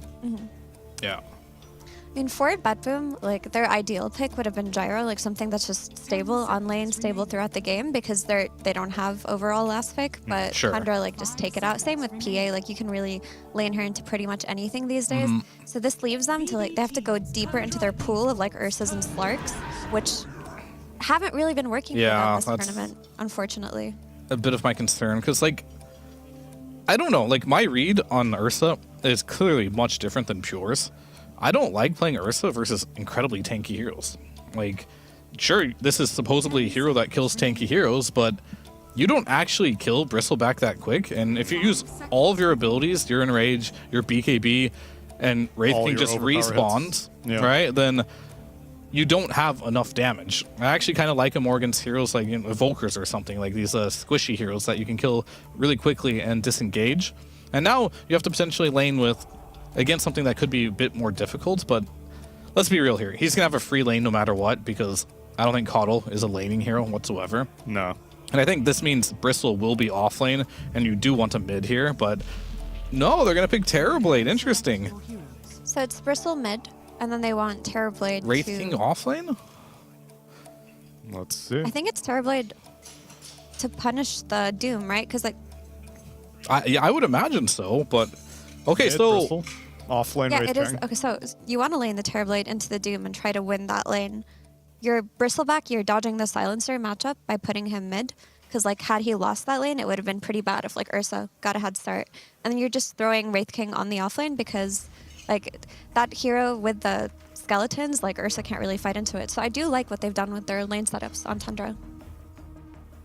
I'm curious if they will lane, because like I agree, like the skeletons are really good, as we see 1x bet odds on the screen there. That you do have really good skeletons to deal with the Ursa, but yet again, I don't know what this Coddle offers to the lane. Is it just going to be a jungle rating again, or do you think they can actually pressure this lane? I'm skeptical that this lane can actually pressure an Ursa, just because I don't believe in Coddle's lane presence currently. I actually think they can lane. I don't think it'll jungle that early. Like, I'm more concerned for, like, do they have solutions for Storm Spirit? Because, like, the Storm Spirit came out. They don't have many reliable stuns. They have a silencer to cover the Storm Spirit. I've yet to kill him this series. They didn't kill him last game. Like, do they think they can play aggressively and, like, tempo They're just going to ignore him and win the game like last game, you know? A simple solution. Can they, though? Can they get away with it this Pure is going to save 295 gold this time. I mean, honestly, I don't... It's hard to say. I really think both these teams are really good at what they do. I think this Ursa could get kited really hard, but this Storm Ursa's been a classic for a long time, too. It's like, you jump someone with Storm, Ursa's Dagger, they get deleted right away. I like what BetBoom team is doing much more this game than the last game, let's put it that way. And if they do manage to win the next 2 games and win this whole series, then they are going to go on to face Paravision in the upper bracket. Loser of this tiebreaker goes down to face against Nigma Galaxy, but that will have to be determined after game number 2. Sunsfan and Cinderin, take it away. Thank you very much. Game number 2 indeed between Tundra and BetBoom. Expect BetBoom to come out swinging, Cinderman. Agreed. Yeah, I mean, they've got a little bit... I don't know if that's the right way to put it, that they have something to prove after the last game, but I think they feel like with that Game 1 performance, just a little bit of adjustment, and that one would have been theirs. So, and you also saw in the player camps, they didn't look too down in the dumps after that Game 1. So I think they know what they need to bring to this game to try to take it to a third. What I would like to talk about in this game is that finally you and I get to cast an offlane Wraith King. That's right. You've been talking about it all tournament long. I'm a big believer in this. Are you now? Being good. I haven't However, heard this story before. The Ursa matchup should potentially be tough, but laning with Coddle might help a lot. Blinding Light is actually an extremely powerful ability against Ursa in lane. So depending on how Soxa chooses to skill, you could maybe even go 0-1-1, so that every time Ursa tries to do an aggressive move together with Silencer, you just reset the play rather than getting Illuminate. Or, like the panel was talking about, maybe Soxa just goes in stacks and they farm the stacks with the Bone Guard instead of with Sandstorm. There's different options. I'm curious to see this one, but I'm in big agreement with panel's assessment that they have nothing against Storm. And that's kind of crazy when you think about it. Tundra banned Puck second phase, which I thought was indicating that they wanted to pick Storm for BZM. But then with the Doom plus Silencer picks, maybe they just decided it was too bad of a Storm game for themselves. Well, how good is Bristleback versus Storm in the mid lane? Maybe that's what they went for. All laning stage related. I don't know if I've seen this lane a single time. Yeah, that's why I brought it up. My kind of weird. My gut feel is that it's kind of just a trade of farm. You think so? Yeah, I don't think any of them pull significantly ahead, but I mean, we'll see. We'll discover it together. I feel like BZM has a lot of kill potential once he gets to level 3 or so. Yeah, Storm has okay-ish armor for a ranged hero, so that helps, but yeah, we'll see. Yeah, it's not just that. Like, what exactly are you arrowing?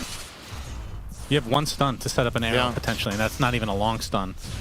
So we'll see if Whitemon can get full use of the arrow during the laning stage. He might buy an Atos himself for later in the game. Ooh, that's a lot of cool spray stacks. Oh my, this is we a fight to the finish here. Ooh, just out of range. that is close. GPK was puckering real tight there, Cinderin. Yeah. He lives. BZM he still has some mana here, actually. GPK is very dry with 3 stick charges and not enough gold for a bottle yet. Kateomi on the other side is going to get killed by the skeletons. No. 33 though. Has a lot of Fury swipes stacked on him, and Pure looks like he's just going to claim it unless... Is that? I can't even tell if he got the kill or not. He did. Okay. I thought it might have been the creep. How would you even know with the creeps, the neutrals? How you would know before it comes in? Yeah. By paying attention to who hit. Well, nobody does that. And it was the Ursa. Nobody does that, Cinder. Well, I paid attention to it. Those creeps hit really hard. Yes. First blood for BetBoom. Congratulations to them. Good start for Pure. I feel like, have we cast a single win for BetBoom? Oh, no. I'm not even kidding. Have we? I feel like we've seen so many games of Pure playing the gyro, the Ursa, whatever the hell else he plays. 33. They're getting him again chased despite down. the blinding light. This is a very big kill. Did the creep get that kill? No, it was no, Kataomi. it's Kataomi this time. So based on the some of Silencer games we've seen from Kataomi, you could argue it was a creep, but all right, well that is a disaster. This Wraith King offlane looking real good, Cinder. he had a good first 2 waves, and then the dive where they tried to kill Silencer and failed really cost them. It's one of those situations. Oh, hang on, GPK. Yeah. Okay, EZM can't commit to that.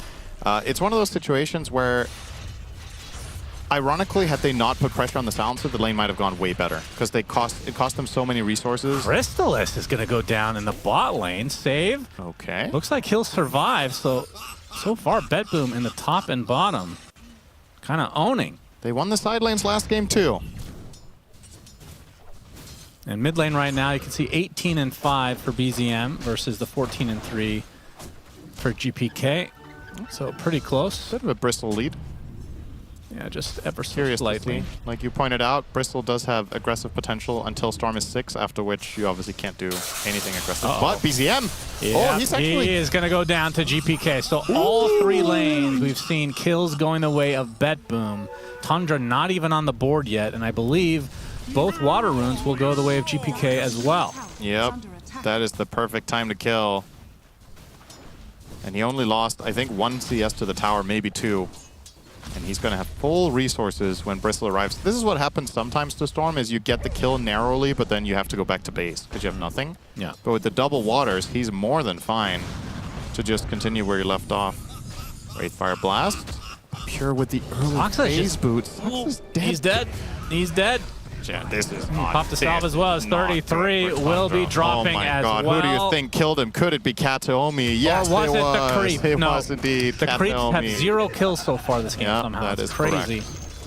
6-0, 2K lead already for Betboom. My goodness.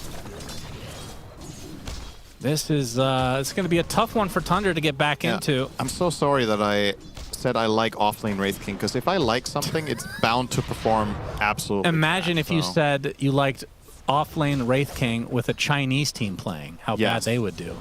Well, they put it on carry, and I didn't like that, and it did not do well there. So that was actually a hit. Okay. You know? It would have been funny if Shiro hard carried that game.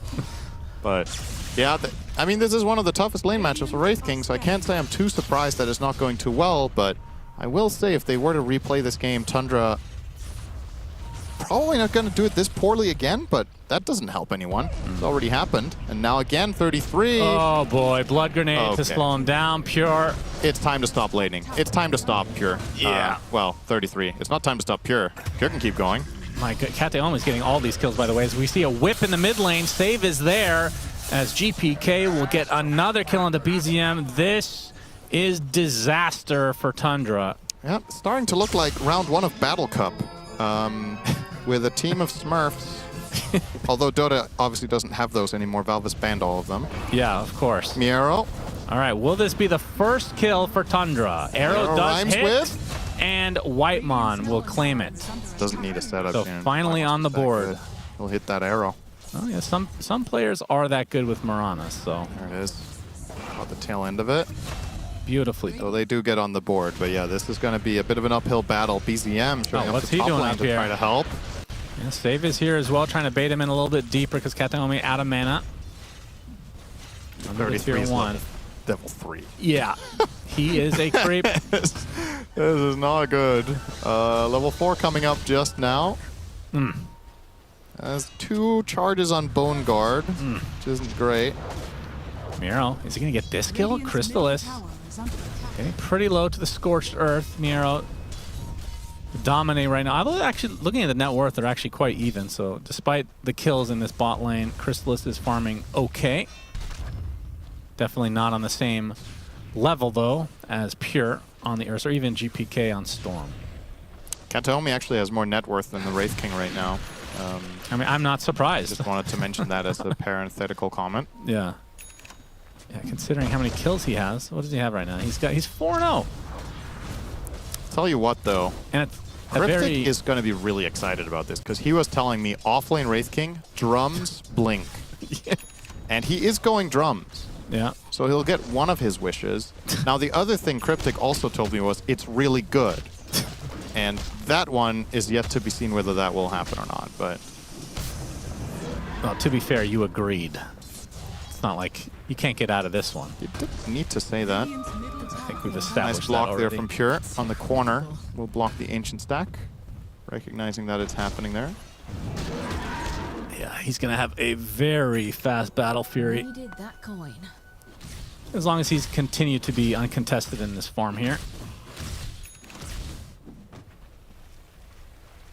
So what exactly is the identity of Wraith King as an offlane? Explain the concept to me and the audience, of course. Right. So this is going to come with the asterisk that any hero, if the lane goes this poorly, nothing is going to be good, right? So it's like, yeah, you can talk about it all you want. If you get absolutely curb stomped in lane, it's hard to showcase what you want to do. The idea is, if you think about how Abaddon was played in the offlane in the last patch, for example, very hard to kill offlaner that just takes a ton of resources if you want to stop them. They can buy basically every single item. They're constantly threatening towers. Last patch, Abaddon did damage to the tower with Curse of Avernus. He doesn't do that anymore, but Wraith King obviously has the Bone Guard to do it with. And you can buy whatever you want. You can go Radiance if you're having a good game as the offlane Wraith King. You can go this Drums Blink path. I think you can buy like Piped Lads in an Aura type game. Crystallis, by the way. This is quite the chase. Crystallis leading 3 members of Okay, Betboom. well, Doom is applied to the whip, and down he goes. And that's 4 members, in fact, of Betboom. Another part of what I would say has convinced me that this Wraith King could be very good this patch is that some of the force that we saw earlier in this tournament with a lot of prowess actually lane with him extremely well. That is not what he's playing with this game, though, in the Coddle. But something like Wraith King Muerta is a crazy strong lane. You have a targeted stun slow that sets up all of Muerta's spells, or if you're playing with something like the AA position 4, but it's banned every game. Have some action here. Kataomi taken out as Crystallis in his meta form. It's actually such a big kill. He was worth a ton. He was 4-0. So Crystallis will get about 500 gold for killing the enemy position 5, 10 minutes in. Pretty unusual. Meanwhile, Pure completely left to his own devices. He's going to be farmed this game. He's going to have a 12-minute Battle Fury. But as you said, we have yet to see them win with the Ursa in the games we have cast. Yeah. It's been some struggle here and there, but definitely good conditions this time around. And Ursa with some pretty good hero matchups. Great against Bristleback for obvious reasons, and Wraith King similarly. Against Terrorblade, it's a little bit 50-50, I would say. You're one of the heroes that is inherently decently tanky against Ursa with your armor, and you can sunder him when he bursts through the first part of your health bar, so it's like an equilibrium kind of fight. But yeah. It does look great right now for the side of Betboom, that's for sure. Have some massive late game heroes in the Storm and the Doom as well. So this is a very small thing, but maybe we'll get to see it if this continues in this trajectory. 33 on Wraith King, has died 4 times, all of which have been in the Silencer's presence. Yeah. This is a mana-intensive hero. Doesn't have a whole lot of mana to begin with. Ult has been costing more and more mana, it feels like, with each patch. You need it to actually activate it, Cinderin. That's true. And it's not like he's getting the shard anytime soon. We'll see if this comes into play. So far, he has not had a lot of press. I mean, he did get a bit lucky. This is something we don't talk about at all since they changed neutrals, by the way, which was one of my Ripper's complaints. Lash is amazing. But Ripper's Lash for jungling, very good with your Skelly boys. It's also good for killing with the Bone Guard. He's not doing any killing right now, Cinderin. That's true. This is all for jungle. But is this a hero that, if he gets off to a horrific start, I mean, you have Skellies. Is there an avenue to come back? Feels like he has more avenue to do so than a lot of other offlaners potentially. I mean, in terms of finding farm, absolutely. This is one of the heroes in the offlane that farms the best with no items because skeletons, are just good at farming, and it doesn't matter what items you have for that. Now that he has the drum, they're obviously better than usual, so easy M. Oh, they're actually going to go on him here. The dart is applied to him. A little bit of assistance from Soxa is needed. That's GPK. Virtually out of mana at this point. So yeah, I would definitely say Wraith King. He gets whipped. Is the Arcane Curse going to be enough? It is. Kataomi with another kill on Silencer. Brain Drain. And the respective brain rot for BZM and the rest of Tundra. Yeah, I sure gotta have brain rot to pick offlane Wraith King, am I right? Yeah, it's looking great so far. I hope we get to see this again, and that we get to see the other side of it where it does not get bodied, to have a frame of reference for how good or bad it is. Because a lot of the time with Dota, when new tech comes in like this, sometimes the teams overrate it, sometimes they underrate it. I want to see more sample for it. He did pressure Pure quite a bit there. Pure went on him, and he just immediately turned around, popped his skellies, and took half his health in 1 second. So quite strong with the Ripper/Drum. It is 33, so I'm not going to count him out quite yet, Synderen. He also has the luxury of not going Soul Ring here because he's playing with Caudle. So he can skip that. So with a slightly worse start, still we'll be getting the benefit of saving 500 gold. Regen rune for GPK, so Tundra. They do know this, so they might be playing a little bit more passive as a result. That is a very annoying hero to deal with at this stage of the game. Yeah.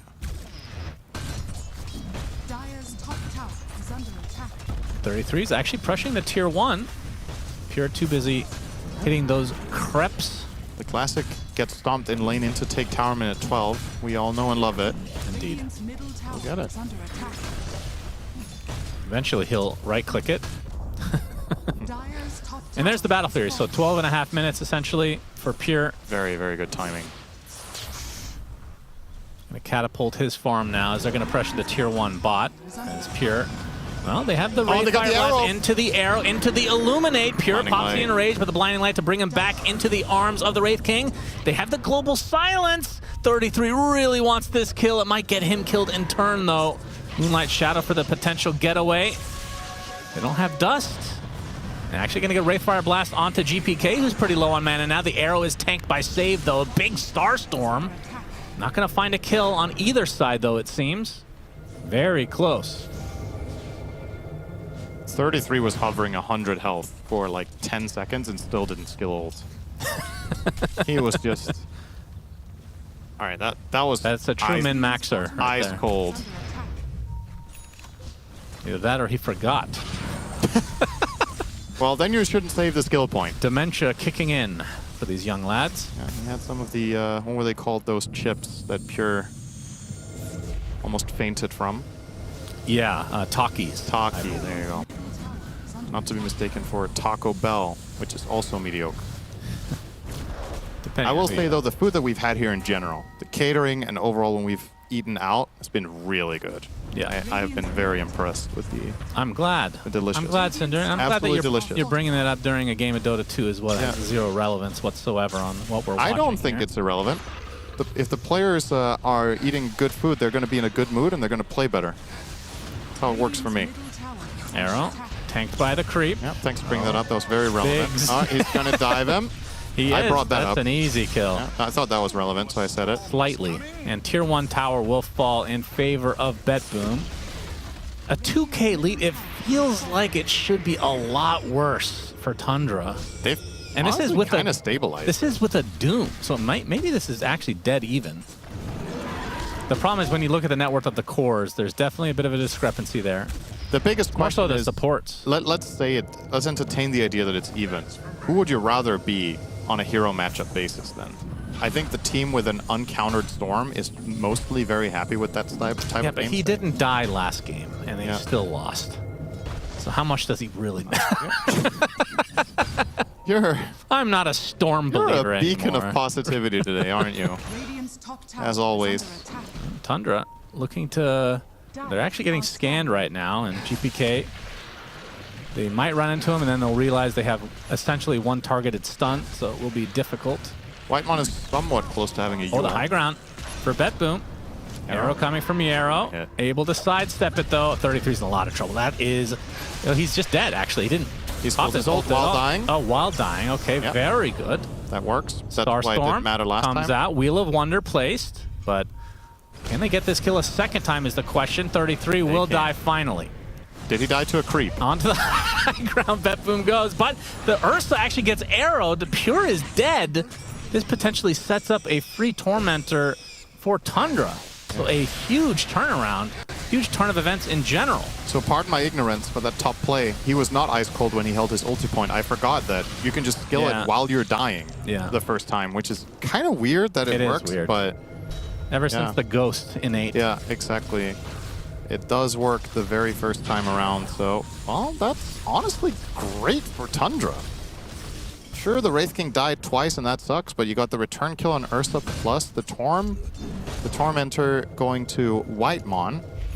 I mean, he's already died 4 times before that. What's a 5th death at this point? How good is this shard on support? 1 extra leap is nice. The critical strike.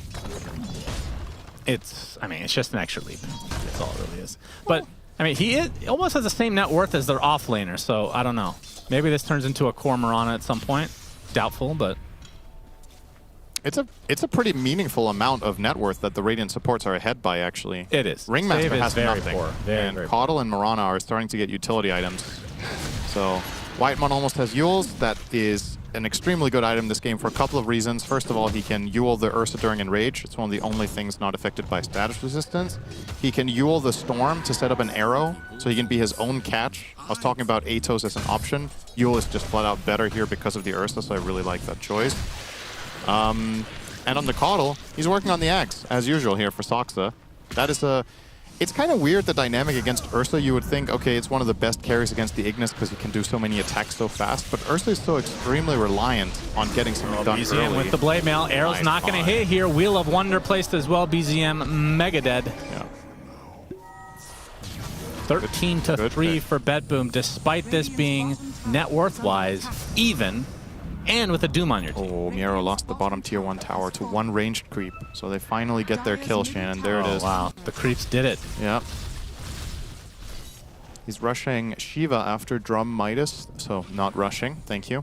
He'll go Shiva first. Big item. Pretty stable pickup. You're playing against Illuminate heals. You're playing against a hero like Bristleback. It's great against Terrorblade's illusions too. 33 eyeing up Radiance now. Or excuse me, Blade Mail. I was not expecting that. Thought a kind of weird item against Ursa most of the time. Now he queued up Radiance again. Okay, now he queued up Radiance only. Okay. Well, he went through the same thought process as I did, I guess. Well, there goes the tower. Tower dead, but a big zip from GPK. They don't have the stuns. Miero is getting melted, though. He dies right off the bat. Can't even get off the Doom whatsoever. And looking for the Sunder is Crystallis. And he's going to use it on a teammate. Poor Soxa, always the recipient of these blows from his team. All right, tell me this, Sunsfan TV. Yeah. What hero can go 0-4-0 in the offlane and recover like this? Not many, honestly. Yeah. Imagine he didn't lose. How crazy could this hero potentially be? Where is the ceiling? It's looking okay now, I won't lie. That was actually kind of crazy, the amount of damage they put into the Doom by just blinking in, popping Skellies and stun, and then having Terrorblade lay into him. Obviously, Miero, he has 16 armor, and that still looked like pure paper. So, kind of interesting, the output that Tundra are presenting here. BZM about 400 from Aghanim Scepter. Oh boy, if he gets caught out. This is a... I think he spots Pure. Awkward spot. Gets away. 20-minute timing. Let's see if there's a good power rune for anybody. Kataomi will scout a haste rune out for GPK. Feels like he's gotten every rune as Whitemon's going to set up his own arrow. Save. Going to box himself as GPK comes in to delete the Mirana. But they have 1 stun, and that's it. GPK should be fine. Has the haste rune as well. Talked about it ad nauseum. The lack of stuns coming out from Tundra is going to be hard to deal with, a hero that can just zip away like that. So when is the power spike for Tundra? We have, you talked about the Radiance. That's a big one. Yeah. Still about, I don't know, 2K away from that. And the Bristle Axe is big, but you need to be able to keep people in place. I don't know if you can contest this. This is an Ursa Roche. That should be getting a freebie. They are kind of in the area, though. They're going to scout it now. It will be too late. There's Global as well. There's no way. Arrow. A couple seconds late there, Tundra. Could have been interesting if they got there in time, perhaps. But yeah, I don't know. I guess the main thing to look forward to here is a Caudle Axe probably, so that you have a decent-ish way to keep some of the heroes in place for BZM's Bristol. It will be very effective, in particular, against the Ursa and the Doom. The Storm, not so much. Obviously, he's going to be a problem all game. I'm still curious to see how they're going to solve that one. Itemization has to be the name of the game for that. But, well, the plan currently is Crystal is going Orchid. Soxa is only 800 from the Ags that you're talking about. BZM just picked up his. So, overall, I mean, that's going to align pretty closely to the Radiance as well. That's 33. Maybe not if he dies here. That's life number 1. Nobody is really that close. Soxa still has to make a run up. Get the dust off. They could probably just kill him from afar, and that is exactly what they will do. As the box placed on Cat to Omi. Meanwhile, bottom, though, Pure initially got arrowed, and he's just going to go through the gate because they have nothing to stun him. Get an Atos, anything, so please. Well, they had to use their Yule as well. True. To set it up, so... Radiant's top tower is under Yeah. attack. Nice find for Betboom. They also get the tower. Try to see how much they can get out of their freshly picked up Aegis now. I mean, I feel like if Tundra could see how little they're down by right now, despite the score, I wonder if they know. I feel like they're in decent position, actually.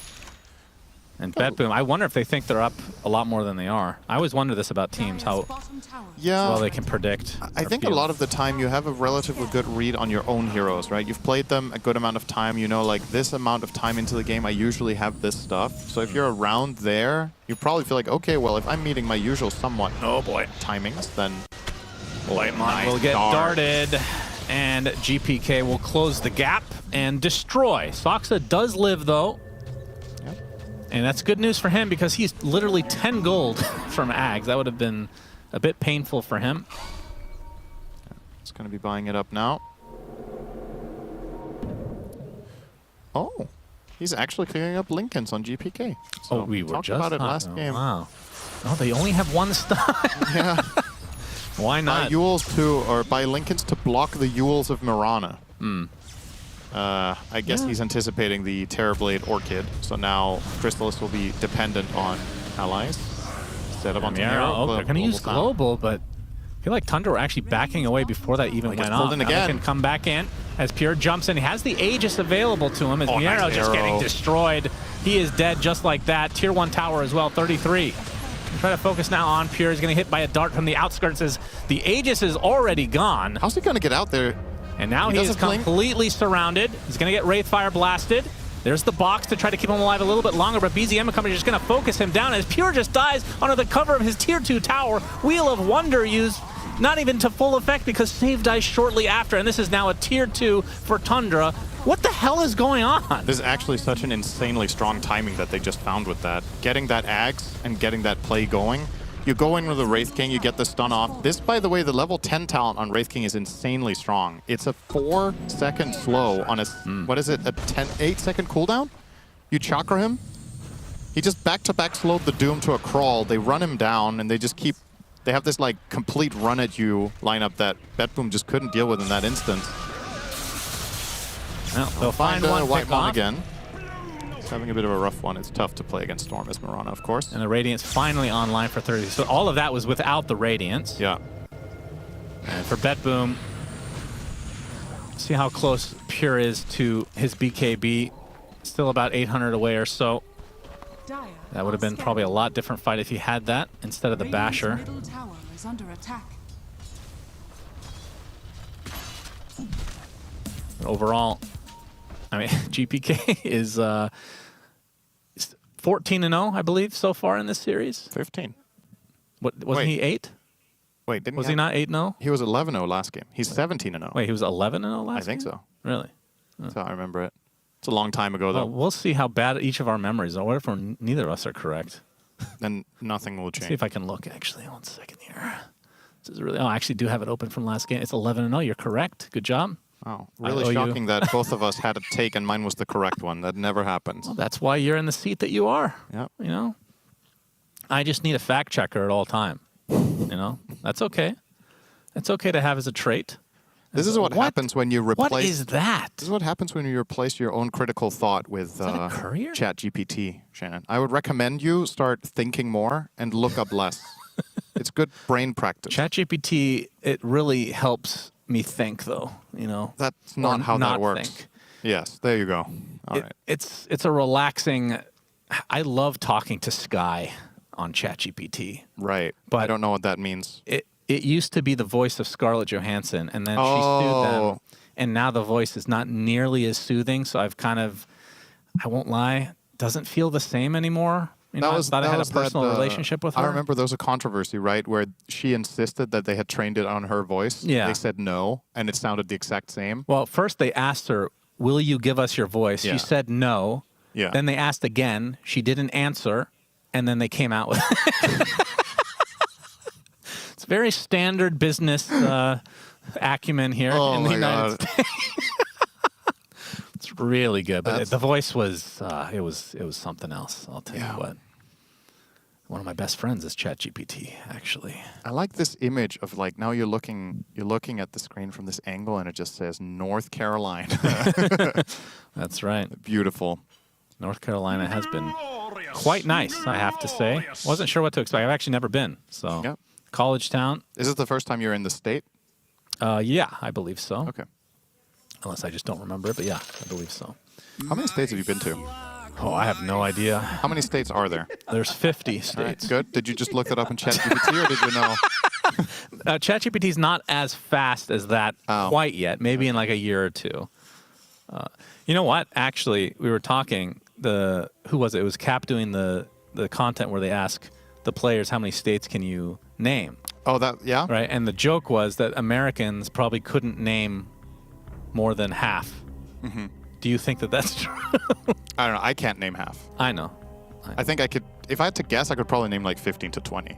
Yeah. Then I would probably start. I could probably get into the 40s. I good. actually don't think I could get 50. I would probably forget about like Wyoming or something. All right, so let's say you just remembered. So North Dakota, South Dakota, yeah. Let's say you can do 40 out of 50. That's 80%. Yeah, I can do more than 40 for sure. I'm not sure the average European can name 80% of the European countries. Right. On a map. Yeah, because a state is equivalent to a country, of course. If you look at the size, As a yeah. It's kind of, it's not a one-to-one, but.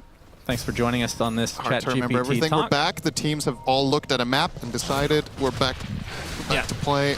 GPK found the BKB. Yeah, why did he buy it? He's got it. He was going Lincoln. He was going Lincoln. I wonder why he pivoted here, if there was something that... What would have changed his mind? There wasn't another item that came out, right? So there's the Orchid on TB. Maybe he's just too worried about getting Blink Wraithfire blasted to break it and then Orchid or something, but I kind of like the Lincoln's approach to this particular game. Mm-hmm. But yeah, with this... You can obviously... No, now they have the timing of double BKB. Yeah, this is a strong timing for BetBoom. We saw the last one from Tundra. This time it's BetBoom. Oh, the damage taken by GPK. Hairball applied as BZM. Throwing out those snot rockets. That's not it. Arrow will... What's that? Snot rocket is a facet. Yeah, but I just like saying the snot. So it's a rocket. Just let me be. Let me spread my wings, okay? 2K lead for Tundra. As Pure will be opting for the Shard next. Not a huge surprise. Still a top Shard in Dota, no doubt. 33 is going to get this tower pretty much uncontested now. Yep. And he's going for the Manta build. Not unusual for the Radiance type builds that we've seen, but on Wraith King it is unusual. Trying to think of what the overall mindset is with this. I mean, it definitely is a feels-good item on any Radiance Blink hero, more or less. So I'm just thinking about the alternative of, say, getting an AC here when you have Bristle and Terrorblade in your team. That sounds awesome. So yeah, I really wonder if this is worth it comparatively. He bought a component. Did he buy the... What did he buy? He bought Blade Mail. He really fooled you with that one. Yeah, I guess so. Okay. Well, Still maybe he wanted quick buy, something. He wanted a quick fix, you know. To what? To fight right now. Okay. I don't know what this fix is, really. Well, we'll see once he activates it. SNY there for BZM. So extra stats is against the Global Silence. And the Doom, of course, which I feel, maybe we've seen one Doom this game. Yeah, he doomed Terrorblade bottom when they ganked him at 5. I think that's it. Yeah. Pretty weird. 7 or 8. Yeah, 20 minutes without a Doomcast to win a game where you have 17 kills is quite extraordinary. There might have been one more, but it's not coming to mind, honestly. So. Radiant are scanning. GPK with the damage. Arrow! Rune, he's gonna get. Oh my god! Do they have the damage on top of this? And the global silence is blazed. GPK gets orchestrated, and he used the BKB. Oh my god! Couldn't have been worse for BetBoom. That is such a BetBoom thing to happen. And the second kill goes the way of Tundra. They use. He gets arrowed. Global silence BK. Oh my god! Oh, he's stone cold. Whoever made that play call. That arrow is a game-winning play, right? Yeah, that was sick. This is possibly just a flat-out Elena Rax. You're going to see the replay here. So GPK with the double damage, and that he zipped into it. Man alive. Global silence, excellent repositioning. I thought he was fine at the end there. They're going to go deep into the base here. The box will keep one alive as BZM with the blade mail. Spotlight is placed as Crystal is focusing down Doom from afar. Miero in a lot of trouble. Has to use the BKB so close to Fountain.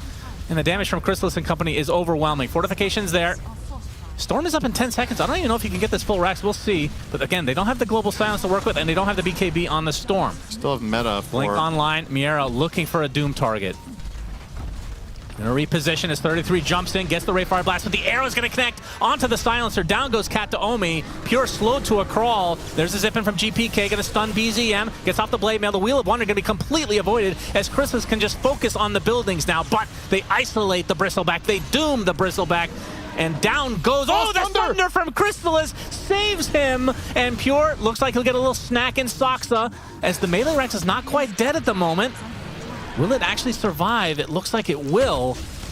A couple more hits would have been enough, but Tundra, maybe they're going to go back in, actually. BZM with a very early blade mail. Skeletons looked up with ChatGPT what building to attack. I said, building? Yes, here is a building. Instead of melee barracks on 5%. Skeletons are not very smart. Are scanning. The power rune, we have a shield rune. And keep in mind, there's no Doom now. Honestly, maybe you can just barrel it down mid again. Global is up. You're playing Terrorblade with Coddle, so Metamorphosis is easily available again. GPK is a hard target. Miero's going to show in lane, though. We'll see if Tundra actually want to go in here. Looks like they will disperse. Go back to the drawing board. And this is, yeah, it's going to be a fear. Man, so close to getting the melee barracks. BetBoom still at the disadvantage, but they will get the Roche to try to equalize things. It is interesting to see the makeup of the fights, though. It's seemingly difficult for BetBoom to take advantage of their burst damage with the Storm Ursa combination.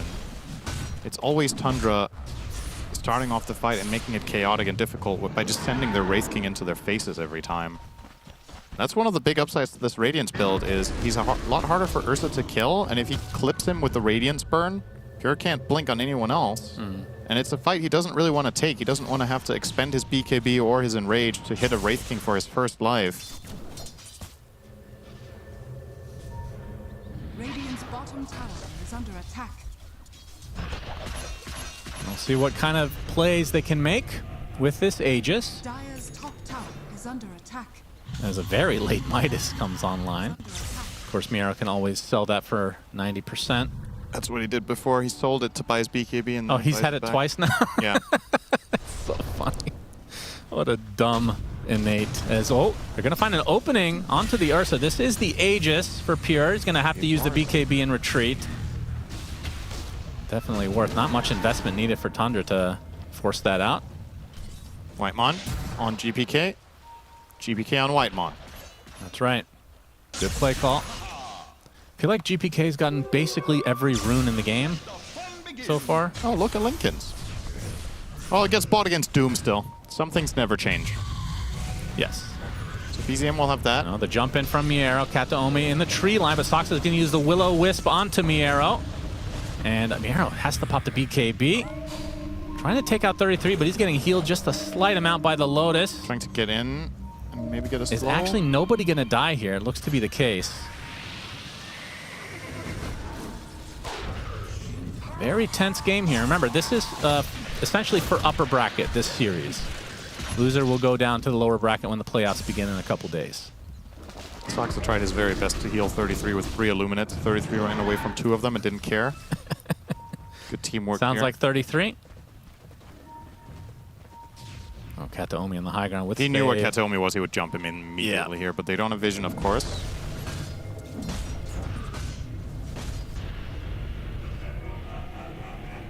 He's pretty close to Manta style. I mean, obviously that's just going to be good against the global anyway. We're talking about the Radiance more so than anything. But it'll be a value pickup. Yeah, it's still nice for him to be able to blink, stun someone, get chakra'd, and then if some sort of random thing silences him, he can guarantee the second Wraithfire Blast and keep the ball rolling.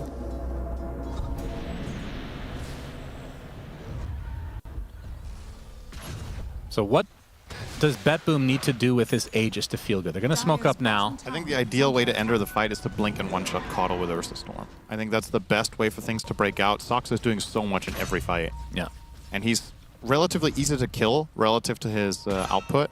Save. He's spotted. Big hairball onto several heroes as Pure's going to get stunned, but there's the global silence to potentially disengage, although GPK going in very deep. Wheel of Wonder is placed as well as Crystallis gets done. He is dead.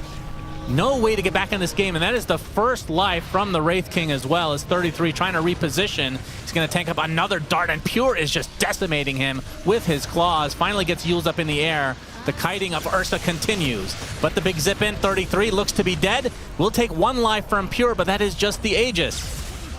As GPK was being chased, but it looks like he's going to be A-OK. And Pure and GPK gonna team up to take out Soxa in turn, and Whitemon onto the low ground. Really wants GPK. Oh, he actually ended up running into the arrow there. So they finally get 1 kill, but BetBoom gonna be super happy with this, unless How happy they'll be after this. he's all alone. BZM is Getting next. some backup via save. As Kataomi coming in as well, gets a Curse Crown as well. That is not the right hero center. That is Dark Willow. In fact, it's BZM. Force out the Ghost Step from Kataomi. Looks like he's going to live here. And BZM really wants something to take home with him. But unfortunately, it looks like it might just be his death instead. Although he's very low. Spotlight is placed. And there's the last right click from the blink from Pure. BetBoom come out on top of this big time. That was a really elongated fight. This was not even an immediate play that I was imagining them finding, but they managed to 100-0 Crystallis. He got nothing off. No BKB, no Manta, no ult. Did they even doom him on the kill? I think they didn't. I think they used doom on someone else. I believe it was Blink Abyssal into Wheel of Wonder, if I'm not mistaken. Just flat out found the target and blew him up. Like I was saying, I think the better angle to approach fights is to one-shot kill the supports, but if you can find Terrorblade like this, that's obviously the dream. You're going to see the replay here. So he walks in, he's silenced, he gets gripped. So he flat out just walked into the storm. I mean, okay, that's it was also a little bit more casual. A little bit of a facepalm moment. Now that I see the replay, that was extremely avoidable. He could have popped BKB prior if he wanted to walk in. He could have popped Manta as he was approaching the high ground, but flat out just set himself up on a platter for the storm. So a little bit of a slip up there from Crystal has ended up costing them dearly. Now Soxa. Yep, he is found for the time being. Pulling in reinforcements, but I think they won't arrive in time. Will-O-Wisp used, but to no avail. GPK with a freebie. He has died twice, by the way, now. Yeah. Still having a good game in spite of that. 18 galvanized stacks. Parasma completed, obviously massive damage increase for this hero. And this time around, Kataomi with a different angle, not going Refresher, going for the Aghanim Scepter. So that applies Arcane Curse on everybody being global silenced. It's a good blink cancel. And it does stack with your own Arcane Curse. So can be super annoying to shrug off if you don't have Dispels. Now, and BZM doesn't have a Dispel, does he? Does not, indeed. And they don't have a Lotus Orb for him, right? So they can Manta it off on Terrorblade and on Wraith King, and Mirana can Yule herself technically out of Desperation. But yeah, the Bristle will actually be kind of plagued by this for a while. He's got an item arriving now, which is Ghost Scepter. I mean, obviously, there's a lot that goes through BKB in this game. So it does kind of feel bad to have to buy it for Bristle. Yeah. it does feel weird to buy Lotus and Linken's on Bristle. I think you kind of opt for one or the other, and it's understandable you get Linken's because of the Doom. So maybe one of the supports has to cough up a Lotus for you. Mirana is actually queuing it up now, so it seems like they're coming to the same realization here. Caudle going Force Staff.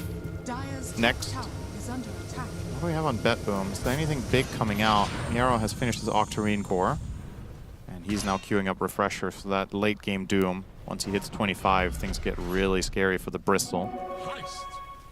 This might be the type of game where you choose to take Doom Applies Break because of Bristle. It's an option at least. Yeah, potentially. It's BZM.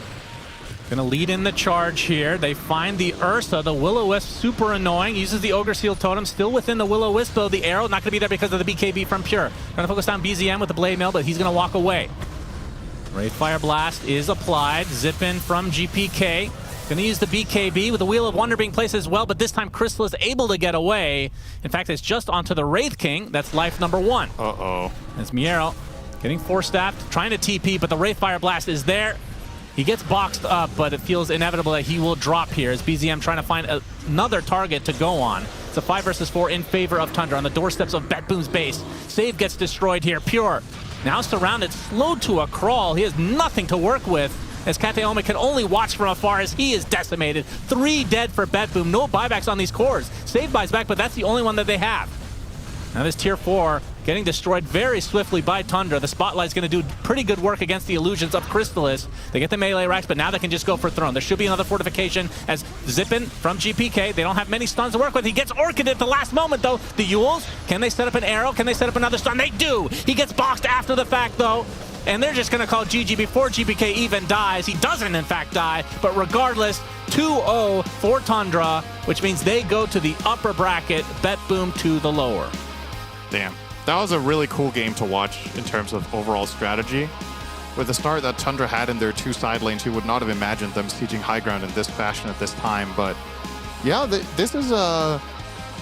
Is it fair to say now that this is kind of like an archetype Tundra lineup? It's another one of these tanky frontliners with Caudle healing kind of strategy, run at you in your face. It has felt like that. They didn't really have a lot of stuns like you talked about. They just flat out brute forced their way through the fights and itemized 1 or 2 little things like a Yule here, an Orchid there, a dagger on Wraith King, and kind of step by step break the fight apart. Bet Boom, their lineup this game really wants to jump and kill individual targets, but they were all really tanky and kind of hard to find and deal with. And that's definitely something to analyze heading into the main event for them, of course. Nobody eliminated here. But starting in that lower bracket means you only have that 1 life starting tomorrow. Yeah, so I believe they'll be playing Nigma Galaxy. Yeah, Paravision will be lined up against Tundra in the upper bracket. And yeah, Nigma versus Bet Boom. That should be, I mean, all of these matches look really good on paper. Liquid versus Ovulus, Falcons versus Spirit. Man, oh man, there's going to be some hype games for the actual in front of the crowd here in Raleigh. Should be a lot of fun. But yeah, this game feels like Bet Boom just can they win when we cast? Is that possible? Like I don't think we've witnessed it yet, unless my memory is fading, which it is, to be fair. But Tundra just looked to be on another level, at least in this series. And this is another one for the tally for Pure struggling on Ursa this tournament. And like you said, we've cast multiple of their games and they've just lost quite a bit when we've been casting them. They end with a not too terrible scoreline in the group, but yeah, the Ursa that Pure has been dominating on in prior tournaments might have fallen off a little bit with the meta changes, with the way teams are approaching the game right now. Remember, he was crushing his lane here. So if that start and these conditions are not good enough for the hero, maybe it's time to shelve it a little bit for Bet Boom and go in a different direction. Yeah, and with that, the tiebreakers are over, Tsunami!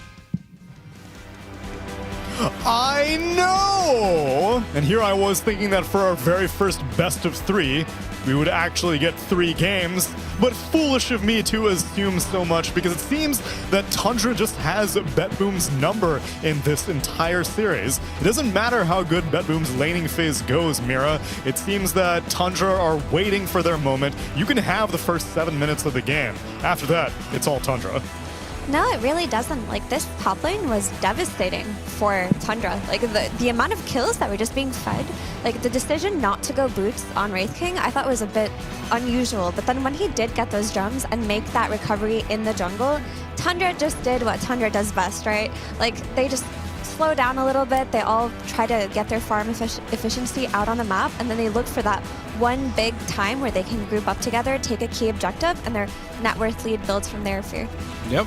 I think in general, like, this team, they're not a very honest team, I'll put it that way. They like to pick strategies that even if you have a couple deaths here and there, they give themselves lots of wiggle room to make these mistakes. They pick this Coddle hero, and they pair it with, of course, very tanky heroes, and the Wraith King, and the Bristleback. Even to some degree, this Terrorblade, if you can get off to a good start, can be quite tanky, and that's exactly just what happened in this game. Like, you might be able to kill this Wraith King 10 times, but Ursa, how are you going to burst through this much heal, this much HP? It feels nearly impossible to do so, and we've seen this time and time again through this Ursa. Like, you initiate in, you want to kill one hero, and they've been picking a lot against Bristleback, and I think Bristleback is one of the harder counters to Ursa, because you just can't kill this Bristleback, and if he doesn't die immediately, what do you do? Like, you don't have Enrage, you don't have BKB anymore, and we saw it in the last fight, you just get kited out with one Yules, and then that's the setup for you to die.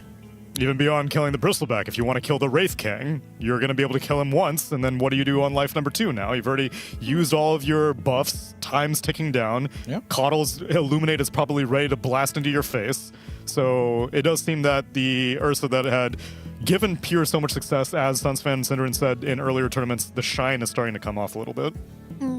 I think not only the Ursa, but last game as well, he had a very winning lane on his gyro. It didn't amount to much this game as well. And it feels like BetBoom are having a difficult ability to take their net worth lead after lanes and apply map dominance. Maybe versus Tundra, because Tundra are so damn good at playing the map and finding farm where it doesn't exist, where maybe other teams would kind of like buckle under that net worth lead from the lanes. Tundra certainly do not. And some other cores may buckle under the pressure as well, but one of them is really rising to the opportunity because Lyrical is standing by for a winner's interview with Crystallis. That's right, AM. Thank you, Tsunami. We've got the one and only Crystallis here, and I want to talk to you because it was 1-1, 1-1, 1-1, and then today you managed to finally break the curse. You went 2-0, and then again in this tiebreaker match, it's 2-0 again. Are you guys building up some streak? How are you feeling about your life here in this tournament? I mean, I feel like we're getting somewhere. We're definitely, like, I think, growing. We had some stuff to sort out because most of the 1-1s that we had weren't, like, real 1-1s. Like, one time you beat them, the other time they beat you. It's more like we throw the game to them every single time. Or we just had, like, one time where like, I had just really bad draft, but it was fine. And I think now we're maybe getting, like, a little bit more figured out because even in like, the last tiebreaker game that we just had, you know, I feel like the draft might look a little bit iffy, but in the end, when we're playing it, we still end up feeling, like, pretty good in what we're doing, and we just eventually just run them down. So, yeah. You know, we're getting better, I would say. Getting better as a team. That's what I love to hear. So TA, TB, you're playing a bunch of when TC comes out, it's going to be great. That's actually the old school carry. Don't worry, it's fine. But you ended up having an amazing game number 1. This last game, there were a couple of pop-off deaths there, but I did notice one thing that stood out. I think you're still wearing the Duraccio. Excuse me, you have your own thing, but you were showing up like Duraccio with the last-second Sunder save that he became so well known for against the Doom. Can you tell me how much do you like TB? Oh no, I hate TB. It's a dog shit hero, but you know, sometimes the meta calls for it. You have to do what you have to do. And the Sunder also was not my idea. That was BZM's idea. Okay, I would not have Sundered him at all. I would just let him die. But BZM's like Sunder me. I'm like, and then I just did it. And I was like, okay, whatever. You wanted to run back in, or maybe just deny him if that was still in the game. Deny him, I would do for sure. If I had a chance, I would send Monte Ilus, conjure everything, meta, and deny him for sure. I love this very much. Well, congratulations again, Crystallis. We'll keep it short so that we can get back to your team. But going forward, you do have Paravision there looking forward. In terms of just how your team is feeling, do you guys think you guys have found your stride, though, in terms of getting the wins that you need? Do you think that you guys are well set up for success now, or are we going to keep seeing a couple throws every now and then? You know, you can never be sure. You know, you might always get some throws here and there, but you know, we're gonna hope it's gonna go really well. Yeah, of course. I think we're better than we were before, and I think we definitely. It's not like we're like not ready to beat them. We for sure are. Just whether we're gonna throw the game or not is like, you know, only time will tell. Only time will tell. Thank you very much, and back to you guys at the panel. Thank you very much, Lyrical and Crystallis. Now, I'm supposed to be entirely unbiased on the panel, but I have to admit, this is the outcome I was most excited for because it's the Crystallis grudge match. The team that he won a LAN with in Bangkok. He got kicked off, Satanic replaced him, and now he's here on Tundra. We get to find out who's right and who's left. And if they get violently 2-0'd? Then whichever team did the 2-0ing was right. Okay. Whichever team was on the I receiving mean, end was left. it's a good story for sure. I want to see because like Crystallis, he stopped playing for a little bit, started streaming, right? Kept playing the game. Finally, waited for that opportunity, got that opportunity with Tundra, and honestly, he's impressing everyone, including me. Like, used to think, oh, he only plays a few heroes now, but he's bringing out heroes like the TA we didn't think he would. Terrorblade's coming out. Like, he has a much deeper hero pool than I thought, and everyone else thought as well. And he's also adjusted himself to the Tundra playstyle. And I don't mean the Tundra playstyle with Duraccio, where like he is playing the same role as Duraccio did. No, he's doing the Tundra playstyle of like playing the map, sitting back and farming, recovering from bad lanes. Like in that game 1, he went jungling on TA level 4 while their Sand King was jungling level 2. And there was only one person laning, but that's just like the Tundra specialty. And he seems to be like wearing that kind of style of Dota like a glove right now, Neil. He's wearing his jersey with his own name on it, in fact. That's how much. That's all you need. They've promoted him. Because he was in a trial period at first. They put him in the Duraccio jersey. It's like, we don't need to print one out for you yet. Nobody you get can us to fill upper that bracket. jersey, Nobody unfortunately. can fill it. Yeah. It's one of one. And his former teammates, though, they will be a test because Paravision do play a lot faster than Yes. BetBoom do. And BetBoom, with the laning lead that they had, like let's say you give that lead to Paravision, they're not going to like slip up and give you all of the opportunities that BetBoom may have given you here. That's in true. This series. I don't know if there's a world where if you let Satanic have no lane enemies for 7 minutes, if you're going to be able to come back into the game. Well, yeah, he wouldn't pick Ursa, so that's true. Probably one of the reasons. I think right now it's just like there's some heroes that have issues, even if they have a good laning stage, translating that into winning the game. You want to have sustainable damage, and Ursa sadly just doesn't have that right now. But it is at least a double elimination situation for Tundra as they are in the upper bracket, and BetBoom team move down to the lower bracket where they will face off against Nigma Galaxy. As we can take a look at the entire top 8 for ESL One Raleigh, as we have now concluded all of tiebreakers and all of the group stage. Lower bracket round 1 is going to be featuring Team Liquid versus Avalis. You got a favorite for that one, Fear? If you would have asked me before this tournament, yes, but now I don't know, honestly. I know. Like, Avulis, they have been like the dark horse for me. They've looked incredibly good. I don't know where all this energy came from, but this team is looking like a real team now. Yeah, but I do want to say though that this has happened before with teams that do so well in group stages and they have like pocket picks, right? Like they've been playing that Twin Terror offlane Jakiro. Once teams can like get a hold, like analyze all of their games, see their pocket picks, prepare for them, sometimes they just don't bring the same oomph. Like we've seen that from former Avulis, we've seen that from teams like Heroic.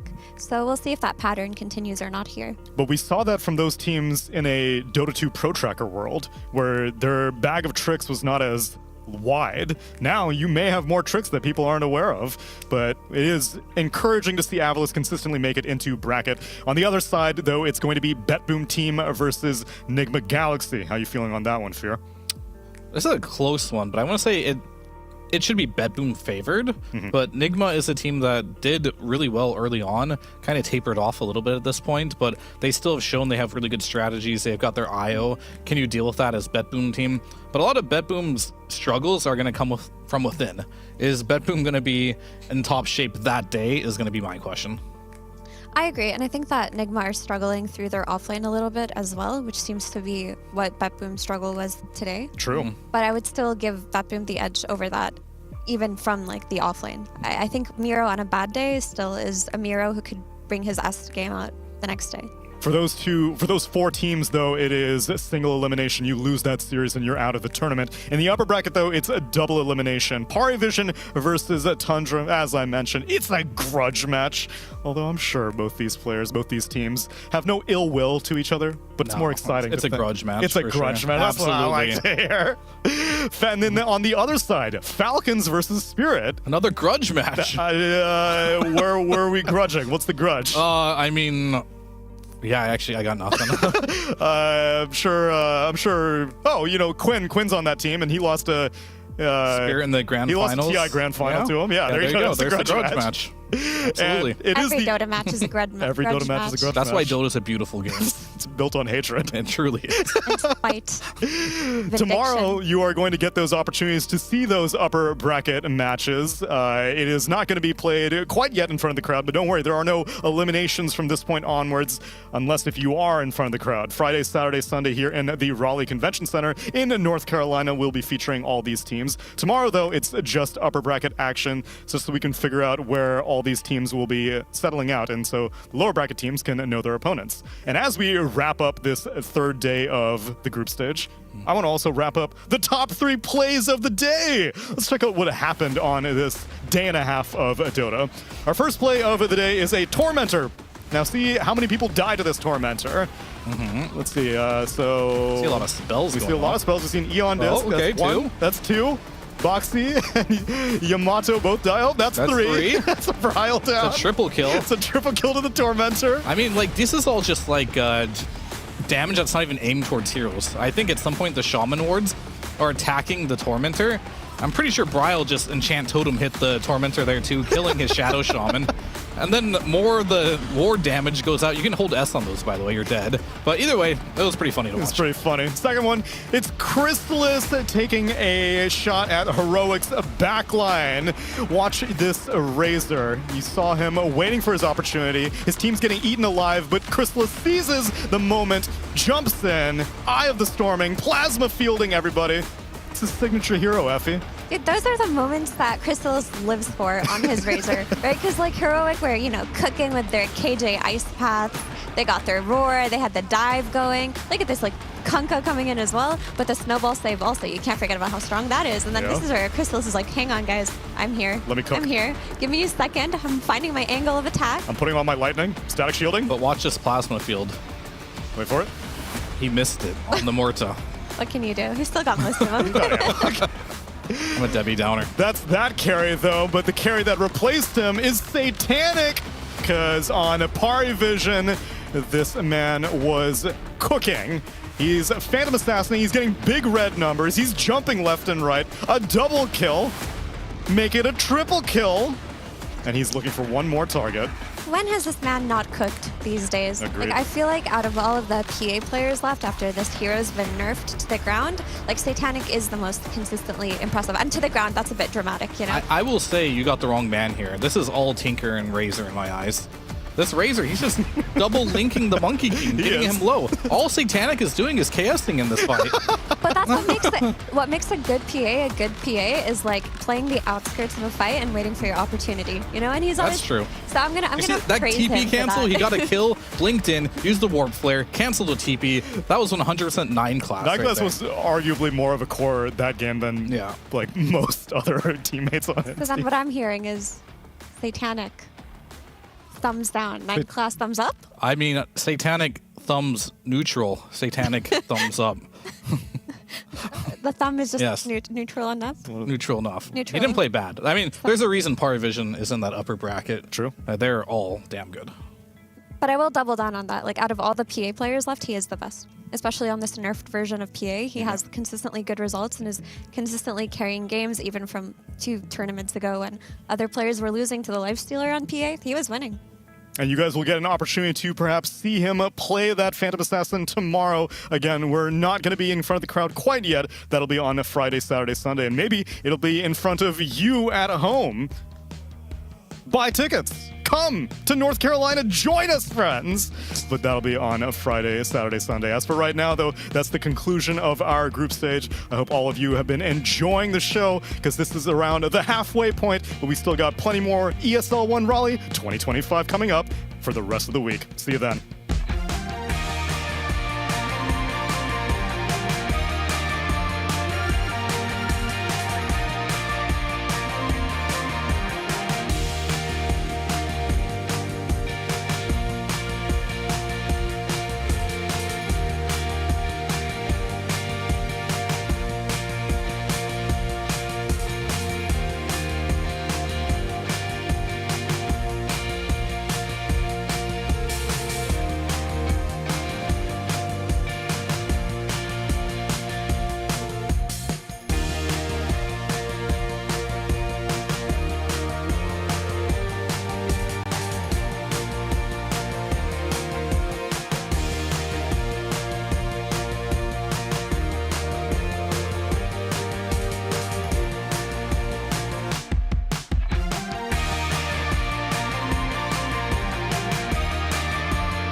what's the harm? Let me spell it out loud. I want you to stay. Feels so right, feels so wrong. Wishing I could let it go, but I've been losing my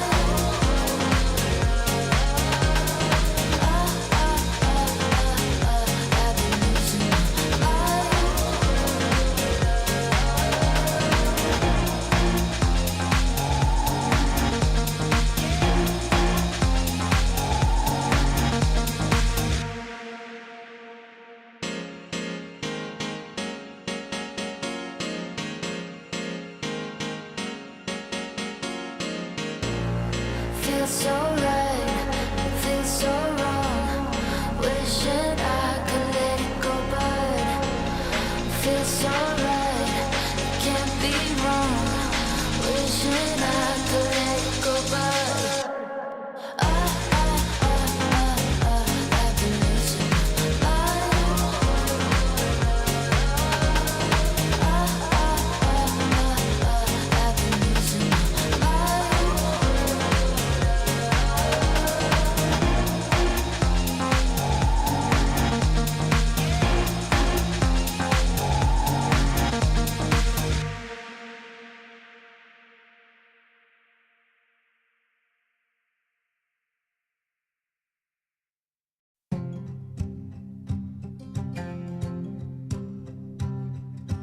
If you've been digging your own grave up to your neck in shame and gravel,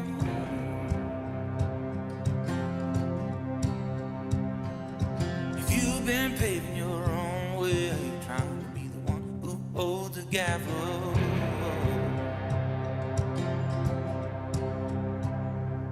if you've been sleeping your own bed, trying to get up, but your wings ain't able.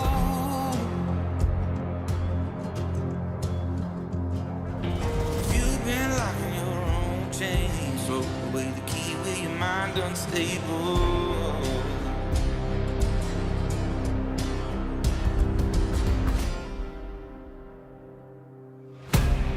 Have you been to the cliffs of death?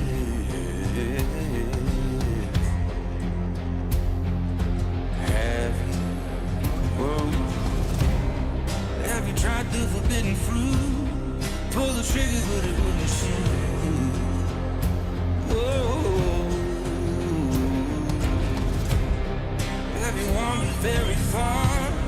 Have you seen the guiding star? If you betray your closest kin, oh, child, lift up your chin.